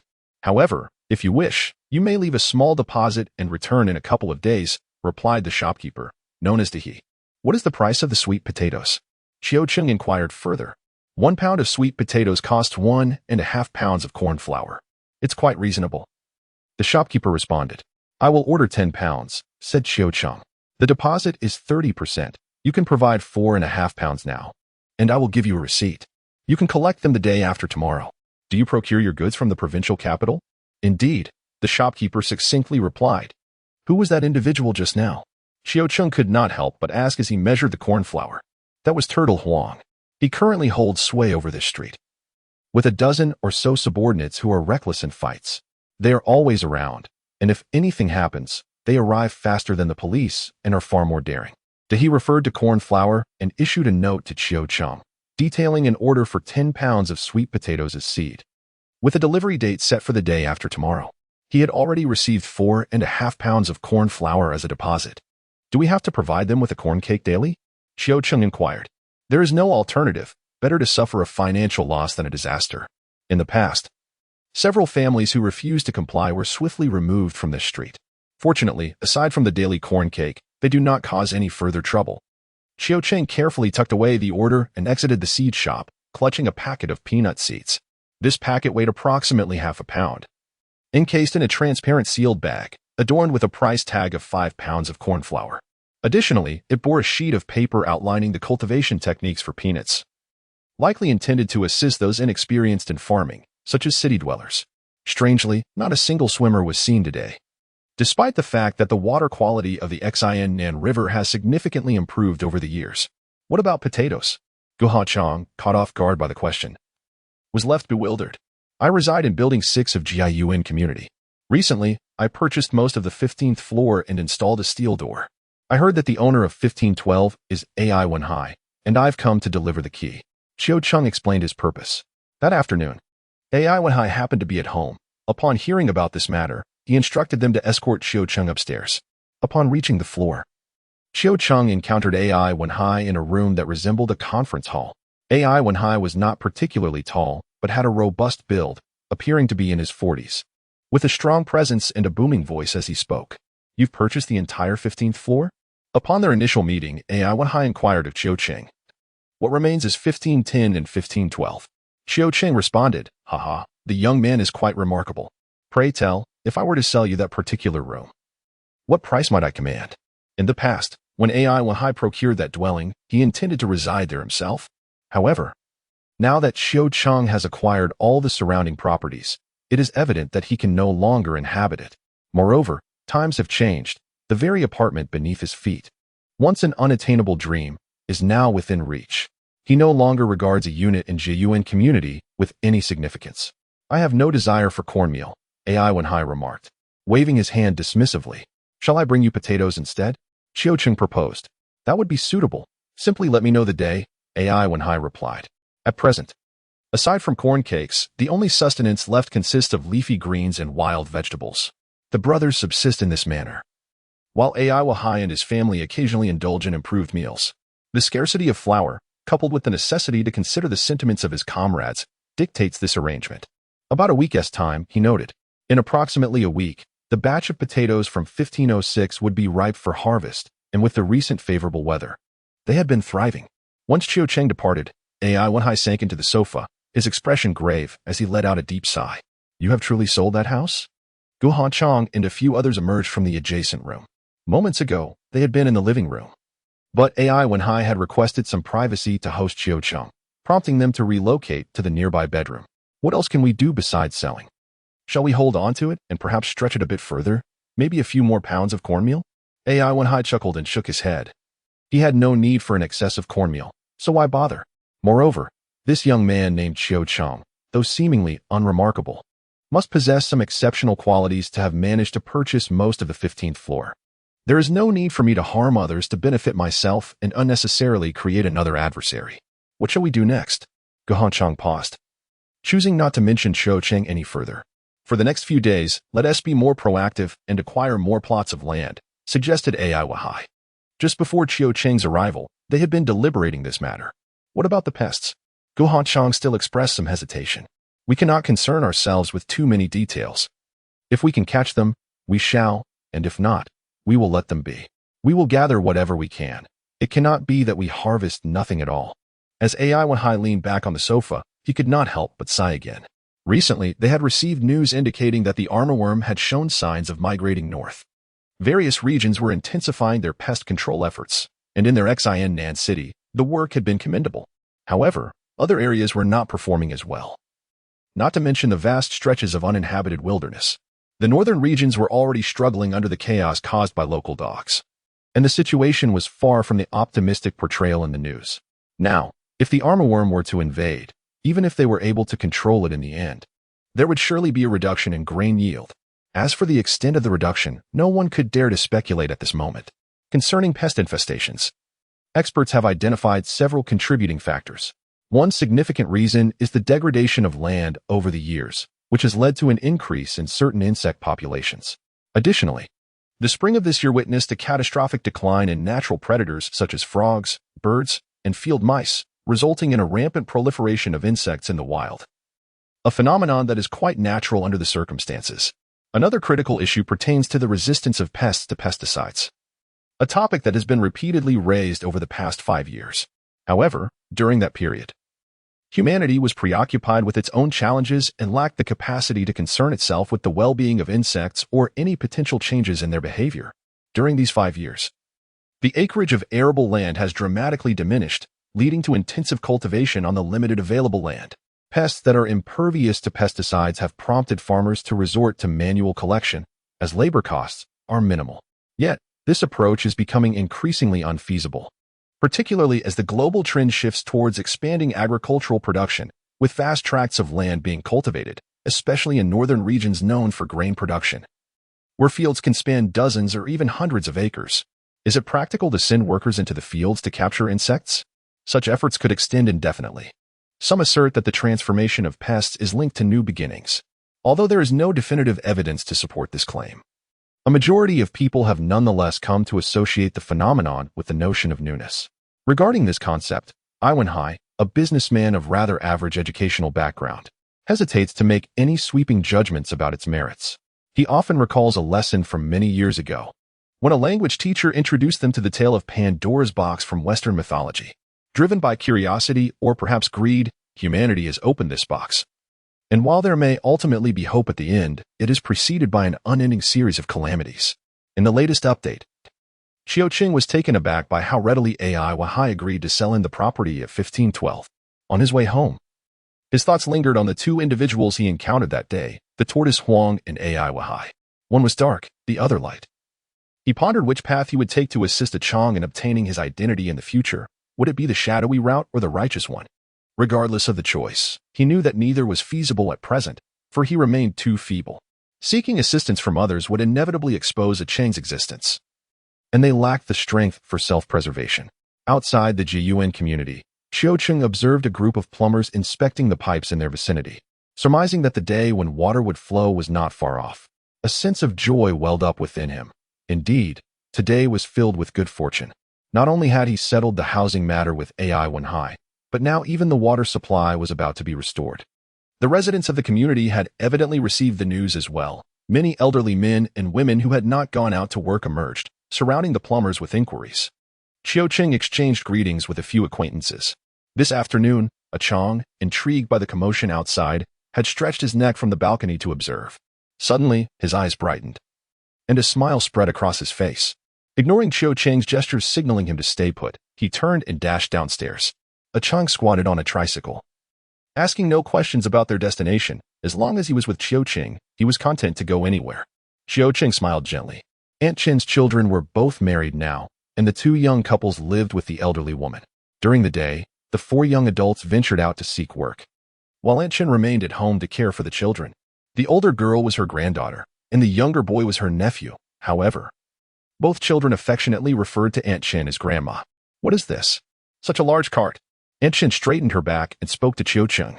Oh, it's just a load of soil. I plan to plant some sweet potatoes on the roof. Qiuqing was aware that the residents of the community harbored numerous speculations about him and Chang, as well as their 15th floor apartment. Curiosity among people is insatiable. The more one attempts to conceal, the more inquisitive they become. Thus, when interacting with these neighbors, he often shared trivial details in hopes of slightly quenching their curiosity. Oh my goodness! Aunt Chen exclaimed, clapping her hands in delight.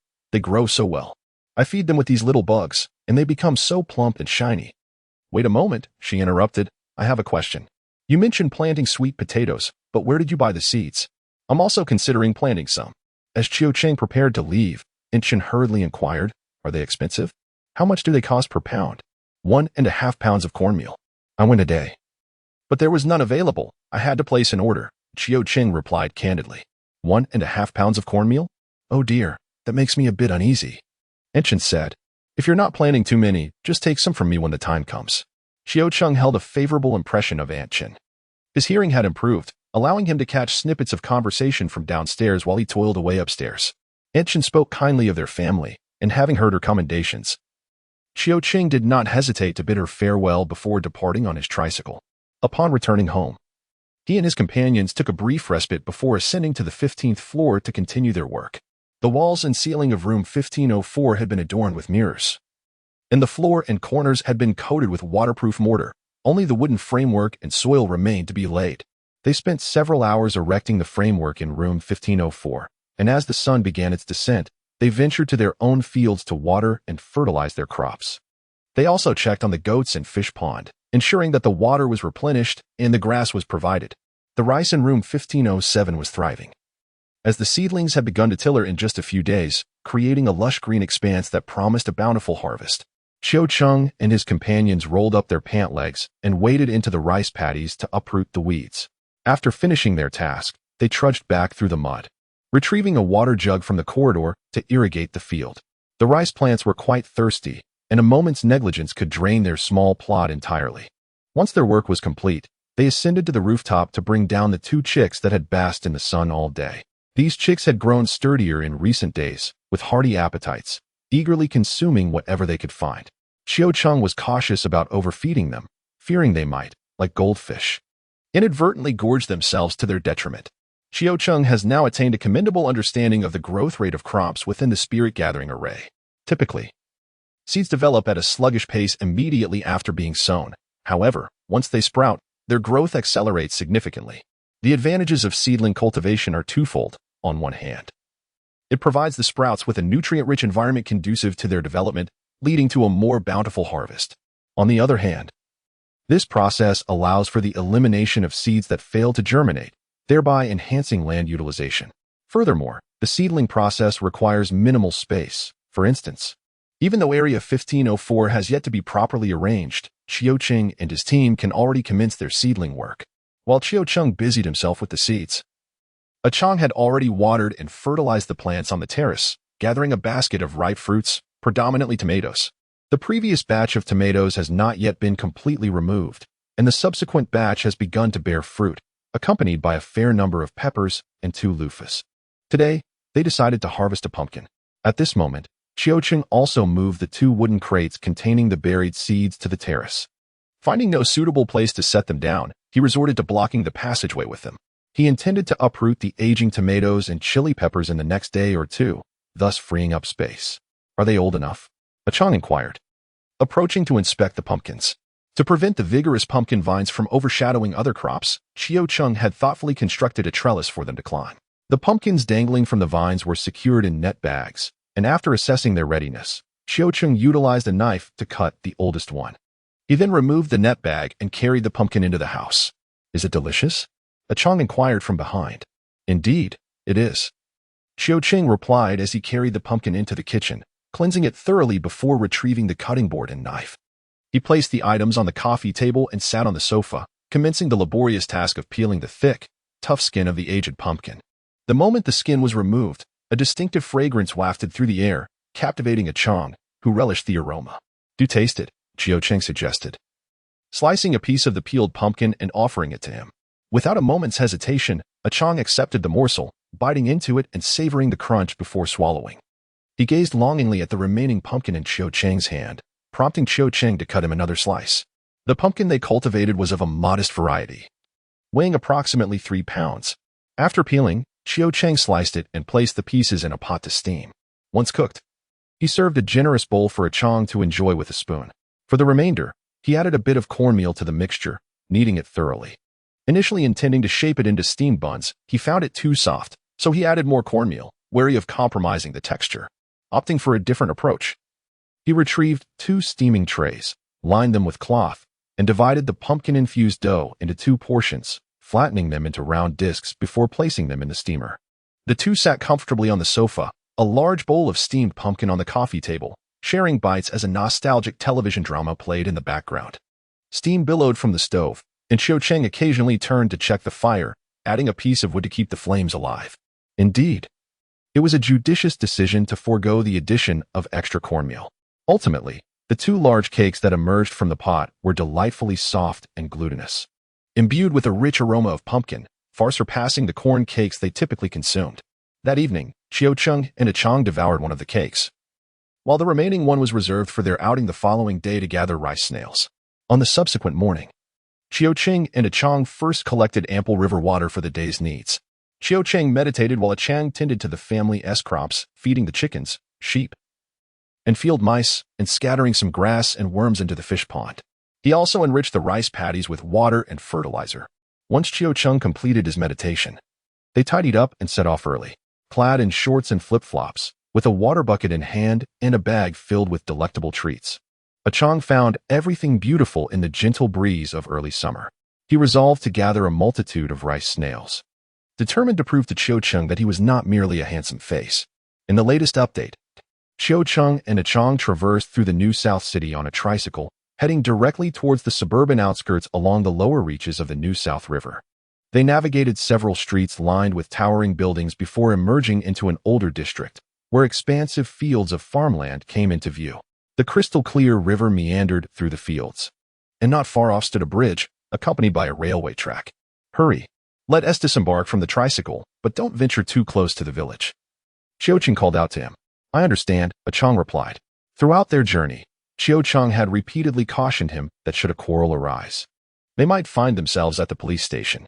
Qiucheng found a place to secure the tricycle, elevated and open, allowing them to easily spot any approaches while they were foraging for river snails.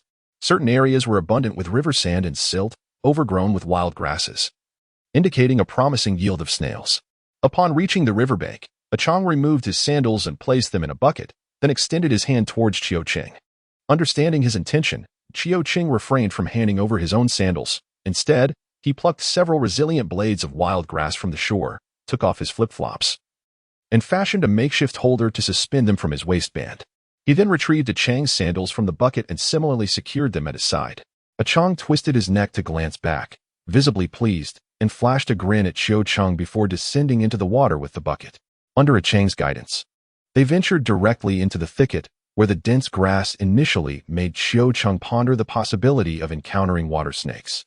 However, after rummaging for some time, they found no signs of serpents, only a few insects.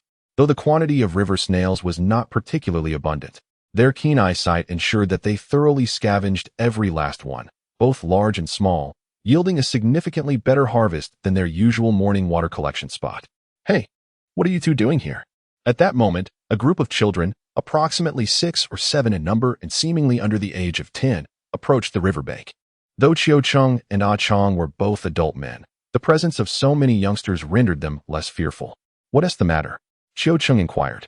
Earlier, there had been local villagers passing through this area, yet none had uttered a word. It was curious that these children felt so entitled. "This area belongs to our village. You cannot fish here, nor can you gather snails," one child proclaimed with righteous indignation. "Oh, so the Xian River is yours, is it?" Qiu Cheng replied with a chuckle. "This area is indeed ours. It belongs to our village," the children exclaimed in a flurry, their voices overlapping as they fervently insisted on their claim, albeit without substantial reasoning. "Come here," Qiu Qing beckoned them. "What do you want?" The children responded, each one on high alert. Without further ado, Qiu Cheng reached into Ah Chang's bag and retrieved 2 neatly cut pieces of pumpkin corn cake. Tossing them towards the group of children on the bank, he refrained from engaging in a quarrel with such young ones. It would be unbecoming for a man of his age, and given the potential for their parents to intervene, it was best to take a softer approach. "What is this?" The children, quick on the uptake, caught the cakes without a speck of dirt adhering to them. "Can't you tell? It's food," Qiu Cheng replied, producing another piece from his bag, breaking it in half, consuming one portion while offering the other to Ah Chong. "Is it poisonous?" one of the youngsters asked boldly. "Like it or not, it's up to you," Qiu Cheng responded. Qiu Cheng smiled as he continued to sift through the snails. The group of children by the riverbank had ceased their clamoring claims that this stretch of water belonged to their village. Instead, they were embroiled in a dilemma over whether to consume the 2 pieces of cake. "I'll have 1 piece first. If all goes well, you may have some," he declared. Soon, a stout little boy bravely stepped forward. In these lean times, it was commendable that he had managed to cultivate such a plump physique. "What? Do you think you can consume a whole piece by yourself? At most, you may have half." To offer him half was indeed a generous concession. For among the many children present, he was the only one daring enough to take the plunge. The chubby lad, without hesitation, devoured half a piece of pumpkin corn cake. The other children looked on eagerly, initially standing, then squatting in anticipation. Before long, some began to tumble on the riverbank, turning to the leader among them, saying, "We've all tried it, and there is no poison. Let us eat, let us eat." Ultimately, they were allowed to indulge. The remaining morsels of cake were shared among the children, each receiving but a meager portion. They finished their bites quickly, licking their fingers in delight, then turned their gazes toward Qiu Cheng and his companion, who were still foraging for snails in the river. Suddenly, they appeared more amiable, seeming like benevolent figures, and the children had no objections to their foraging in the waters surrounding their village. According to their parents, snails, when sufficiently seasoned and stir-fried, could be quite delectable.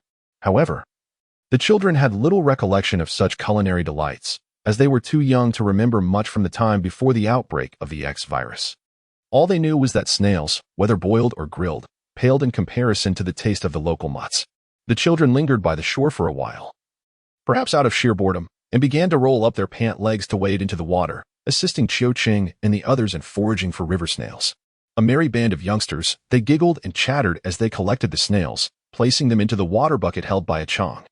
Having lived together with Qiu Cheng for several months, a Chong had gradually come to understand many aspects of their lives, such as their dealings at the night market and how Qiu Cheng occasionally lent a helping hand to others. Today marked a rare occasion where they received something without any strings attached. After 2 or 3 hours, this group had nearly scoured the entire stretch of water. Continuing further would likely yield little more. Thus, Qiu Cheng called a Chong to the shore for a meal, though they had eaten something before leaving. The journey from the west to the east of the city, coupled with several hours of searching for snails, had left them quite famished. Chang ascended the bank, carrying a bucket filled with an assortment of snails and some river water. They settled on the grassy bank, and Chang retrieved a large food container from his backpack, revealing it to be filled with golden-hued pumpkin corn cakes. The children who had just emerged from the water were instantly captivated, their eyes glued to the box of treats. Chang, fond of these children yet reluctant to part with the cakes, cast a pleading glance towards Chang. Upon hearing Chang's unspoken request, Chang nodded, prompting Chang to carefully open the container and offer a piece of the delectable pumpkin corn cake to the leader of the group. The little boy accepted the cake but continued to gaze longingly at the remaining treats in Chang's hands. Chang let the corners of his mouth droop as he lowered his head, sifting through the box, hoping to select another small piece for them. Upon witnessing this scene, Chang found it somewhat amusing. Barefoot, he walked across the grass and squatted down before Chang, reaching out to take the container. Extracting 2 pieces of pumpkin corn cake, one for himself and one for Chang, before handing the remainder to the children. "Take these and share them," he instructed. After finishing a piece of the cake, Chang lifted his water bucket and headed towards the tricycle. Chang, having savored his portion, licked his fingers, feeling unsatisfied. Unable to resist, he glanced again at the pumpkin corn cakes in the children's hands. Ultimately, he picked up his backpack from the ground and followed Chang. "Hey, when will you come back? Will you still come to catch snails?" The children were quite busy. It was not easy to step out, and they could discuss it another time. Faced with these children, Chang found it difficult to utter a direct refusal. While it was acceptable to catch snails near the village with them, it would be inappropriate to venture downstream together. Their parents would never consent, and should anything happen, he could not bear the responsibility. Chang perched on the side of the cart, tilting his head to watch the group of children growing increasingly distant. Glancing around at the surrounding greenery, and he felt that today's sunlight was exceptionally radiant. After completing their work, the sky outside had turned to dusk. Before descending, Chang recalled the pickled vegetables he had submerged earlier. Although the time had not been long, they were in the south, where temperatures were relatively high. Perhaps they were already ready. The 2 individuals arrived at room 1508, untying the rope atop the pickled cabbage jar. They gently lifted the layer of cotton cloth and plastic covering it, and a pungent aroma filled the air, prompting both Chang and Chang to swallow hard. Chang reached into the jar, extracting half a head of cabbage, wringing out the brine from its leaves before handing it to Chang. He then meticulously resealed the jar to its original state. Taking the half head of cabbage downstairs, Chang found himself momentarily at a loss regarding how to prepare it. While he had previously enjoyed pickled cabbage, it was typically accompanied by either stewed ribs or meat. Even if it was tea specifically meant for meat, it would invariably include several slices of pork belly simmered in broth or shredded meat stir-fried alongside. However, at that moment, he had no trace of oil at his disposal. Initially, Chang intended to peel a few potatoes to boil, but as he continued peeling, he recalled the delightful prospect of pickled cabbage cooked with vermicelli. He thought that even without meat, the combination of these 2 ingredients should yield a palatable dish. Thus, he retrieved the family's stone mill. Together with Chang peeled several potatoes, cutting them into small pieces before grinding them with the stone mill. After washing out the potato residue through a piece of cloth and allowing it to settle slightly, he discarded the clear water on top. He stirred the starch with a spoon and fetched several stainless steel plates, pouring in a layer of the starch mixture approximately an inch thick before placing them in the steamer. Chang ignited the stove, pouring water into the pot, and subsequently placed a steaming rack atop it.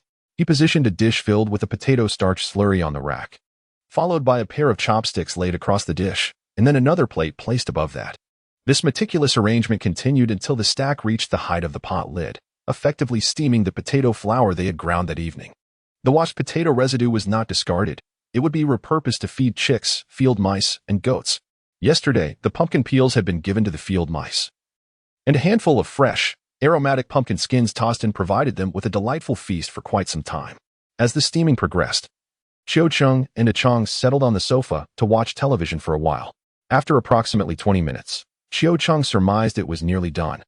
So he removed the pot from the heat and placed another pot on the stove, into which he added finely chopped sauerkraut along with some soy sauce and Sichuan pepper to simmer. They then retrieved the stainless steel dishes from the steamer, laying them out on the coffee table, while the collected chopsticks were casually tossed back into the steamer to be washed together after the meal. Chang inverted the stainless steel dishes onto the cutting board, gently prying the potato flour out. Once slightly cooled, he sliced it into thin strips with a kitchen knife. When the sauerkraut soup in the pot was nearly ready, he added a handful of potato flour and allowed it to cook for a bit longer. The slippery potato flour combined with the tangy sauerkraut, though devoid of oil, turned out to be surprisingly delightful. Having indulged in the hard, unyielding corn cakes for too long, nothing is more delightful than savoring a chopstick full of smooth, tender potato starch, accompanied by a sip of the tangy, spicy hot soup. Alas, while the pickled cabbage is undeniably delicious, its shelf life is regrettably brief, especially in this humid and warm locale. It would be a stroke of fortune if this barrel of cabbage remains unspoiled. The prospect of saving it to relish over the course of a month or two is simply unattainable. On the following afternoon, shortly after 4 o'clock, Chiao Cheng and a Chang set out with 2 large barrels to gather pickled cabbage from 1508, intending to sell it at the night market. Presently, amidst an atmosphere rife with challenges, while many struggle to make ends meet, there are those who, possessing wealth and resources, lament their inability to procure quality goods to enhance their living standards. Before Chiao Cheng could even steer their tricycle to the stall, they caught the attention of such a discerning customer. "Hey, young man, come over here." As Chiao Cheng pedaled towards the intersection, he distinctly heard someone calling from the nearby train station square. It was not yet 6 o'clock, although numerous stalls had been set up in the night market. Foot traffic remained sparse, making the call all the more audible. "Yes, you come here." The little old man waved his hand and approached, flanked by 2 young companions. "What is it?" Chiao Cheng furrowed his brows, clearly unfamiliar with the individuals before him. According to Lao Hu and the others, it seems there are numerous deceivers these days. It is no wonder that he began to suspect their intentions when approached so unexpectedly. "You have pickled cabbage in your cart, don't you?" The elderly man appeared frail, panting slightly after merely a few steps, yet he had already reached the side of Chiao Cheng's tricycle. "Indeed," Chiao Cheng responded, still somewhat wary. "How much is it per pound?" The old man inquired, lifting the lid of one of the plastic barrels to inspect its contents, even tearing off a small piece of pickled cabbage leaf to taste. Upon witnessing the man's hand reaching towards their cart, Chong tensed up, but after Chiao Cheng gently patted him twice, he gradually relaxed. 2 corn cakes, Chiao Cheng stated, having decided on this price prior to leaving, consistent with that of the spicy cabbage he had sold earlier. "What about the cornmeal?" the old man asked, smacking his lips. "All right, how much do you have?" "We'll take it all." "All of it?" Initially, Chiao Cheng had worried that the price of pickled cabbage, requiring 2 corn cakes, might be deemed excessive and hinder sales. Yet, before even reaching their stall, it appeared that their goods would be sold out. Zhou Qianqing, now 68 years old, had a son who had only just turned 30. The journey to conceive this child had been arduous for him and his wife. They had visited renowned hospitals across the country and had prayed tirelessly to various deities. Ultimately, after nearly reaching the age of 40, they were blessed with a son. In the tumultuous years past, he lost his wife, leaving only him and his son to rely on each other. Zhou Qianqing, once a businessman with a discerning eye, invested considerable effort into managing his affairs during the years of the X-virus outbreak. Not far from a temporary base in their provincial capital, he owned a modest-sized farm. With the advent of the X-virus vaccine and the conclusion of militarized management, he aspired to establish a robust internet company. Although Zhou Qianqing possessed no knowledge of the digital realm, he felt compelled to support his son's entrepreneurial ambitions. After all, in a few years, when he departed from this world, the family's assets would ultimately be in his son's hands to manage. It was preferable to allow him the freedom to pursue his endeavors now, with Zhou Qianqing watching over him to mitigate any potential missteps. Thus, alongside managing their family farm, Zhou Qianqing took on the logistical responsibilities of his son's internet company, overseeing the company cafeteria and primarily ensuring the daily meals were well arranged. In these challenging times, everyone struggled, including computer professionals. Aside from those fortunate enough to secure stable positions, most found themselves grappling with subsistence. For their internet company to attract talented individuals, it was essential to provide sufficient nourishment. Typically, Zhou Qianqing transported goods from their farm. However, given the limited scale of the operation and the necessity to ensure productivity while enhancing labor efficiency, the variety of crops cultivated remained rather uniform. Sinan City is in close proximity to the provincial capital, with merely 1 train stop separating them, resulting in a journey of just over 3 hours. Zhou Qianqing had heard from others that there was a rather lively night market near the Sinan train station, prompting him to bring a companion to explore this intriguing prospect. He held modest expectations, as Sinan City is, after all, a small town, where industry, agriculture, and tourism have all been lackluster. The only institution of note is the mediocre Sinan University. In recent years, the tumult caused by the X virus had led to the closure of schools nationwide, from primary to tertiary levels. Although there had been directives encouraging various institutions to implement compulsory education, the focus of both adults and children had strayed from such matters during those years, resulting in a lackadaisical approach to this initiative. Presently, the situation remains unchanged. The collective mindset is not oriented towards academic pursuits or examinations. Even if the college entrance examinations were to resume, the number of candidates would likely be minimal, particularly for a third-rate institution like Sinan University, which could scarcely expect to attract a significant number of students. Zhou Qianxing harbored little hope for Sinan City. That afternoon, after purchasing train tickets, they embarked on their journey. Upon their arrival at the Sinan train station, they discovered that the night market was indeed bustling. As they stepped into the square, a refreshing evening breeze wafted by, carrying with it the tantalizing aroma of pickled vegetables. Zhou Qianxing instinctively swallowed, then hurriedly followed the scent, ultimately locating the two young vendors selling pickled cabbage. The price of 6 liang of cornmeal for a pound of pickled cabbage struck Zhou Qianxing as exceedingly fair, prompting him to make an immediate purchase. "This pickled cabbage is delightful. From where do you source your goods?" Zhou Qianxing inquired as Qiu Cheng weighed the cabbage, and he took a leaf of cabbage to savor. At this moment, Qiu Cheng and his companions had already pushed the tricycle to the spacious square of the train station. They were setting up an electronic scale on the ground, covering it with a plastic sheet, and placing half-heads of pickled cabbage that had been soaked in brine onto the scale for weighing.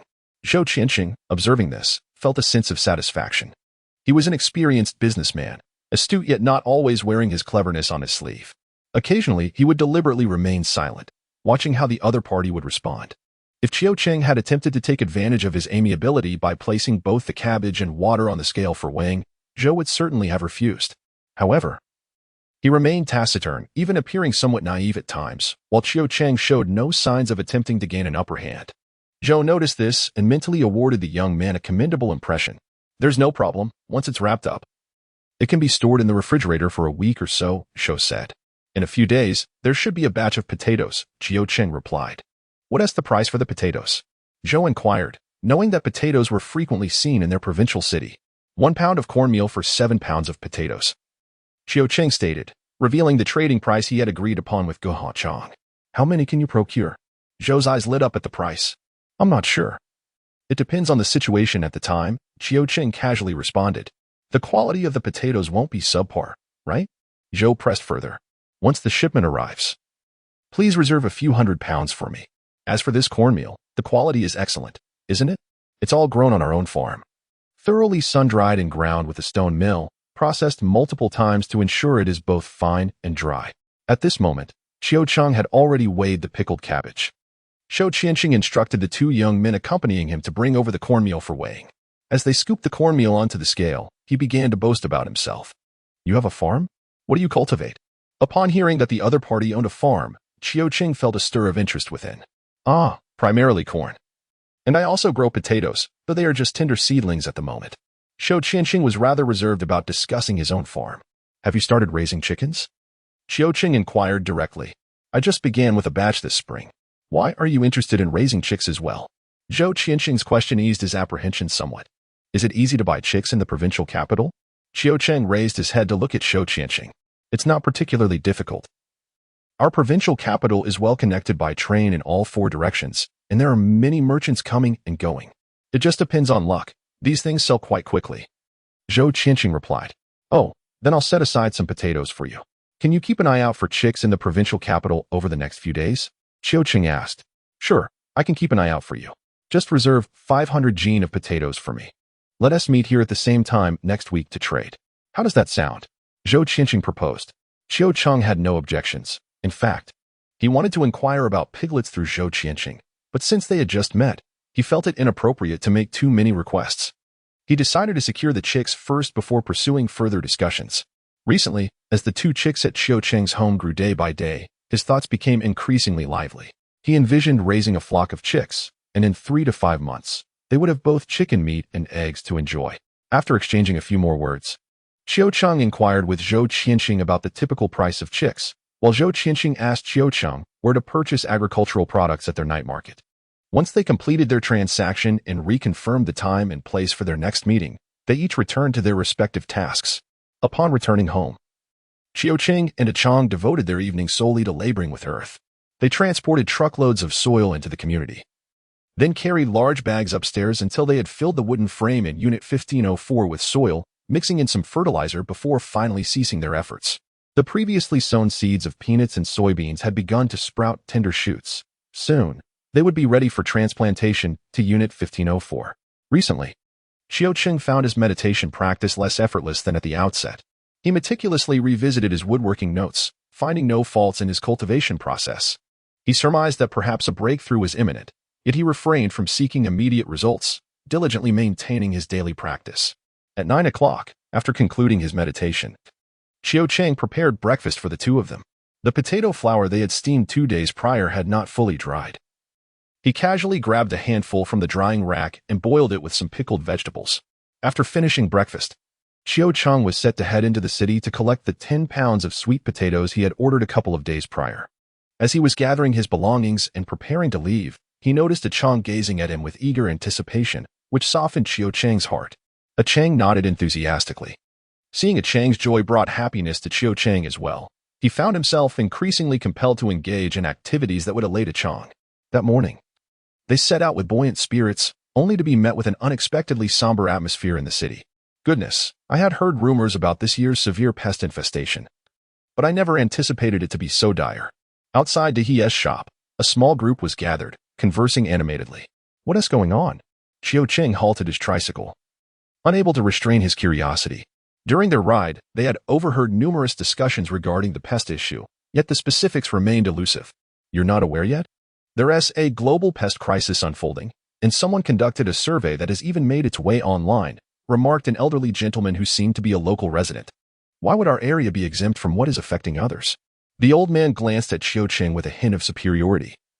As if he were a well-informed source, this news is already a day old. We heard it last night at the night market. The sweet potatoes are inside. He took the order and ushered Qiuqing into the shop.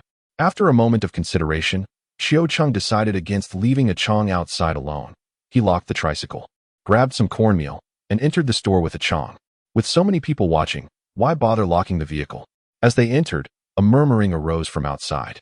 One suggested that the person watching from outside could certainly keep an eye out during this brief moment. Immediately, another chimed in, questioning what they knew. Take a good look at him, they urged. Indeed, curious onlookers began peering into the seed store.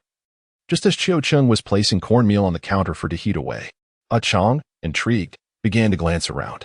He must be a fool, a woman remarked, her tone decidedly unpleasant. Qiuqing frowned and turned his gaze towards the chattering crowd outside. The earlier boisterous voices fell silent, as if his ire had struck a chord within them, leaving them anxious and uneasy. What nonsense is this? Are we not allowed to conduct business? De He, equally displeased, shouted towards the people outside. What is with the hostility? Just a moment ago, everything was fine, and now this sudden change in demeanor. How absurd. Who is preventing you from doing business? If this reaches the ears of the old turtle Huang, we shall surely face his wrath. With that, the crowd, feigning strength, expressed their discontent before dispersing. Always gossiping instead of tending to serious matters, they lamented as they departed. He had prepared the cornmeal and handed sweet potatoes to Qiuqing and his companions. Observing their silence as they departed, he felt a pang of regret, uncertain whether they would return to purchase goods from him. Deep down, he recognized the insincerity of these individuals and realized that engaging in conversation with them outside his shop was a grave misjudgment. Chang sat quietly behind the tricycle, acutely aware of Qiuqing's discontent. He had failed to fully comprehend the earlier discourse among the group, and before he could react, they had dispersed. Had he known that Qiuqing would become so upset, he would have certainly reprimanded them. As it stood, Chang lacked the understanding to feel anger. However, he pondered how he would respond if he were to grasp their words in the future. As an undocumented individual, he was constrained from engaging in any physical confrontation for fear of attracting the attention of law enforcement. To avoid conflict, his only recourse was to endure the situation. He was resolutely unwilling to allow Chang to suffer such indignities. Due to Qiuqing's mood, Chang remained particularly subdued throughout the day. He dutifully handed Qiuqing a wooden board during daylight hours and assisted him in carrying mud packages well into the evening. It was only after Qiuqing finished his meal and bathed, settling into meditation, that Chang finally bared his teeth in a grin and climbed over the balcony. This time, he eschewed the 13th floor, opting instead to scale down to the 12th, and then contemplating for a moment, descended 2 additional flights to enter an empty room. From where he made his way downstairs, in the tranquil night, a sharp sound of shattering glass echoed from a residential building adjacent to the old vegetable market in New South City. Who could it be? Whose mischievous offspring has committed such a reprehensible act? Soon, the air was filled with exclamations of curses from that household, followed by the sharp sound of breaking glass. Alas, this is courting disaster. Once again, the sound of shattering glass echoed. The next morning at the market, many had heard the news that several families on their street had their windows smashed the previous night, including one household on the 12th floor, leaving everyone to wonder who possessed such strength. Following the sin of mischief, I located the culprits who had displeased Chiu Chang, each smashing a window at their respective homes. Watching them scream in shock and fury, I, Chang, crouched in the shadows, grinning to myself. Upon returning home, I quietly kept watch over Chiu Chang, who was meditating in a state of calm. The man remained as still as a mountain, his demeanor serene as that of a stone or a tree. Yet I could sense his discomfort, for beads of sweat began to surface on his forehead, and his neck and back glistened with perspiration. I was perplexed as to why he persisted through such hardship. I could offer no assistance, only standing silently by his side. As he approached the end of his meditation, I would kindle the stove to prepare a pot of hot water for him.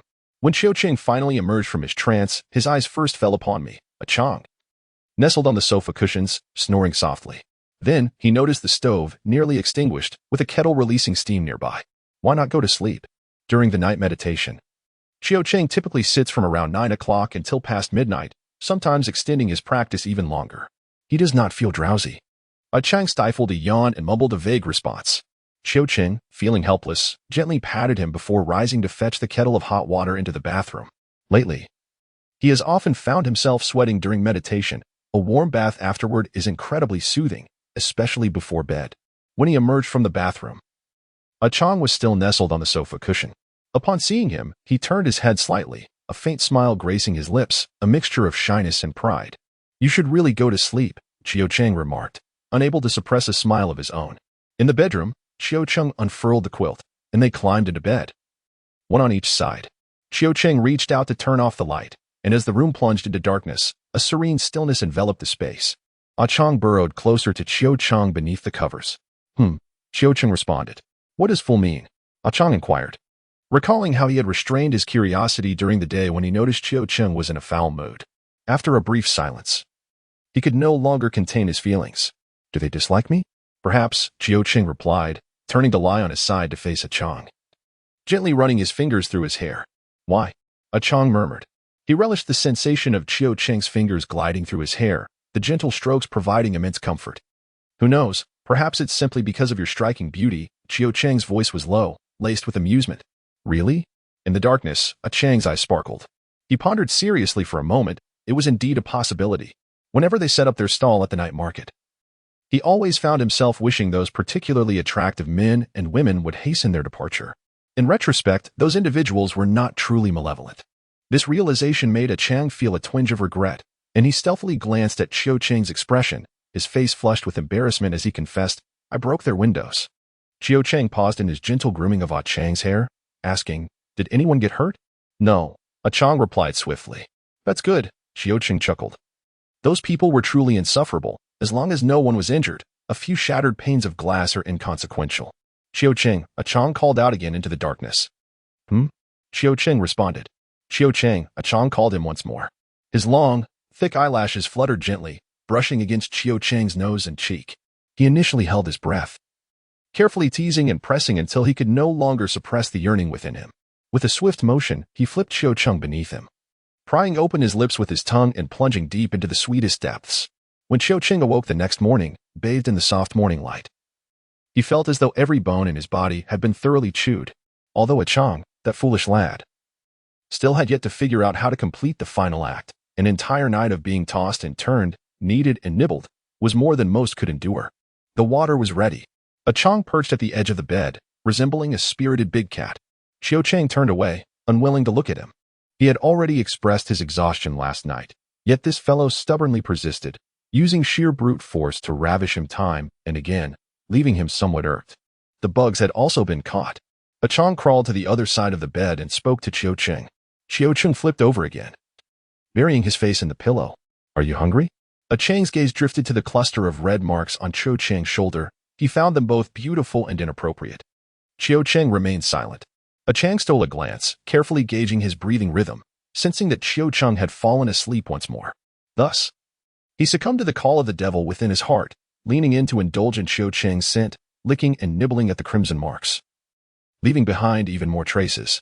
Go away. Chiao Cheng executed a swift turn, seizing a pillow with one hand and abruptly hurling it towards him. With a startled cry, Chang reacted instinctively, darting out of the window like a frantic creature in search of an escape. Concerned for his safety, Chiao Cheng hurried to the window, peering downwards. Relieved to see that Chang had not fallen, he finally let out a sigh of relief. After rising and freshening up, Chiao Cheng commenced his morning meditation. Upon concluding his practice, he noticed that Chang was still absent. Ascending to the upper floor, he gathered a handful of tender alfalfa leaves, chopping them finely and mixing in some cornmeal to prepare a pot of savory dumplings. He also brewed a pot of corn porridge and sliced a plate of spicy pickled cabbage. Just as breakfast was ready, Chang cautiously peeked in from the terrace. Come eat, Chiao Cheng called, handing him a bowl of corn porridge. Seeing that Chiao Cheng was no longer upset, Chang's spirits lifted, and with a wide grin, he accepted the bowl, obediently settling onto the sofa. He then grabbed the remote control to turn on the television, knowing well that Chiao Cheng enjoyed watching while dining. Chiao Cheng prepared a bowl of corn porridge for himself as well, placing the steamed dumplings into a large bowl on the coffee table and adding a small dish of pickled scallions. After finishing their meal, they returned to the rooftop to work. For the next few days, Chiao Cheng did not venture outside. Instead, he and Chang cultivated peanuts and soybeans in apartment 1504, constructing numerous wooden troughs atop the roof. Stepping out from the staircase, one could behold neat rows of wooden troughs resembling the furrows of a field. He intended to utilize the remaining space for cultivating corn and soybeans, interspersing rows of corn with rows of soybeans. The rooftop basked in ample sunlight, and as long as he did not encounter incessant rainy days, it was reasonable to expect that this crop of corn would thrive. The potatoes planted in plot 1506 had indeed flourished, yielding several large sacks of round, plump tubers. According to their prior agreement, Chiao Cheng reserved 500 pounds for Zhou Qianxing and sent several hundred pounds to AI Wenhai. True to his word, AI Wenhai accompanied him to the housing authority, where plot 1512 was transferred into Chiao Cheng's name. On his way home, Chiao Cheng detoured to the old vegetable market, seeking to purchase several bags of soybean seeds from Dehi. Potatoes could not be planted consecutively, and crops such as tomatoes, peppers, and cabbage were unsuitable for rotation with them. Thus, Chiao Cheng planned to sow soybeans in plot 1506 next. Soybeans could be pressed for oil, made into tofu, or sprouted, and once dried, they could be stored for an extended period, making it prudent to plant a larger quantity. Is there a problem? Chiao Cheng asked as he secured his cornmeal bag, glancing up at Dehi. Oh, no, I was merely curious why you were purchasing so many soybean seeds. Dehi inquired casually. My relatives in the countryside asked me to buy them. The crops have been infested with pests and need replanting, Chiao Cheng replied, hoisting the cornmeal bag and the soybean seeds, nodding to Dehi before turning to leave. Come again soon, Dehi called after him. Chiao Cheng placed his purchases onto the tricycle, unlocked it, and rode away, having no intention of returning to that place again. In the days that followed, Chiao Cheng and Chang continued their daily tasks at home. One morning, a few days later, Chiao Cheng recalled his prior agreement with Zhou Qianxing to meet at the train station square for a transaction that evening. Just after 10 o'clock, a sudden shout echoed from downstairs. Oh no, the water's here. Instantly, the entire neighborhood erupted into a lively commotion, akin to a school released from class, as voices rose in excitement proclaiming the arrival of water. Chiao Cheng turned on the tap at home, and a stream of water gushed forth, initially a murky brown hue, which soon gave way to the sparkling clarity of fresh tap water. Reluctant to turn off the tap at that moment, yet equally unwilling to let the precious clean water go to waste, he procured a large basin to catch the flowing water until it brimmed to the top. As the basin neared its capacity, Chang hurriedly handed him a bucket. After filling the bucket, they ascended to the 15th floor, where they found a hose to fill their water containers one by one. While they filled the containers, Chiao Cheng joyfully remarked to Chang, "This is tap water. It needs to sit for 2 days before it can be used for irrigating the crops." Amidst the soothing sound of rushing water, a sense of joy enveloped everyone. Chang followed Chiao Cheng to the 15th floor, where they spilled copious amounts of water, leaving his hands, feet, and body thoroughly soaked. Yet, he still felt an insatiable desire, scouring the area for empty buckets and cans. He trod upon the dampened slippers, pattering through the corridor, even forgetting to muffle the sound of his footsteps. The water supply in this section had only recently been activated. When a team of workers arrived to inquire if any households in the community were experiencing plumbing issues, Jiayuan community, being a relatively new residential area in Xianan City, had not suffered significant damage over the past 5 years, and most households had intact plumbing. Thus, the team of workers was merely conducting a routine check and swiftly moved on to the next community. On this particular day, Qiu Cheng was in high spirits. He opened the field mouse cage, intending to catch a couple of male mice for a delightful feast. Recently, a Chang had accompanied him in consuming a diet predominantly of vegetables, and upon seeing the fish, sheep, and chicks he raised, his eyes sparkled with longing. Each time he visited 1505 to feed the fish, he would linger for quite a while. Qiu Cheng contemplated that since a Chang had exerted considerable effort alongside him these past few days, perhaps he should treat him to an extra roasted delicacy. Just as he reached into the mouse cage, a sudden stir of emotion surged within him, causing a wave of excitement. A Chang noticed his pause and turned to look, only to find Qiu Cheng with furrowed brows and a momentary look of distraction in his eyes. I shall now enter a state of meditation. If by 6:30 I remain enmeshed in this trance, could you make your way to the train station?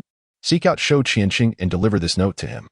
Qiu Cheng stated, taking a few steps to the tea table, from which he retrieved paper and pen from the lower shelf. He hastily inscribed a line, tore off the note, and handed it to A Chang. A Chang, at that moment, could only stare blankly at Qiu Cheng. It's all right. My efforts over the past few months will soon bear fruit, Qiu Cheng reassured him with a gentle smile. He certainly had no intention of revealing to A Chang that, without the guidance of a true master, his solitary path of enlightenment was fraught with peril, particularly during each crucial breakthrough. I want to go. A Chang stubbornly turned his head away. Although he was unaware of the specifics, a sense of unease lingered within him. Be obedient, Qiu Cheng lightly tapped him, placing the note in his hand. Before saying nothing further, he retrieved a cushion from the sofa and sat cross-legged at the threshold between the living room and terrace, swiftly entering into a meditative state. A Chang anxiously paced around him twice before approaching the field mouse cage, securing it after Qiu Cheng had just opened it.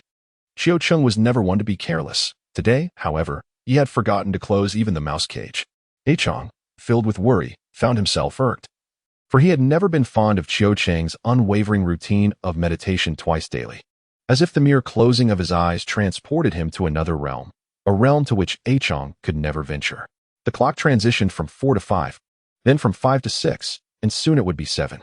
Ah Chang glanced at Qiu Cheng and then at the note on the coffee table, ultimately deciding to take the keys and leave.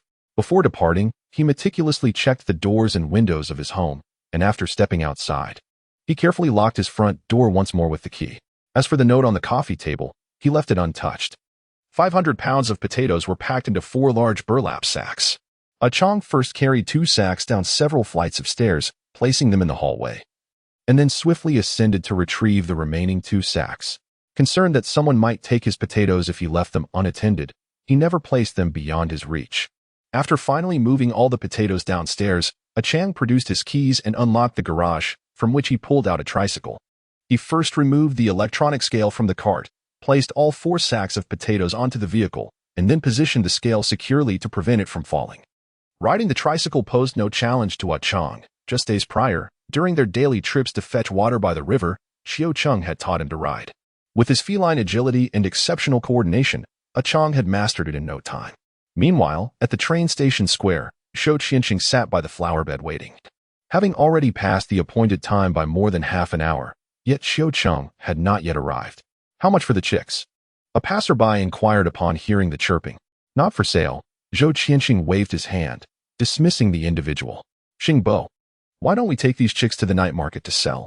Several groups have already inquired about the prices. A young man accompanying him was becoming increasingly restless. What is the rush? Let us wait a bit longer. Shou Qianqing believed that Qiu Cheng was not the type to be untrustworthy. The delay must have been caused by some unforeseen circumstance. At least he could have sent someone to inform us, the young man grumbled. Just wait a little longer. Shou Qianqing replied, maintaining his calm demeanor as he sat beside the flower bed in the train station plaza. The 2 companions accompanying him were relatives' children in their early 20s. Capable yet somewhat impulsive. Chang rode his tricycle into the train station plaza and quickly spotted the three of them, heading directly towards them. It was just past 11 at night when Xiaoqing finally emerged. Upon seeing him, Chang first felt a surge of joy, but then he was taken aback. As Xiaoqing appeared unfamiliar at that moment, Xiaoqing slowly opened his eyes, acutely aware that he had changed since a few hours prior. He felt clear-headed. His body lighter, devoid of the previous heaviness and confusion. According to the wood cultivation notes, he had presumably achieved foundational success. Buzzing. A mosquito flew past him. Although the room was dimly lit, the mosquito was vividly distinct before his eyes, from its continuously flapping wings to its slender legs. Even the fine hairs on its legs were unmistakably clear to Xiaoqing. Xiaoqing extended his hand towards the insect, pinching it deftly between his fingers. With a slight exertion, a crisp snap echoed, signifying the creature's demise. He discarded the mosquito into the trash bin and, noticing Chang still lost in thought nearby, turned to him with a reassuring smile. This smile was unmistakably reminiscent of the past, instantly alleviating Chang's apprehension. He shuffled closer to Xiaoqing, gently rubbing his cheek against his neck. "Are you hungry?" Xiaoqing inquired, reaching out to touch his ear. Chang's voice bore a hint of grievance. "Then let us prepare a meal," Xiaoqing suggested. "How much cornmeal is needed for a chick?" He switched on the light and crouched in the living room, scrutinizing the chicks before him. They were not as robust as the two they once had, yet they were still commendable, even if Chang chose not to mention it. Xiaoqing could already hear the commotion from the kitchen. 51. One was a gift, Chang pondered before adding. "Understood," Xiaoqing replied with a smile. "There are more hens," Chang continued, echoing words spoken by Xiaoqing at the train station, merely regurgitating what he had recently learned. "Hens are good," Xiaoqing remarked, prompting Chang to beam with satisfaction. "Is there still cornmeal?" Xiaoqing asked him again. 500 pounds of potatoes could certainly exchange for more than 51 chicks. "Upstairs," Chang replied. At that moment, Xiaoqing chose not to verify the adequacy of the cornmeal. He believed that Chang's efforts were commendable enough. And if the measurement were off, he would simply attribute the oversight to Xiaoqing. Before embarking on the culinary endeavor, Xiaoqing first retreated to the bathroom to wash away the stickiness that clung to his skin. The foundation of his efforts was not easily laid. After sitting for over 7 hours, he had perspired profusely, and an odd odor emanated from him. After a thorough cleansing from head to toe, 3 basins of murky water were filled, and even if these waters could be used to nourish the plants, he felt uneasy and ultimately discarded them. That evening, Xiaoqing harvested a pumpkin from the terrace, steaming a pot of pumpkin corn cake, while also preparing a pot of sauerkraut stewed with vermicelli. The remnants of the vermicelli from earlier days had completely dried out and required a lengthy simmer to regain their tender texture. Additionally, he roasted 3 field mice, indulging in one himself and offering the other 2 to Chang. Sated in content, they languidly settled on the sofa to watch television until nearly 1 o'clock in the morning, at which point they finally retired to bed. The following morning, both arose somewhat later than usual. Xiaoqing commenced his morning meditation immediately upon waking, while Chang tended to the household crops and livestock. The day's weather was far from bright. The early sky bore a somber hue. As Chang pulled weeds from the crops in plot 1501, he caught a whiff of dampness in the breeze. Sure enough, it wasn't long before a gentle rain began to fall outside. Observing the dreary weather during his meditation, Xiaoqing couldn't help but furrow his brow, hoping that this rain would not linger for another prolonged spell as it had previously. Although running water was now available, Xiaoqing and Chang still ascended to the rooftop to construct a water catchment system using wood and tarpaulin, as every effort to conserve water expenses was worthwhile. That night, rain continued to fall outside as Xiaoqing and Chang ventured to the night market to set up their stall. In recent days, they had accumulated a selection of pickled vegetables and spicy sauces, initially intending to sell them the previous evening. However, fate had intervened, coinciding with a critical moment in Xiaoqing's foundational training. "Xiaoqing, over here." Only Wang Chungliang remained steadfast at their family stove stall, as dedicated as ever to his post. "You were truly diligent. You remained steadfast regardless of the circumstances," Xiaoqing chuckled, riding over on his tricycle. "On rainy days, the stoves sell remarkably well. Can one afford not to stand firm?" Wang Chungliang replied with a grin. As the rain fell, the air grew damp, prompting many city dwellers to brave the weather in search of stoves. Lighting a fire at home to warm clothes and blankets can certainly make life a tad more bearable. "Why not set up here with me? It's far better than huddling under an awning." Welcoming Xiaoqing and his companions into his tent, Wang Qingyang rearranged several stoves from the front center to make space for Xiaoqing's tricycle. It's fine to leave my cart off to the side, Qiuqing said, feeling hesitant to obstruct the stall as prime position. Not at all. With this breeze, the rain will splash over to the sides anyway. Just set up here, rest assured. It won't hinder my business, Wang Chengyang declared nonchalantly. Thank you, Qiuqing replied, recognizing the generosity of the space offered. Don't mention it. My elder brother is busy at home crafting the field mousetraps you requested. Once completed, it will yield another source of income. With Qiuqing's assistance, their family's situation had improved considerably within the village. All right then, Wang Chengliang responded with an acknowledgement, then casually extracted a wooden plank from his pile of firewood, propping it up on the two stoves behind Qiuqing. You may sit here and wait leisurely. On rainy days, fewer people stroll about. Qiuqing expressed his gratitude and took a seat, inquiring of Wang Chengyang. A couple of days ago, I heard that pests are wreaking havoc everywhere. Is business still thriving at the night market? Quite well, Wang Chengyang replied, tossing a piece of wood into the crackling stove. Haven't you seen the news? Pest control efforts are underway everywhere, and starting from the 1st of next month, there will be no more power restrictions. Everyone is rather pleased. Indeed, people remain optimistic. Qiuqing remarked. It's said that at least there are still bugs. If worst comes to worst, we could always resort to eating them. We won't starve, after all. Wang Chengyang chuckled broadly. However, those sticky bugs might not be so palatable. Qiuqing couldn't help but laugh as well. When one is famished, who cares about taste? As long as it fills the stomach. By the way, when the power restrictions are lifted, will your stall still be operational? Qiuqing inquired. Of course. I've heard that electricity will cost over 3 yuan per kilowatt, but not many can afford it. Many will still have to rely on stoves. Boss, do you have pickled chives? At that moment, a customer finally approached their stall. A Chong opened his mouth, intending to say something but fell silent. Turning his gaze towards Qiuqing. Yes, we have several jars available, all labeled on the lids, Wang Chengliang answered, now preoccupied with serving the customer. Tonight, Qiuqing and his companions only brought a jar of pickled chili sauce for sale. At home, there were still some potatoes left, which they chose not to sell. As they currently had an ample supply of cornmeal, those potatoes could be stored for the time being. Due to the limited items brought out and Qiuqing's consistently reasonable prices, it wasn't long before all the pickled chili sauce was sold out. After closing up, bidding farewell to Wang Chengyang, Qiuqing and a Chong headed towards the street west of the night market, an area bustling with furniture stores. However, this time, they entered a lighting shop. What kind of lamp do you wish to purchase? We have every kind here. On a rainy day, business was slow, and it was rare for customers to come in, so the shopkeeper's wife was particularly warm and welcoming. Qiuqing recalled that a former colleague of his had a penchant for aquariums and often boasted about the size and design of his latest tank, detailing the aquatic plants and the types of fish he intended to keep. For a while, Qiuqing frequently heard him discuss lighting issues. The high-pressure sodium lamps and metal halide lamps were too costly, while LED lights varied greatly in quality. He would mention that, if possible, one should let the plants bask in the sun, as his wife also favored using such lights for her succulent plants. This clarity was one of the benefits brought to Qiuqing by his successful foundation. Those once muddled memories now stood vividly in his mind. Would you prefer white light or yellow light? The shopkeeper's wife inquired. 6,500 K, Qiuqing replied, recalling a number from his memory. Oh, you need white light, right? How many watts? The shopkeeper inquired while rummaging through the shelves nearby. What is the maximum wattage available? Qiuqing asked.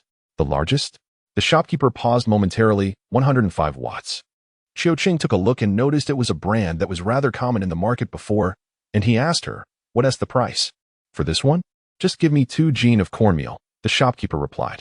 Isn't that a bit pricey? Qiuqing couldn't help but frown. That is not considered expensive. In the past, when our city's temporary base was under construction, many lighting stores sold their inventory to the municipal government. Now, in all of Xian Nan City, how many lighting stores still have stock? The middle-aged shopkeeper, who had been silent until now, finally spoke up. The owner is right. So, how much will you sell it to me for? Qiuqing pressed for a better deal. As soon as they left, the shopkeeper shouted. If 2 gin of cornmeal seems too expensive, you can just go outside and pick one up for free. The middle-aged shopkeeper chimed in with disdain. To Qiuqing, 2 gin of cornmeal was particularly substantial, but to most citizens of Xian Nan City, it was still quite a considerable amount. However, given that there were indeed very few lighting stores in the city with remaining stock, if these few were to inflate prices, most citizens would have no choice but to comply, and over time, certain individuals would inevitably grow quite complacent. Having exited the lighting store, Qiu Qing made his way to a familiar decoration shop, which, although it did not sell light fixtures, might provide him with a commendable source. Oh, who do we have here? The proprietor of the decoration shop, who had been glancing about his doorstep, was elated to spot Qiu Qing after an entire evening devoid of customers. Come in, come in. The shop owner ushered Qiu Qing and his companion beneath the eaves of the shop before inquiring, "What type of light bulbs are you looking for? Metal halide bulbs? Would second-hand suffice?" Upon hearing this, the shop owner immediately pressed for details. That works. At this moment, Qiu Qing felt a surge of enthusiasm. The proprietor led him approximately 10 meters westward before veering into a narrow alley on the left. On this rainy evening, the alley was somewhat dim. Even with the streetlights lit, it did little to dispel the darkness. Qiu Qing pedaled his tricycle with a creaking sound, while a Chang stood behind him, one hand resting on Qiu Qing's shoulder and the other holding a large black umbrella. No worries, you lead the way. Qiu Qing felt quite at ease. He held a favorable impression of the decoration shop owner. Furthermore, ever since successfully establishing his foundation, his physical agility had markedly improved, and his reflexes were now considerably swifter. Even if surrounded, he was confident in his ability to escape. As for a Chang, scaling walls and soaring rooftops was second nature to him. After meandering through the alley for over 10 minutes, they finally came to a halt in front of a 3-story building. This is the place. The owner of the decoration shop first informed Qiu Qing and his companions, then raised his voice and called upstairs, "Fu Chunlong. Fu Chunlong. Who is it?" Came a vague reply from above. "It's me, Ma Chongqing," the shop owner announced loudly. "Ma Si, what brings you here at such a late hour?" A head appeared from the second-floor window. "Cut the nonsense. It's pouring rain outside. What other reason would I have to come to your place? Hurry down. There's business to attend to." "Just a moment." The person called Fu Chunlong glanced at Ma Chongqing, then at Qiu Qing and at Chang. Without much hesitation, he quickly came down to open the door. Qiu Qing and his companions waited outside, and first heard a soft click as the lights inside illuminated. They stood outside, catching glimpses of the light through the door crack, before the roll-up door was lifted. "Come in," Fu Chunlong beckoned them inside. "You've gone to bed so early?" Ma Chongqing inquired. "Not yet. I was watching television," Fu Chunlong replied, wiping his face with his hand. He then asked Ma Chongqing, "What do they want to buy?" Still here, Fu Chunlong looked at Qiu Qing and at Chang, finally fixing his gaze on Qiu Qing and asking, "How much are you planning to take?" "How much do you have?" Qiu Qing countered. "Not much, just a dozen or so," Fu Chunlong said as he went to the back. After a series of clattering sounds, he brought out a basket of halogen lamps, complete with bulbs, sockets, shades, and a length of wire, seemingly salvaged from somewhere. And it appeared that all that was needed was to connect the wire for them to function. "How many are there in total?" Qiu Qing picked up a metal halide lamp and examined it, finding it to be in relatively good condition. "Is it damaged?" he inquired. "I've checked everything. If you're still unsure, you can inspect them again later. Do you want all of these? If so, I can give you a better price," Fu Chunlong replied. "How much?" Qiu Qing asked. "You can take 30 gene of corn flour," Fu Chunlong stated readily. "All right, I don't have that much corn flour on hand right now. Please deliver it to me tomorrow, and I'll weigh it for you then." A single metal halide lamp weighed less than 2 gene of corn flour, making it quite a bargain, especially when compared to the recent lighting store. Therefore, Qiu Qing did not haggle and readily agreed. He then provided his address and offered over 3 gene of corn cakes as a deposit, which would offset 2 gene of corn flour. "We'll take our leave now." After settling the deposit, Qiu Qing noticed that Ma Chongqing did not seem inclined to depart, so he bid him farewell and left with the Chang. "You two go ahead. My brother and I still have matters to discuss." Ma Chongqing was not willing to leave without receiving his commission. "Are you familiar with those two?" As soon as Qiu Qing left, Fu Chunlong asked Ma Chongqing, "Is it him?" Fu Chunlong had indeed heard of this matter. "Exactly," Ma Chongqing nodded, then inquired, "Will you be giving me the commission all at once or in 2 installments? What can I give you now?" "The payment hasn't even arrived yet," Fu Chunlong retorted. "Then just give me the deposit for now." Ma Chongqing was not offended. "All right, I'll give you one. No need for change." Fu Chunlong handed him a corn cake, which weighed approximately 4 ounces. Ma Chongqing's commission was merely 10%, meaning he would earn just over 3 ounces for more than 3 pounds of corn cakes. One could say it was indeed profitable. However, it was not entirely mine. Ma Xian was entitled to half of it, Ma Chongqing sighed. "What does Meyer have to do with this?" Fu Chunlong inquired, perplexed. The following morning, Fu Chunlong indeed delivered the batch of metal halide lamps to Qiu Qing and his team. Qiu Qing led him to room 1512, where they tested each lamp to ensure they were all functioning properly. Afterward, he handed over the 30 pounds of corn flour that had been prepared earlier. Fu Chunlong opened the bag of corn flour, took a handful, rubbed it between his fingers, and brought it to his nose to inhale its aroma. Finally, he turned the bag over to inspect the flour beneath, confirming its quality before nodding to Qiu Qing and departing with the corn flour in hand. These metal halide lamps resembled mining lamps, yet there were no mining areas in the vicinity of Xin Nan City. Qiu Qing speculated that perhaps someone had dismantled the lighting from the gymnasium. He first installed 2 metal halide lamps in rooms 1504, 1506, and 1507. In room 1504, they were cultivating a patch of peanuts along with a few dozen soybean plants. Room 1506 was entirely dedicated to soybeans, while room 1507 was reserved for rice cultivation. Each room had one lamp mounted on the left wall and another on the right, with the two positioned alternately, one closer to the interior and the other nearer to the exterior, both installed at a height of approximately 1.5 meters. With adjustable angles for the lamp heads. The 6 lamps have been installed, and now all that remains is to await the 1st of June. In recent days, staff members have affixed a notice in the elevator lobby below, announcing that starting next month, the city of Xian will no longer impose restrictions on water and electricity usage. Nevertheless, the government will continue to subsidize each individual with 5 kilowatts of electricity and 3 tons of water per month, a provision that will last for 1 year. During this period, any consumption exceeding the subsidy will require citizens to cover the costs themselves. With electricity priced tentatively at 3 yuan and 28 fen per kilowatt and water at 5 yuan and 50 fen per ton. Should there be any changes in the future, further notifications will be issued. Moreover, on May 31st, several postal outlets in Xian will resume operations, providing not only cash deposit and withdrawal services but also facilitating the payment of water and electricity bills. The previous utility cards remain valid and can continue to be used. Citizens who have misplaced their utility cards or have relocated can visit the designated postal outlets to obtain replacements. Qiu Qing has neither moved nor lost his utility card. However, the newly transferred residences above currently lack utility cards, and he must expedite the acquisition of these. Once the cards are obtained and the accounts activated, the electricity company will commence service to these homes next month. The removal of the electricity usage cap represents a significant development for the entire city of Xian. Previously, the limit of 5 kilowatts per person per month merely sufficed for the basic living needs of the citizens.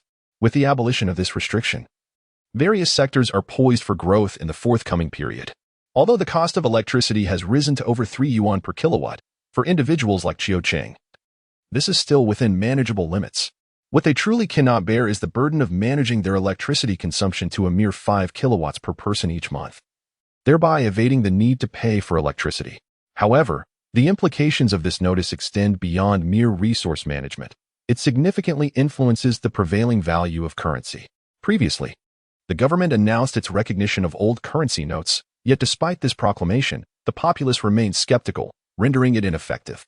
Now, with the establishment of water and electricity prices over 3 yuan per kilowatt hour and more than 5 yuan per ton of water, people have a clearer understanding of the situation. Even if this paper currency loses its value, at least it can still be utilized to settle utility bills, cannot it?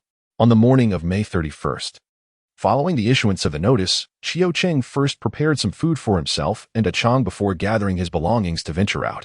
What he needed to take were merely the property deeds of the apartments upstairs, his personal identification card, and other essentials.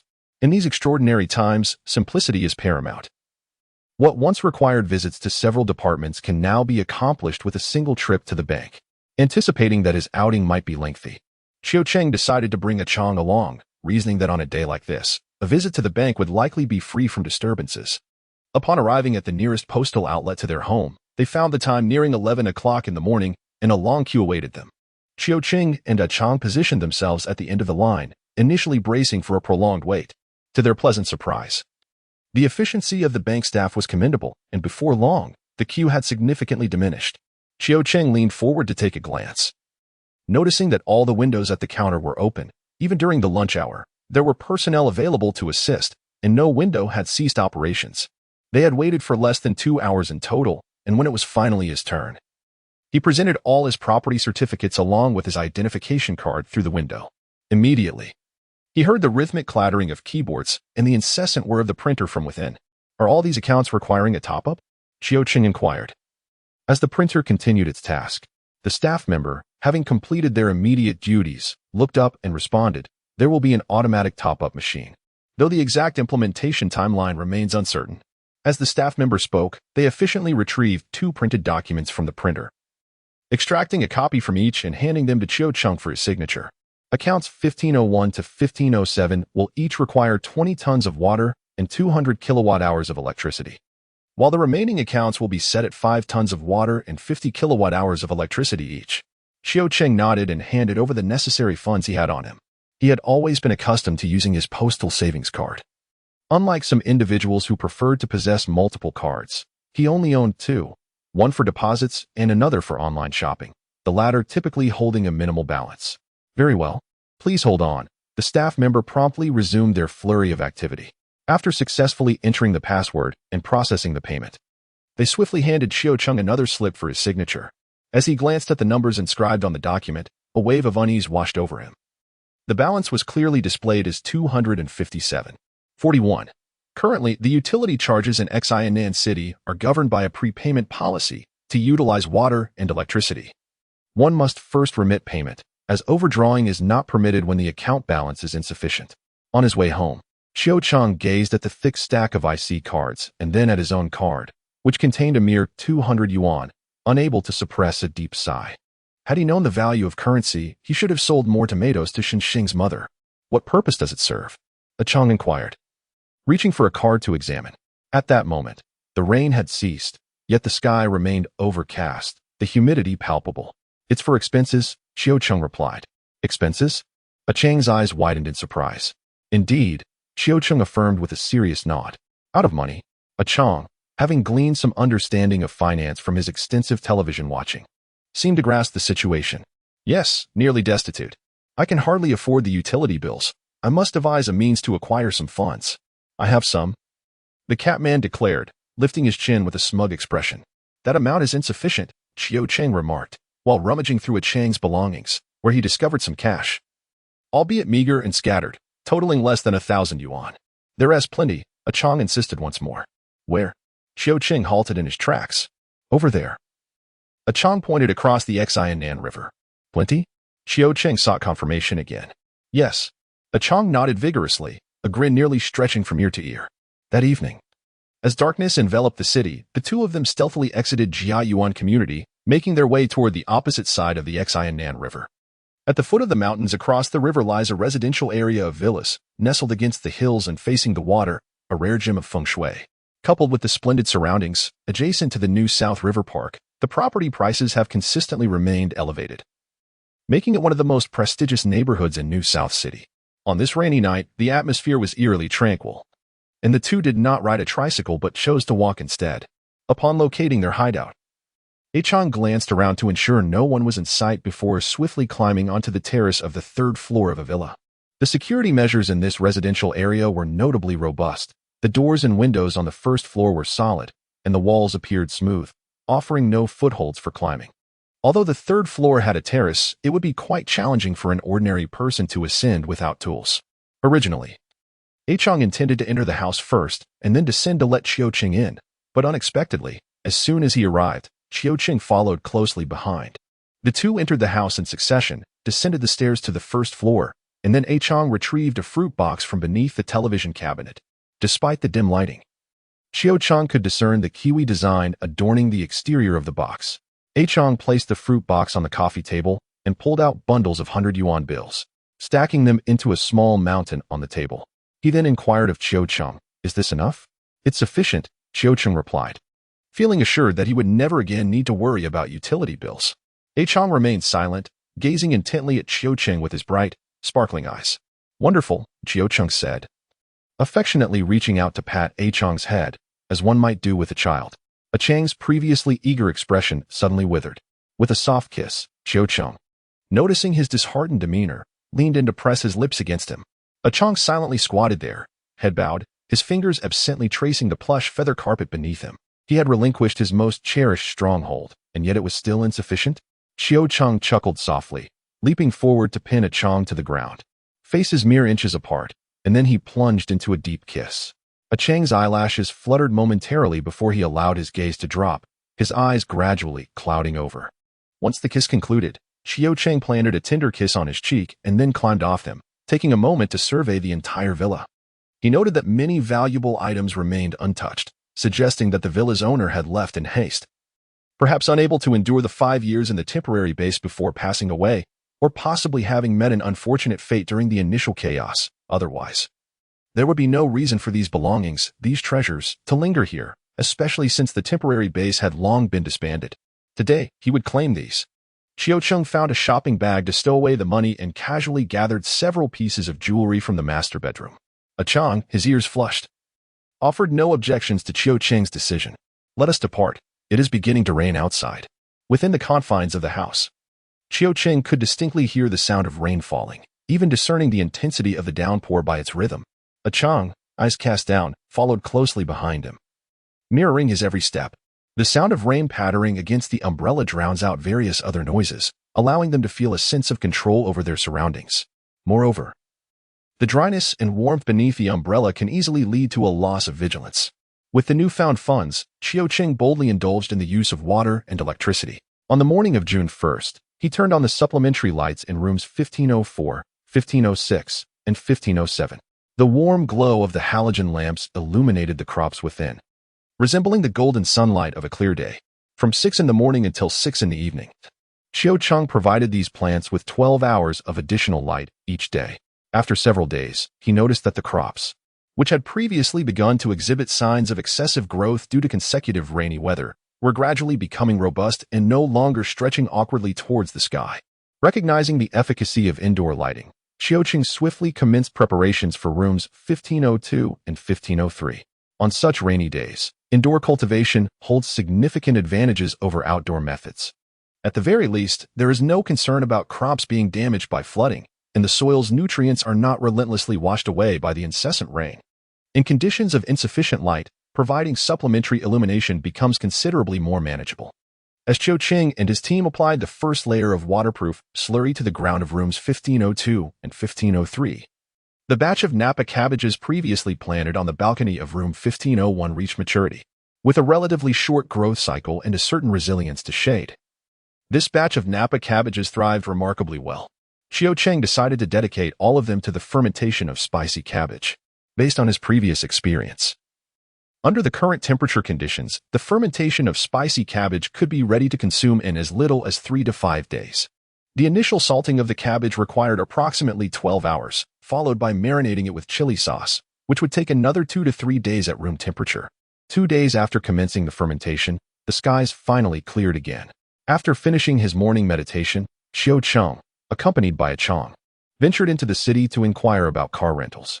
He intended to rent a pickup truck to transport the recently accumulated spicy cabbage, potatoes, and other items to the provincial capital in hopes of good fortune. The car rental shop Chang visited was not too far from Jiayuan community, located at a nearby intersection west of the train station. Previously, there had been a gas station and an auto repair shop at that spot, but in recent months, someone had commenced a car rental business there. The rental process proceeded smoothly. Chang was drawn to a rather ordinary pickup truck, the rental fee being equivalent to 1 jean of cornmeal per day, with fuel costs calculated separately. The owner of the rental shop sold Chang a jug of gasoline for the price of 10 jean of cornmeal. As for the deposit, it was unnecessary. Chang presented the property certificate for his house and his identification card, which a young attendant at the rental shop took to make a copy. After signing a rental agreement, he drove the vehicle away directly. At 3 o'clock the following morning, Chang and his companion rose from their slumber. They first tended to the crops in their fields, ensuring they were nourished with ample fertilizer and prepared enough sustenance for their flock of chicks for the day. The goats and fish, however, required no such concern. Before 4 o'clock, Chang and Chang loaded the pickup truck with spicy pickled cabbage, potatoes, and cornmeal, starting the engine and departing from Jiayuan community. The journey from Nan City to the provincial capital takes over 3 hours by train, and approximately 2 hours by car on the expressway. Concerned about spending the night away and the need to tend to the crops at home, they set out early, with Chang temporarily setting aside his training. Chang, seated in the passenger seat, gazed curiously out the window, though the darkness of early dawn obscured the view. As they neared the provincial capital, the sky gradually brightened. The toll booth stood open, devoid of staff, allowing Qiucheng to drive directly onto the expressway. After about an hour of travel on the highway, they reached the outskirts of the provincial capital, and Qiucheng turned the vehicle at a nearby intersection. With approximately another hour's drive remaining to the city center, beneath the overcast sky, Chang gazed curiously at the dilapidated houses flanking the road. The devastation inflicted upon the provincial capital during the chaos 5 years prior was evidently far more severe than that of New South City. Yet, despite this, the area was bustling with people. Even at the break of dawn, shortly after 5, numerous individuals could be seen in the fields by the roadside, diligently catching insects and weeding. As they ventured further into the city, the landscape shifted to reveal a cluster of grimy factories. Within some of these establishments, the distant hum of machinery could still be heard, leaving one to ponder whether the night shift workers were yet to leave or if the morning shift had already commenced. Upon entering the urban area, the number of pedestrians gradually increased, and while a few cars were spotted, the predominant modes of transportation remained bicycles and tricycles. Fried dough sticks. Crispy and fragrant fried dough sticks. At a bustling bridge, several young vendors were enthusiastically hawking their wares. They had set up a stove and a frying pan, simultaneously frying and selling the delicacies, with the enticing aroma wafting down the street.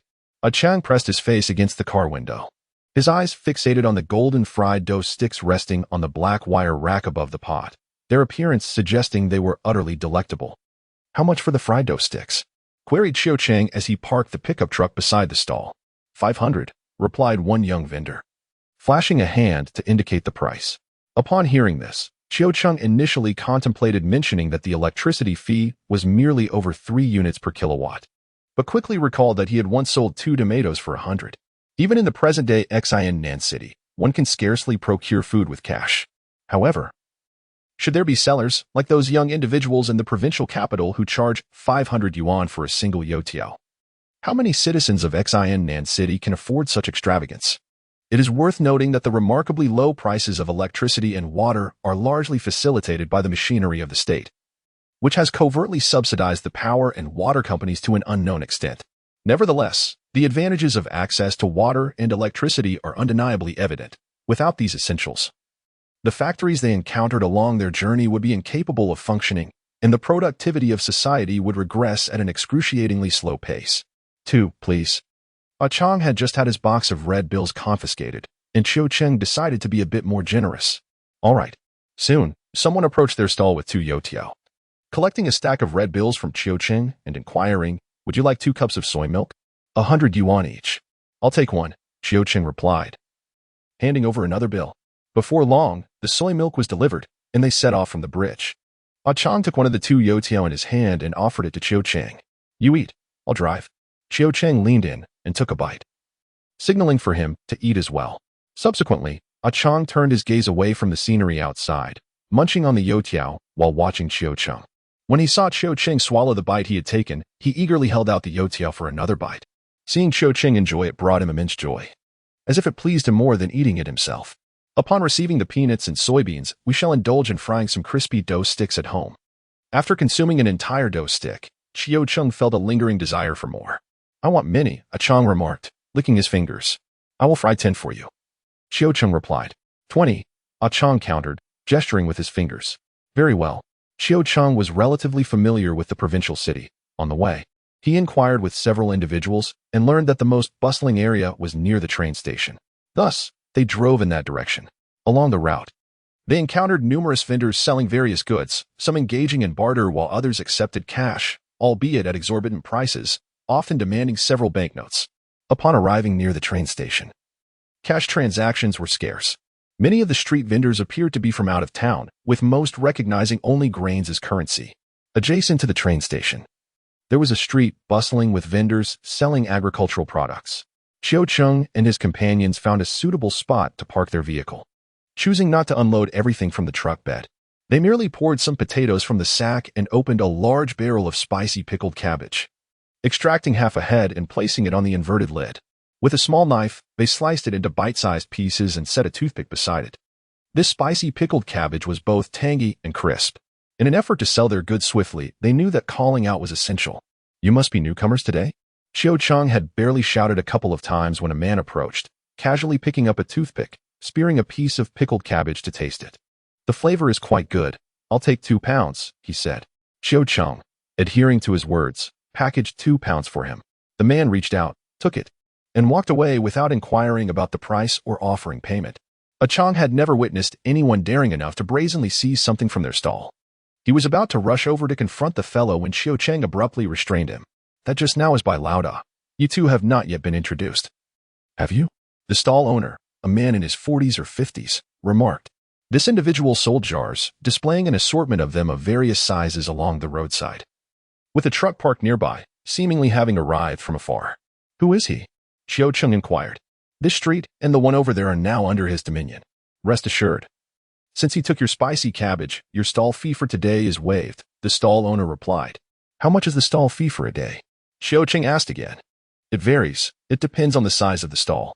Generally, one might take a few items from the stall. Larger stalls might yield more, while smaller ones less.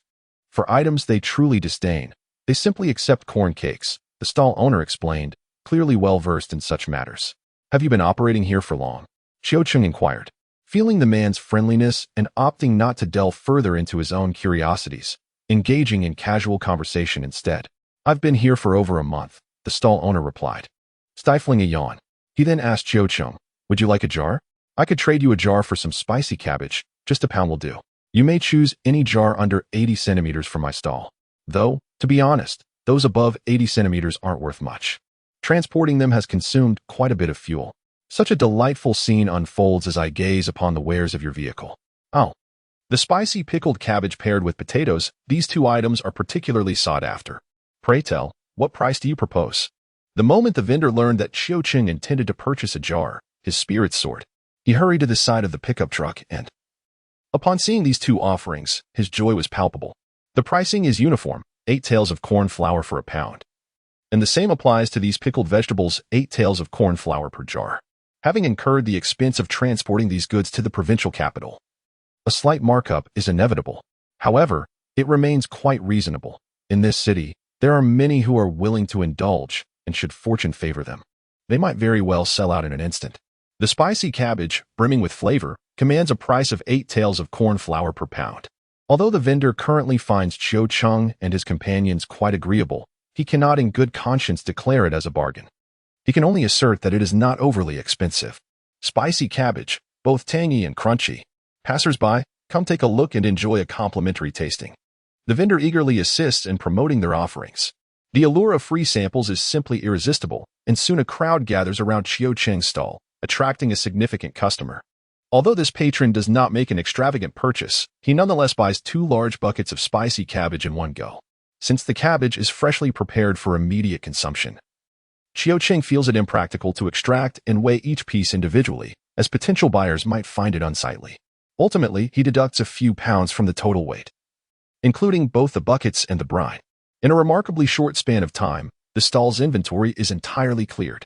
The spicy pickled cabbage, which I had previously deemed overpriced, turned out to be the fastest-selling item at the stall.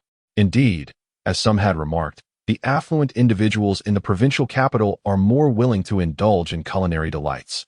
The vendor informed us that those selling machinery are located at the North Bus Station, prompting Xiao Cheng and his companions to drive in that direction. The bed of their pickup truck was laden with 6 large jars, while the cornmeal was stowed in the back seat.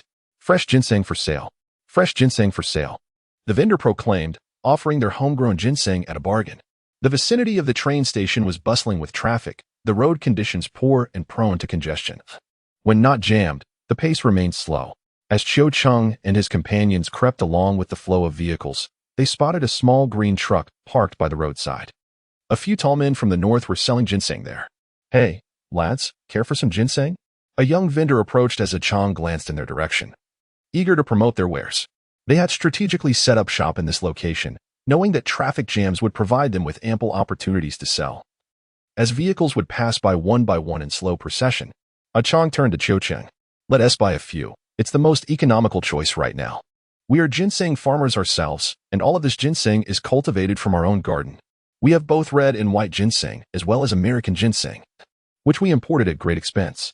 However, due to the chaos of recent years, our market has dwindled, and we cannot consume it all ourselves. Hence, we are offering it at a discount. What do you say? Shall we get a few? This item is exceptionally invigorating. I possess 6-year-old ginseng, 8-year-old ginseng, and even some that are over a decade old. There is also wild ginseng available. The vendor speaks with remarkable speed and clarity, akin to a storyteller. Captivating in his delivery, Chang listens with wide-eyed intrigue, unable to resist glancing at Cheng. Yes, we have both ginseng flowers and seeds. Priced at 2,000 yuan per pack.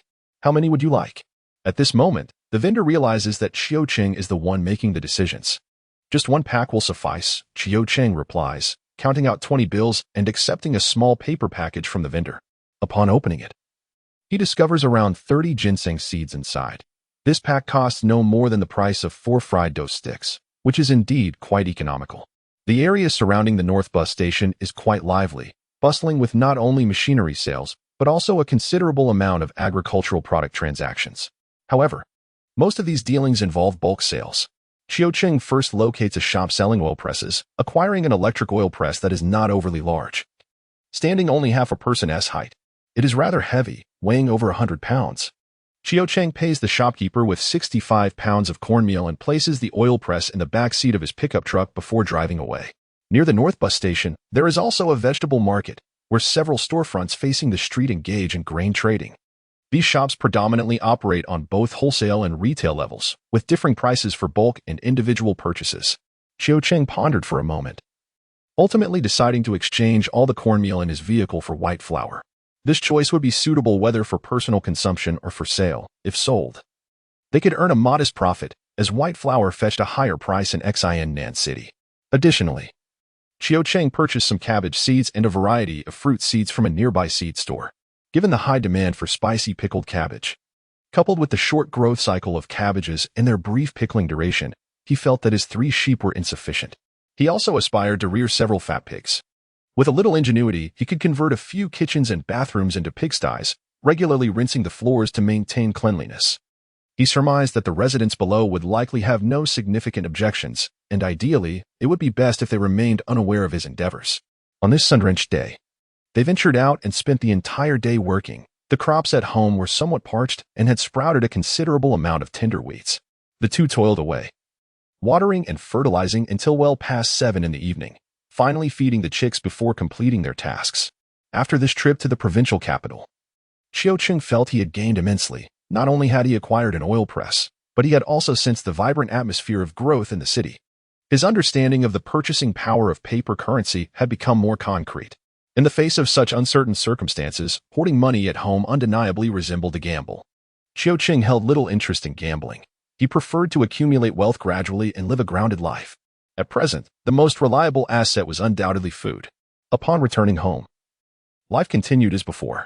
Cheng and Chang first constructed the chicken coop atop the roof, then ventured to the banks of the New South River to gather several loads of wild grass, which they piled at 1511 to create compost.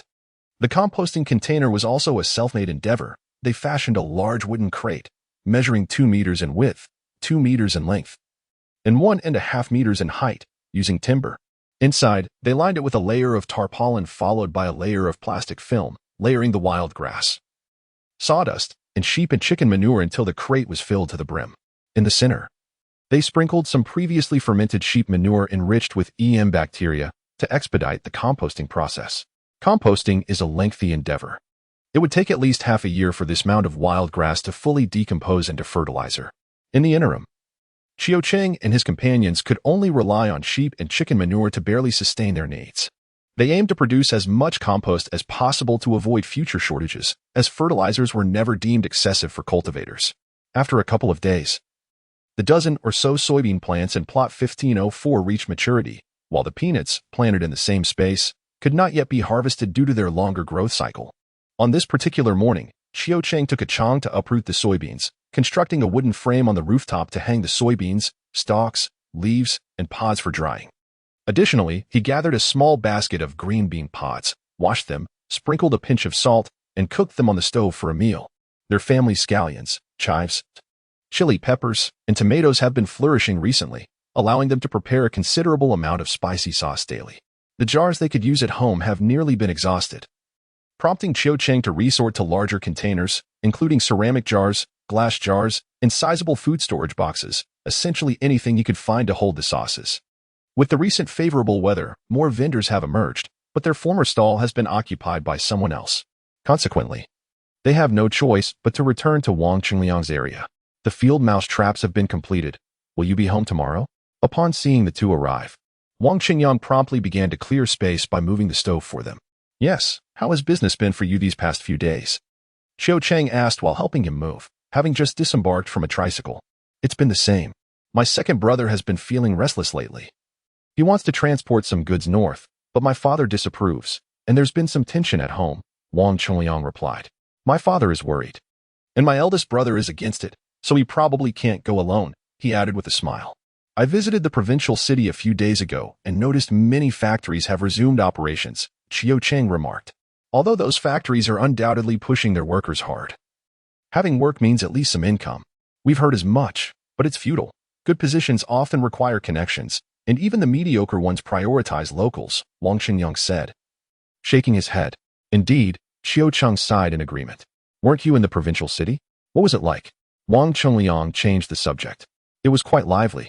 Though prices are exorbitant, 500 yuan for a single fried dough stick. Qiu Cheng remarked, can you still bear to eat? Wang Qingliang chuckled heartily. I bought two. It's my own loss.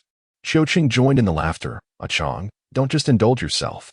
Oh, Chang replied, handing a plastic bag filled with soybeans toward Qiu Cheng. That lad. Qiu Cheng grinned and plucked a handful of soybeans from the bag, offering them to Wang Qingliang. Have some soybeans. Thank you. Wang Qingliang accepted without hesitation.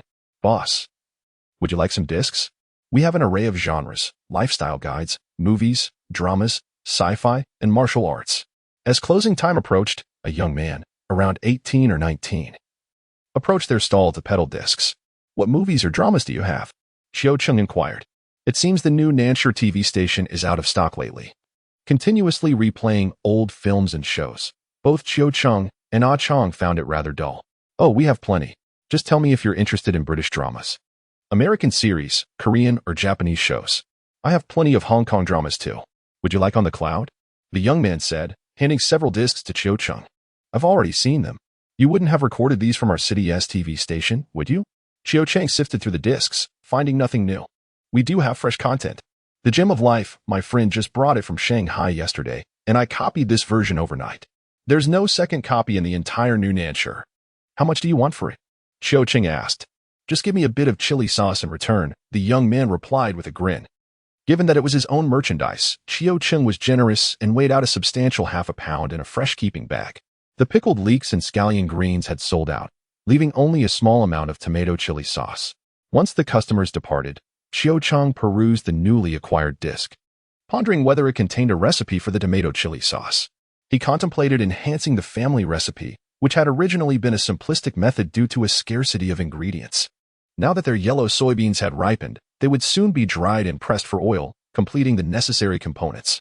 The wooden crates, previously used for cultivating peppers and tomatoes, remained empty after Qiu Cheng had uprooted the aging plants that bore little fruit. The young man who sold him the disc had indeed spoken the truth. The disc was filled with content, including documents and videos. The documents displayed images in large, clear fonts, accompanied by music. Intrigued by what he saw, Qiu Cheng instructed Chang to pause the playback. One video detailed the process of making tofu, which captivated both him and Chang, leading them to plan to grind some of the dried soybeans for tofu once the beans on the rooftop were ready. Qiu Cheng buried the ginseng in a few crates and moved them to the terrace, knowing that it would take some time for the seeds to sprout. He had heard that ginseng flourished in loose, fertile soil in a cool, dry climate, and he wondered if it could thrive in the environment of New South City. After watching 2 more videos, Qiu Cheng sensed that it was about time to commence his daily meditation. Chang, feeling somewhat disinterested in watching alone, turned off the television and nestled beside him. That evening, during meditation, Qiu Cheng felt everything was quite normal. However, the following morning, as he began to meditate once again, he distinctly sensed a stagnation, as if the spiritual energy within the room had significantly diminished. Qiu Cheng emerged from his trance early and rushed to the terrace. To his astonishment, he discovered that the several baskets of ginseng had sprouted tender green shoots. These few delicate sprouts had completely depleted the spiritual energy from their meticulously maintained gathering array. Qiu Cheng could hardly fathom how much more energy they would consume in the future. In a state of helplessness, Qiu Cheng retrieved some jade stones to reinforce the gathering array in room 1406. Yet, no matter how much he enhanced it, the rate at which the array accumulated spiritual energy still fell far short of the consumption rate of the ginseng seedlings. With his twice-daily meditations lacking sufficient spiritual energy, his cultivation progress would suffer significantly. Yet, he felt a pang of reluctance to uproot these seedlings. According to the wood cultivation notes, while the growth of flora does consume a certain amount of spiritual energy, it is also true that the spiritual essence of the world is primarily generated by them. If these ginseng plants were nurtured to the point of producing spiritual energy, how rich and pure the essence within their gathering array would become. However, relying solely on the few spirit gathering arrays established with the jade stones is far from sufficient to satiate them. The spiritual energy contained within the jade is, after all, limited, and the effectiveness of the arrays is likewise constrained. Once a certain threshold is reached, adding more jade stones to the array yields no benefit. If only the legendary spirit stones were available, perhaps they could adequately meet the consumption of these ginsengs. Yet, Qiu Cheng has yet to ascertain what these so-called spirit stones truly are. According to the notes on wood cultivation, even a millennium ago, during the flourishing era of the Taoist sects, spirit stones were exceedingly precious, accessible only to a select few disciples deemed exceptionally gifted within prominent sects, who were fortunate enough to acquire them for the enhancement of their cultivation. Lacking spirit stones and with no alternative recourse, Qiu Cheng had no choice but to transport the several baskets of ginseng upstairs. It was evident that the spiritual energy from 1406 alone would not suffice to sustain them. So he decided to place them upstairs, applying a touch of care in various corners, hoping to nurture them to growth. In fact, as soon as they entered the community, Qiu Cheng and his companion had already heard noises on the 15th floor. During their ascent, a Chang had already slipped into 1406. Closing the doors and windows between the living room and the terrace, drawing the curtains, Qiu Cheng tidied up the tools on the 15th floor and secured the iron gate at the stairwell before descending to welcome his guests. Brother Wang, Uncle Wang, you have arrived. Please come in and make yourselves comfortable. Qiu Cheng greeted them with a smile. No need to sit. There are still chores to attend to. Old Wang politely declined. The field mice trap remains at the elevator entrance. Where do you think would be a suitable place to relocate it? Wang Laoda inquired of Qiu Cheng. Let us just leave it there. We can move it ourselves later. Qiu Cheng replied as he took out his keys and entered the door. At this moment, a Chang had already drawn the living room curtains tightly, casting a dim light in the room. Qiu Cheng promptly turned on the light and poured a cup of cool boiled water for each of them from the electric kettle. Cheng Liang remarked, "Did you visit the provincial capital a few days ago?" Once inside, Wang Laoda refrained from urging Qiu Cheng for the cornmeal and instead took a sip of water, casually saying, "Indeed, let us have some soybeans." Qiu Cheng brought out a plate of cooled soybeans from the steamer. Given that they had field mice at home, he typically stored such food items in covered containers rather than leaving them exposed on the coffee table. "Ah, it's too expensive," Wang Laoda sighed. "It's all because of Zhang Ruiyang's second brother, who was always clamoring to go north. Yet, one cannot entirely blame him. A strong young man with no outlet for his energy, and with life at home being tough, he yearns to try his luck elsewhere. I worry for him, and consider finding him some tasks to occupy his time at home." While Wang Laodao expressed these thoughts, Wang Laoda sat silently beside him, feeling somewhat embarrassed. Who would believe that he didn't have any intention of seeking help when he spoke like this in someone else's home? He felt awkward but did not interrupt his father's words, remaining quietly seated. "What do you intend to do with the soybeans?" Qiu Cheng inquired once more. "Moldy tofu, an ancestral craft, was once a staple in our village, where my family engaged in its production and wholesale distribution to several grocery stores in the city. The business thrived quite well." Upon reminiscing, Old Man Wan's expression softened with nostalgia. A batch of moldy tofu could easily yield a profit of 1,000 yuan, sufficient to cover the grocery expenses for his entire family for half a month. Those were indeed better days, but alas, my friend has recently traveled north. Otherwise, I would have asked him to bring you some yellow soybeans, which would likely be more affordable than the market price, said Qiu Cheng thoughtfully. Our family is currently facing some difficulties and might need to defer payment for the goods initially. At this moment, Wang Laoda interjected, feeling it inappropriate for him, as the son, to remain in the background, relying solely on his father to plead for assistance. "It's fine. If we owe, we owe." Aware of the awkwardness already experienced by the two, Qiu Cheng refrained from saying anything further that could exacerbate their discomfort. After all, it was merely a matter of yellow soybeans, which was not overly significant for him, and he still had faith in the Wang family. However, it cannot be without recompense. Since you are providing the soybeans, when this batch of moldy tofu is completed, we shall divide the profits equally after deducting the costs, stated Wang Laoda. No, no. It's just a bit of yellow soybeans. That is their hard-earned money, and Qiu Cheng was reluctant to accept it. We must take it, if you refuse the share. Our family will not be at ease, old man Wang insisted resolutely. In that case, Qiu Cheng pondered for a moment before stating, at that time, should you require any additional materials, please inform me. I will procure everything initially, and we can settle the accounts once the products are sold. The preparation of fermented tofu involves not only soybeans but also ingredients like chili powder and liquor, although I have never made it myself. As a local of Xin Nan City, I possess some understanding of the process. Kindly draft a list of the necessary items for me. I will begin gathering them over the next few days. When the soybeans arrive, I will notify Wang Chongyang at the night market. And you may come to collect them then, Qiu Cheng remarked. It would be impractical to deliver everything directly to the night market, as it would be solely Wang Qingliang's responsibility to manage such a considerable quantity overnight in the streets, which poses significant safety concerns, not to mention the potential risk to both the goods and his well-being. Subsequently, Wang Laoda took the paper and pen offered by Qiu Cheng and noted down several ingredient names along with the required proportions for every 100 pounds of beans. Having just concluded their business discussions, both men were reluctant to accept Qiu Cheng's cornmeal, feeling they had already received substantial assistance from him, including the construction of 2 field mousetraps. It seemed rather shameful to take more from him. I must admit, you are quite generous. Qiu Cheng heard Shenxing remark sarcastically from the corridor after he had escorted the Wang father and son to the elevator. What is the matter? Is the housing situation not progressing smoothly? Qiu Cheng had grown accustomed to her temperament. If it doesn't suit, you should take a few more looks, he replied. Previously, she believed that purchasing a house in the city would be relatively effortless, given the abundance of willing sellers. However, the reality proved otherwise. Those who truly depended on selling their properties for survival, such as her own family, had already sold theirs several years ago. Recently, many houses have been acquired by opportunistic investors, while some families facing financial difficulties are keen to sell. Yet, the majority cling to the hope that holding on a little longer might increase their property's value. The newly planted ginseng prompted Qiu Cheng to realize that his previous stockpile of jade materials was insufficient for his future needs, necessitating purchases while prices remain low. What price? Shenxing's eyes gleamed with interest. First, gather the items, and we shall discuss the price later.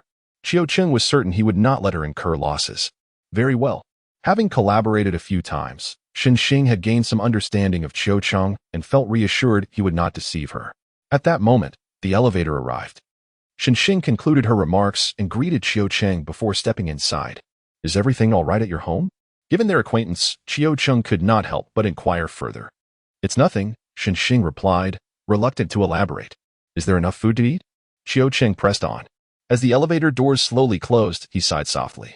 Both he and Chang were unburdened by familial ties, and while sometimes they felt a twinge of regret, observing Shenxing's family dynamics made them realize that having relatives could, at times, be more burdensome than beneficial. Since the establishment of his foundation, his body has undergone considerable transformation, becoming markedly more agile and perceptive than before. However, the advantages conferred by this foundational achievement extend far beyond mere physical enhancements. Prior to successfully establishing his foundation, he was limited to absorbing as much spiritual energy as possible to cleanse his body, with little else he could accomplish. Now, however, he finds himself in a different realm. Not only can he absorb spiritual energy to further augment his physical form and consciousness, but he can also utilize this energy for various other pursuits.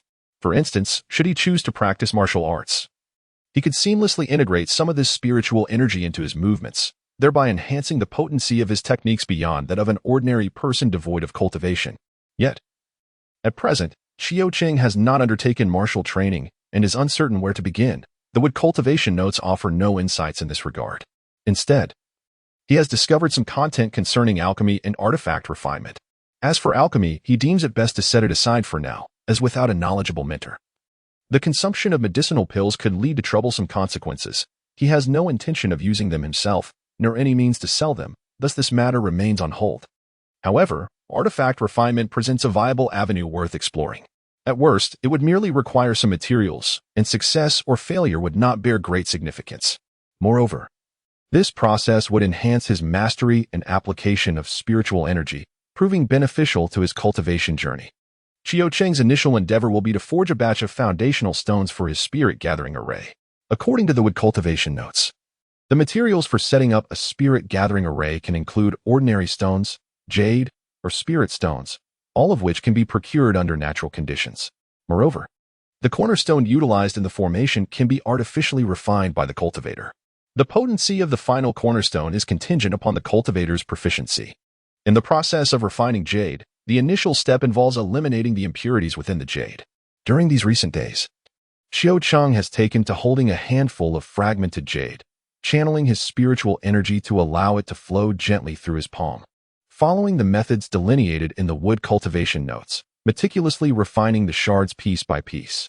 In the beginning, Qiu Cheng expended considerable effort, managing only to enhance the transparency of the fragments slightly. After nearly a week of relentless endeavor, he has gradually begun to coalesce some of the scattered jade into a small piece, albeit in minuscule quantities, and each attempt nearly exhausts his entire reservoir of spiritual energy. Through this repetitive practice, depleting and replenishing his spiritual energy day after day, Qiu Cheng has made significant strides in his cultivation, becoming increasingly adept in the application of his spiritual powers. A few days ago, Qiu Cheng and his companions relocated the field mice from the living room to room 1509, which currently houses only some miscellaneous items. After accommodating 2 rows of mouse cages, the mother mice, accompanied by their young, continue to nurture them together, while the pregnant females are kept separately. The remaining mice, whose pregnancy status remains uncertain, each inhabit their own individual cage.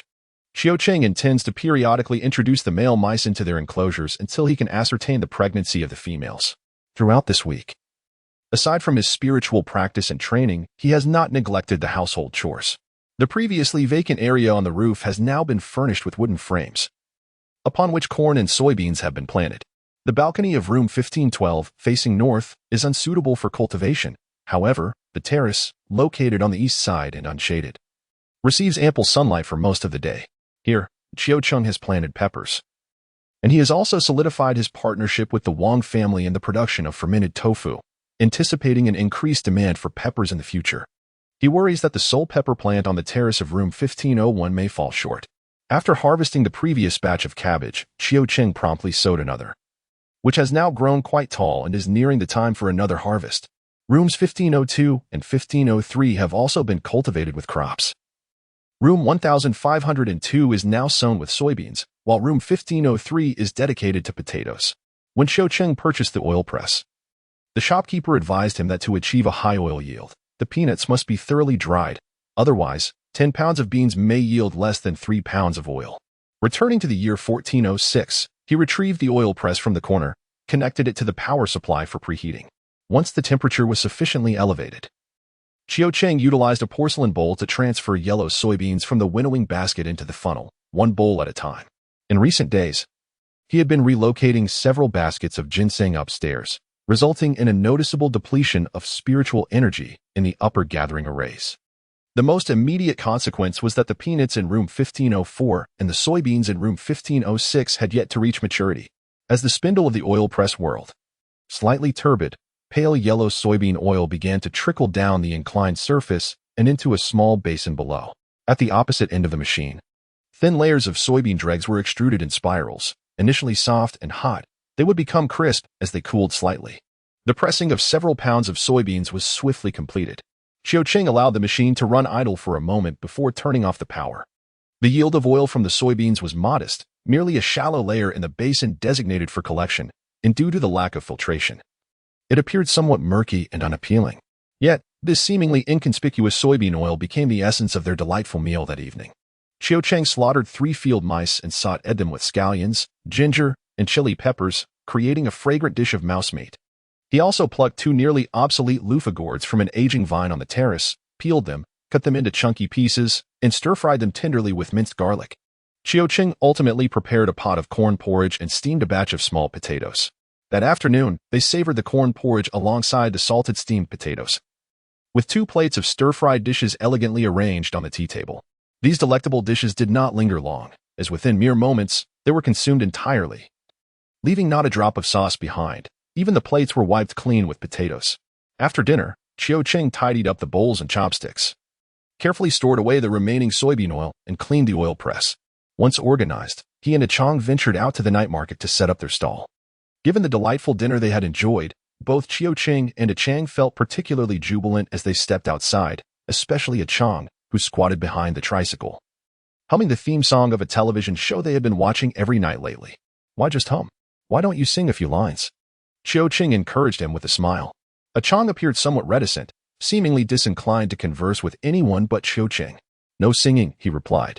The Catman curled his lips in a smirk, resting his chin on his hand, his fingers playfully tracing his face, clearly in high spirits. Can't you sing? Chiao Cheng prodded. I can. The Catman slightly raised his chin, wearing a look of self-satisfaction. Then sing for me.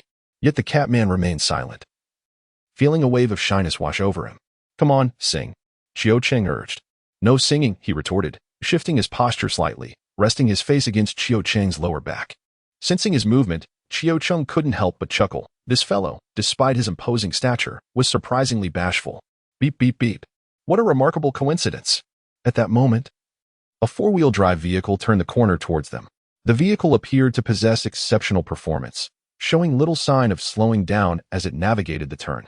Upon spotting a truck moving in the opposite direction on the road ahead, the driver sharply swerved the steering wheel and barreled towards Chiao Cheng and his companions, incessantly honking the horn. Beep, beep, beep. Amidst the cacophony of blaring horns, Chiao Cheng swiftly depressed the brake of the tricycle and, alongside Achang, leaped onto the adjacent greenbelt. Beep, beep, beep. The four-wheel drive vehicle continued its relentless charge towards their tricycle without any indication of deceleration. Chiao Cheng, holding Achang's hand, stood stoically in the flower bed, observing as the vehicle sped past them, deftly weaving through the narrow space between the truck and their tricycle. With keen eyesight, he caught sight of a young couple in the driver and passenger seats, their faces adorned with an expression of contemptuous triumph, and he clearly noted their license plate. Let us go, Chiao Cheng urged, patting Achang on the back. Achang instinctively hunched his back, adopting a wary stance, as the previously carefree mood dissipated into thin air. Let us go, Chiao Cheng repeated, gently tapping him once more. With a resigned sigh, Achang allowed his shoulders to slump and retreated to crouch behind the tricycle. Chiao Cheng mounted the tricycle again, his earlier buoyancy utterly shattered. He committed the license plate number, UA76, to memory. From the appearance of the two inept individuals in the car, Chiao Cheng harbored doubts about their audacity to drive such a conspicuous vehicle over long distances. It seemed more like a display of bravado within the city. In the current New South City, there were hardly any young people who could leisurely cruise around in their cars. Chiao Cheng was confident that he would eventually cross paths with them. Little did he know, their fates had already intertwined. That evening at the night market, Chiao Cheng overheard some intriguing tidbits. Was it army green? Chiao Cheng inquired. Indeed, you saw it too? Wang Xingyang responded. Just on my way here. I nearly collided with it, Chiao Cheng replied with a furrowed brow. Ugh, what bad luck. Wang Xingyang exclaimed, his face displaying indignation. Just consider it stepping in dog waste. Chiao Cheng remarked, his expression not particularly amiable. I heard from my father that you intend to partner with our family in the stinky tofu business, Wang Xingyang stated. Thank you, my brother, he added, extending his hand to solemnly pat Chiao Cheng on the shoulder. No need for thanks. Your gratitude means I will receive a share of the profits, Chiao Cheng jested. As the topic shifted, the atmosphere lightened considerably. During moments devoid of business, Chiao Cheng and Wang Xingyang engaged in conversation about recent events in New South City and various rumors, while Achang quietly listened nearby, occasionally smiling at the amusing anecdotes. Of course, he also needed to finalize his divorce from his former wife. It was worth mentioning that Shen Dingyuan's second wife and his biological son had surely fared better in the southern regions over the years than Shen Xing and his family. However, as long as the original marriage had not been officially dissolved through legal proceedings, Shen Dingyuan could not remarry. The woman who has accompanied him for so many years has never been granted an official status. While his biological son has reportedly endured ridicule as an illegitimate child in the southern regions over these years. However, the unfolding events are beyond his control. Regardless of his personal sentiments, with Shen Dingyuan's financial resources and connections, they are destined to become one of the principal forces in New South City. Eagerly anticipating their next move, Ai Wahai and his associates are growing increasingly exasperated with this individual. Several prime pieces of land that were initially within their grasp have been devoured by Shen Dingyuan, and acquiring those that remain will likely prove troublesome. Thus, Yet another competitor has emerged. In the 5 years following the outbreak of the X virus, the various factions in New South City have reached a relatively stable state, establishing a general framework of alliances and antagonisms. Many, like AI-1 High, have suffered losses in land dealings, yet they all harbor a certain apprehension towards Shindingjun's influence. Refraining from direct confrontation, even if they feel a simmering frustration, Shindingjun is acutely aware that after his prolonged absence from New South City, having made enemies is an inevitable consequence. The marketplace is akin to a battlefield, and it is implausible to desire profit without incurring enmity.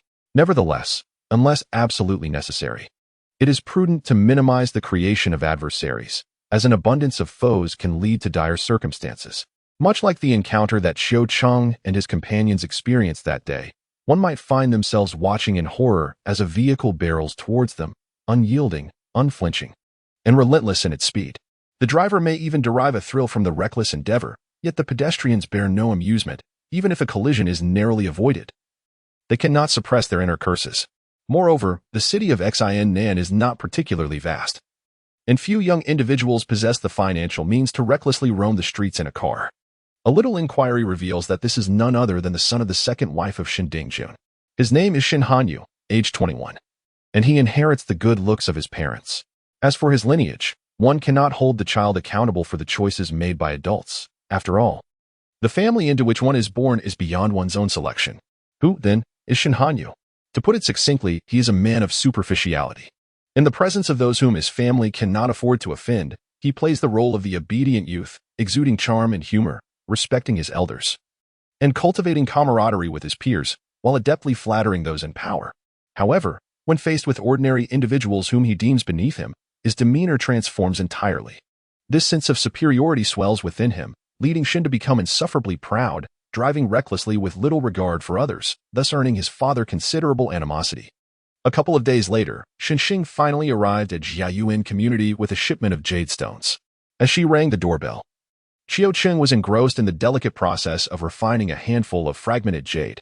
Upon hearing the doorbell, he deftly placed the half-finished stones into a cloth bag, while Cheng quickly secured the doors and windows between the terrace and balcony, drew the curtains, and turned on the lights. Qiao Cheng peered through the cat's eye and, upon recognizing Shinxing, opened the door to welcome her inside. Even the field mice had retreated upstairs. There was nothing within the room that could not be discovered, as long as she was kept away from the terrace. After all, they had engaged in this transaction for quite some time, and Qiao Cheng could not perpetually stand at the door for their dealings. He still required some fragments of jade. Size was inconsequential, but the quality must be exceptional. In recent days, Qiao Cheng had been refining jade and understood that mere post-processing could not alter the essence of the stone. Given his current proficiency, he could only eliminate certain impurities within the jade, allowing the spiritual energy to flow more freely, reducing obstructions. If he devoted additional effort, he could consolidate smaller fragments into larger pieces, yet he could not transform inferior jade into something of merit. High-quality jade, when refined, yielded abundant spiritual energy, while poor-quality jade, no matter how much effort was expended, could not be turned from decay into wonder. If he were given a mere rock, no amount of refinement would change it into anything but a rock. How much do you intend to procure? Shinxing inquired, her demeanor appearing rather unwell that day. Her eyes were bloodshot, and her complexion waxen, indicative of insufficient rest. How much do you think you can acquire? Qiao Cheng asked her. According to your specifications. As long as the quality is adequate, I can likely procure over 300 pounds, she replied. Xinan City is not a major metropolis, and its jade market lacks the development seen in larger cities. Initially, in her quest for affordable jade, she traversed the streets tirelessly, almost exhausting her legs, but ultimately, she managed to uncover a substantial source of supply. Consider it all settled. After Qiao Cheng finished speaking, he and Shinxing discussed the pricing for today's batch of goods. Having collaborated on several occasions previously, they both intended to continue their partnership. Thus Shinxing offered a reasonable price. Qiao Cheng refrained from haggling vigorously, allowing her ample profit margin. What is there to fear in broad daylight? Shinxing remarked with a huff, noticing a Chong standing by the railing. Qiao Cheng smiled and inquired, what are you looking at? A Chong turned his head and smiled back but remained silent. He lowered his gaze and fiddled with his fingernails, still not uttering a word. Are you going? Ah Chong looked up, seeking Qiao Cheng's opinion. Go ahead, Qiao Cheng encouraged with a gentle pat. hoping to inspire Ah Chang to engage more with others and forge friendships beyond their own. Once Ah Chang departed, Qiu Cheng soon followed. Emerging from room 1406 and ascending to the rooftop. Standing by the railing, he watched as Ah Chang exited the community and quickly caught up with Shenxing ahead. Since it was daytime, Shenxing did not take the main road, but instead opted for the cement path that Qiu Cheng and the others used to walk to fetch water. Heading towards the riverbank. There, a bridge awaited them. After crossing it and walking for another 10 minutes, they would arrive at the residential area where Shenxing now resided. Although the distance was somewhat considerable, and despite Ah Chang's keen eyesight, he could not discern clearly. Yet, he sensed that Qiu Cheng was undoubtedly smiling at him at that moment. Gathering his courage, Ah Chang nervously walked along the center of the cement path, initially trailing behind Shenxing before awkwardly moving to her side. Shenxing was initially taken aback, startled by the sudden appearance of an individual beside her without a sound. Anyone would have been frightened. However, once she discerned the identity of the newcomer, her anxiety began to dissipate. She recognized Ah Chang, who she had encountered on numerous occasions. Although their conversations had been scarce, she was aware that he was Qiu Cheng's cousin and seemed to lack considerable acumen. "Why are you following me?" Shenxing's tone softened considerably as she addressed Ah Chang. The sunlight in June was rather intense, and as the clock approached 4 in the afternoon, the sun remained resplendent in the sky. The azure heavens and white clouds were mirrored upon the surface of the river by the roadside, where their silhouettes walked side by side. Clutching a bag of corn cakes, Shenxing walked alongside a tall and robust man. She knew that not far away, on a rooftop, another person was quietly observing them. At that moment, Shenxing finally felt her taut nerves begin to relax, and she sensed a profound sense of safety enveloping her. Unbeknownst to her, tears had begun to blur her vision. She realized these were tears of comfort and warmth, tinged with a hint of emotional poignancy. "Get out! Get out! Get out! Get out! Get out!" Before Shenxing and her companion could enter the courtyard, they were met with a cacophony of frantic shouts and the sound of objects being thrown about. "You are a doctor. How can you exhibit such a lack of decorum? Is this how you conduct yourself at the hospital?" The voice from outside brought an immediate scowl to Shenxing's face. "Get out! You get out!" Shenyu, consumed by rage, was unable to articulate her anger with words, resorting instead to incessantly throwing things in a fit of fury. "Leave. For I shall never consent to a divorce," murmured Shenxing's mother with an air of quiet resolve. "Do not act rashly, while I am still amenable. Get lost." Shen Dingjuan's words were abruptly cut short as Shenyu, in a fit of anger, hurled a porcelain jar at his feet. Amidst the ensuing chaos, Shen Dingjun ultimately departed. As he pushed through the dilapidated gate, he fortuitously encountered Shenxing and Ah Chang outside. In stark contrast to her usual fiery temperament, Shenxing stood silently at the threshold, coldly observing her father as he walked past her, exiting the alley and driving away in a car parked outside. Ah Chang nodded gently in response. "Why don't you divorce him?" Shenxing's sister, Shenyu, sobbed as she crouched to gather the shards of porcelain strewn across the ground. In her moment of fury, she had not felt the weight of her actions, but now, remorse washed over her. Their household already possessed so few dishes, and she had just shattered several. "Silly girl, after enduring so many years, what urgency compels you now?" Shenxing's mother maintained her composed demeanor, tidying a few loose strands of hair as she knelt beside her elder daughter to collect the broken pieces. "As long as I remain married to him, he shall continue to bear the burden of being a faithless husband, maintaining a clandestine affair, while that woman will persist as his mistress, and his son shall endure the stigma of being an illegitimate child. Let us not rush this matter. Let them feel the urgency instead. He longs to sprout wings, wishing he could soar to that individual like a bullet fired from a darkened screen, arriving in an instant. Due to the convenience of not having to fetch water from the river, Qiu Cheng has recently advanced his morning meditation practice, beginning at around 4 o'clock and continuing until after 7. Each dawn, as the sun ascends and darkness retreats, the grass and trees, adorned with dew, bask in the nascent sunlight. In these moments, the ethereal energy of the universe is particularly pure and abundant, making this time for cultivation exceptionally fruitful. On this particular morning, just past 4, when Qiu Chen rose, Ah Chang also yawned and sat up from his bed. "Sleep a little longer," Qiu Chen suggested. Ah Chang had little to do at such an early hour, merely accompanying him in silent meditation at the terrace door. "I want tea sleep," Ah Chang mumbled, squinting as he groggily made his way to the dresser to tidy his hair. His previously medium-length hair had recently been sheared into a bowl cut by Qiu Chen. Perhaps due to its shorter length, his naturally wavy hair stood on end each morning with an extra flare. "You should grind the beans shortly." Chiu Chang said as he removed his wrinkled t-shirt and shorts, searching through the dresser for a clean outfit to change into. Recently, Chang has become increasingly restless during the night, and just a couple of days ago, he chewed several small holes in one of his t-shirts. Chang responded with a vague murmur. Chiu Chang placed a cushion at the door of the terrace, sitting cross-legged with his heart open to the universe, and soon entered a state of tranquility. Consequently, Chiu Chang decided against bringing them back into the house to avoid disturbing the growth of the crops upstairs. Nor would he relocate them to other spiritual arrays. Instead, he chose a shaded spot on the balcony of room 1506 to set up a solitary spiritual array for them, thereafter leaving them undisturbed. Chang busied himself for quite some time before finally taming the unruly locks atop his head. After this flurry of activity, the drowsiness had dissipated, and he felt quite awake. Remembering Chiu Chang's request for him to grind beans, he headed to the bathroom to brush his teeth and wash his face before retrieving the grinding stone. This stone weighed several hundred pounds, and these two would often shift it around. When not in use, it would be placed in a corner, but when needed, they found it cumbersome to maneuver in the cramped space, necessitating its relocation to a more spacious area. Following Chiu Chang's example, Chang first rinsed the grinding stone with clean water and then positioned it in front of the sofa. He sat down with his legs apart, turning the stone mill with one hand while using a spoon to scoop beans from a small basin on the coffee table with the other. These beans had been soaked by Chiu Chang the previous night, and now, after a quick wash, they were ready for use. Each spoonful contained a few beans along with a splash of clean water, which he ground into thick, fresh soy milk. Yawning, Chang soon finished grinding a small basin of beans, noticing that there was still ample time before Chiu Chang's arrival. He pondered for a moment and retrieved a peculiar apparatus from the kitchen.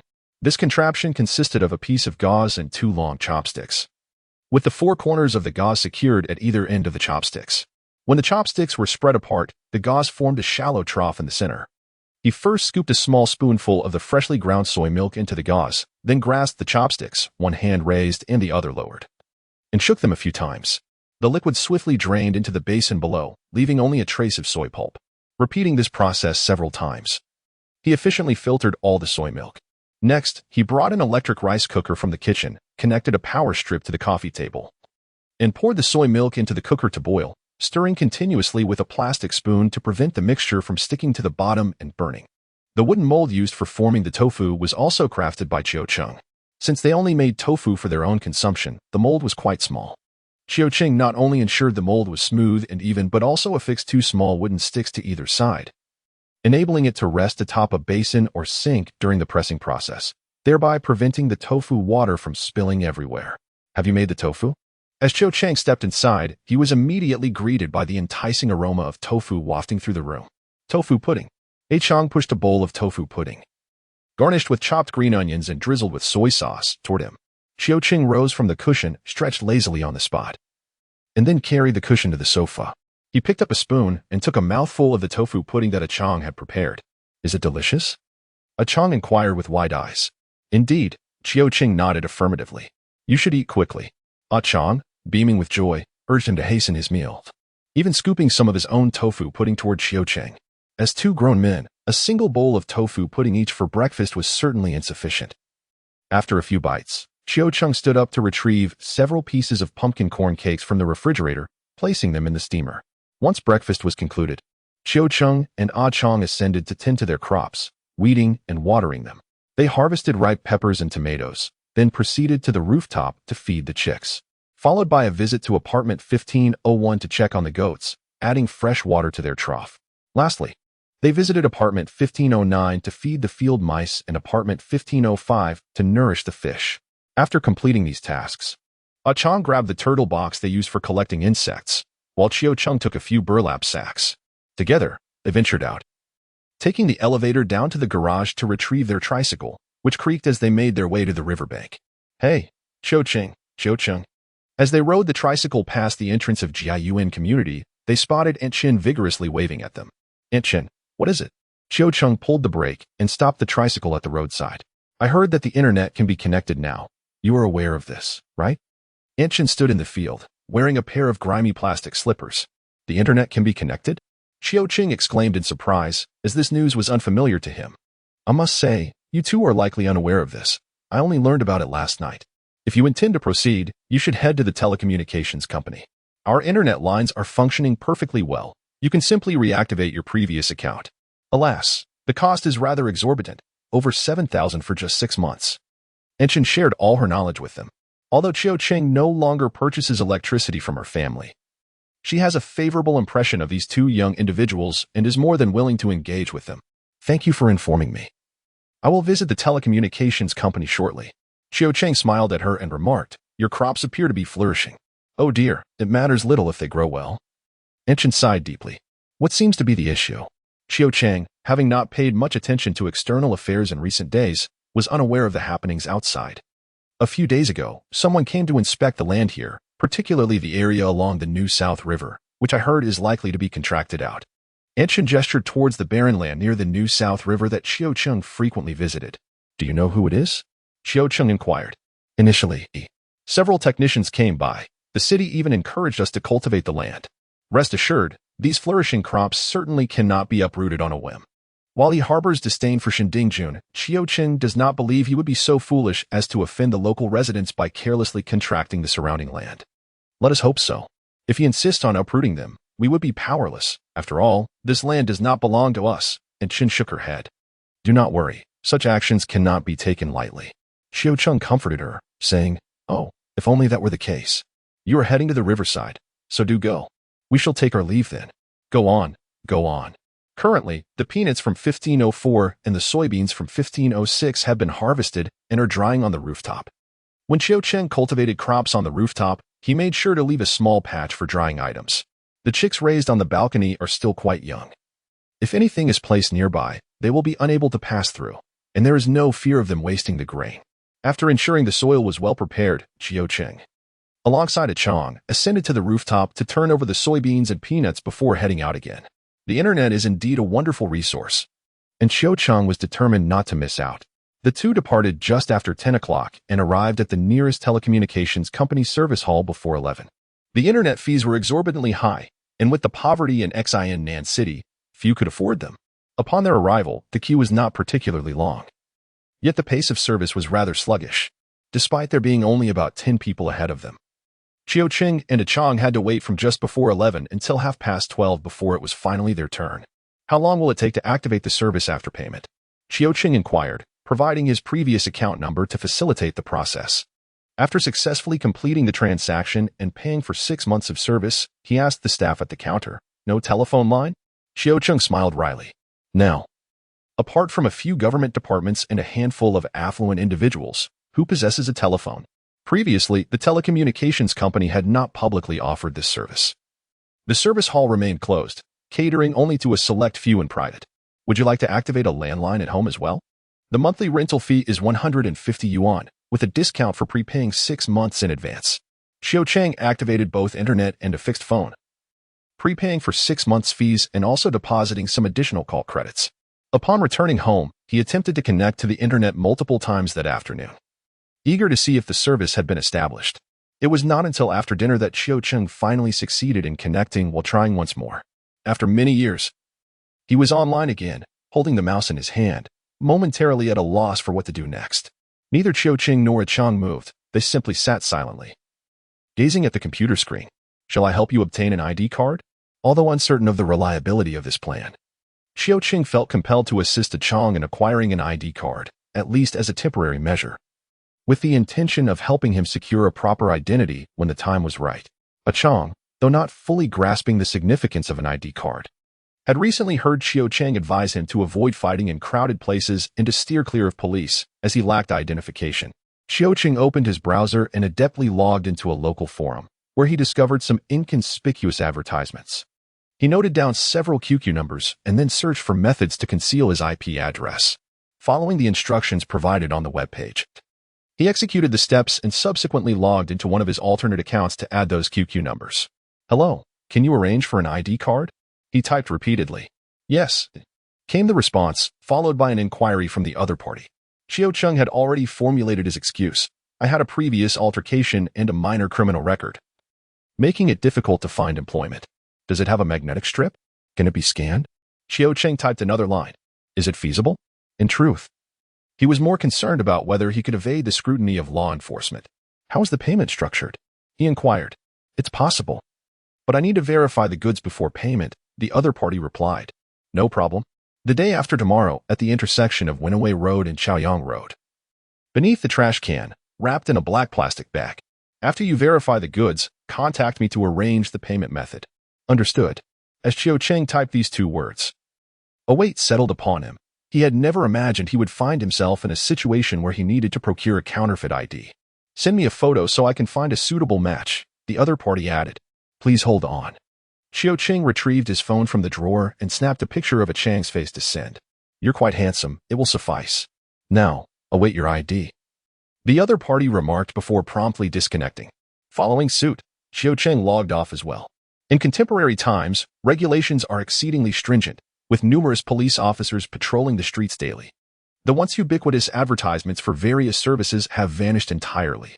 In such an atmosphere, engaging in illicit activities weighs heavily on anyone's conscience.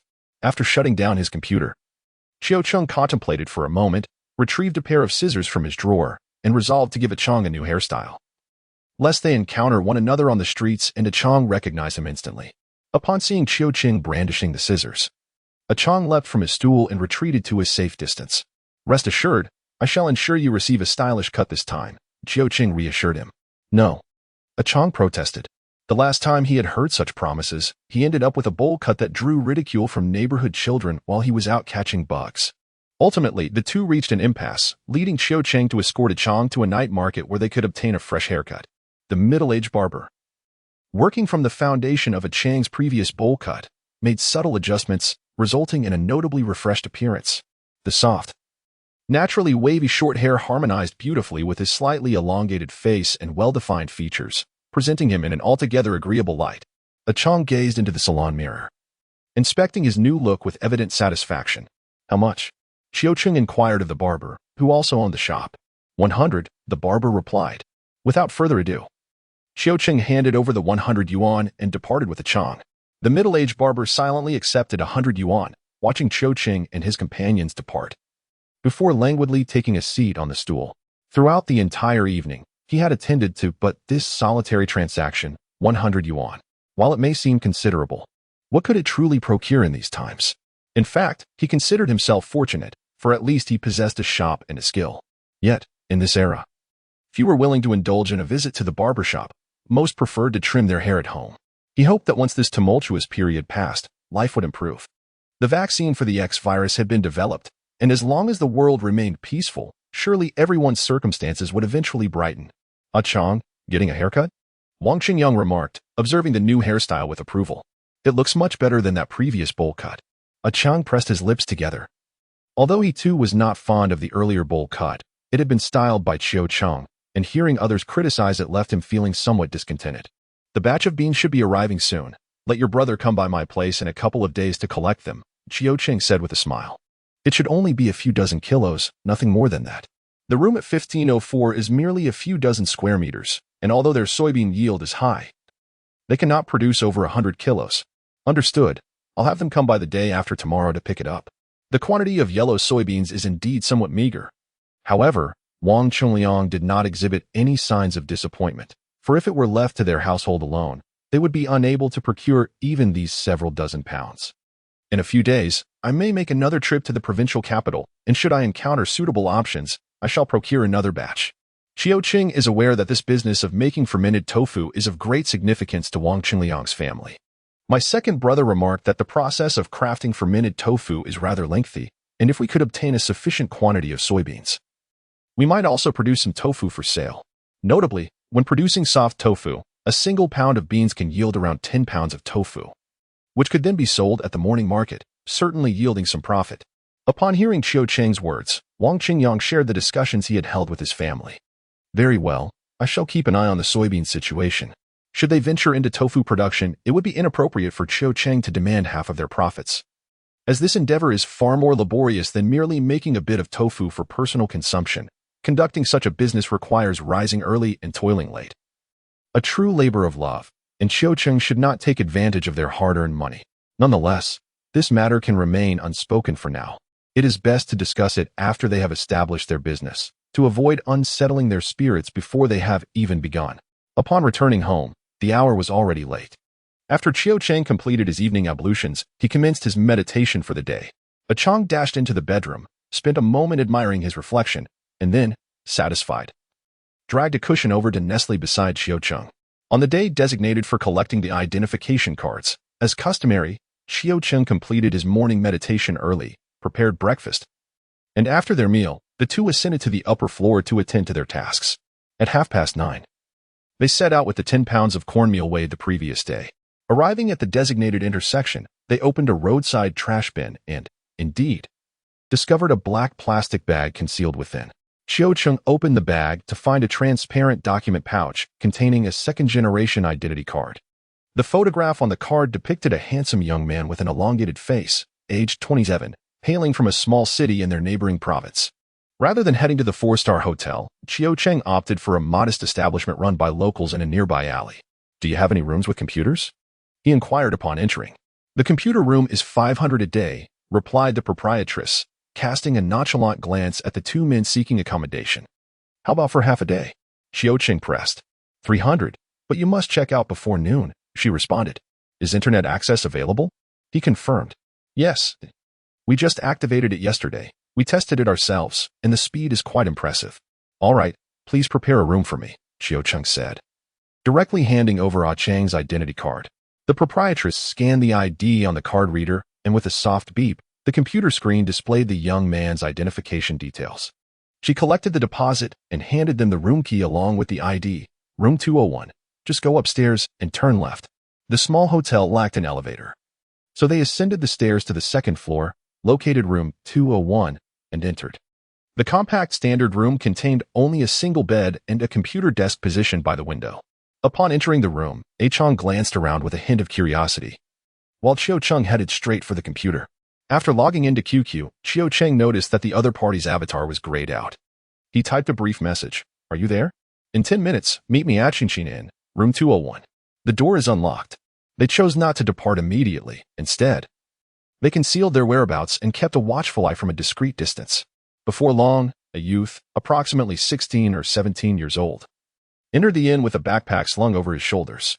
After about 5 minutes, he emerged, and Qiu Cheng could discern that his pack had gained additional contents, presumably the 10 kilograms of cornmeal.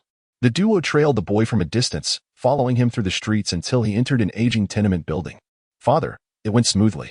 "Let me check." It seems fine. No discrepancies. Shall we cook a pot of corn porridge for lunch?" Qiu Cheng noted the location and then departed with Chang. The other party had seen Chang's photograph and was aware of the identity information linked to the current identification card he possessed. Qiu Cheng was cognizant of their adversary's stronghold. Achieving an equilibrium between them, should any complications arise in the future, he would know whom to confront. On the way back, Qiu Cheng first returned the room he had just rented, then explained the significance of the identification card to Chang, advising him to keep it secure and to refrain from producing it carelessly when it was not in use. Each day, a considerable number of police officers patrol the streets outside. Qiu Cheng is perpetually anxious that Chang may one day be stopped and asked for identification. Now that he possesses this ID, provided he does not encounter significant trouble, he should not face any substantial issues. For the time being, he shall make do with it. After completing this task, the tension that had been coiled within Qiu Cheng began to ease slightly. Following their midday meal, the two ascended to the 15th floor to continue their work. The yellow beans and peanuts drying on the rooftop required frequent turning. In a couple of days, these yellow beans would be taken by Wang Qingyang's family to be transformed into fermented tofu, while Qiu Cheng intended to press the peanuts for oil. Once the harvest from units 1504 and 1506 was complete, Qiu Cheng promptly replanted the space with a bounty of potatoes and yellow beans, which had since flourished abundantly. Currently, only units 1501 and 1512 remained to be cultivated for indoor planting. Qiu Cheng had initially planned to proceed with this endeavor, yet he found himself compelled to slow his pace, for their supply of fertilizer was painfully insufficient. Recently, their cultivation area had expanded significantly, and coupled with the effects of the gathering spirit array, the crops grew rapidly, leading to an equally swift depletion of fertilizer. The only fertilizer available at home consisted of fermented goat, field mouse, and chick excrement, along with the urine produced by himself and Chang. Qiu Cheng had never considered utilizing their own waste. As a city dweller, the idea of collecting human excrement without a sewage system was psychologically challenging. While human urine and feces were common fertilizers in the city, Qiuqing had no intention of resorting to them, even if he were willing. The residents of this community would undoubtedly oppose such an idea. Fortunately, the advent of the internet has provided a means to seek solutions when faced with difficulties. Several months have passed since humanity triumphed over the X virus, and the world is now engrossed in post-disaster reconstruction. Xian Nan City, however, appears to have been somewhat delayed in establishing internet connectivity. By the time Qiuqing and his companions gained access, the online realm had already become quite vibrant. Some previously popular websites had begun to regain their allure, while others had seemingly vanished, leaving one to ponder whether it was due to server issues or the bankruptcy of their proprietors. As Qiuqing browsed the internet, he swiftly stumbled upon a thread in a forum dedicated to urban gardening, which elucidated the origins of fertilizers. It was there that he discovered a valuable piece of information regarding worm farming. The byproducts of cultivating worms, worm castings and worm tea, are exemplary fertilizers. Worm castings can be mixed into the soil as a base fertilizer, while worm tea can be diluted with water to nourish vegetables. Coincidentally, his family also raises chickens and fish, making the prospect of using the harvested worms to feed them quite appealing. Captivated by the information, Qiuqing could no longer remain idle. He observed that others had successfully cultivated worms in water buckets, and he decided to replicate the method. However, instead of a mere bucket, he opted for a large plastic container, towering at about half his height. He installed a tap near the bottom of the container and fashioned a wooden frame approximately 10 centimeters high within it. Using some twisted wire, he crafted a circular platform to rest on the wooden structure, which he then covered with a piece of gauze before filling the container with decaying leaf soil. Everything is ready. Only the introduction of the seedlings remains. With a sense of hope, Qiuqing opened Taobao, discovering that the website was still operational. Upon entering the keyword red earthworm, only a handful of results appeared, starkly illustrating the contrast between the present and the past. In earlier times, the results would have been far more abundant. "Boss, do you have earthworms in stock?" Qiuqing inquired, locating a seller from the provincial capital and clicking on the seller's blue avatar. "I'll take 10 pounds, he stated. 1,500 yuan, shipping included, the seller replied. "How will you ship it?" Qiuqing asked. "By express delivery, of course," the seller responded matter-of-factly. "Buying a yard to establish a tofu workshop. So, express delivery is already available?" Qiuqing sighed inwardly, realizing that the absence of the internet inevitably leads to a lag in information. After purchasing 10 pounds of earthworms, he requested the seller to adjust the price before making the payment via online banking. Having activated his internet access just days prior, he had conveniently deposited some funds into his online banking card at an ATM next to the telecommunications hall for future online transactions, which now proved sufficient. "Boss, which courier service do you intend to use? Do we have express delivery available here in Xian Nan City?" After completing the payment, Qiuqing took the opportunity to inquire about the courier service. "That name sounds impressive. How much does it typically cost to ship a package?" he asked again. "Of course. It sounds impressive. In this day and age, who would dare to start a courier company without a bit of flair? One could easily be robbed in an instant. Send a package to your site in Xinan City. It will cost around 200 to 300 yuan, and the delivery will be remarkably swift. You will likely receive your goods by tomorrow." The online store owner there does not mind the inconvenience. This price is quite reasonable, especially when considering that a single cup of soy milk in the provincial capital sells for 100 yuan. Thus, paying 200 to 300 yuan for express delivery is genuinely not exorbitant. Furthermore, traveling by train is economical. They transport goods via the railway, and there are numerous shipments daily from the provincial capital to Xinan City. Little by little, it adds up, resulting in a commendable profit, as the store owner noted. "Thank you, boss. We have just established an internet connection here and know very little. We feel quite out of touch," remarked Qiuqing with gratitude. "I, too, have only had internet for just over a month. Initially, there were no express deliveries and few banking branches, making it impossible to set up online banking. Now, things are much more convenient," replied the enthusiastic store owner. "Thank you, boss. Wishing you prosperous business," Qiuqing said. After expressing his gratitude once more, Qiuqing shut down the computer and, alongside a Chong, ventured outside to collect some bricks. To the north of the Xinan River, past the residential area where Shenxing and others reside, there is a partially developed housing project. The construction had barely commenced when the X-virus outbreak occurred. Over the years, a significant amount of building materials have been mysteriously removed. However, it is not challenging to find a few scattered bricks. He first sought out the leftover cement and sand, using these materials to construct 4 pillars, each standing at a height of 1.5 meters. In the corners of the bathroom, atop these pillars, he planned to place a board, allowing for the arrangement of buckets for worm cultivation against the 3 walls of the bathroom.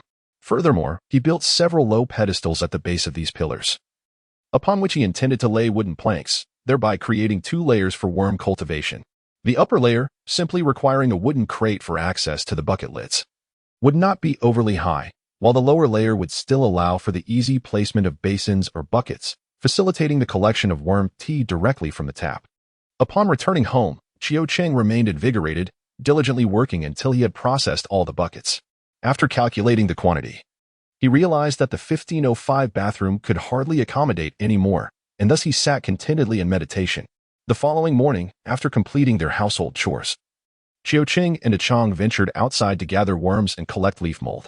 Numerous resources online discussed worm farming, suggesting various materials such as sawdust, cow dung, newspapers, or shredded grass.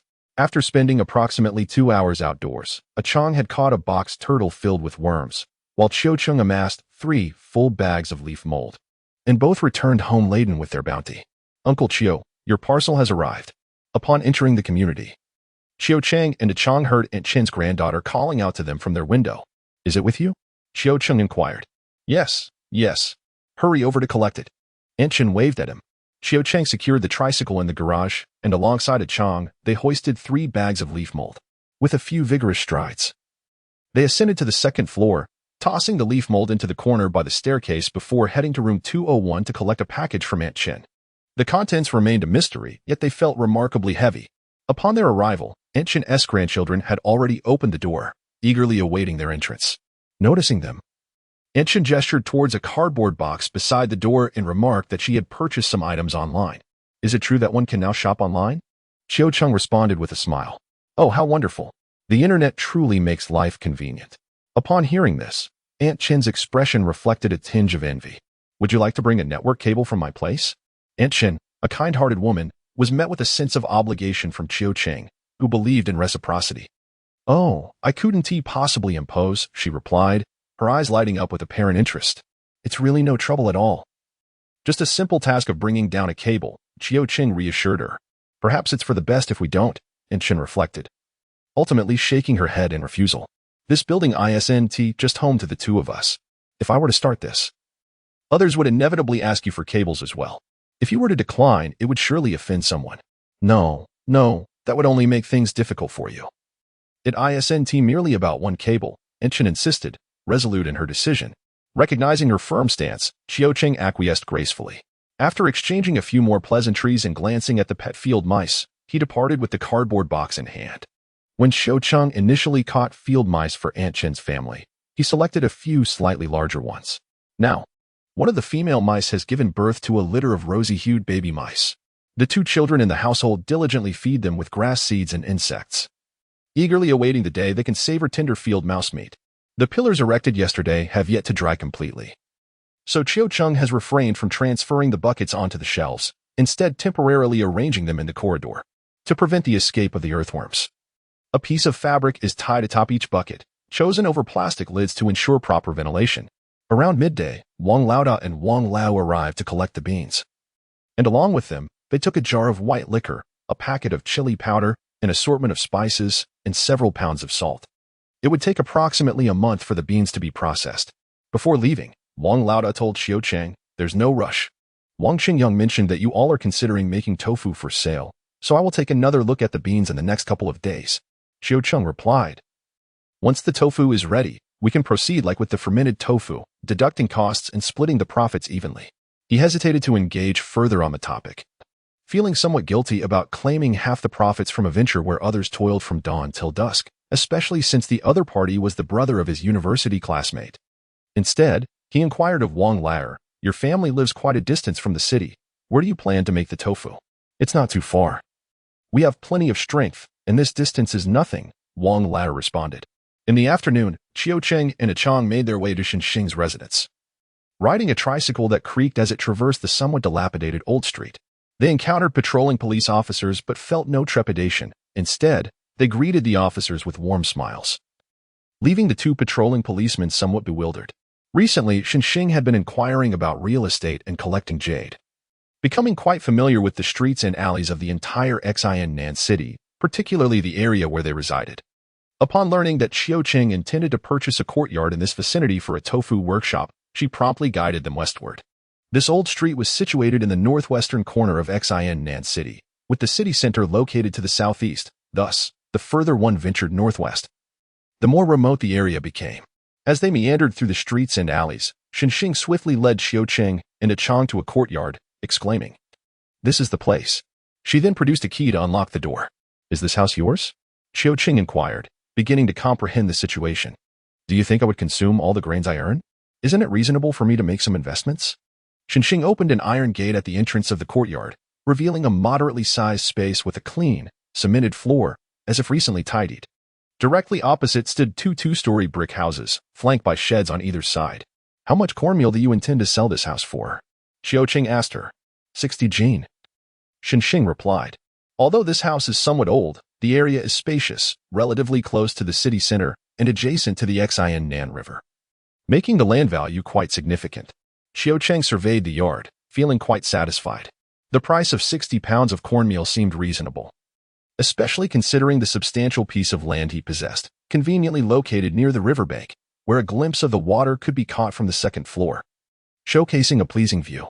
Although he was aware that Xinxing had acquired this property at a significantly lower price, she was adept in this line of work, willing to invest the time and effort required for such endeavors. Since Qiuqing and his companions preferred convenience, it was only fitting that they paid a little extra for the cornmeal. After reaching an agreement, father and daughter made their way to the housing authority to transfer the ownership of the yard to Qiuqing. The batch of large cabbages from plot 1501 was now ripe for harvest. Qiuqing and Chang worked together to uproot the cabbages, trimming the roots and peeling off some of the outer leaves. After rinsing and drying them, they cut each cabbage into quarters and salted them for preservation. The remaining roots and stalks were carefully selected to be fed to the field mice. By mid-June, the temperatures in Xin Nan city had risen considerably, prompting everyone to don shorts and sandals. Perishable items were difficult to store, and the cabbage stalks from their household could only be kept for 2 days at most. Beyond that, they risked rotting and spoiling. Concerned about the health of the field mice, they decided to feed them the leftovers. After Qiuqing and his companions had ensured that the field mice had sufficient provisions, they filled an old water bucket with the remaining vegetable scraps and added some water from the basin used for washing flour the previous night. They then covered the bucket and placed it in a corner to ferment, anticipating that in 3 to 5 days, it would be ready to nourish the earthworms. The scent of decaying vegetable leaves would undoubtedly be unappealing, and its appearance would be less than inviting. However, Qiuqing found it more tolerable than human urine or excrement. If one desired to cultivate crops without the hassle of handling fertilizers, the only alternative would be chemical fertilizers, which were scarce and difficult to obtain in these times, with only a handful of factories producing them, all while numerous farms eagerly awaited their supply. After tending to the cabbage, Qiuqing mixed the little fertilizer he had left into the emptied wooden crates and buried soybean seeds within. Soybeans are easy to cultivate, and it is said that the soil used for planting them becomes increasingly fertile. Given Qiuqing's current shortage of fertilizer, planting more soybeans seemed a fitting choice. Meanwhile, the peanuts on the rooftop were still drying. Qiuqing and Chang ascended to check on them, filling a basket with the peanuts to take downstairs for shelling. On a June afternoon, the sun blazed brightly on the rooftop, yet on the 15th floor, despite being the topmost level, it was not oppressively hot, likely due to the abundance of crops. In the living room of Unit 1501, Qiuqing and Chang shelled the peanuts, leaving the doors of 1501 and the opposite Unit 1512 open, allowing a refreshing cross breeze to sweep through. As they worked, Chang encountered a peanut infested with a worm, momentarily unsure of how to handle it. Qiuqing passed him a plastic basin. Chang responded with a soft acknowledgement, gently nudging the damaged peanut kernel, accompanied by a plump white worm, into a plastic basin, while the remaining kernel remained intact, resting alongside its fellow peanuts. In the tranquil afternoon, the two sat in an open, breezy, unfinished room, methodically shelling peanuts as the terrace nearby flourished with vibrant green chili plants, their glossy leaves and verdant peppers occasionally giving way to those that had quietly ripened to a deep red. Behind Qiuqing's position, 3 goats resided in a spacious room, where their presence did not feel cramped. Lush wild grasses thrived on the windowsill, providing them with ample fodder, and a clean water trough perpetually filled with fresh water stood adjacent. At that moment, A cacophony erupted from downstairs, followed by a voice proclaiming, "Hey, everyone, listen to me. I, Jun, assure you that none of you shall suffer losses. What about the crops in the fields? You must at least provide us with an explanation." Someone shouted, "Rest assured, an explanation will certainly be given. I have brought technical personnel with me," Jun replied calmly, undisturbed by the demands for clarification. "We have calculated the potential yield of each plot of land and will compensate you accordingly, considering the time left until harvest.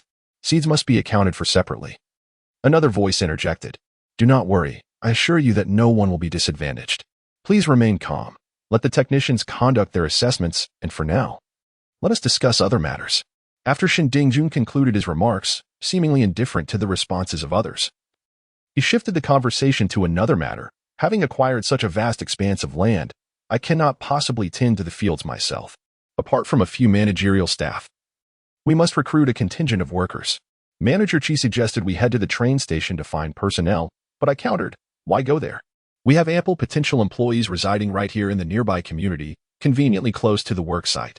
Manager Chi, come here, please. If anyone is interested, approach Manager Chi to register. We only require 20 individuals. Should the number of applicants exceed this, we will conduct a straightforward selection process." As Chiao Cheng shelled peanuts, he attentively listened to the commotion below. At this juncture, he discerned that matters were nearing resolution. The compensation offered by Jun was quite favorable in the current context, and the residents of Jiayuan community could not afford to protest if they wished to work for him. Moreover, he had promised some form of compensation, which was not overly unreasonable. Having finished shelling a basket of peanuts, dusk began to settle. Chiao Cheng and Achang ascended to retrieve the remaining peanuts that were drying. Once they had gathered the peanuts, Chiao Cheng leaned against the railing and glanced down. At that moment, Jun stood on the cement road outside Jiayuan community, engaged in conversation with someone. With an enhanced vision, Chiao Cheng observed intently and discerned the man clearly. He appeared to be in his 50s, of average build, with a straight posture, and possessed a striking presence characterized by thick eyebrows and prominent eyes, exuding an air of righteousness. Not far from them, the individual referred to as Manager Chi was encircled by the residents of Jiayuan community. Outside on the main road, a few individuals who had just finished work were making their way into the community. Upon noticing the crowd gathered at the entrance, they all halted in their tracks. Chiao Cheng did not linger on the rooftop for long. He glanced over the railing before gathering his belongings and heading downstairs with the Chang. Who were the individuals on the roof just now? Once Chiao Cheng departed, Jun turned his gaze towards Building 6, a contemplative expression gracing his features. "Which direction?" the person speaking with him inquired, puzzled. "The tallest building," Jun indicated with his hand. "Ah, Building 6. I am familiar with that individual. He is a young man surnamed Chiao who has purchased the 15th floor of that building." "Oh, wait. It seems he still lacks one unit. The homeowner in question had inquired about us a few days ago. This individual is truly forthright." "A young man, you say?" Jun questioned. "Quite young. Perhaps around 27 or 28. Rather refined in demeanor. One would not suspect he possesses considerable capability." "Truly an impressive youth," Jun remarked, his interest piqued further. "Still lacking one unit?" "Indeed, that household is prolonging negotiations, attempting to inflate the price. This has been ongoing for quite some time. Young Chiao is not in a rush. Occasionally, the homeowners, unable to contain their impatience, will come to us for updates." At this moment, Chiao Cheng was in the living room of Unit 1406, kneading dough. The conversation of the two individuals downstairs was perfectly audible to him. "You've come?" Noticing Achang eagerly watching him, Chiao Cheng smiled and pushed the basin of dough towards him. Achang eagerly accepted the basin, rolling up his sleeves to begin kneading. "Have you washed your hands?" Chiao Cheng asked him.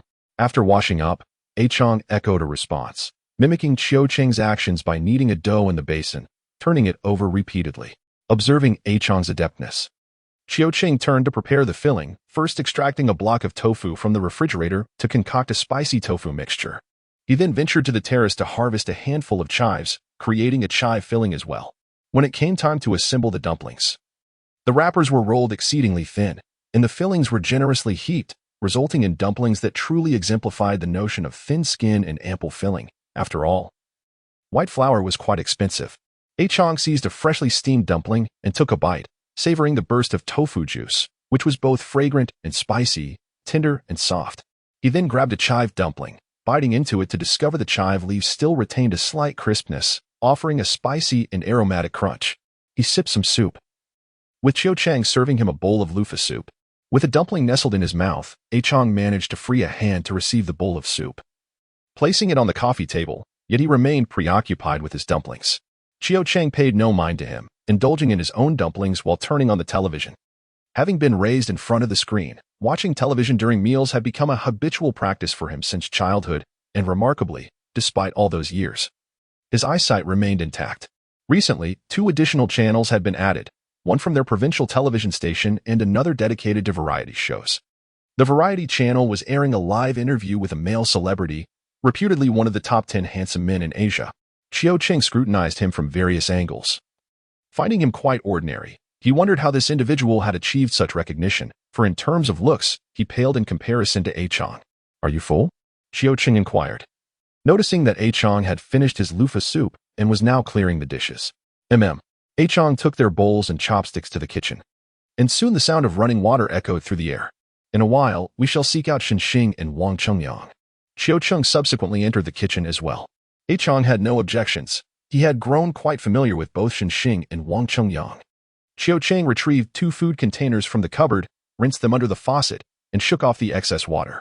He then ventured outside to the living room, lifted the lid of the steamer, and filled each container with a portion of dumplings, along with the pickled scallions, pickled leeks, and spicy tomato sauce they had prepared over the past 2 days. Chiu Chang and Chang rode their tricycle from the back of the neighborhood toward Student Street, heading for Xing's home. In front of Jiayuan community, the crowd had yet to disperse. Even though there were only 20 spots available, applicants continued to arrive in droves. And those from outside the community hurried over upon hearing the news. After several minutes, Chiu Chang knocked on the gate of Xing's yard. "What brings you here?" Xing soon emerged, a look of confusion etched on her face. Just this afternoon, these 2 had visited her. Why were they back so soon? "Here." Chang grinned from behind the tricycle, handing her a container of dumplings. "Well," Xing exclaimed upon receiving the container, unable to stifle her surprise. "Dumplings." However, her expression quickly shifted to one of concern. Why were they suddenly presenting her with such delightful treats? She wished to maintain a stable and enduring partnership with Chiu Chang, and any unpredictable factors, such as romantic entanglements, could jeopardize their collaboration. "Don't overthink it. We just made some dumplings and happened to have something to discuss with you, so I brought a few along." Seeing her troubled expression, Chiu Chang couldn't help but chuckle. "What troubles you?" Xing unabashedly exhaled a sigh of relief.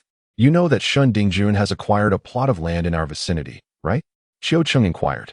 "I am aware," Xing replied with a slight frown. "He visited our neighborhood today," Chiu Chang continued. "What happened?" Xing asked. "Shun Dingjun inquired about me and seemed rather intrigued. He now knows that I reside on the 15th floor and that Unit 1510 has yet to be purchased. I wonder if any complications might arise."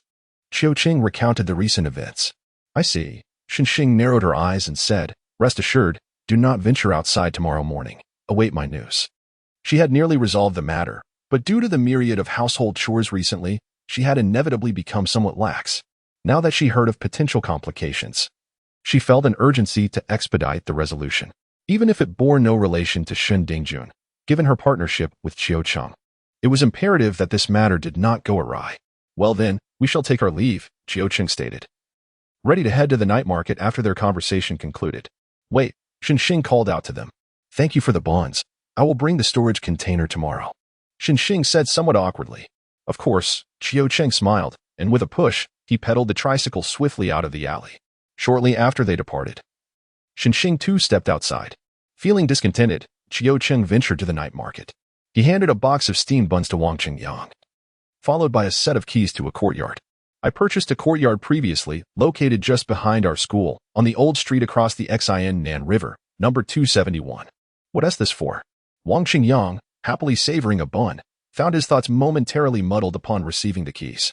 "Isn't your family planning to make tofu? You can use it there. Do you need any tools? You have a grinding machine, right?" Chiu Chang inquired further. "Yes," Wang Chengyang confirmed with a nod.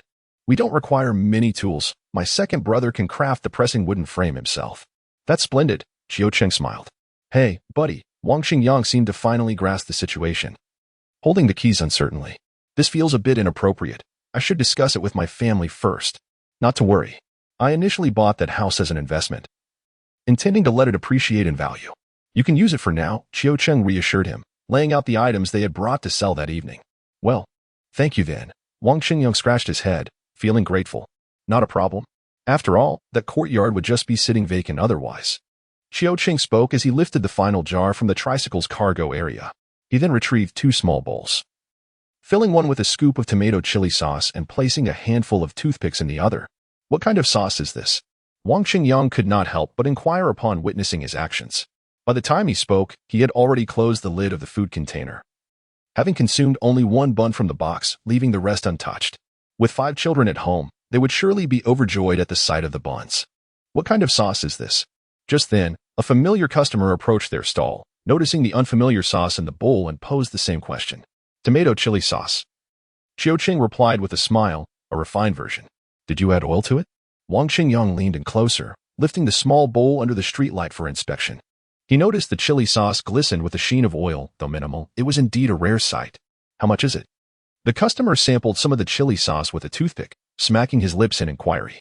The current consumer capacity in New South City was rather promising. Although the news frequently mentioned the pestilence, the public had grown somewhat desensitized, deeming it not a significant issue. Furthermore, with the end of militarized management for some time now, next month, July, would herald the first bountiful corn harvest in the South, at which point, as these grains entered the market, everyone could finally take a breath of relief. In the past, the primary crop cultivated in Xin Nan City was rice. In recent years, mechanization has gradually become widespread, although many ordinary farmers could not afford large machinery. However, threshers and huskers were quite common. The rice in their fields was nearing maturity, and after harvesting, Qiuqing planned to dry it and take it to the provincial capital to assess the market conditions. Early the next morning, after completing their usual chores, Qiuqing and Chang went to field 1507 to harvest rice.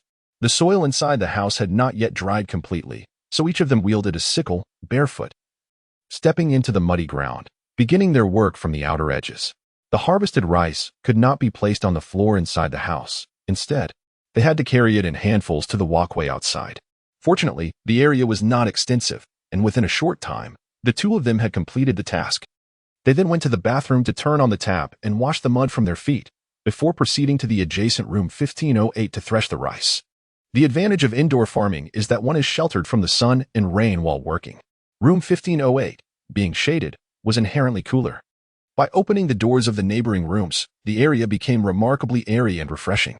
When Qiuqing and his companion were harvesting the rice, they only needed to adjust the angle of the mirrors on the balcony and terrace to keep sunlight from entering the room. After threshing, they transported the rice and straw separately to the rooftop to sunbathe. In these days, Xin Nan City enjoyed abundant sunshine, and the rice grains, unlike peanuts or soybeans, were relatively small, making the drying process swift. Ding dong, ding dong. Around 11 o'clock, Shenxing finally arrived. Have you finished?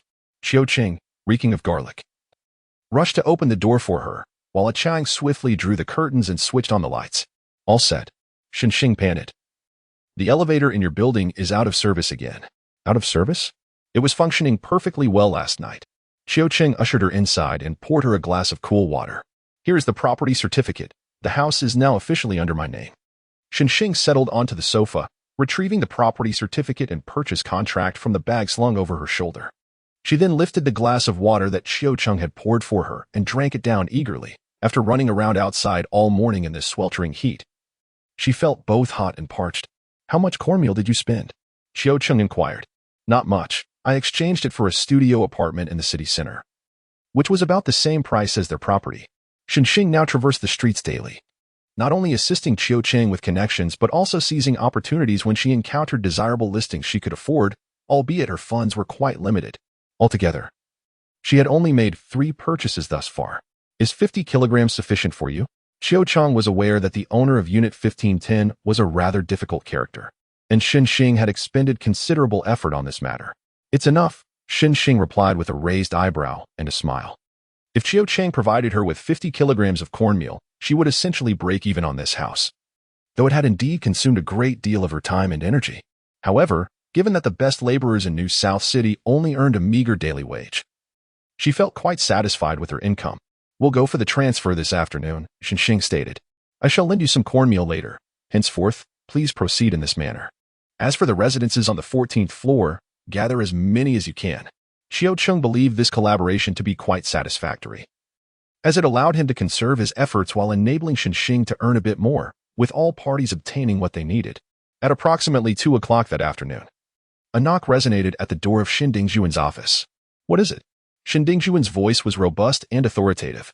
"It concerns the matter you instructed me to investigate yesterday." "We have results," Manager Qi announced as he entered, placing a stack of printed documents upon Xin Dingjuan's desk. "Do elaborate," Xin Dingjun said, reclining in his leather chair. Fatigue etched upon his features as he pinched the bridge of his nose.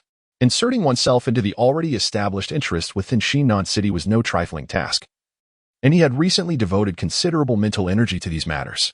The individual in question, Qiu Cheng, was a local resident, having spent his entire life in Xinan City. He was a graduate of Xinan University and had purchased apartment 1406 and building 6 of Jiayuan Community several years ago through a mortgage. A few months prior, after vacating the temporary base, he promptly began acquiring other residences on the 15th floor of the same building. He had been on the verge of obtaining apartment 1510, which as of this morning had been transferred to Xinxing's name and had just recently been assigned to Qiu Cheng. Xinxing? The weariness in Xin Dingjuan's eyes sharpened into focus. Indeed, it is Xinxing. According to sources, Xinxing has been assisting Qiu Cheng throughout the acquisition process. Manager Qi articulated with a tone devoid of personal sentiment. "Oh, I see. You may leave for now." Xin Dingjun waved his hand dismissively. "Very well," Manager Qi replied. In the solitude of his office, Xin Dingjun pondered aloud. Over the years in the south, he had not been entirely devoid of remorse for his past actions, however. Such regrets were fleeting. He invariably found justifications that soothed his conscience. For instance, the 3 children had all reached adulthood, and adults ought to be independent. As a father, he had juggled work and study during his university years and ultimately graduated with commendable results. In Xin Dingjuan's perspective, the grievances expressed by Xin Yu and Xinxing seemed rather unreasonable. Yet, they were free to voice their concerns, and as a father, he preferred not to hold grudges against his daughters. It could be said that they had been influenced by their mother. Initially, it was that woman's refusal to divorce, coupled with her clandestine attempts to investigate his finances and her unpalatable demands, that had prolonged their estrangement for many years. The relationship had become quite strained, especially with all 3 daughters aligning themselves with their mother, leaving Xin Dingjun and his parents disheartened. Otherwise, he would not have taken the drastic step of leaving without them. After all, they were merely 3 young girls. He was certainly capable of providing for them. Yet, the thought of their incessant clamor was quite wearisome. A son, on the other hand, was far more agreeable, obedient, and considerate, devoid of unreasonable outbursts. Throughout the years in the South, many business associates had praised Shen Hanyu for his intelligence, expressing confidence in his promising future, a sentiment Xin Dingjun wholeheartedly endorsed. Qiu Cheng. Xin Dingjun casually flipped through the stack of documents on the table. He was merely conducting a routine inquiry for some information, unaware that it would inadvertently connect him with his daughter. After perusing the materials, he set the folded documents aside on the adjacent shelf, which housed numerous similar files, encompassing a wide array of figures from New South City. Initially, he intended to secure the 1510 unit to gauge Qiu Cheng's capabilities, but his plans were thwarted by Xinxing, leaving Xin Dingjun in a less than favorable mood. In the realm of business, individuals can vastly differ. When AI Wanhai learned of Qiu Cheng's intention to acquire the entire 15th floor of the Jiayuan complex, he reflected on the futility of retaining his own property and decided to extend a favor by selling it to him at a reasonable price. Xin Dingjun, however, was not of the same disposition. With his influence expanding in the area, he heard rumors of a formidable young man poised to purchase the entire 15th floor, prompting him to act swiftly to secure Unit 1510 before Qiu Cheng could. In his eyes, the one holding the greater leverage ultimately holds the power. Qiu Cheng, too, was displeased by the emergence of a formidable force near his base of operations, especially since its leader did not seem benevolent. Future interactions were unlikely to be harmonious. As for Qiu Cheng, he had been refining jade for some time now, producing a considerable amount of foundational stones. Most were simply processed from the jade he had previously acquired from Xinxing, while a smaller quantity was meticulously crafted from fragmented jade. Although the output was modest, it had consumed a significant amount of his energy. Observing that the quantity was nearly sufficient to establish the next grand spirit gathering array, Qiu Cheng spent that afternoon on the 15th floor, meticulously arranging a large-scale spirit gathering formation that enveloped the entire level. The scope of the array was confined within the boundaries of the floor, and while it may slightly extend in certain areas, It posed no significant concern due to its elevation on the 15th floor, where no towering edifices surrounded it. Once the expansive spirit-gathering formation was completed, Qiu Cheng proceeded to dismantle the several smaller arrays previously set up on the 15th floor, allowing the rich spiritual energy to circulate freely throughout the space. As for the few baskets of ginseng, he decided to leave them within this grand spirit-gathering array for the time being, intending to observe their condition over the next couple of days. Recently, he had occasionally monitored the small spirit-gathering array he had arranged for these ginseng plants and discovered that, although the spiritual energy was somewhat sparse, it was exceptionally pure. Following the harvest of batch 1507 of rice, Qiu Cheng promptly commenced the seeding process for the next batch. He scattered some plant ash across the paddy field, excavated some river mud from the New South River, and turned it into the soil using simple wooden farming tools, burying the remnants and roots of the previous rice crop into the earth. In this paddy field, the snails he had previously scattered were thriving. While tilling the soil, Qiu Cheng, along with the Chang, casually collected a few, planning to take them downstairs for cultivation, with the intention of preparing a delightful stir-fried snail dish the following day. Let us leave them here for now. Let us head to the rooftop. Qiu Cheng rinsed his muddy arms and calves with tap water and, upon exiting room 1507, spoke to a Chang who was carrying a small plastic bucket filled with snails. We can deal with them tonight. They definitely won't be clean today. Let's save it for tomorrow. Before heading upstairs, Qiu Cheng took a detour to room 1505 to check on the earthworms. The buckets containing these worms had been relocated to the bathroom of room 1505, neatly arranged on shelves against the wall across both levels. As Qiu Cheng switched on the light, he and a Chang entered the bathroom in single file. He unfastened one of the straps around the edge of a plastic bucket and lifted the cloth covering it. Inside, he observed numerous earthworms entwined around the decaying cabbage roots and leaves he had fed them that morning. As soon as the cloth was lifted, the worms recoiled into the surrounding compost. Satisfied with their adaptation, Qiu Cheng gently replaced the cloth and secured it with the strap. When the worms first arrived, they had caused quite a commotion. The remnants of their escapades were evident on the cloths covering the buckets, each bearing dried, translucent white smudges, marks left by the worms as they clung to the fabric, performing acrobatic feats in midair. Upon reaching the 15th floor, Qiu Cheng picked up a grain of rice from the ground, bit into it, and discovered it was nearly dried out and ready for shelling. He gathered the grains into a pile and fetched a paper box to carry out the final winnowing. He first filled a box with rice grains, then stood to the side, raising the cardboard container to his shoulder, tilting it slightly to allow the dry grains to cascade down one corner, scattering onto the ground. As a gentle breeze wafted by, it carried away the dust and stray leaves mingled with the rice, depositing them on a nearby patch of bare earth. At that moment, a Chang was weeding in the sweet potato field not far away. Upon lifting his gaze, he spotted Qiu Cheng standing tall under the sunlight, his hands positioned at shoulder height, carefully controlling the descent of the grains, which flowed like a golden waterfall. The summer breeze lifted the hem of Qiu Cheng's garment, revealing his slender yet powerful waist. A Chang watched, feeling warmth flush his ears. As he recalled the sensation of that area, the aroma it exuded, and the taste he could almost sense with a gentle lick of his tongue. Suddenly, a Chang dashed down the stairs, disappearing from the landing. What happened? Qiu Cheng exclaimed, startled, promptly setting aside his task to follow him downstairs. The sound of splashing water echoed from the other end of the corridor. As Qiu Cheng approached the source, he found Ah Chang crouched inside a large water tank at the entrance of room 1502, with only his head and two eyes visible above the surface. This tank was typically used for storing tap water, which contained additives from the purification process and was unsuitable for directly watering plants. It generally needed to be left for a day or two before use. What is going on? Qiu Cheng observed him with a mix of concern and exasperation from outside the tank. Ah Chang remained silent, grappling with his inner turmoil, casting a helpless glance at Qiu Cheng before silently submerging himself beneath the water's surface.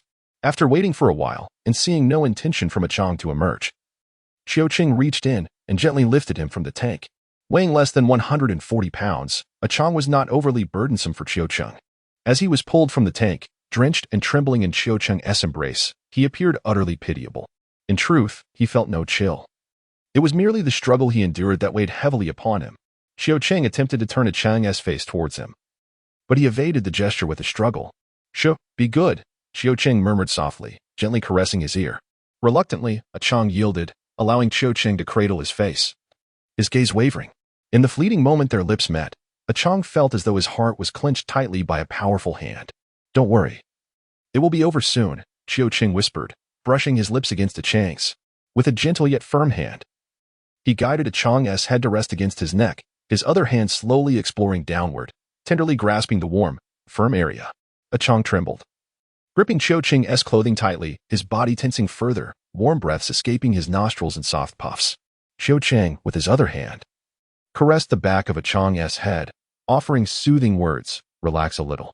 Chang could no longer suppress the desires that simmered within him. With a sudden surge of fervor, he pushed Qiu Qing to the ground in the corridor, his eyes ablaze with passion as he gazed intently at the man beneath him for a fleeting moment. Then, with a swift motion, he tore apart the vest that clung to Qiu Qing's form. In that instant, Chang comprehended that he did not merely yearn to consume this man. He longed to possess him, to intertwine their very essences such that every breath and tremor belonged solely to him. As the sun dipped below the horizon and night enveloped them, Qiu Qing struggled to extricate himself from Chang's unyielding embrace, his body weary and aching. With great effort, he managed to rise from the cold floor. Qiu Qing, Chang sat on the ground like a forlorn puppy, watching him, recalling how disobedient he had been moments earlier. Did Qiu Qing harbor disdain for him? Chang fidgeted anxiously beside Qiu Qing, uncertain of what to do.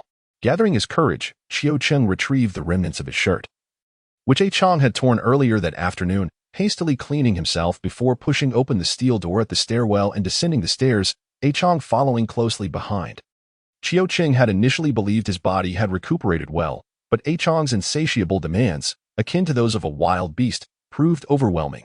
After hastily consuming a modest meal, Qiu Qing immersed himself in meditation early that day, retreating to bed soon after. Chang sat vigil by the side of the slumbering Qiu Qing, his heart brimming with joy yet tinged with apprehension. He felt a twinge of regret for losing control today, yet he couldn't help but anticipate the next encounter. Would he provoke Qiu Qing's ire again tomorrow? No, perhaps it would be better to wait until the day after. On the following morning, before dawn, Qiu Qing awoke, revitalized by the meditation and a full night's rest. His discomfort had largely dissipated. Observing Chang, who was groggily sitting up in bed, Qiu Qing couldn't resist giving him a playful tap on the forehead. Ugh. Chang looked up at Qiu Qing with drowsy, innocent eyes. What if I don't obey next time? He recalled how Chang had disregarded his earlier admonitions, even pinning him against the corridor. Cough, cough. I will be obedient, Chang quickly assured. Qiu Qing cast a glance at him but remained silent as he dressed and settled into meditation, leaving Chang alone to fidget on the bed. It seemed that for the next few days, he would have to wait until Qiu Qing forgot about this incident. Ugh. How long would that take? Would 5 days suffice, or would it stretch to 10? The sheller and the pedal-operated thresher were both situated in room 1508. Qiu Qing connected the power supply, flipped the switch, and poured rice grains into the funnel. Before long, pristine white rice began to cascade into the basket below, accompanied by both coarse and fine bran. The coarse bran, essentially the husk, could serve as fertilizer, while the fine bran was suitable for feeding chickens, making it excellent fodder. Of the peanuts and rice, Qiu Qing decided to keep only a few pounds for personal use, while the remainder would be taken to the provincial capital. Alongside this batch of spicy pickled cabbage,